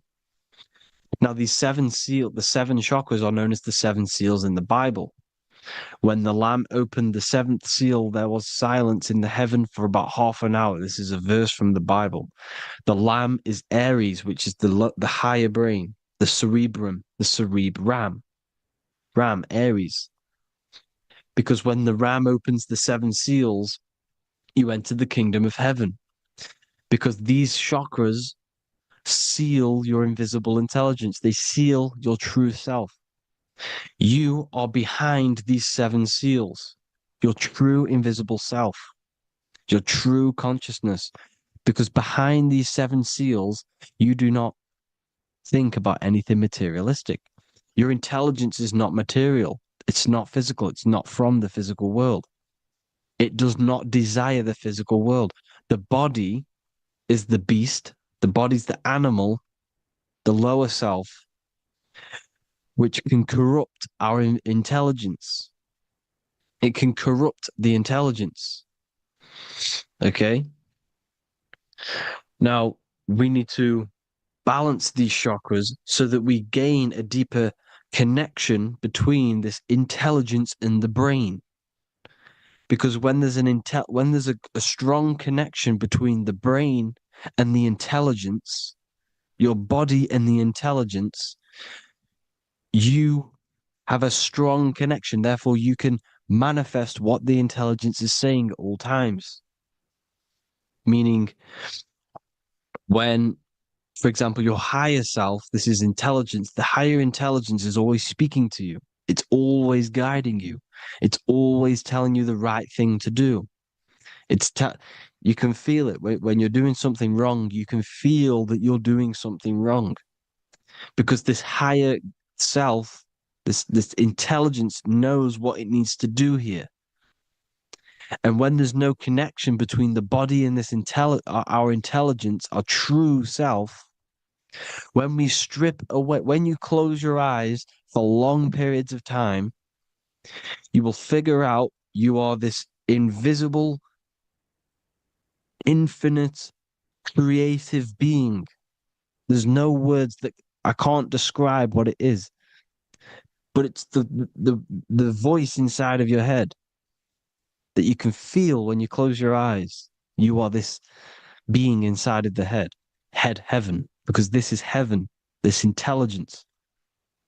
And when there's a strong connection between the body, you can manifest everything it's saying. When everything is balanced, when you're no longer thinking with the lower centers, when they're all balanced, you're not thinking in particular with every center, you balance them all, you can manifest everything it says. Your body will act out what the intelligence is always saying.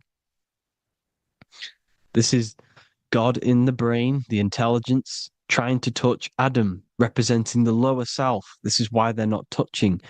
Notice how Adam is resting, but the intelligence is always reaching out, stretching, symbolizing metaphorically saying it's guiding. I'm always reaching out. The intelligence, your intelligence is always guiding you. It's always reaching out to you. But Adam is ignorant of it. The lower self is ignorant of it. And that's why he's so relaxed and God is so stretching out. Because at our highest self, that when you think of when you want to better your life, that highest true version of yourself is God. When you're manifesting this, your highest self, this is God. Your truest form, your most perfect form, that is God. Your highest version of yourself, that is God. Emotions are not what you've been taught. Emotions are not something that should be reactive, okay? You should not let the emotion be you, except that you should Experience them instead of letting them become you. You need to understand there's a separation in our consciousness. You have the soul, which is the person who is observing your thoughts. When you think a thought, who's the one observing that thought? The soul, you, the I am, the I, the inner self, the one and only. And inside of every single body, inside of me, inside of you watching this video, there is this same intelligence that is inside of me, inside of you. And it's the exact same intelligence, experiencing a different body. And this is what we mean by the universe is mental. We all we are all sharing the same ball of consciousness in a different body. The animals, the fish, the cells, all expressing this one consciousness. Me and you are the same. This is why the golden rule is treat others like others should be treated, because I am you and you are me in a different body. Now, going back, you need to identify that there's different levels of consciousness: soul, mind, emotion, and body. Okay? Your emotions are on a separate layer than the body, the mind, and the soul. So when you identify there's a difference between all of these, you do not let them become you. You do not let your mind rule you, because your mind can be corrupted. Your soul is the one that is pure good, pure love, but your mind can be corrupted. Okay? Your emotions can be corrupted. The body can be corrupted, but the soul can never be corrupted, only layered on top. You can only throw piles of programs within the subconscious, layering the soul down, but deep down inside of every single one of you, there is a loving being. Because love comes from the heart. Love is the universal emotion, expression. Now, your thoughts can become bondage, your emotions can become bondage. Now, what do I mean by bondage? By conquering the lower self, we need to conquer our own mind, because the mind is what's manifesting the lower self. When you're thinking with the lower half of the body, when you're becoming your emotions, you need to experience the emotion, not become the emotion. Do not let the emotion become you. Do not let your thoughts become you, because your thoughts are tools that you can manifest. Your thoughts are the idea. Your emotion is the energy that you can use to manifest that thought. Your emotion is energy in motion, emotion. You use emotion to manifest, to feel as if you already have the thought. Therefore, you become that vibration. Therefore, your emotions are actually a creational force that is given to you to manifest things, because you're a human, a manifester. You're here to manifest things. You're a creator. You are a god. Your inner self, your intelligence, your I am, the one and only inside of you, the inner self, the quiet one, the one that's deep down, the invisible intelligence, is it's creating things all the time. All the time. Speak no evil, see no evil, hear no evil. This is the astronauts, they're Freemasons, but they understand this, because thinking, seeing, and hearing can corrupt your mind. And when you have a corrupted mind, you'll have a corrupted subconscious. The subconscious will manifest into the body, because 90% of your behavior comes from the subconscious mind. So you got to speak, see, and hear no evil. But sin, what is a sin? To overcome our lower self, to overcome our lower self, the 7 deadly sins are not something that goes against an external God. A sin is something that goes against your inner guide. your inner conscience, the inner self that is always speaking to you. It's always telling you the right thing to do. A sin is something that goes against this inner guide. And this is why you can feel something where you can feel you're doing something wrong. Because the inner guide is speaking constantly. And when you commit these 7 deadly sins, which are 7 internal states which keep your invisible intelligence bound to your physical body.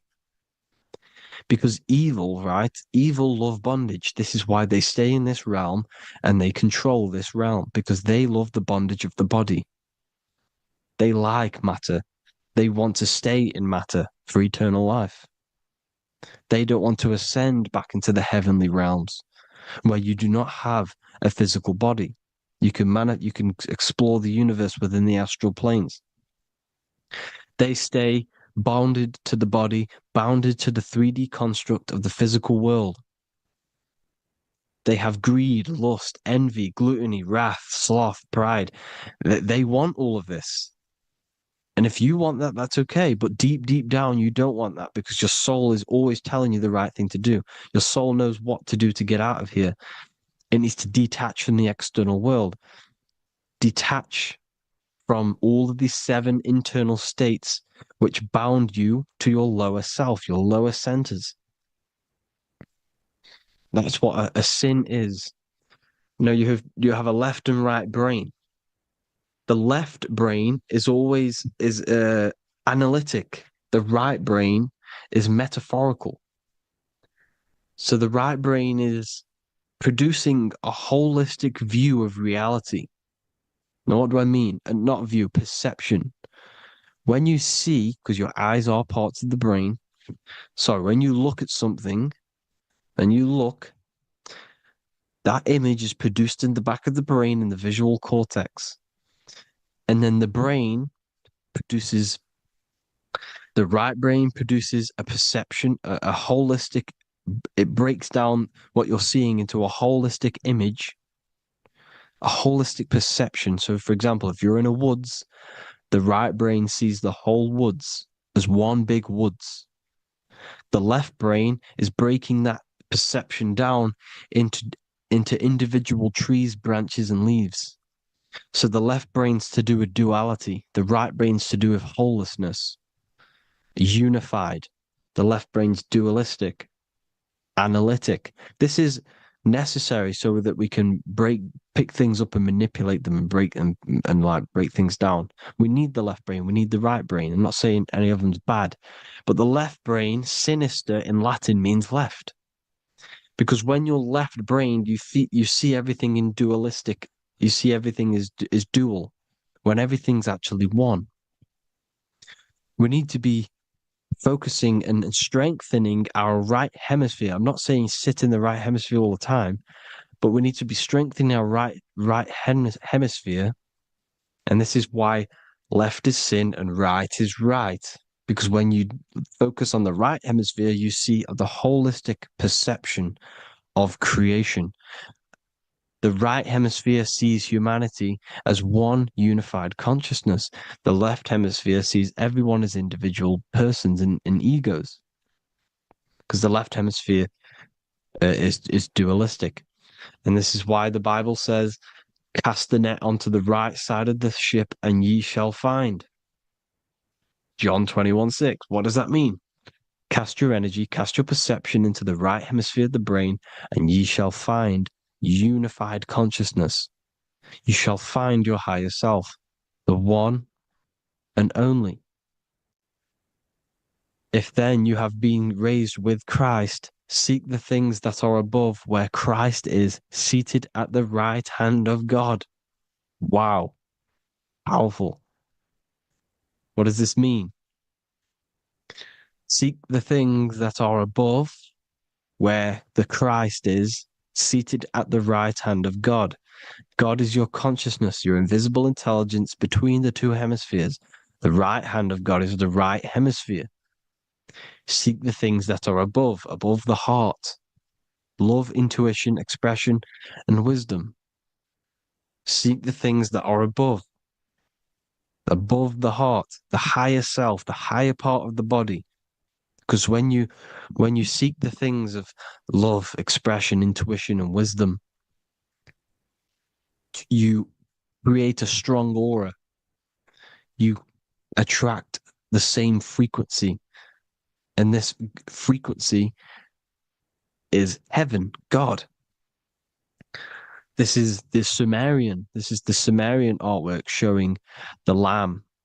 This is a step symbolizing stepping upwards, raising up. He's stepping over the lamb up to the bird. His hand is going to the bird. The lamb symbolizes the lower self. Okay?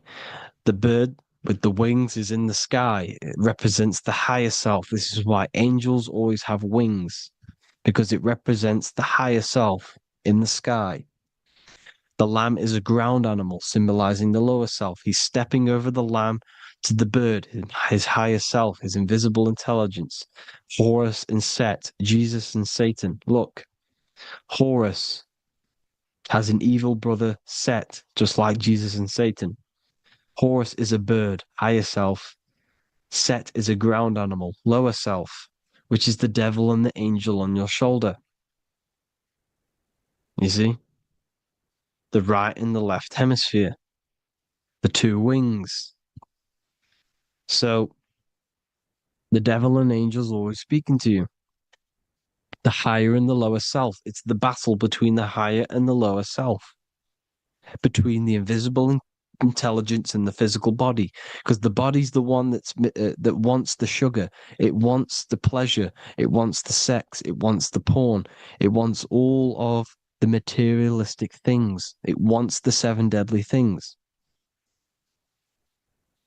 Okay, it wants this. There's a battle between the higher and the lower self, your intelligence and the body. This is why you need to become balanced, so that there's a deep connection between the body and the invisible intelligence, the I am. You need to master your mind with discipline, and you gain a connection between the brain, the body and the intelligence. Resurrection, transmuting sexual energy. Okay, this is important. Res is Resh, which is Hebrew. The early Hebrew Resh symbol is the head. This is the head. Resh, erection. Erection is a sexual stimulation. Resurrection is rise erection. You got to raise your sexual energy up the base from the spine to the head. This is the Christ, the Christos. There's a psychophysical psychophysical oil produced in the brain every month. Go and watch my other video on raising the chrism. Okay? And every month there's this fluid produced in the brain, which takes 2 trips, because one's produced by the pituitary, one's produced by the pineal, magnetic female, magnetic and electric charge. And it takes 2 trips down the spine to the solar plexus, the bread of life in the Bible, or Bethlehem in the Bible, because the River Jordan's your spine. It goes down to Bethlehem. It gets born in Bethlehem, just like Jesus. Because when this oil travels to the solar plexus, it creates the seed, the seed of life, and it feeds the body. All the central nervous system, all the cells, it regulates the blood, does all sorts of good things for the body, this oil.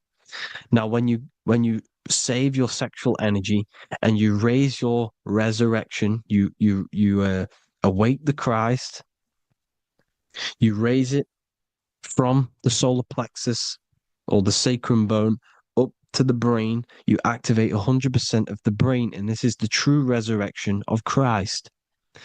Instead of wasting the energy and giving away your sexual fluids, because behind the fluids is the energy. So when you release that fluid, the energy is out there. You've released the energy. Your sexual energy is the most potent emotional force a human could possibly feel. Same with any animal or anything. The sexual urge, the sexual emotion is the most powerful, potent emotion that you can feel. It takes over the whole body. When you feel sexually aroused, it takes over everything because it's so potent. And when you fight the serpent, when you fight the sexual energy, which is shown here in the Egyptians, the cat cutting off the head of the serpent, or Hercules fighting the serpent, or in the Greek mythology fighting the seven-headed dragon, the seven chakras. The serpent is your sexual energy because it symbolizes your kundalini. When you fight it and you transmute this energy, instead of releasing it, instead of acting sexually on it, you can transmute the energy, transfer it from the solar plexus up to the brain. You can also you can do this with other tasks. Instead of releasing it, instead of raising it from the solar plexus to the brain, you can use it for other things. So, for example, you want to think critically. You can use it for critical thinking. You can use it for going to do exercise. You can transmute sexual energy into anything, but you can do this. You can raise the sexual energy, and you can use this energy to push the cerebrospinal fluid from the solar plexus up through the spine, up the 33 vertebrae to the brain, and it'll activate 100% of the brain. And this is the resurrection of Christ. Jesus was never dead. Jesus was never rose from the dead. It symbolizes the Christ, Jesus Christ. Christ is Christos, which means oil in Greek. The resurrection of the Christ, the Christos, the oil. And when it activates 100% of the brain when it's raised, and it can regulate all the systems, it can regulate all the blood, it can regenerate the body. And this is the true Antichrist. They don't want us doing this process. The Antichrist is not against Jesus. It's against the fluid in our body that makes us live hundreds and hundreds of years and makes us live as gods. This is the true resurrection. And when you fight the serpent, you fight your sexual urges, your sexual emotion, the most strong emotion that you could ever feel. You can do this process.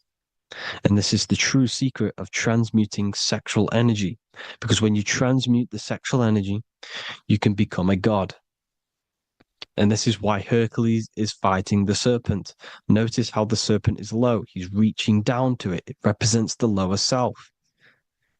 Because the lower self wants the lust. It desires sex. The body desires sex. There's a fight between the higher and the lower self. But when there's balance, there's even. Heaven is even.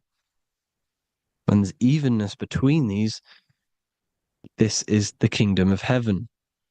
This is when heaven is on earth. So at our highest levels of ourselves, the highest level of our intelligence, this is God. God is something that we manifest. We need to achieve Christ consciousness by battling the body. There is no battle outside of the physical body.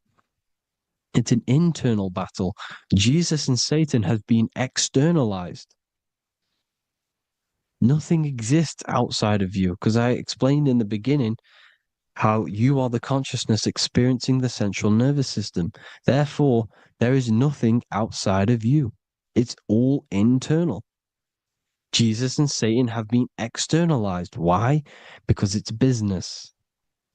The church is a business. It's all a business.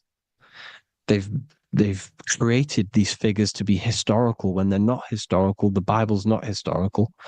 It's all externalized. It's called exoteric, when the truth is esoteric, internal teachings. So anyways, people, balance the chakras, balance the two hemispheres of the brain, balance the conscious and the subconscious. Balance is perfect, the yin and yang. You are spiritual and physical. You live in day and night. You need to be balanced. Oneness. Seek oneness. And this is the true kingdom of heaven. And when we all realize that we are all the same intelligence, the same consciousness expressed in different bodies, When we all realize this, we all realize we're all one. Doesn't matter what race you are. It doesn't matter what race you are, where you're from, your nationality, because none of you are actually from here. None of you are from the physical world. You're manipulating the physical world through the physical body. You are the I am. We all have a soul. Every single one of you has a soul. We all have souls. The reason why they say some people don't have souls is because they're trying to suppress your mind. They don't want you to know that you have a mind. That sounds crazy, I know. But a lot of people haven't realized that they have an infinite intelligence called a mind. And behind that mind, if you can observe your thoughts, the person who is observing the thoughts, you have a soul. Everyone has a soul. Don't listen to all these people saying some people don't have a soul, some people do. We all have a soul. Every single one of us. So anyway, you need to break the lower nature of yourself. At our highest levels, we are gods. Our intelligence, our universal intelligence, the I am, the intelligence that's inside of the brain, is God. Our minds are being corrupted within believing that you are the body, and the result of this is a society like today, because everyone thinks they're the body, and everyone's living in the lower nature of self, where everyone only cares about themselves. But when we realize we're all one big consciousness ball, we're all the same consciousness expressed in different bodies, there will be peace. So thank you all, people. If you do want to learn more, if you do want to read my book, it's called The Book of Wisdom. I'll put it in the description. It's an amazing book, people. It's going to give you the best understanding possible about creation, yourself, and the world. It's amazing. The Bible, everything. I have just launched a new cymatic library. A friend of mine has just added this to the website. He creates beats, and he creates the purest beats. So they are actually the frequency that it tells you. Most of the stuff on YouTube and Spotify and Apple Music it says it's a certain frequency, but we know these major platforms are all playing with the frequencies of the app. So if you want a real binaural beats, solfeggio scale frequencies to meditate on or listen to throughout the day, join the Occult Library. You can get a 2-day free trial. I'll put the link in the description. Thank you all, people. Hope you all enjoyed this video. God bless you all.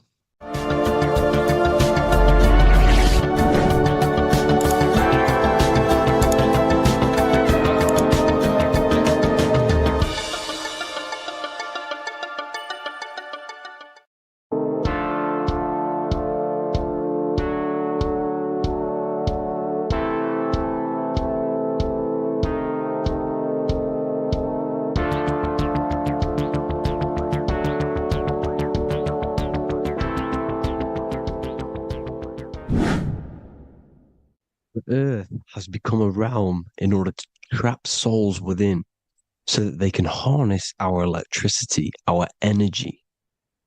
Even the Bible is talking about how this realm is controlled by the wicked one in John 5:19.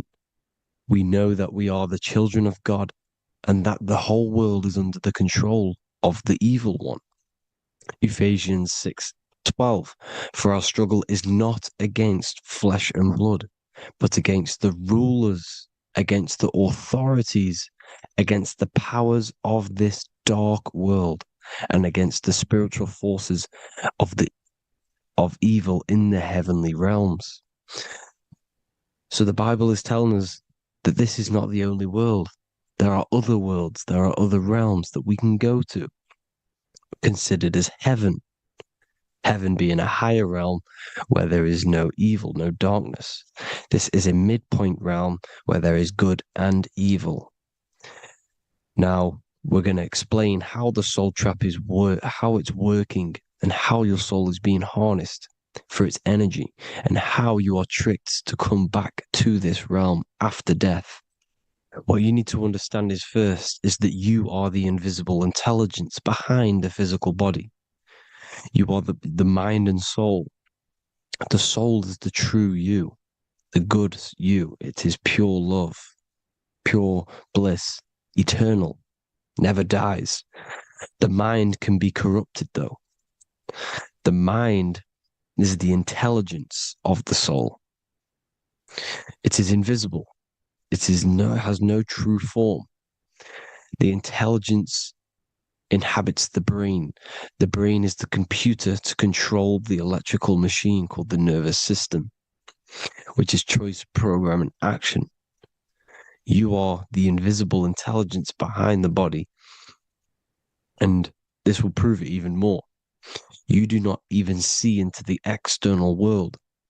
You are seeing an image produced by the brain because the light is being sucked through the retinas of the eyes. The image is produced in the visual cortex at the back of the brain. What does this mean? This means that we are the consciousness in the center of the brain, in the pineal gland, that is experiencing the program being ran by the central nervous system in the brain. This is the sigil of Lucifer. Lucifer in Latin is Lucy. Lucy is light in Latin. Lucifer is known as the light bearer. This is how the eyes work, people. It's not a demon or a devil. The sigil for Lucifer is how the eyes work, and how the left eye is controlled by the right brain. The right eye is controlled by the left brain. There is a crossover. It's the same with the body. The left side of the body is controlled by the right brain. The right side of the body is controlled by the left brain. There's a crossover with our hemispheres in the brain. Now, this empty chamber in the center of the brain is where this universal cosmic intelligence is held, known as the most holy place in the Bible, the throne of God. Okay? This is above the 33 vertebrae on the spine. As you can see here, you are the being in the center of this point. All of the nerves are being sent back to this one particular point, which is the seat of our invisible intelligence. You can see it's an empty chamber. Our consciousness, our intelligence is not a physical thing. This intelligence is the true voice inside of your head. This is why your head is heaven, your heart is earth, your heel is hell. Your head is heaven because this is the seat, the throne of God. God is in heaven because the consciousness, this divine intelligence that's controlling the body, is sat in the center of the brain. The brain is taking commands of this invisible intelligence. When you close your eyes, you can feel your awareness, your consciousness, your intelligence is all in the brain. Your awareness is not in the feet, the heart, the legs, the arms. It's all in the center of the brain. Now, if you meditate deeply, you will find that you are beyond the mind. You are the being observing the thoughts. You are the soul observing the thoughts. Now, with this being said, you are the consciousness experiencing the program being ran by the central nervous system in the brain, because you're not seeing into the external world. It's an image.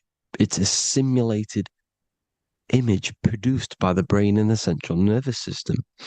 You do not experience the external world. You do not feel the external world. You feel electrical impulses on your nervous system. Your nervous system is decoding what you are feeling. So the only thing that you truly feel is the electrical impulses on your nervous system. This is why the nervous system is the tree of knowledge of good and evil, because it gives your invisible intelligence, your mind, the knowledge of good and evil. It can detect good things. It can detect bad things. If it's hot, if it's warm, if I need to go, the nervous system is doing this. It is the tree of knowledge of good and evil. Okay? Now this universal intelligence is symbolized as the single eye. Okay? Matthew 18:9. It is better for you to enter life with one eye than to have two eyes and to be thrown into the fire of hell. What does this mean? It's symbolic, it's metaphorical, people. It is metaphoric. Your universal intelligence is the single eye, the one eye. It's the balance between the two poles, between the left and the right, the good and the evil. It knows the right thing to do all the time. This is our inner guide. The inner self is the inner guide. And when you are operating your life off duality, using your two eyes, you'll be thrown into the fire of hell, lower states of consciousness. You need to live in oneness, even, balance.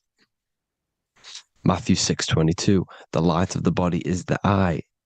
The light of the whole body is the eye. You are a light being. Human. Hue means an attribute of a color. Man is the word manifested.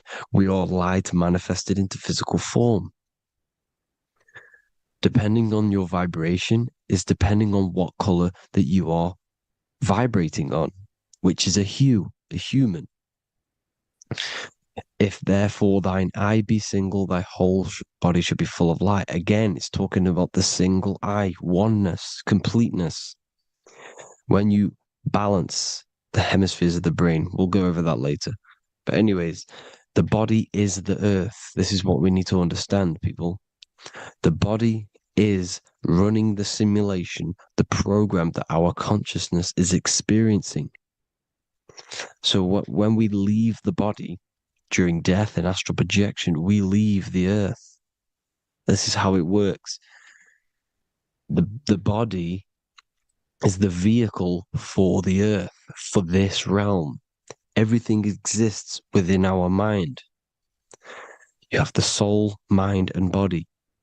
The soul is the observer, the watcher, the true being. This is why she has many different heads, because the soul inhabits different bodies. This is the serpent, which means knowledge, which is the mind, wisdom. And this is the body, soul, mind, and body, Brahma, Vishnu, Shiva. The mind is the bridge between the soul and the body. So what do I mean? When you astral project, you are using your mind to project your awareness, your observing consciousness outside of the physical body. The mind is the projector, projecting consciousness. By using your mind, you can project your consciousness outside of the body, which is known as the astral realms, which is known as walking on water. Jesus was never walking on physical water, people. It's metaphorical. Believing the physical body. The water is the ether, which is the veil between the physical and the astral realm. It's a fluid substance. It's on either side. It's physical and astral. The ether is the fifth element that they hide from us. Why? Because they're trapping you in the physical. They are hiding all of these realms. Etheric, astral, and mental. People think their mind is their brain. It's two separate dimensions. These are completely different dimensions. The mind is way more intelligent. The mind is formless. There is no form to the mind.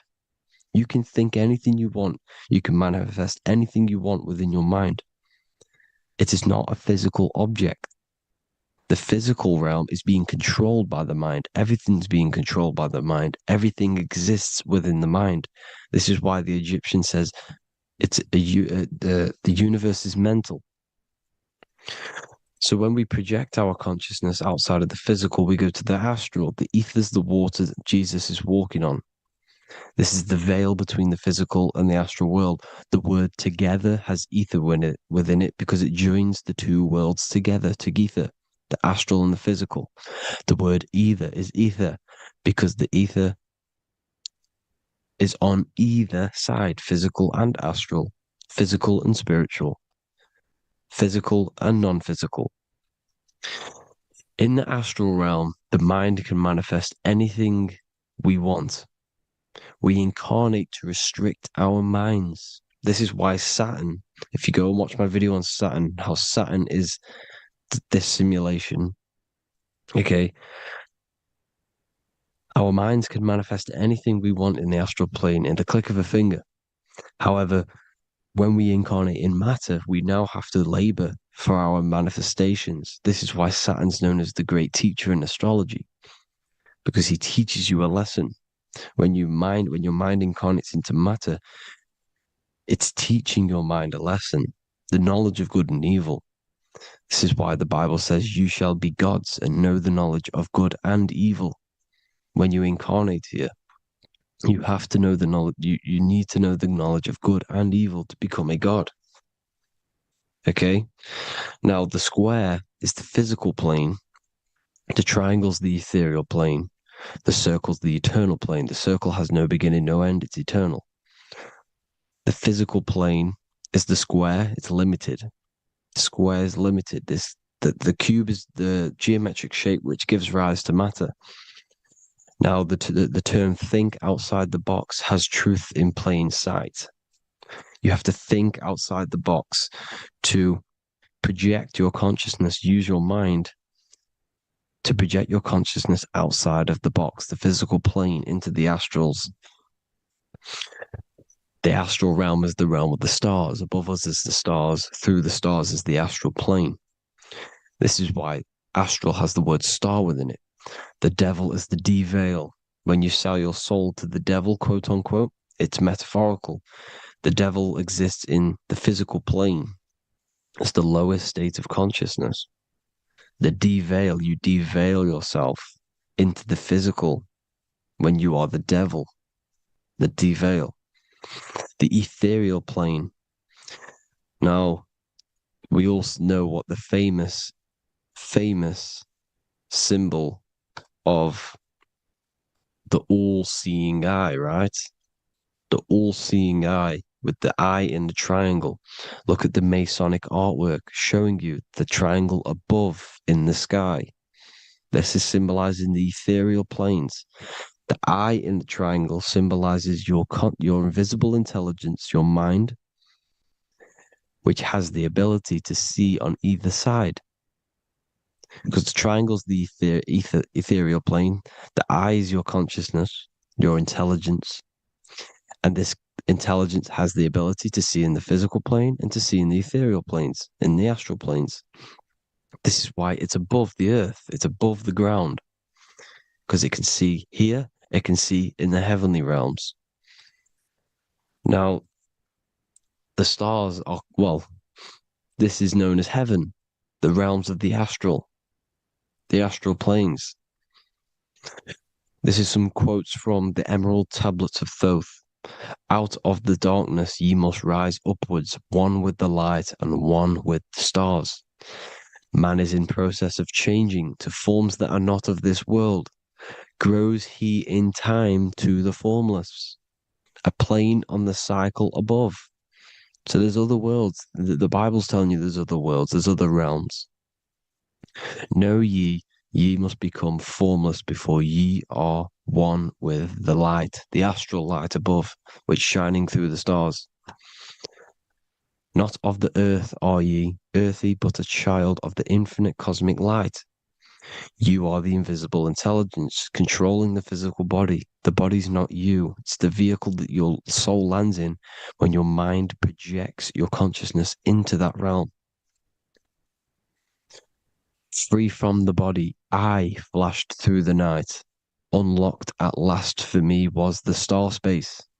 Wow, that's powerful. The star space, the astral planes. This is what it's talking about. We are all a star. We descended from the astrals, which is the star. We are all a star. look at the ancient paintings of Jesus' birth. It's the star beaming his consciousness down into the physical plane. Here's another one. Here's some Freemasonic artwork showing you, again, the ether, that invisible intelligence, the I, manifesting itself inside of here, in the physical realm, where the people are. You see? It's the same here. This is Jesus. The bird symbolizes the Holy Spirit, your invisible intelligence, descending into the waters, the ether, the ethereal, everything. The ether is the base of all physical matter. His Truth in Plain Sight, Mr. Bean, the famous TV program in England, in the UK. He begins the program like we all begin the program for falling from the stars. He falls down with a beam of light. And this is Truth in Plain Sight. This is false. The aliens don't exist. They're a lie, alien. But this symbolizes the star beaming our consciousness. And when we die, this star will suck us back up. Just like this UFO is doing. It's Truth in Plain Sight. So, this is some more Freemasonic artwork. Going from duality to singularity. Sun, moon, masculine, feminine. Right hemisphere, feminine, left hemisphere, masculine. The consciousness in the center, the balance point. Here's another more Freemasonic artwork. The two pillars, left and right hemispheres, and the invisible intelligence between the left and right hemispheres, the light of the body. This is why light's coming off it. Because it's light, it's pure light. The blazing star.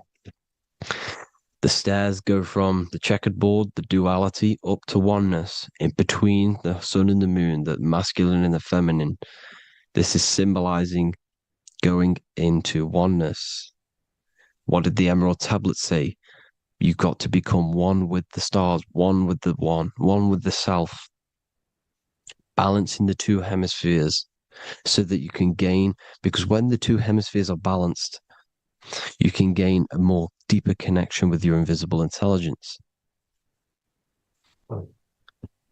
Same with the chakras.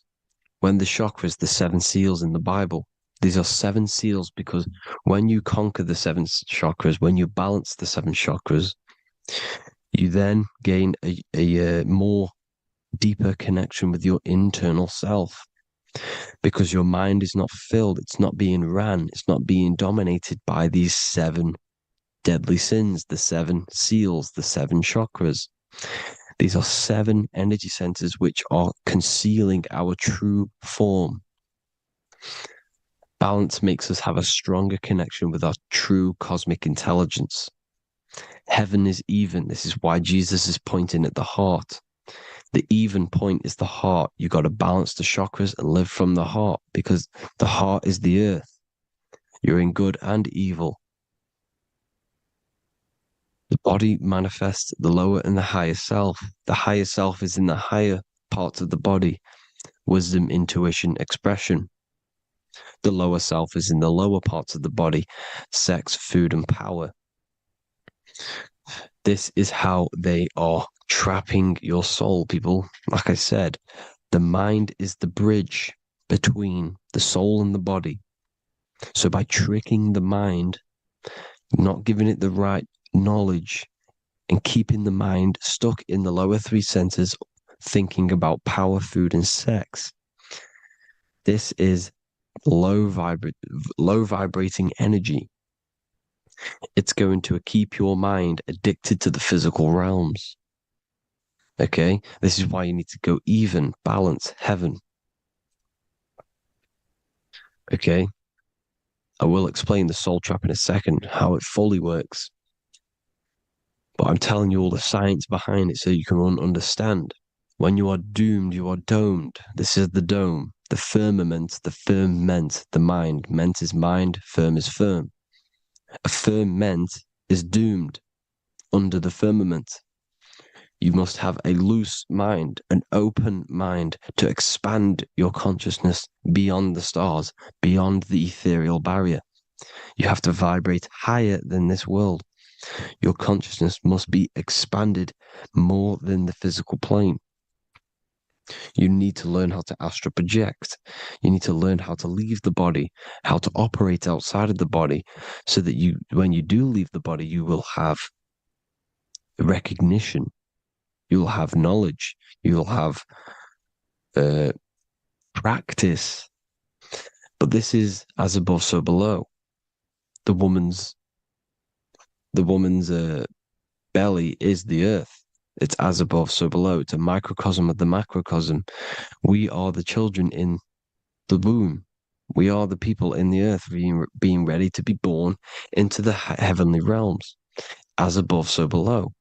It's a microcosm, macrocosm. Everything is in everything on a bigger and a smaller and a larger scale. Now, when the baby figures out that there is a world beyond its mother, what happens? The baby starts to move around and tries to get out of the mother. Because once it starts to hear the external world, starts to hear people, it's going to wonder, what's outside of why am I in here? What's outside? So the baby will force its way out of the mother. It's the same with our minds, as above, so below. When our minds figure out that there are other realms beyond this world, we will seek a way out. This is the womb, the mother earth, mother nature. It's the mother. We're in the womb. We can be born out of this world, which is being born again in the Bible. When you are doomed, you are domed under the dome, under the firmament, the firm mind. The firm mind will keep you under the firmament. Due to the law of polarity, there has to be other realms. There has to be. Because the law of polarity works in this world, and it will work on every scale possible. It's universal laws. These are universal laws. The law of polarity means that there are other realms polarizing this realm. There is a hell, there is a heaven. There is a midpoint, which is Midgard, which is the one we are in now. Earth, heart. Earth is the heart. Heart is the center, good and bad. The balance between good and bad. Your reality is your level of realization. Your mind realizes other worlds, you will seek a way to them worlds. It's that simple. The soul trap is to keep you stuck in this physical body, which is the earth. This body is the earth. It's running the program, like I said at the beginning. It's running the simulation that your consciousness is experiencing. You are an electromagnetic being, and you're hidden in a cage, your rib cage, and you're stuck in cells, a prison cells. Look, you're in cells. We produce electromagnetic energy. Your soul produces this energy. And by trapping your consciousness inside of this physical realm, they harness this energy within the astral realms.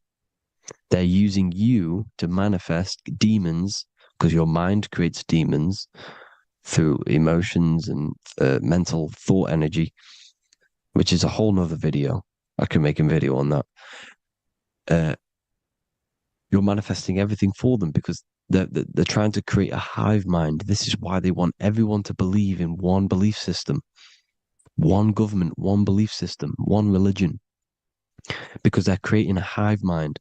This hive mind will manifest and be summoned within the astral planes, because the mind manifests the astral plane. The astral plane is the realm of imagination. The mental plane is the realm of just thought alone. The etheric plane is the energy. The physical plane is the matter. So all of our minds together are manifesting these demons within these subconscious realms, the astral. Now, how are they keeping you stuck to this realm? Well, when you die and you're stuck in your lower three chakras, Okay? When your mind and soul detaches from the body, which is the earth, when you leave the earth, you're still going to have these mental addictions to the food, the sex, the materialism, the phone, the cigarettes, everything. This is why they get you addicted to everything possible. The TikTok, the YouTube, they get you addicted to as many things possible. Because when your mind is addicted to these things, and when this mind leaves the physical body, you're still going to have these addictions. Okay? You're still going to have these thoughts. And you will be manifested into the lower astral realms because you're thinking materialistic, you're thinking negative, because your level of realization was your reality. You were manifesting hell on the earth. When you leave the body, you're going to manifest hell in the astral planes, which means you'll be vibrating on the very low, which will put you in the lower astral realms. So guess what? You're going to come back. You're going to come back into materialism. You're going to reincarnate. Because you haven't prepared for life after death. You must detach from the external world. Okay? Moon is mind. The sun is the soul, the earth is the body, the moon is the mind. This is why we say lunatic. In your mind, you have a specific mood. Moon. Money, M-O-N, is the moon. Money exists in the mind. They get you addicted to the money. The Bible's telling you this. Do not conform to the pattern of this world, but be transformed by the renewing of your mind. It's telling you. Of this world, but be transformed by the renewing of your mind. Who knew that the Bible was this deep? Matthew 16:26, what good will it be for someone to gain the whole world yet forfeit their soul? James 4:4, don't you know that friendship with this world means enmity against God? Therefore, anyone who chooses to be a friend of this world, of the world, becomes an enemy of God. John 4:4, dear children are from God and have overcome them, because the one who is in you is greater than the one who is in the world. It's talking about the invisible intelligence. It's greater than the physical world.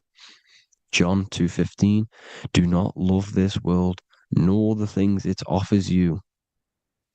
Because this world will create you to, if your mind has attachments to what this world offers, sex, money, and power, pretty much,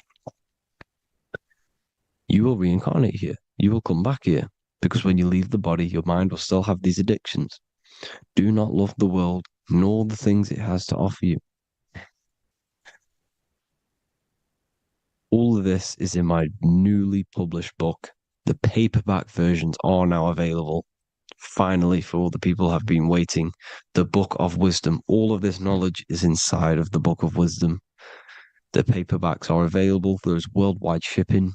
You can get it anywhere, pretty much, any country.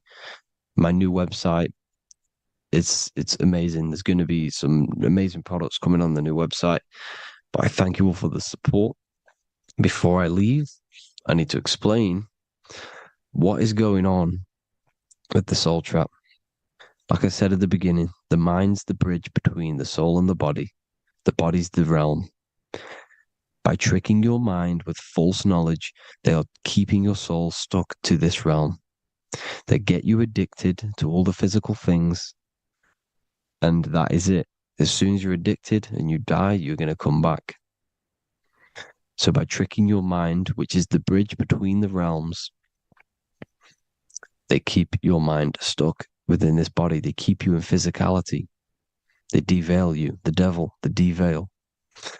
Thank you all for the support, people. If you do want to join the Academy, all the links will be posted below this video for the book, The Academy. Thank you all for the support and have an amazing day.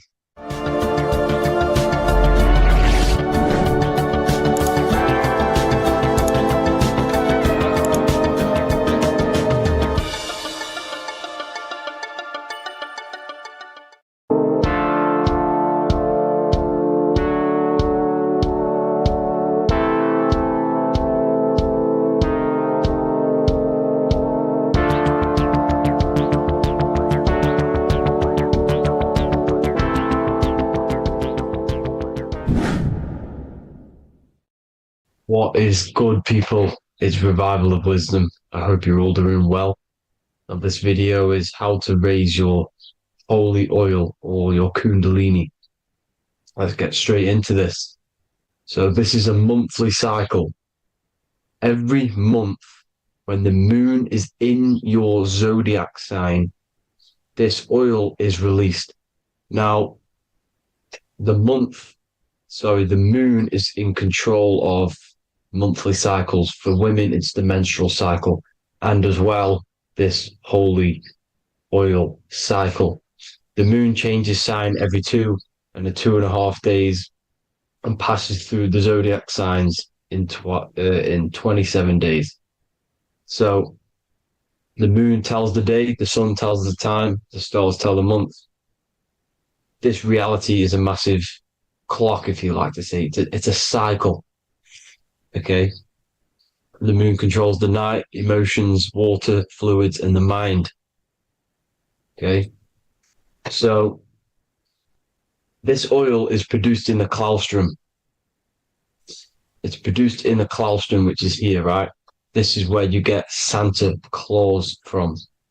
Now, the claustrum is at the center of the brain, and it is next to the pineal gland and the pituitary gland. Once it starts in the claustrum, this is the holy present. This is the present that Santa gives to us, Santa Claus. And it goes to the pituitary gland and the pineal gland. And what's connected to the pituitary gland and the pineal gland is the Ida and the Pingala. The Pingala is the pineal gland's nerve, which is the honey, which is the positive charge, electric. And the pituitary is the Ida nerve, which is the magnetic charge. This is the milk, the land flowing with milk and honey. This is the brain, the heaven, okay? And it travels down the spine using these two nerves, these electromagnetic charge. And this is what the ancients symbolized with the two serpents wrapped around the spinal cord, the Ida and the Pingala. And this travels down to the sacrum or the solar plexus. Okay.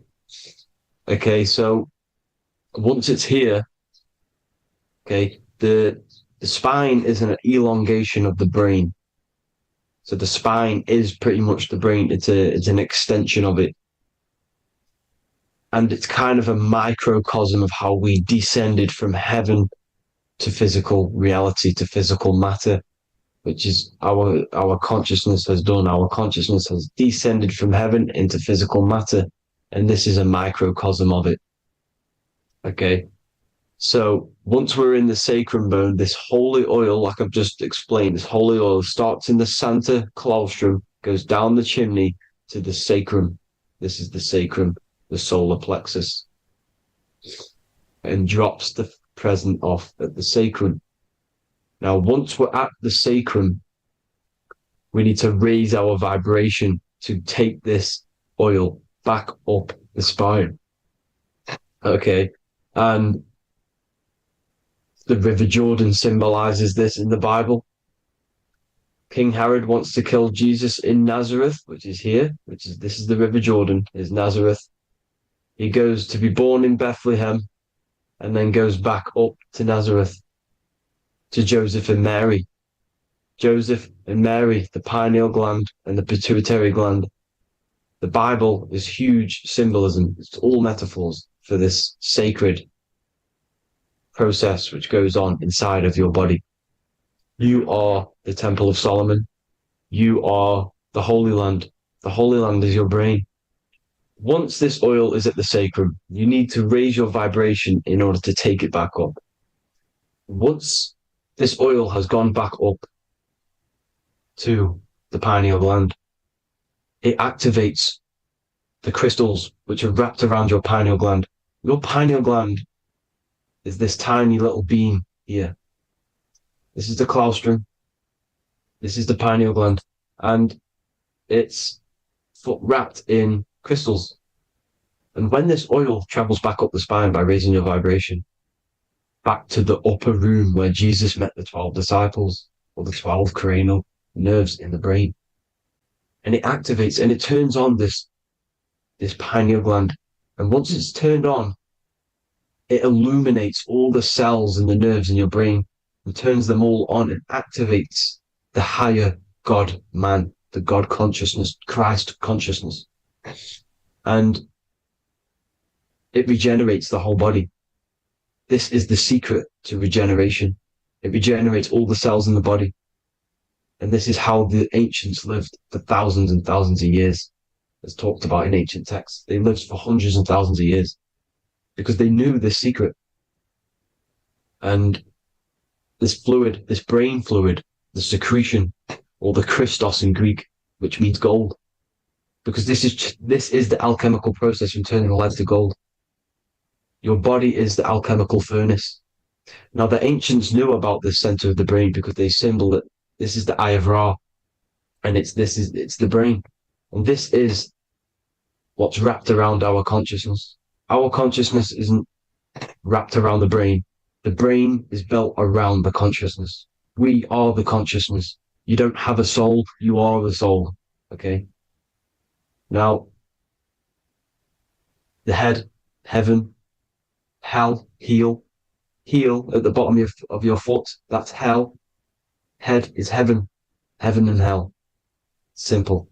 Now, the pineal gland produces DMT, which is dimethyltryptamine, which is known as the spirit molecule. So, let's move on. Now, when this oil travels up, back, the spine, the chimney, it crucifies at the top, which is called the vagus nerve. So when it reaches here, the optic thalamus, it crosses and crucifies once it's raised back up. And this is why Jesus dies at 33. He was crucified at 33. Because you have 33 vertebrae on the back of the spine. And then it's crucified by the cross of the vagus nerve. When this oil crosses the vagus nerve, this is the crucifixion at 33. And it symbolizes the death of the physical consciousness. You then become spirit. You then become God consciousness, activating the Kundalini, regenerating the body and the mind. Okay. The Garden of Eden. You are the Garden of Eden. The land of milk and honey is upstairs. The pituitary, which is the milk, the pineal gland, which is the honey, which is DMT. It even says this in the Bible. As he brought us into the place, and he has given us this land, a land flowing with milk and honey, which is also symbolized as the sun and the moon. The Bible also says, the light of the body is the eye, not the eyes, the eye. If therefore thine eye be single, thy whole body shall be full of light. This is the activation of the pineal gland by raising this oil back up to the pineal gland, to the center of the brain. Neither shall they say, see that here, or see there, for behold, the kingdom of God is within you. So he's saying, don't look out there. Nothing is out there. It's all inside of you. Everything's inside of you. You're the universe. Now, how to raise this oil back up to the pineal gland?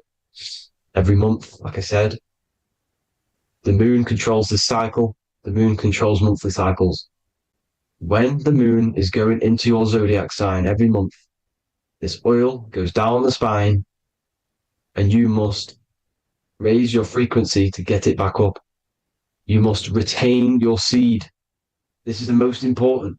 Your fluid, your secret, your holy fluid, your life force. You can't let that go.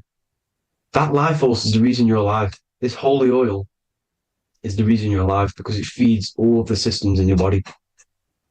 It feeds all the systems in your body. You have to retain your seed, alkaline diet, positive thinking and meditation. Okay? When you retain your seed, you will live longer. The moment you release it, you're killing yourself. You're killing a piece of yourself every time you release your seed. Every single time. You're killing a part of yourself. Okay. Now, this could be why this could be the illumination, the single eye on the Illuminati's symbol, the Freemasonic symbol, the illuminated eye, the triangle, which could symbolize the body, mind, and spirit, but the eye illuminated. Now, in the Bible, it talks about the two trees, the tree of knowledge and the tree of life. The tree of knowledge is the tree of good and evil, which is the most important system in your body, which is the nervous system. The nervous system, the most important. The tree of good and evil, and the tree of life, which is the cardiovascular system. Now, this oil, when it's released every month, feeds these two systems, and these two systems feed everything. Now, it's important you understand that. Okay? The ancients knew all of this knowledge. The Bible's telling you this knowledge, but it's in a metaphorical way. You have to understand the context behind it so you can read it properly. Now, eating of the tree of life, which is when it talks about in the Bible, eating from the tree of life is actually symbolizing a bad diet, ejaculation, because you're eating from these two systems. You're killing yourself with a bad diet. You're killing yourself with an ejaculation. Okay? So that's important to understand. Now, this is Jacob's ladder in the Freemasons.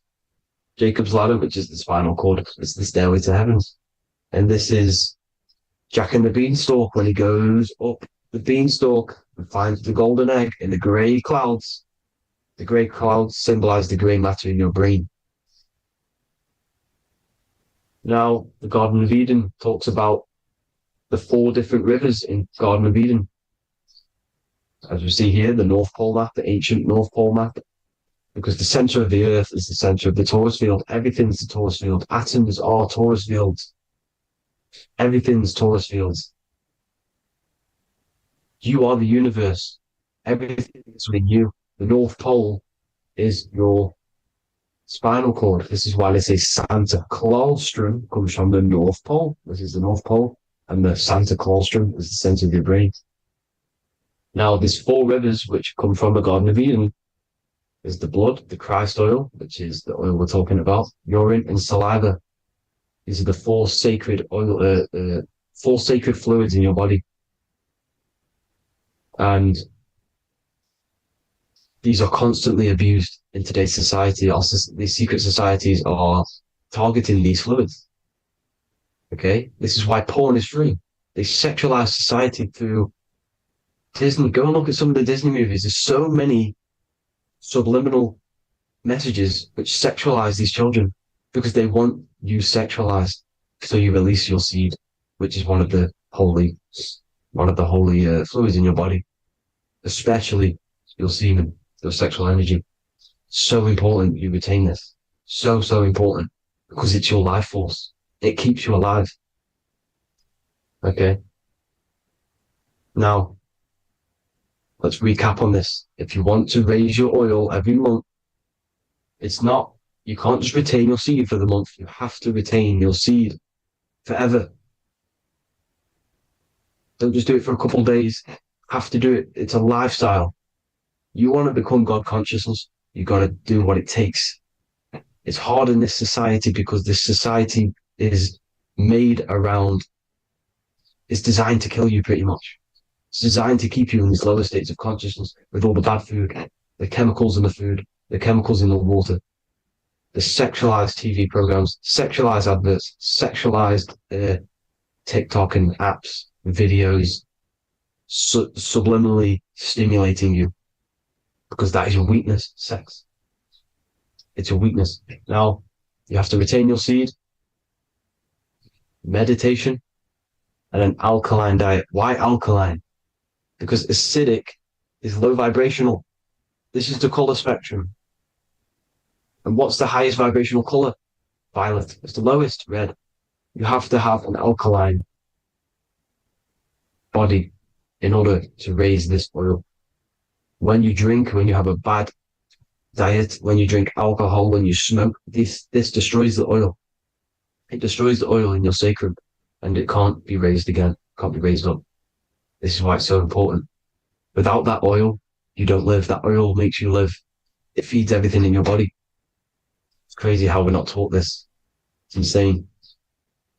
But that is how you raise the oil, people. I hope you all gain some knowledge out of this video. And I hope this assists you on your journey, your spiritual journey. And please like and share this video. We need this knowledge out to the public to wake up humanity. Thank you all, people. God bless.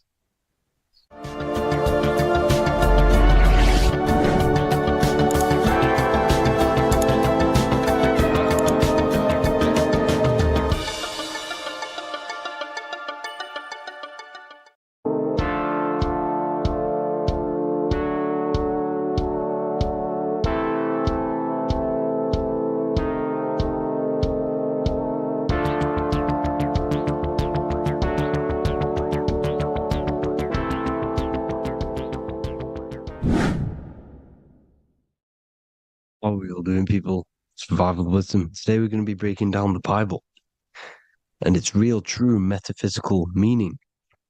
All of these slides within this video is taken from my book, The Book of Wisdom. So you can get all of these slides. So the Temple of Solomon, you are body, mind, and soul, which is the Holy Trinity. The moon, sun, and earth. The sun is your soul because the sun is its infinite source of energy. It is its own source of energy. And that is what your soul is. It's its own source of energy. The moon is mind. This is why you call people a lunatic. You're a lunatic. Luna means the moon. And inside of your mind, you have a specific mood. Mood is moon. And mind in German is Mond. And the word Mond means moon. And earth is your physical body because your body contains of the four elements, the four physical elements.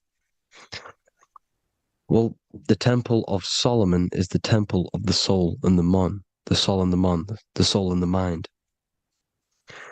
And it's the temple of the Holy Spirit in the Bible. Everything leads back to one singular point in the center of the brain. The brain is not the mind. It's mind over matter. Okay? The brain is the physical manifestation of the mind. The brain is the electrical computer which decodes the light waves given to it by the mind. This is why everything in the body leads back to one singular point. And we'll go over this in a minute. But this is controlling the physical body. This is the within. If you rearrange within, it spells high twin because within you is your twin, your true self. And it's just an entity in the center of the mind. And if you shut your eyes, you can feel it. Your awareness is in the center of the brain. So there's just an empty chamber in the center of the two cherubs, the two brains. They are two separate brains. They're two hemispheres. And the empty chamber, when scientists chop it up and see it's just an empty chamber, well, because you can't see in that plane of reality. You cannot see the mind. You cannot see thoughts. It is invisible to the human eyes, to the visible light spectrum, to the two eyes. The reason why we call it the third eye in the center of the brain, it's not the third eye, it's your true self. It's the mind and soul. It's an eye because it does see. It's the all-seeing eye that you always see here.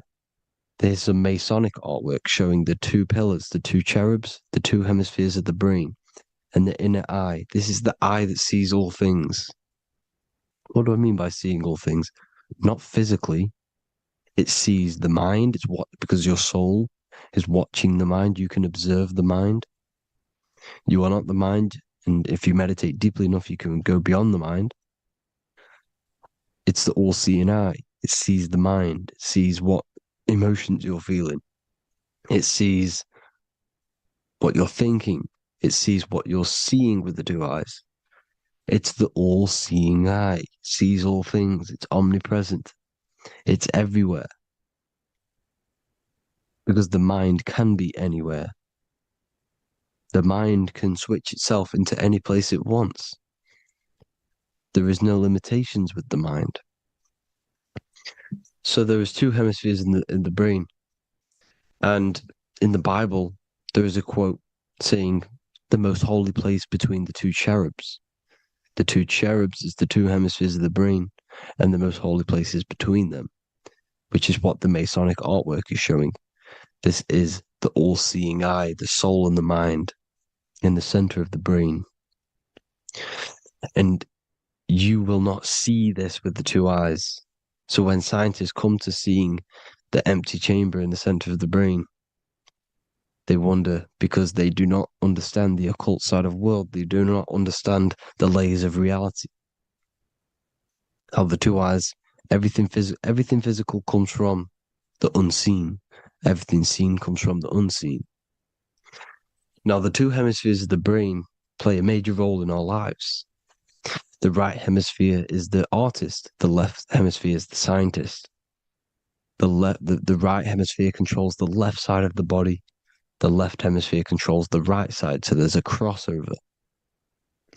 Now, the right hemisphere is to do with your feminine energy, creativity, unification, metaphors, visualization, intuition.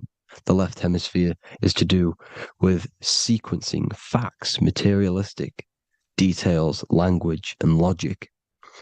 So they keep us normally trapped within the male aspect of our mind, which is the left hemisphere. You know, if you listen to Spotify, Apple Music, and radio, they're all tuned to 440 hertz, which shuts down the right side of the brain, makes you left brain dominant. And we learn, 90% of people learn to write with their right hand. They're taught to learn with their right hand, which is to do with the left brain. You see, so we are being trapped within this left side of the brain, which is all to do with logic, thinking logical, not creative. You know, very analytic. But the right side of the brain is to do with your creativity. So the right side of the brain is perceiving reality as a holistic perception. Now, what do I mean? If you're riding through a woods, for example, if you're riding through a woods, your right hemisphere is seeing the whole woods as one unified woods. The left hemisphere's job is to break down the perception given to it by the right hemisphere and break it down into individual trees. So what am I saying? The right hemisphere is seeing humans and everything in creation as one unified consciousness. The left hemisphere is seeing individual egos. This is why the left hemisphere is the place of the ego, the right hemisphere is to do with the higher self. They're both needed, though. I'm not saying one's better than the other. It's balance. Now, they don't want you to see the unified perception of creation. They want you to think everything is individual, everything doesn't come from the one, because all things come from the one. And we experience the two in this reality, dualism. In order to understand the one, we have to experience the two to advance. So anyways, let's get away from the two hemispheres. The right hemisphere, like I said, is to do with the higher self. And this is why in John 21:6, it says, cast the net onto the right-hand side of the boat and you will find fish. Meaning, cast your energy, cast your perception into the right hemisphere of the brain and you will find God, unification, and higher self. You will see things from a unified perspective. How we are all one. Because we are all the same consciousness. The same spark that is in me is in you. This is why I am you and you are me. We are all the all-seeing eyes of God, just split up into individual bodies. We are all made up of the same essence, consciousness. And that consciousness, that mind and soul, is in the center of the brain. You are just in different avatars. And until we see this, we'll forever be divided and conquered. Until we figure this out as a collective consciousness, we will forever be divided and conquered and ruled over. This is why the Bible says, ye are gods. You are the sons of the Most High, because we are. We are the Word made flesh. We are God made flesh.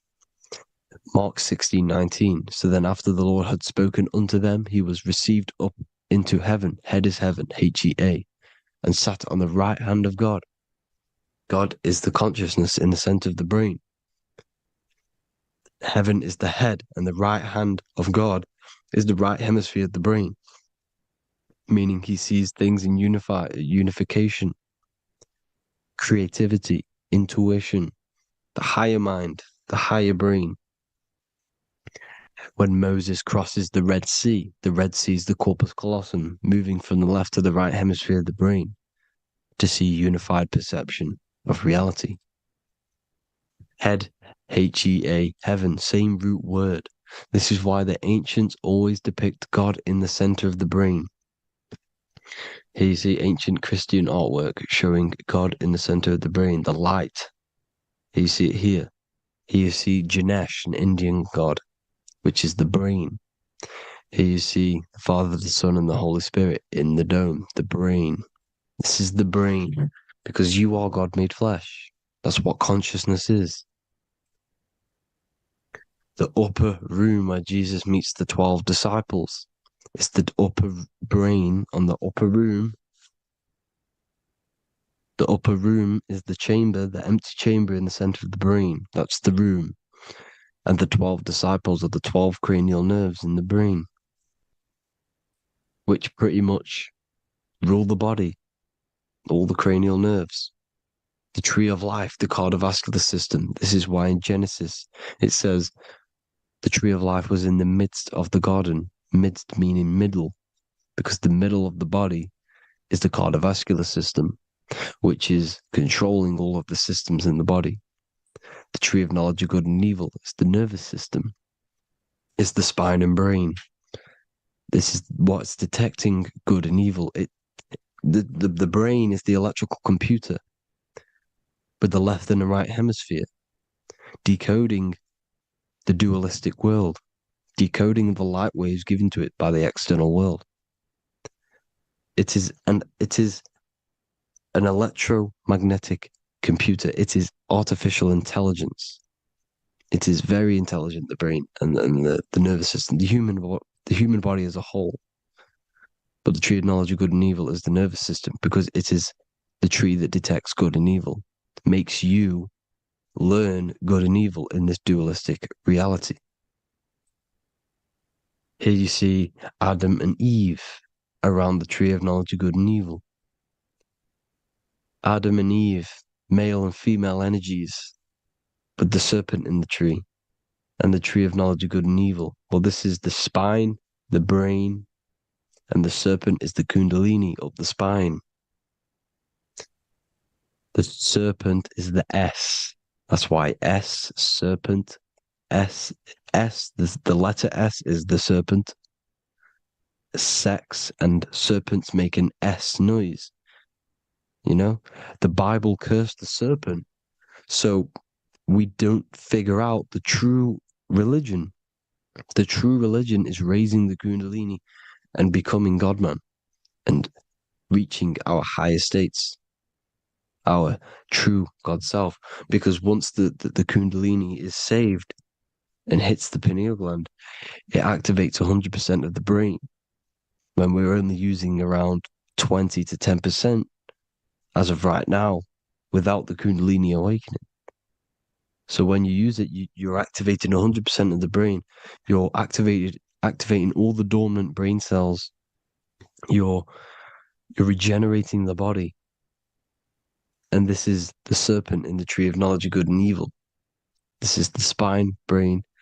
This is Adam, Eve, the male and female energies.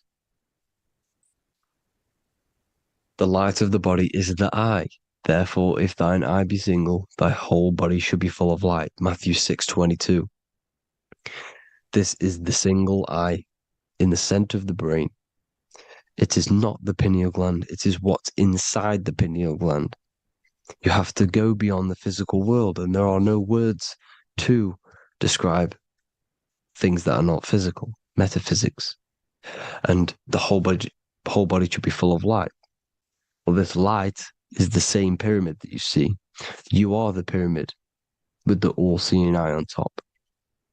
This is why the ancients built the pyramids with the stairs in the middle symbolizing the spine, because once you open all the chakras and balance them and raise the kundalini, you activate all of the brain, which gives enlightenment. The word enlight in ment.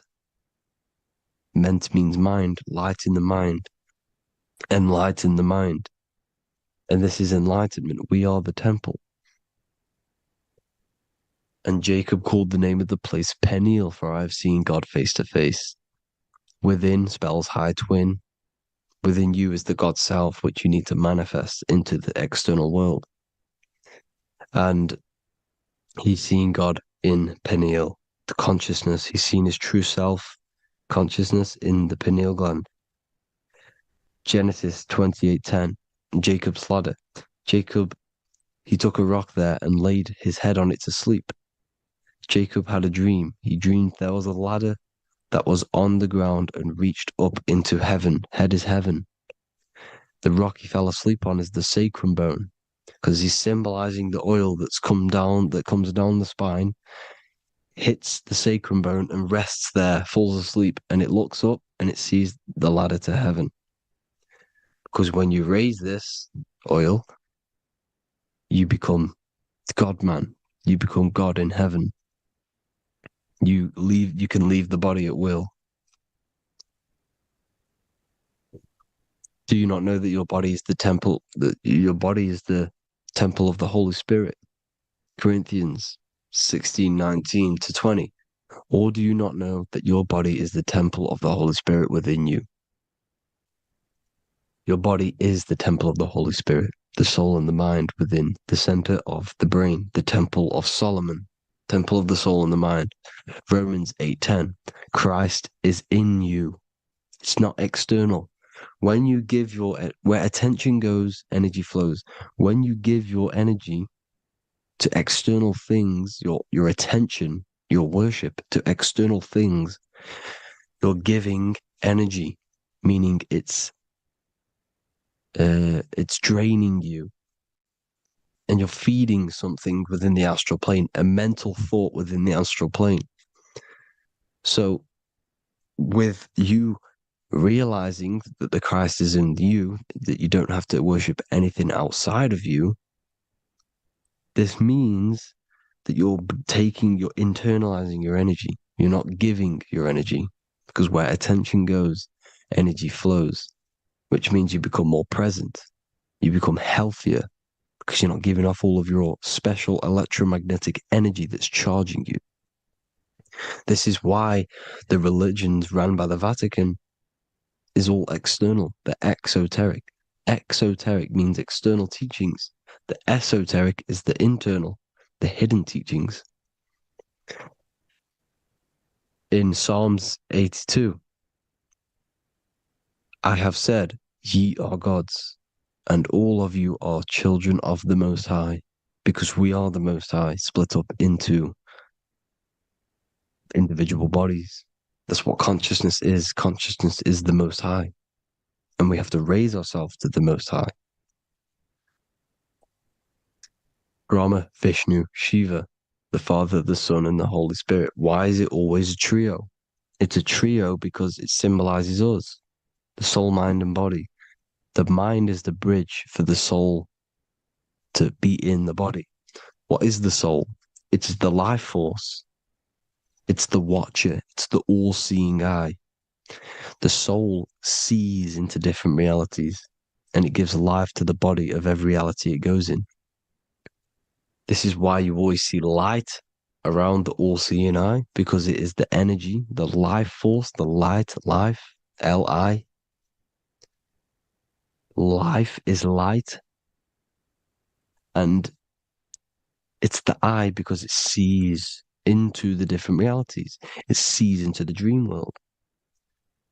When you're going to sleep at night, And you dream, it's not a dream, it's another reality. You're a multi-dimensional creature. We live in a multiverse. There's infinite amount of yous. And there is a version of you which is the highest self in a reality somewhere.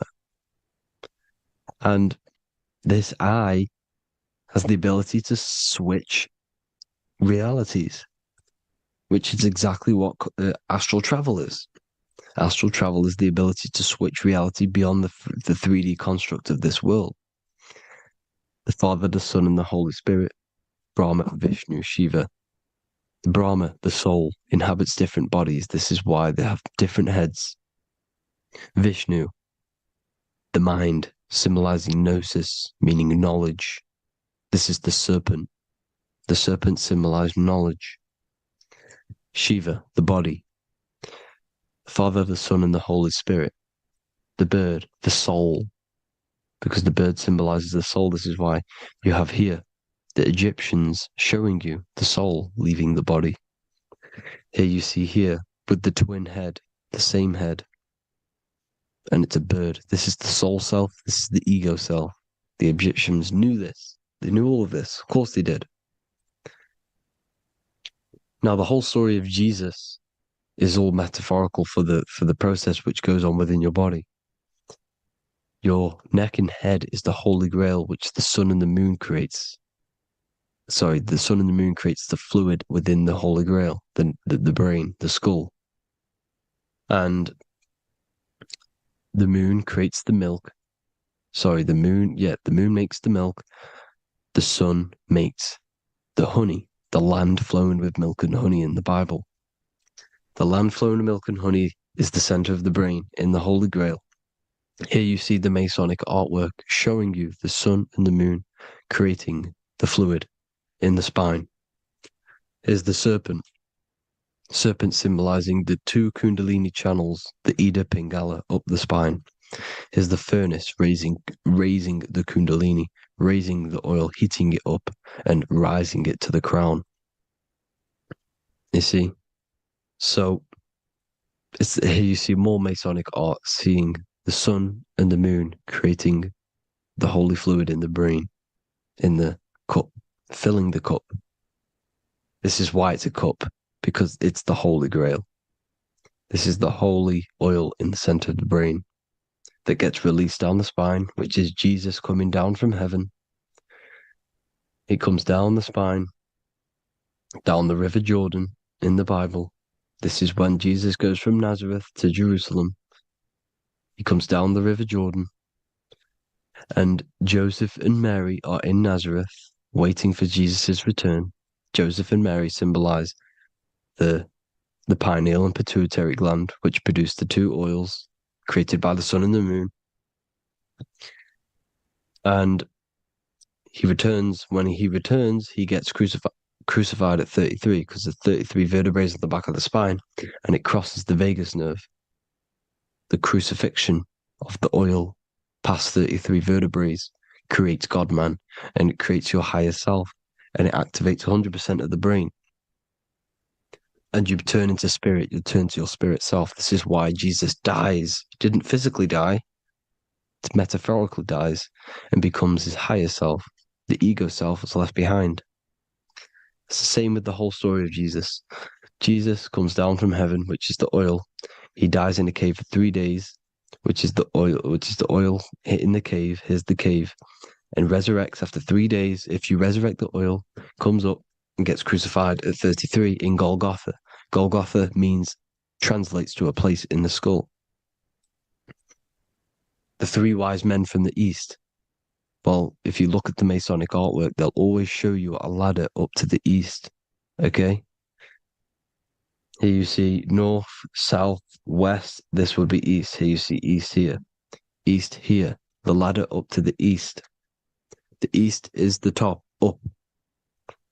Three wise men from the east. The thalamus, pituitary, and pineal gland in the center of the brain. The most important glands in the body. Here you see the Egyptians with the spine, the sun, and the two hemispheres of the brain. What did I say at the beginning? The sun is the soul. The sun is its own source of energy. it's the life force, which gives life to anything it inhabits. The soul is the same thing. That's why sun and soul mean the same thing. So, what I'm saying is consciousness is God. And this is why when it refers to as God in the Bible, it means your higher self, pretty much. And returning back to this higher self, because God is something that you need to manifest. Consciousness is God, and your body is a reflection of the creation by God. This is why everything in the body corresponds with the stars. The stars rule the body. We are an image of the stars. This body is an image of the whole of creation.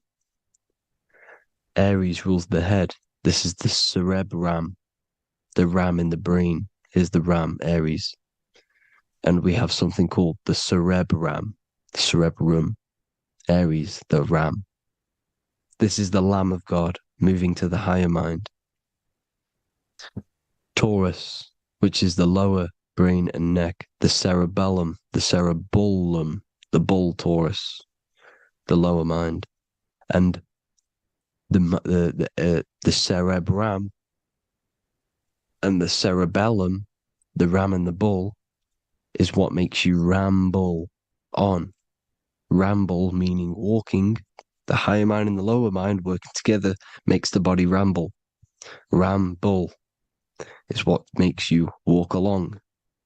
Thank you to Santos Bonacci. Gemini, the two twins, rules the two arms, the hands, and the lungs. These are the two twins of the body. Sagittarius, the horse, which rules the hips. Hips means hippo. Hippo means horse. Hippopotamus means water horse. Hippo means horse, and this is why we call them hips, because horses have massive hips. Capricorn, the kneecaps. Pisces, the two fish, the 2 feet. Then they make us swim. We are an image of the stars, people. Well, the body is anyway. Consciousness is God, and the body is the image of the whole of creation. It's a reflection of the whole creation, as above, so below. 12 systems in the body, 12 cranial nerves for the 12 constellations, 12 cell salts. The body's made out of 12 cell salts. So, this is where it gets kind of deep. This is where we get deep.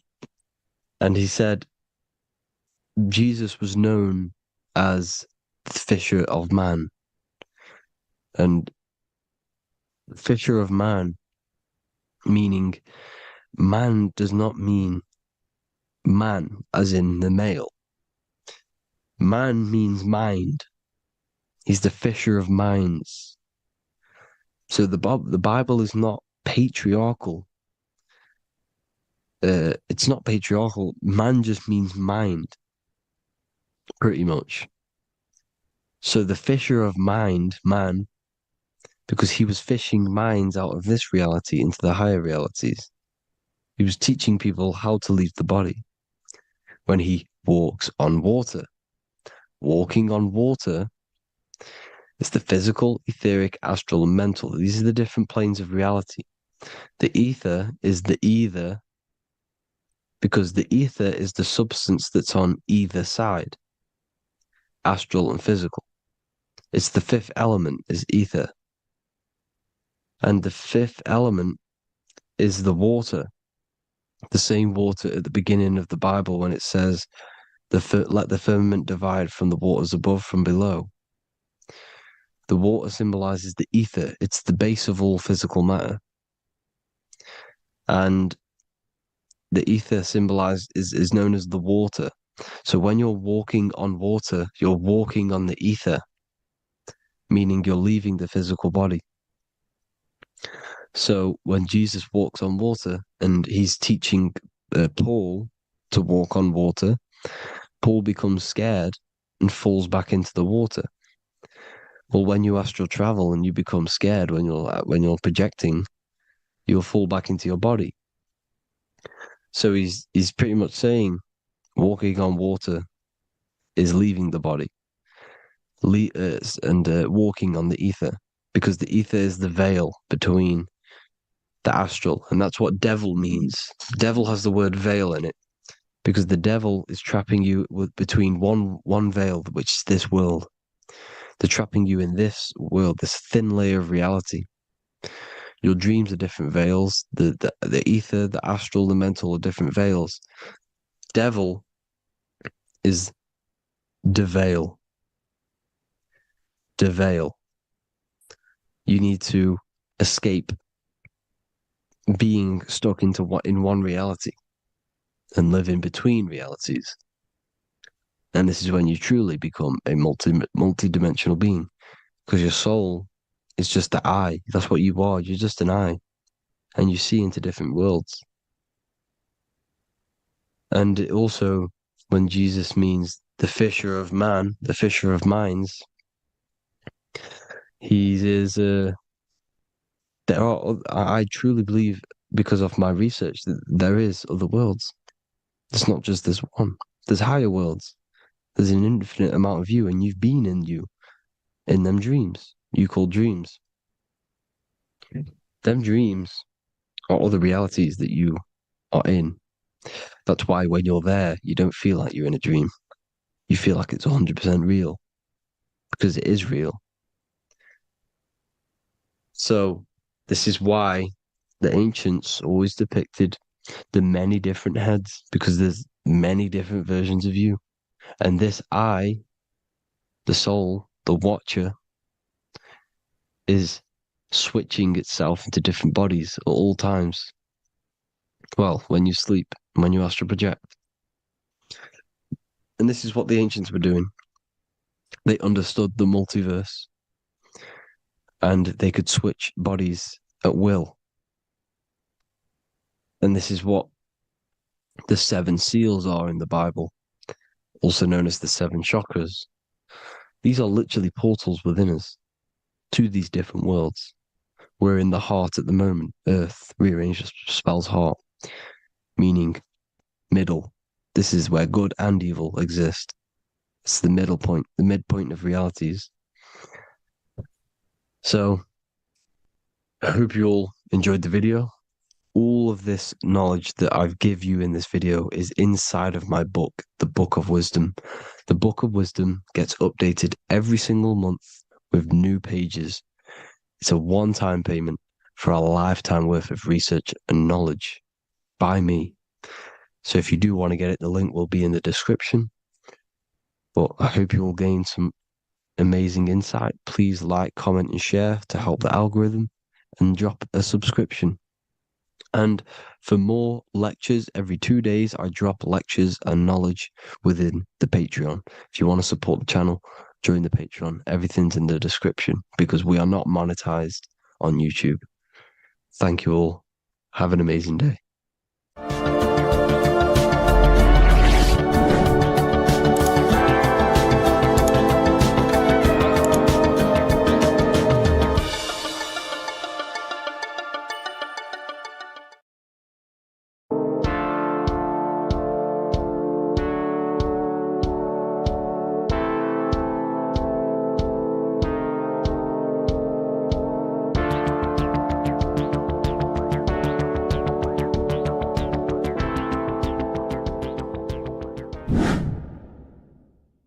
What is good, YouTube? Today we're going to be talking about the astral plane and how the cosmology fits into the astral plane, okay? So first, let's go over the astral plane and go over the different layers of reality so that you can understand reality more. You are a multi-dimensional being. You are not in these, you are in all of these realities at the same time. They all interweave into one big reality. But there are different planes. They are different vibrational dimensions. There are different dimensions of reality. The mind is the root cause of reality. We're living in the mind of God. Everything is being thought into existence from the root cause, from the universal mind. This is why the ancient Egyptians said, all is mind. We're living in the mind of God. And we are a microcosm of this mind. This is why we all have the same mind. This mind is the world of thoughts. Now, this world of thoughts is just the thought alone. For example, it is the thought of a chair. But then when you start to imagine this chair and you start to mentally see the chair, you're now manifesting the thought, the singular thought, into some sort of form. So now you're imagining the chair. You're imagining the form of this chair, which is then manifesting into the astral plane. The astral plane is the world of thought forms manifesting. So when you are imagining something, you are seeing into the astral plane. Okay? Your third eye, it is an eye because it sees the astral plane. It is seeing the other side through imagination, through dreaming. Well, we'll go over dreaming later. So the thought of a chair is a singular thought.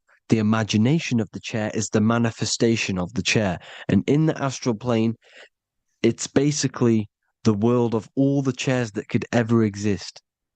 So you're thinking of the chair as a singular thought, which is the mental plane. The astral plane is the imagination of that chair, is the thought, the manifestation of it. Depending on the vibrational state of the thought will depend what level of the astral plane it will go to.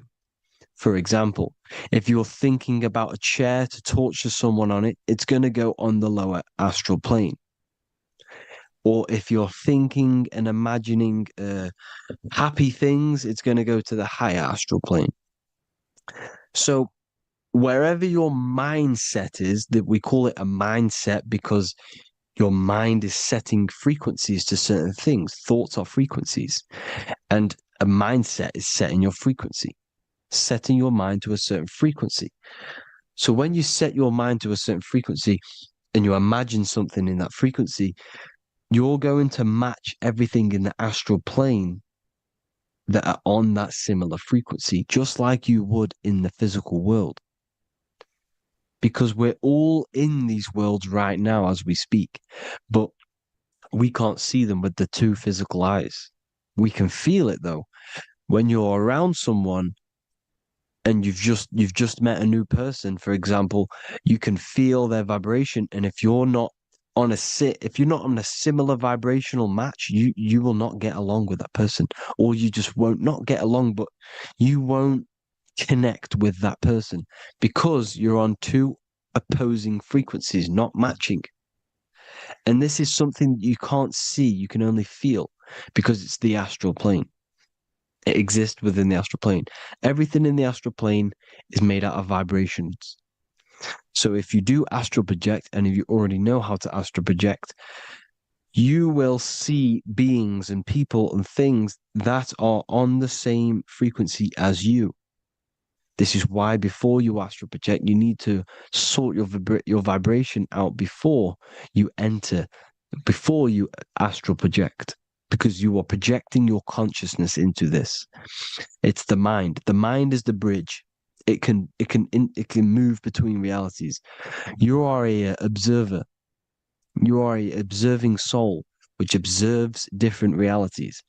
And the mind is the bridge between all of these different realities. The mind can choose. If you want to project into the astral, you set your mind to it, you can. Okay? So let's not get off track.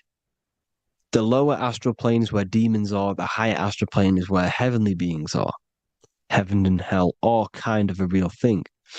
The etheric plane is a powerful substance, the ether, the fifth element that they don't tell us about. If you type in on Google the 5 elements, they will try to remove it with wood or metal because they don't want you knowing about the ether. Ether is the energy double behind all physical objects. So the ether is very important. It is the 5th element. It is part of the physical world, but it's also part of the astral world. It is on either side. You see how they're showing you the truth in the language? Ether and ether are the same word. The ether has 1 foot in the astral and 1 foot in the physical world. It's a substance that connects the physical to the astral world. It is the either. It's on either side of reality. It's on the other side. Other, either, same word. Ether is connecting the physical to the astral plane. It's the world of frequency. Frequencies, EMFs, torus fields are in the etheric plane. It is the energy plane. It's where energy moves through the ether. Okay. So then you have the physical world, the world of effect. Everything you see in the physical world is the effect of the higher planes. Each plane is a product of the plane above. So, and it melts into each plane. The physical plane is the lowest plane, it's the most densest, and the highest is the most fluid. This is the most fluid, this is the most dense. This is where we get the saying, as above, so below from. As above, so below comes from the different planes of reality.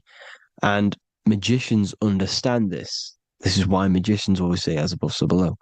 Because they understand if you manipulate the higher planes of reality, you manipulate the lower planes. Because the astral plane is a direct copy of the physical world, but in the astral plane. It is mirrored. The physical world is mirrored in the astral plane. They are both the same world, but just different vibrational states of the world. Kind of. It's hard to put this in words, people. So just try and understand. The astral plane is the double. It is whatever happens in the astral plane happens in the physical plane. This is why magic works. This is why demons work. This is why spirit communication works. Because if you manipulate the higher planes, you manipulate the lower planes. As above in the astral, so below. Leonardo da Vinci showing you to look up, pointing up. You got to look up. He's telling you to change the mind, you change the physical world. You change your emotions, you're on the astral plane, you change the physical world. You change your reality by changing the higher planes. This is the Masonic 11, the 2 pillars. This is the 11, also symbolizing the 2 hemispheres of the brain here. But the 11 symbolizes the 2 mirrors. 11, 9, 11. 9, 11 adds to 11. 9 plus 1 plus 1 equals 11. The Twin Towers were an 11. Flight 11 was hijacked. Because it's a mass ritual within the astral plane. Now, we're going to go deep into that later, and I'll show you these rituals they do in order to manipulate the astral plane. So, this is what the 11 is. It's the mirroring of reality. If you contact spirits and conjure spirits, you can either summon or attract demons and spirits. Summoning is creating a spirit. You create demons. Okay? Like I said here, the mind is the root cause of reality. If you think of if you think of a traumatic event that happened in your life over and over and over and over again for years and years and years, where attention goes, energy flows. The mind is the director of energy. If you are directing energy into the specific emotion, the specific thing that is torturing you in your mind, that will manifest as some sort of being in the astral plane, which is called an elemental. And this elemental being that you have created through your thought forms and emotions will latch onto you and feed off this energy. So it's important that you get your mind right, okay? It's important that you sort that you file the mind and you discipline the mind. Make sure it's only entertaining positive things, because you are quite literally creating your own demons.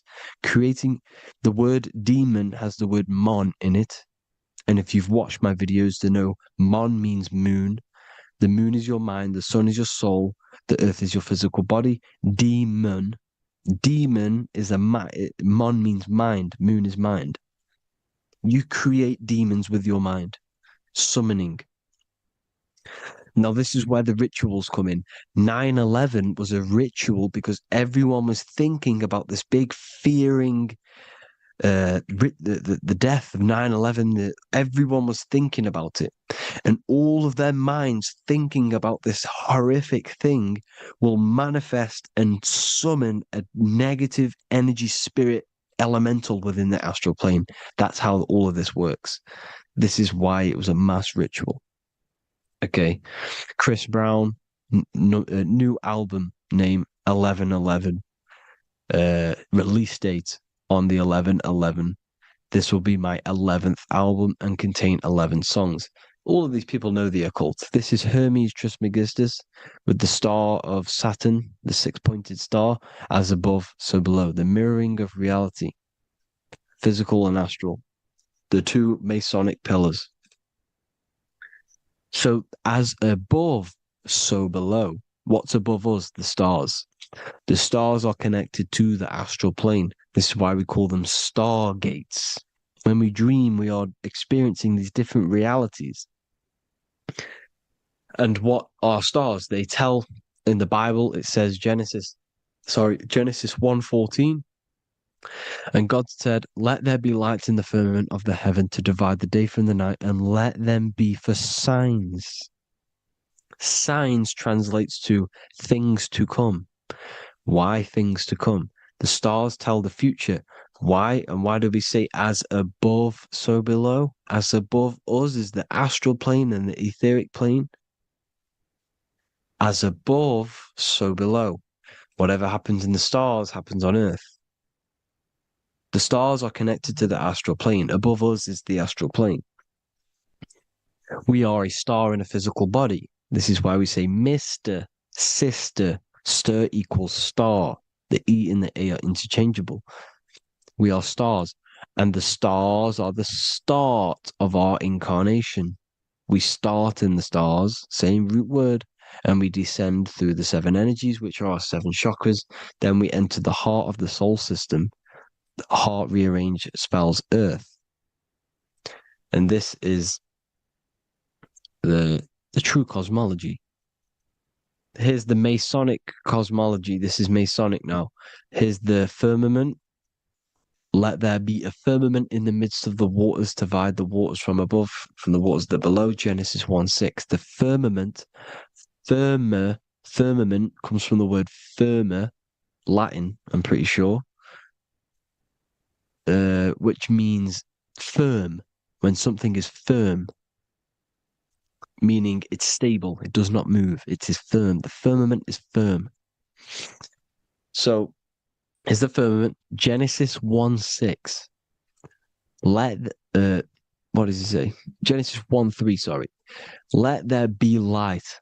This is before the sun and the moon was created. Let there be light. Before the sun and the moon was created, light was appeared. So what's that tell you? This is a holographic projection from some sort of light being, some sort of projector. And that projector is the all-seeing eye you see in the Masonic cosmology. This is the all-seeing eye projecting the light beams. Let there be light. Everything is made out of light. The universe is created out of light waves. The torus field is one unit of light. The light projecting this reality is Polaris. Okay, the famous all-seeing eye.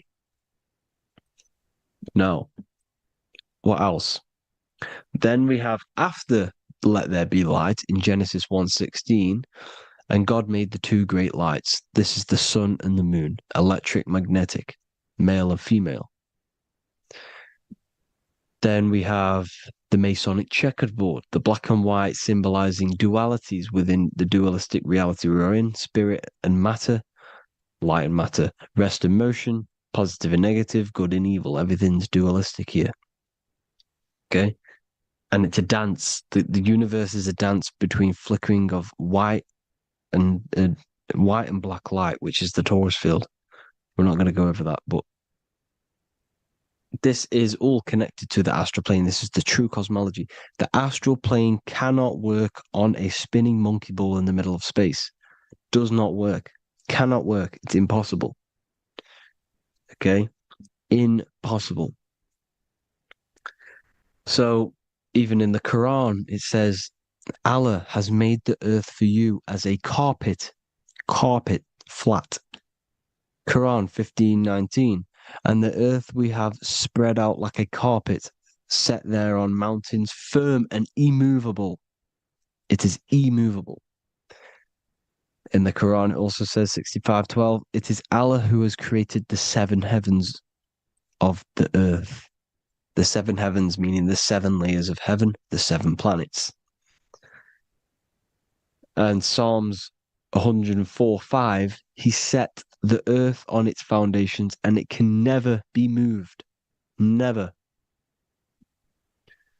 So here you see in Isaiah 40:22, he sits enthroned above the circle of the earth and its people are like grasshoppers. He stretches out the heavens like a canopy and spreads them out like a tent to live in. We live in a tent. This is the tent. The projection of light.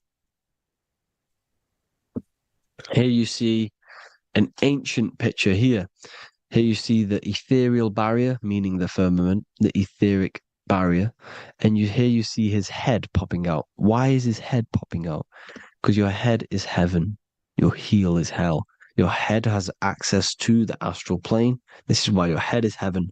The pineal gland, when stimulated, has access to project itself, project consciousness into the astral plane. Here you see another ancient picture here with the Masonic Royal Arch, with the zodiac here, the zodiac on the top, arching, because there's a firmament above us. Here's God in the brain. Consciousness is God. Here you see the Masonic Royal Arch, symbolizing the firmament. George Washington above the Masonic Royal Arch. These are the stars. This is Polaris projecting reality.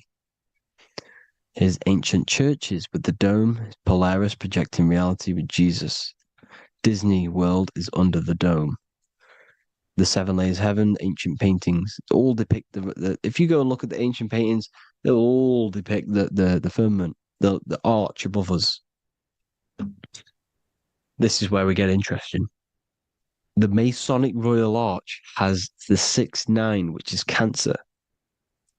The constellation Cancer, which is 6-9 is associated with portals because CERN is the 6-9.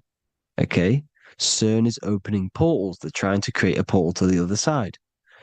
Cancer has the word CERN within it, so there is a link between Cancer and the opening, the firmament opening above us to ascension. Here you see the Masonic Arch with the Royal Arch and the light and the opening.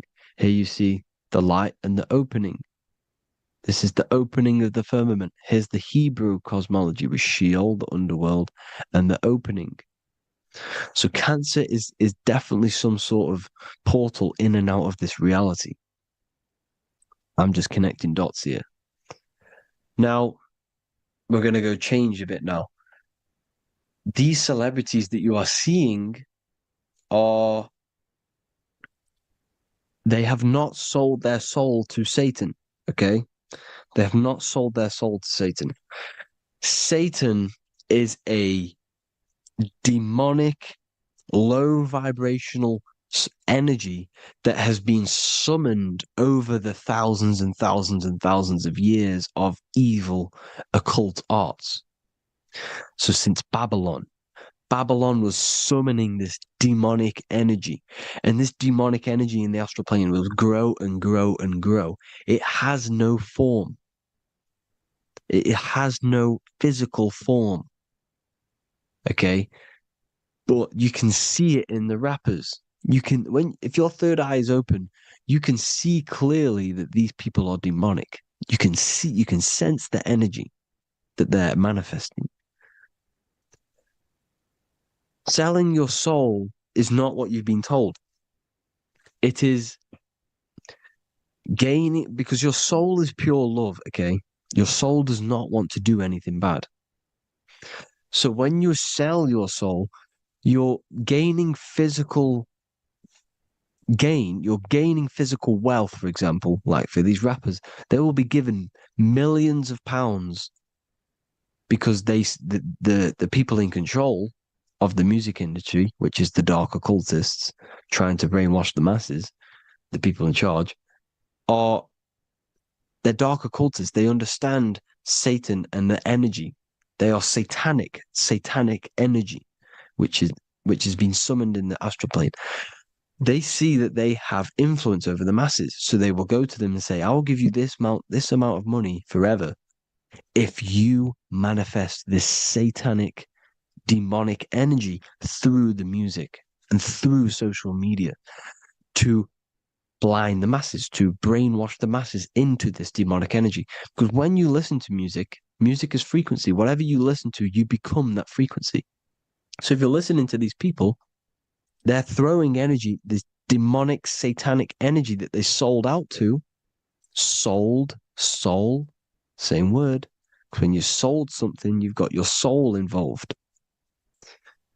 They have exchanged money, physical gain, so that they manifest this satanic energy within the astral plane and through the music, through the videos, through social media to keep us in this vibrational frequency, in this low state of consciousness. This is what it actually is. It's not, you're not selling your soul to some sort of devil. This satanic energy has no physical form it is formless in the astral plane. It's a summoned energy. Now, the root chakra is red. This is why the devil is red, because it symbolizes the animal nature of man. When you are operating off your root chakra, you will kill, you will fight, you will do anything to survive, because it's all about survival mode in the root chakra. They want you keeping in that fighting mode, that surviving mode, so that you are manifesting this low vibrational frequency, this satanic energy, this demonic red energy. This is why the devil is red. And the devil has a tail with the red arrow pointing down because it symbolizes your light body. This is your Merkaba. Your Merkaba is your light body. Mer equals light, Ka equals spirit, Ba equals body. Merkaba, this is the devil's tail pointing down, the descension, your heel, up to your heel, hell. Ascension to heaven, head. You see, this is the all-seeing eye with the illumination coming off it, your head, when you're illuminated. The Merkaba is your celestial sphere to portray different planes of reality. It is the vehicle of ascension. It's your light body. It's in the word Kabbalah, Kabbalah, Ka, spirit, Ba, body, La, light. Same thing, Kabbalah, Merkaba. Same thing. It's all about the light body. This light body sees different realities. So when you see the goat in the music industry, it's this satanic summoned energy that's been summoning for thousands of years within the astral plane. When it becomes to the physical plane, it will manifest through different things. A goat, an owl, Satan, Moloch, Baal, same deity, same demonic energy that's been summoning in the astral plane. And this is why the Baphomet has a goat head. Drake's new album is the goat. The Polo G, the Masonic G, with the goat. And here's Rylo Rodriguez in the mirror with the goat in the mirror and him in his physical body. It symbolizes, the mirror symbolizes the astral plane because he's manifesting the goat, the demonic energy. He's sold out to the demonic energy. And in the physical plane, he's his physical body. The mirroring, the Masonic 11, the mirroring of reality, the astral and the physical. And what do you call them when they're an amazing rapper, the best rapper? You call them the GOAT. Because the GOAT, you're the GOAT because you're manifesting the GOAT energy, the satanic, demonic energy within the astral plane. So Baal, Moloch, all the same thing. Because in the astral plane, if you want to gain spirits to come to you and communicate you in the physical world, if you want to communicate with spirits, you have to gain their attention. You can either gain their attention or come together and agree to create some sort of being, which is Satan. Okay. You can, like I said earlier, you can create these beings, you can summon them or attract them. One way to attract them is sacrificing. In order for you to become God, man, to turn to God, you have to sacrifice your life. You have to sacrifice, not drinking, not doing things, not doing anything demonic, not doing anything bad, not eating meat. You have to sacrifice yourself to become the light.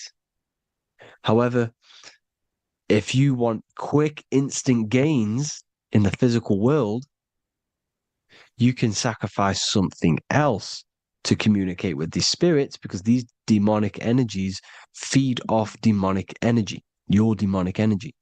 So these dark occultists will give away babies, they'll sacrifice, torture babies so that they gain, so that they can communicate with these spirits for physical exchange. Yes, you can do this. These powerful spirits, these powerful demons can give you powers. They can give you certain things. And this is what they are doing. They're summoning and attracting these demonic energy. This is why, trafficking is one of the most, Balenciaga. Baal is the demonic energy in the astral plane, which requires child sacrifice for his presence. Balenciaga, and they were trafficking children. They were trafficking, killing them, and offering them to the spirits.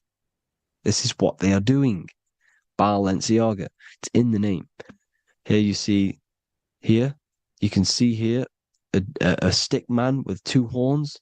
The goat, obviously, it's all the same deity. Baal, the goat. Moloch, the owl, the Egyptian owl, because it comes from the owl of Moloch, which is Baal, which is Satan, all the same demonic energy.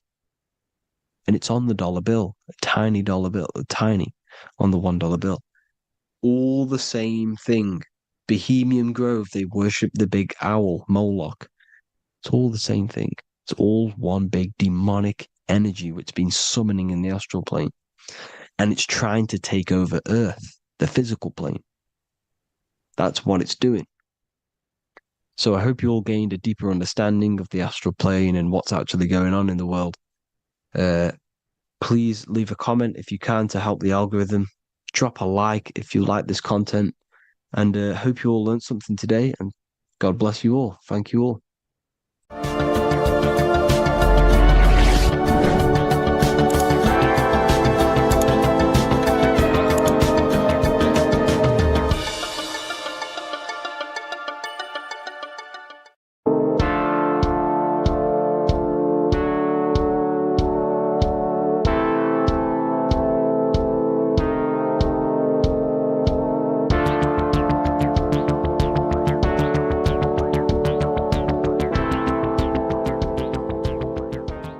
Welcome back everyone to another video. Today we're going to cover everything that you need to know about the mind, starting with the two aspects of the mind, the conscious and the subconscious. The male aspect of your mind is the conscious. This is the 10% of your mind.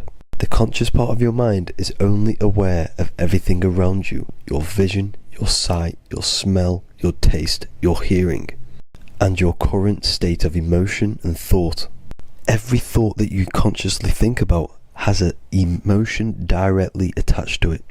That emotion is then impressed onto the subconscious part of the mind. The subconscious part of the mind is the female aspect of your mind. It is also a whopping 90% of your mind. Subconscious mind is controlling all of the subconscious processes which happen within your body. For example, your subconscious mind is controlling your heartbeat, your digestion of food, and all of the things that you do not have to tell the body to do. It is the hidden part of our mind which is controlling all of the hidden things.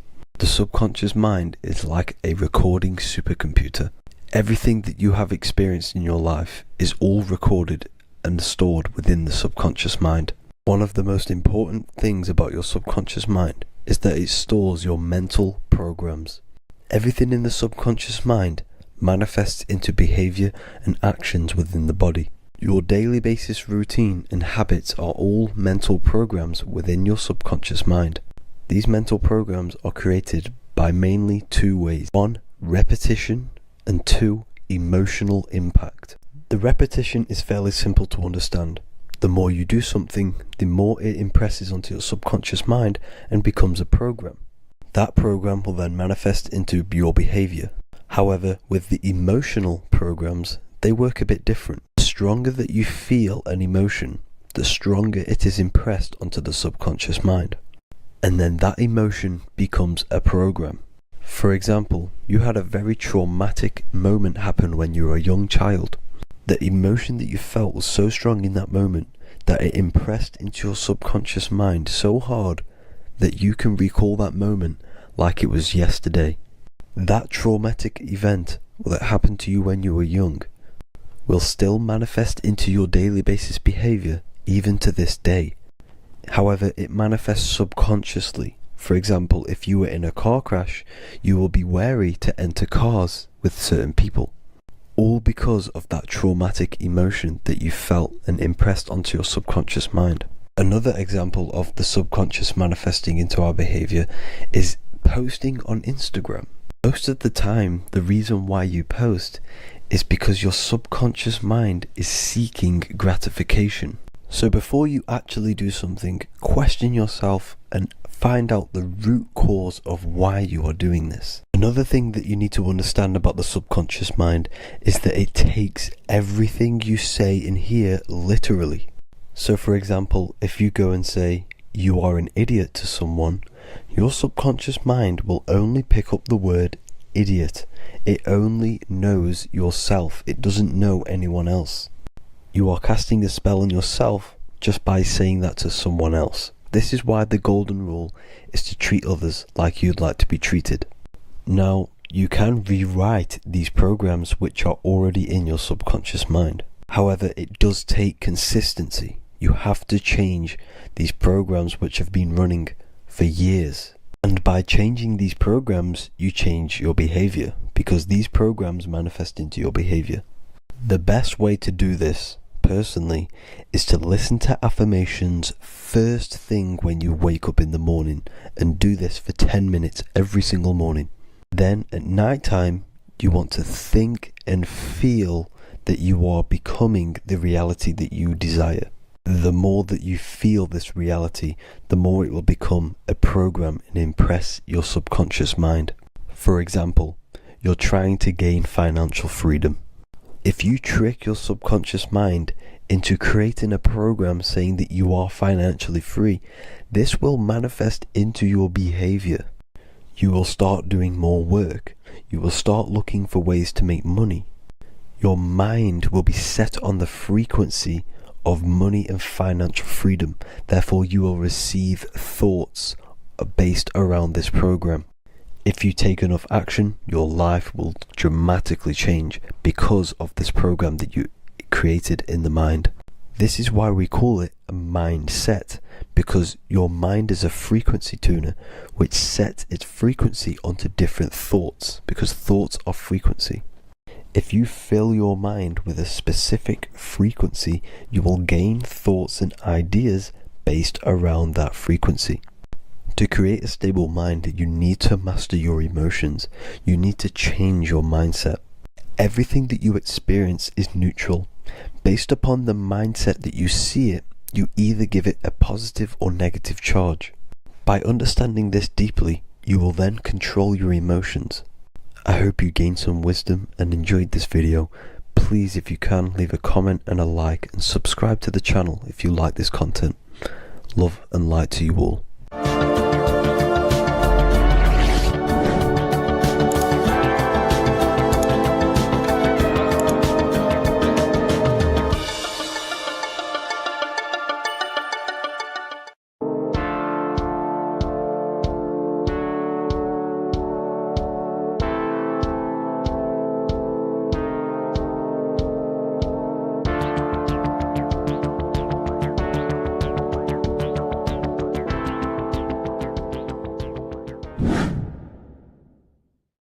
What is good, people? It's Revival of Wisdom. Today we're going to be talking about Saturn.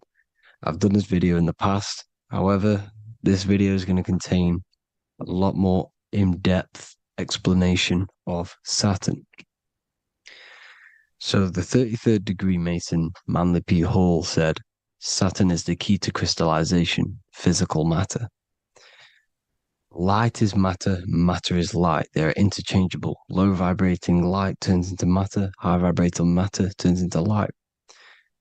And Saturn is the god of this world, this physical world. He crystallizes light into matter. This is symbolized as the Masonic checkered board, matter and spirit, matter and light, light and matter. He's also the god of time, destruction, justice. He creates and destroys, because all things in time die. He creates and destroys you. So, because we live in this physical world, which is the electric world, this is why we say electricity, because it comes from the root word of El, Saturn. They used to call Saturn El, E-L. This is why we used to say Elohim is God. The real God of this world is Saturn, but it's being hid. This is being hid. Jesus is Saturn. All of this is Saturn. It's all Saturn worship. It's the real God of this world, So, physical matter is a result of two opposing forces equalized on the plane of inertia, because everything is created out of electromagnetic toroidal fields. And these two poles equalize on the plane of inertia, which gives you planet Earth, plane of inertia. The plane of inertia is what Saturn is. It's the ring around the center of the plane of inertia. Thank you to Walter Russell saying, physical matter is a result of two opposing forces on the plane of inertia. This is what Walter Russell says, so please check out his work. He's got many books, many books on light and electromagnetism and stuff like that. So I advise you to check him out. So the torus field gives you the binary code 0 and 1, the female vagina and the male phallus. This is the code for this world. Saturn crystallizes physical matter. Now Saturn is the most outermost layer of the 7 layers of heaven, where it says in the Quran, it says, Allah, it is He who created the 7 layers of heaven. Saturn is the outermost layer. He's the top. He's the most high. So when we say the most high, we're referring to Saturn. He's the most high before the firmament, before the stars. So Saturn is the god of this world. He's the Lord of the Rings. He wears the crown. The crown is the rings.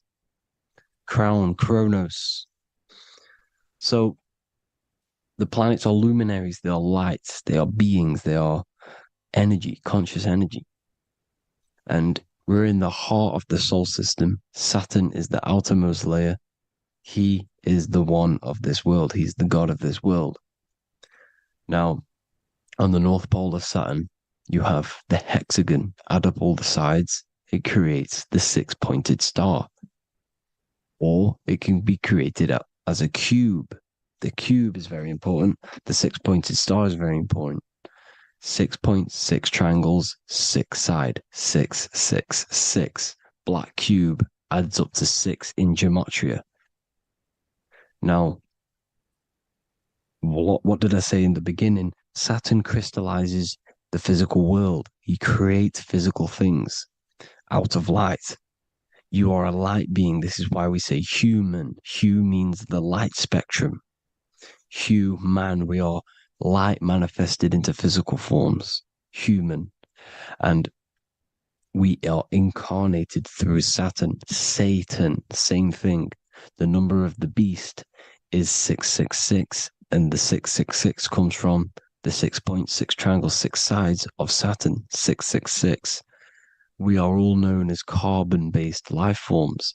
Carbon, the atomic structure of carbon, is 666, 6 protons, 6 electrons, 6 neutrons. We are materialized into our physical bodies through Saturn, through the number of the beast. These bodies are the beast, it's the animal. The divine, the Christ, is the consciousness within, because you're a physical, spiritual being combined into one, hexed into one. Hexagram. This is a hexagram. You're hexed into physical matter, spirit and matter, light and dark, combined into one. Now you contain of the mark of the beast, the mark of your body. Your body's the beast. It says in the Bible, Satan, who is the god of this world. This world. There are many different worlds, but this world is run by Saturn, and it says that in the Bible. Saturn is Satan. It's the same thing. And look at the crown of thorns are wrapped around the heart. The soul is in the heart. The mind is in the brain. The soul is wrapped around the rings of Saturn. You're wrapped in physical matter. This is what it's showing you. This is symbolizing the rings of Saturn wrapping you. And the cross on top is the cross of the cube. The cube, the black cube of Saturn, unfolds into a cross. So Satan, who is the god of this world, Corinthians 4:4 in the Bible, Satan, who is the god of this world, has blinded the minds of those who don't believe. Satan blinds your mind, because the god of this world materializes you, and he blinds your mind when you incarnate into physical matter. When you enter this soul system, not the solar system, you hit Saturn first. He materializes you. And look at the symbol for Saturn. This is the symbol for Saturn. All of the planet symbols are created out of the Holy Trinity. The Earth, Moon, and Sun. Body, mind, and soul. The sun is your soul, the moon is your mind, the earth is your body. Your body's made out of the 5 elements. The sun is your soul, because the sun is life force, gives life to everything. Your sun is a soul. Your soul is the sun of your body. The moon is the mind. The moon is the moon of your body, the mind of your body. Intelligence. So all of the symbols of the planets are created out of these. The Saturn symbol is created out of the Earth cross, matter, and the moon crescent, moon, mind, matter over mind. This is why Satan, who is the god of this world, has blinded the minds of those who don't believe. He blinds your mind. Look at the symbol, it's showing you. The Saturn symbol is matter over mind when it should be mind over matter. So we descend into a soul system, into our 666 Saturn carbon suit bodies, and we are matter over mind. Then we have to move up the spine to go back up to spirit, to mind over matter, where you manipulate your own reality. Now look at this. It creates the number 5. 5 is the number of change. You're moving from this side of the number sequence over to the right side. You're moving from the spiritual into the physical world. You're incarnating into the 5 elements, the 5 senses. So the cube, the black cube of Saturn, is another major symbol. Very important symbol. Here you see the cube, and the color black is associated with Saturn because Saturn's associated with death. He creates and destroys. Light and dark. Death is associated with black, spirit, because you can't see spirit, which is blackness. So the black cube is black because Saturn rules the nighttime, which is dark, blackness, and he rules the winter, which is death, blackness. So Saturn is the black cube. Cubes have 6 sides: up, down, right, left, back, and forward. Cubes are 6-sided. Everything is 6-sided inside of this creation because you're incarnating, you're materializing, crystallizing into the cube, the world of the cube. Everything's a cube. Everything's got 6 sides. Here's Leonardo da Vinci showing you that you're in the cube. Leonardo da Vinci did this famous painting. You're in the cube. You're hexed into physical matter. We're incarnated into the third dimension, the three-dimensional world, which is a cube, 3D. And black cube adds up to six sides of the black cube. The Kabbalah means cube god in Arabic. And look at what they do. They worship the cube, the black cube, and they stand in rings like the rings of Saturn. Australia, Denmark, Manhattan, Santana all have these black cubes. You go to New York, you will see the black cube there as well. These black cubes are everywhere because it is the real God of this world, So look at the cross. The cross unfolds into the cube. Xbox, Nintendo GameCube, Sega Saturn, anything to do with a simulated gaming reality, they put Saturn in it because we're in the simulation of Saturn. This is a simulation. And this is why they reflect this through the Xbox, GameCube, Sega Saturn, anything to do with gaming, simulations, is all Saturn. Because we're in the cube of Saturn, the black cube. We're in the GameCube, the Xbox, the Sega Saturn. As above, so below. So they reflect it through the simulations that they create inside of this simulation. Cubes have 8 points for the 8 points of time and space. 8 is the number of time. Everything's cycling, infinity. So look at the cube. The cube is symbolized as in Judaism. The Judays have the black cube. They wrap themselves in a black band and they cover their eyes into blackness. The black cube for the black cube of Saturn. They use the star of Saturn and they worship their god on Saturn Day because it's all Saturn worship. And look how the Saturn god is wrapped around with these thorns or leaves, just like Jesus is wrapped around his heart. And Jesus on the cross is us on the cross. We are in the cross. We are in the cube. The cross is the cube. And the cross is even in the Saturn symbol. This is another symbol for Saturn. There's two symbols. You got this one, the one I've just broke down. And there's this one. This is the cross of Saturn, the cube god, the simulation, the game cube. Now, Chronos is another word for Saturn. Chronos means time. When you clock into work, you go to the Chronos machine. Well, I did anyway. And I tap my card on the Chronos because Chronos is time. Anything to do with time is Saturn. He creates and destroys. Look at the artwork of Saturn with the sand, the time. Look at this, how he's cutting off the baby's wings. He's crystallizing the spirit into matter. He's cutting off your wings. Satan, in the Bible, he falls from heaven into earth and he loses his wings. He becomes a serpent. You see, it's all symbolic for us. We are the fallen angels, fallen angles of light. We're fallen angles of light. We are light beings. Now we're fallen into physical matter. Saturn's chopped off our wings. He's chopped off our spirit wings because when you astral project, you can fly. You will fly around. He's got the Reaper staff here, always depicted with the Reaper staff. Now look at the clock. Saturn Day is the 6th day, the number of the beast, 666. Look at the clock. 6 take away 12. 12 take away 6 equals 6. 7 take away 1 equals 6. 8 take away 2 equals 6.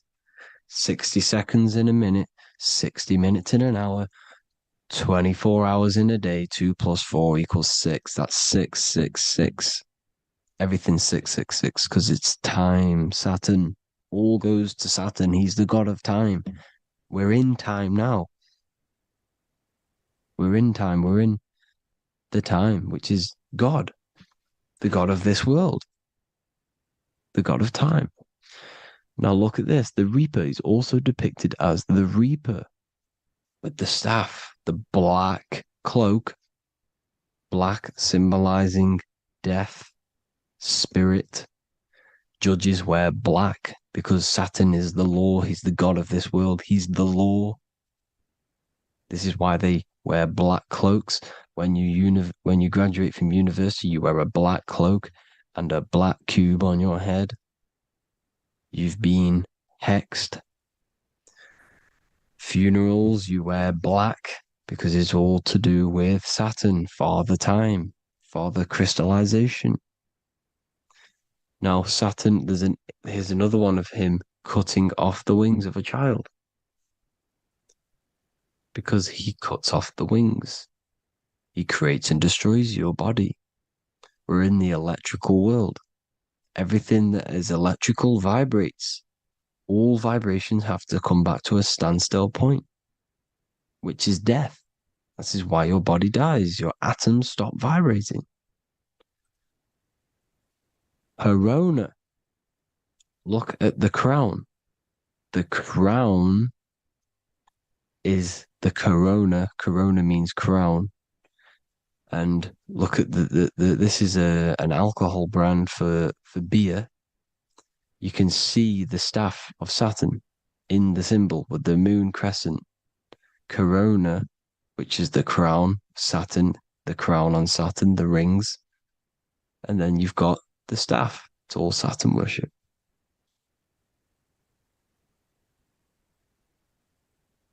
Is the black cubes of 9/11. 2 black cubes. This was a ritual for Saturn. It's all ritualistic. And look at the Star of David, the Star of Saturn. It's not the Star of David. Creates IXXI, the sigil of Saturn. IXXI means 9/11 in Roman numerals. 9/11. It's all a ritual for Saturn, and they have the 2 black cubes of Saturn. Now look, XX, there's more symbolism of Saturn now. We're going deeper. XX is more symbolism for Saturn. The sigil of Saturn is XX, as above, so below. Same with the Star of David. You split it in the middle, as above, so below, as above, so below. XX, this is a Knights Templar Cross of Lorraine. XX, Knights Templar, high order of Masonry. They all worship Saturn. Well, Saturn's the real god of this world. X Eon with the XX, XXL magazines, which is all to do with famous rappers and stuff like that. When you die, you put XX on the eyes because it's Saturn. He's the Reaper. Is Jesus with the XX crown with the thorns around his heart, around his soul, with the cube on the top, the cross cube. Lil Uzi Vert with the XX Cross of Lorraine. Jay-Z with his alcohol brand, XX Cross of Lorraine. The X Factor with the rings of Saturn. All Saturn worship. The seal of Melchizedek is also Saturn. This is the cube. This symbolizes the cube with the 8 points for the 8 points of space and time.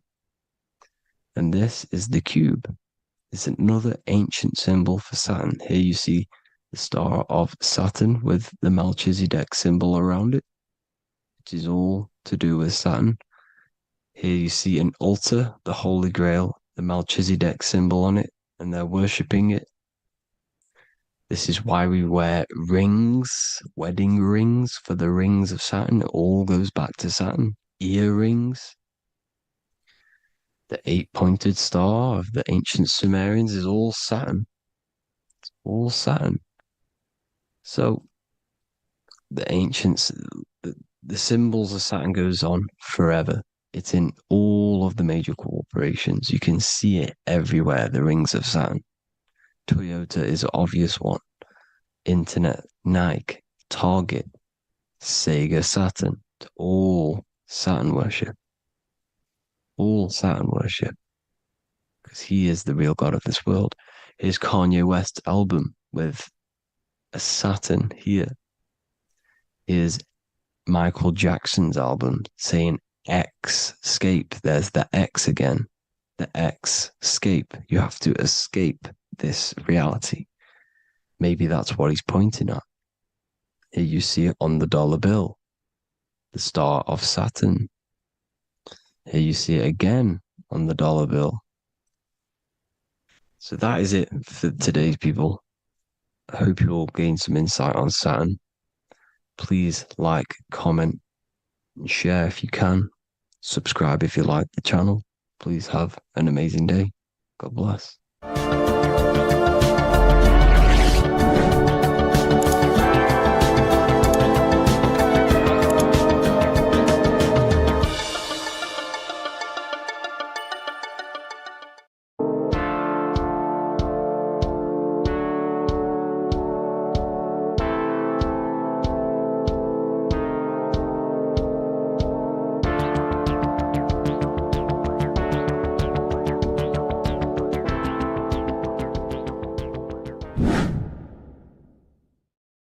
People, how are you all doing? It's Revival of Wisdom, and today we're going to be talking about your birth certificates and how we are slaves to a system and how they have trapped us into this system.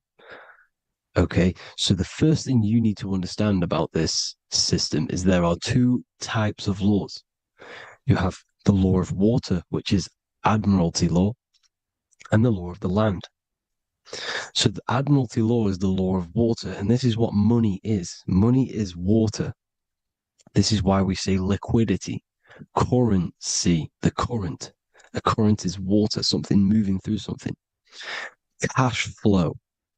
And this is why banks are called banks, because a river bank is on either side of the water, and it directs the currency. You see? So money is water.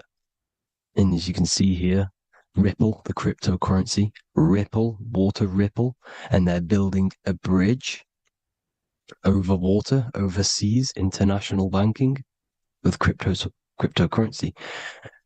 So money is water, and this has specific laws about water, but water is the same everywhere, you see. What the difference is with the law of the land is that you can have different laws in different lands. I can't do certain things in the UK that people can do in America, for example. You see, that's the law of the land. But the law of water is the same because water is everywhere. Now, this is very important to understand when it comes to, these birth certificates. So, Pope Gregory, this is where we're going to start off. Pope Gregory in 1582 took the Orthodox Eastern sunrise calendar and changed it to his own Gregorian timeline, not a calendar, a timeline. This timeline was copyrighted by Pope Gregory under the name of the Vatican. So the Vatican owns the timeline that we are using today, 2023. They own it. They own the title of this Gregorian calendar. Okay. Therefore, anyone who is born under this copyrighted timeline, not calendar, they are subjected to Rome because Rome owns the timeline. They have a patent, a copyright for that timeline. What is on our birth certificates? That timeline. We are born underneath. We are subjected to the Vatican. This is why all birth certificates go to the Vatican. They own every single birth certificate. Okay? So when we use this timeline, we are subjecting ourselves to this timeline. Okay? Which the Vatican has a claim over. This calendar or timeline is set to sunset, not the sunrise, which is associated with death, darkness, and the moon, lunatics. You see, so this is a sunset calendar timeline. Okay, this is now, they've changed a couple things, right? They say that the new year is January the 1st.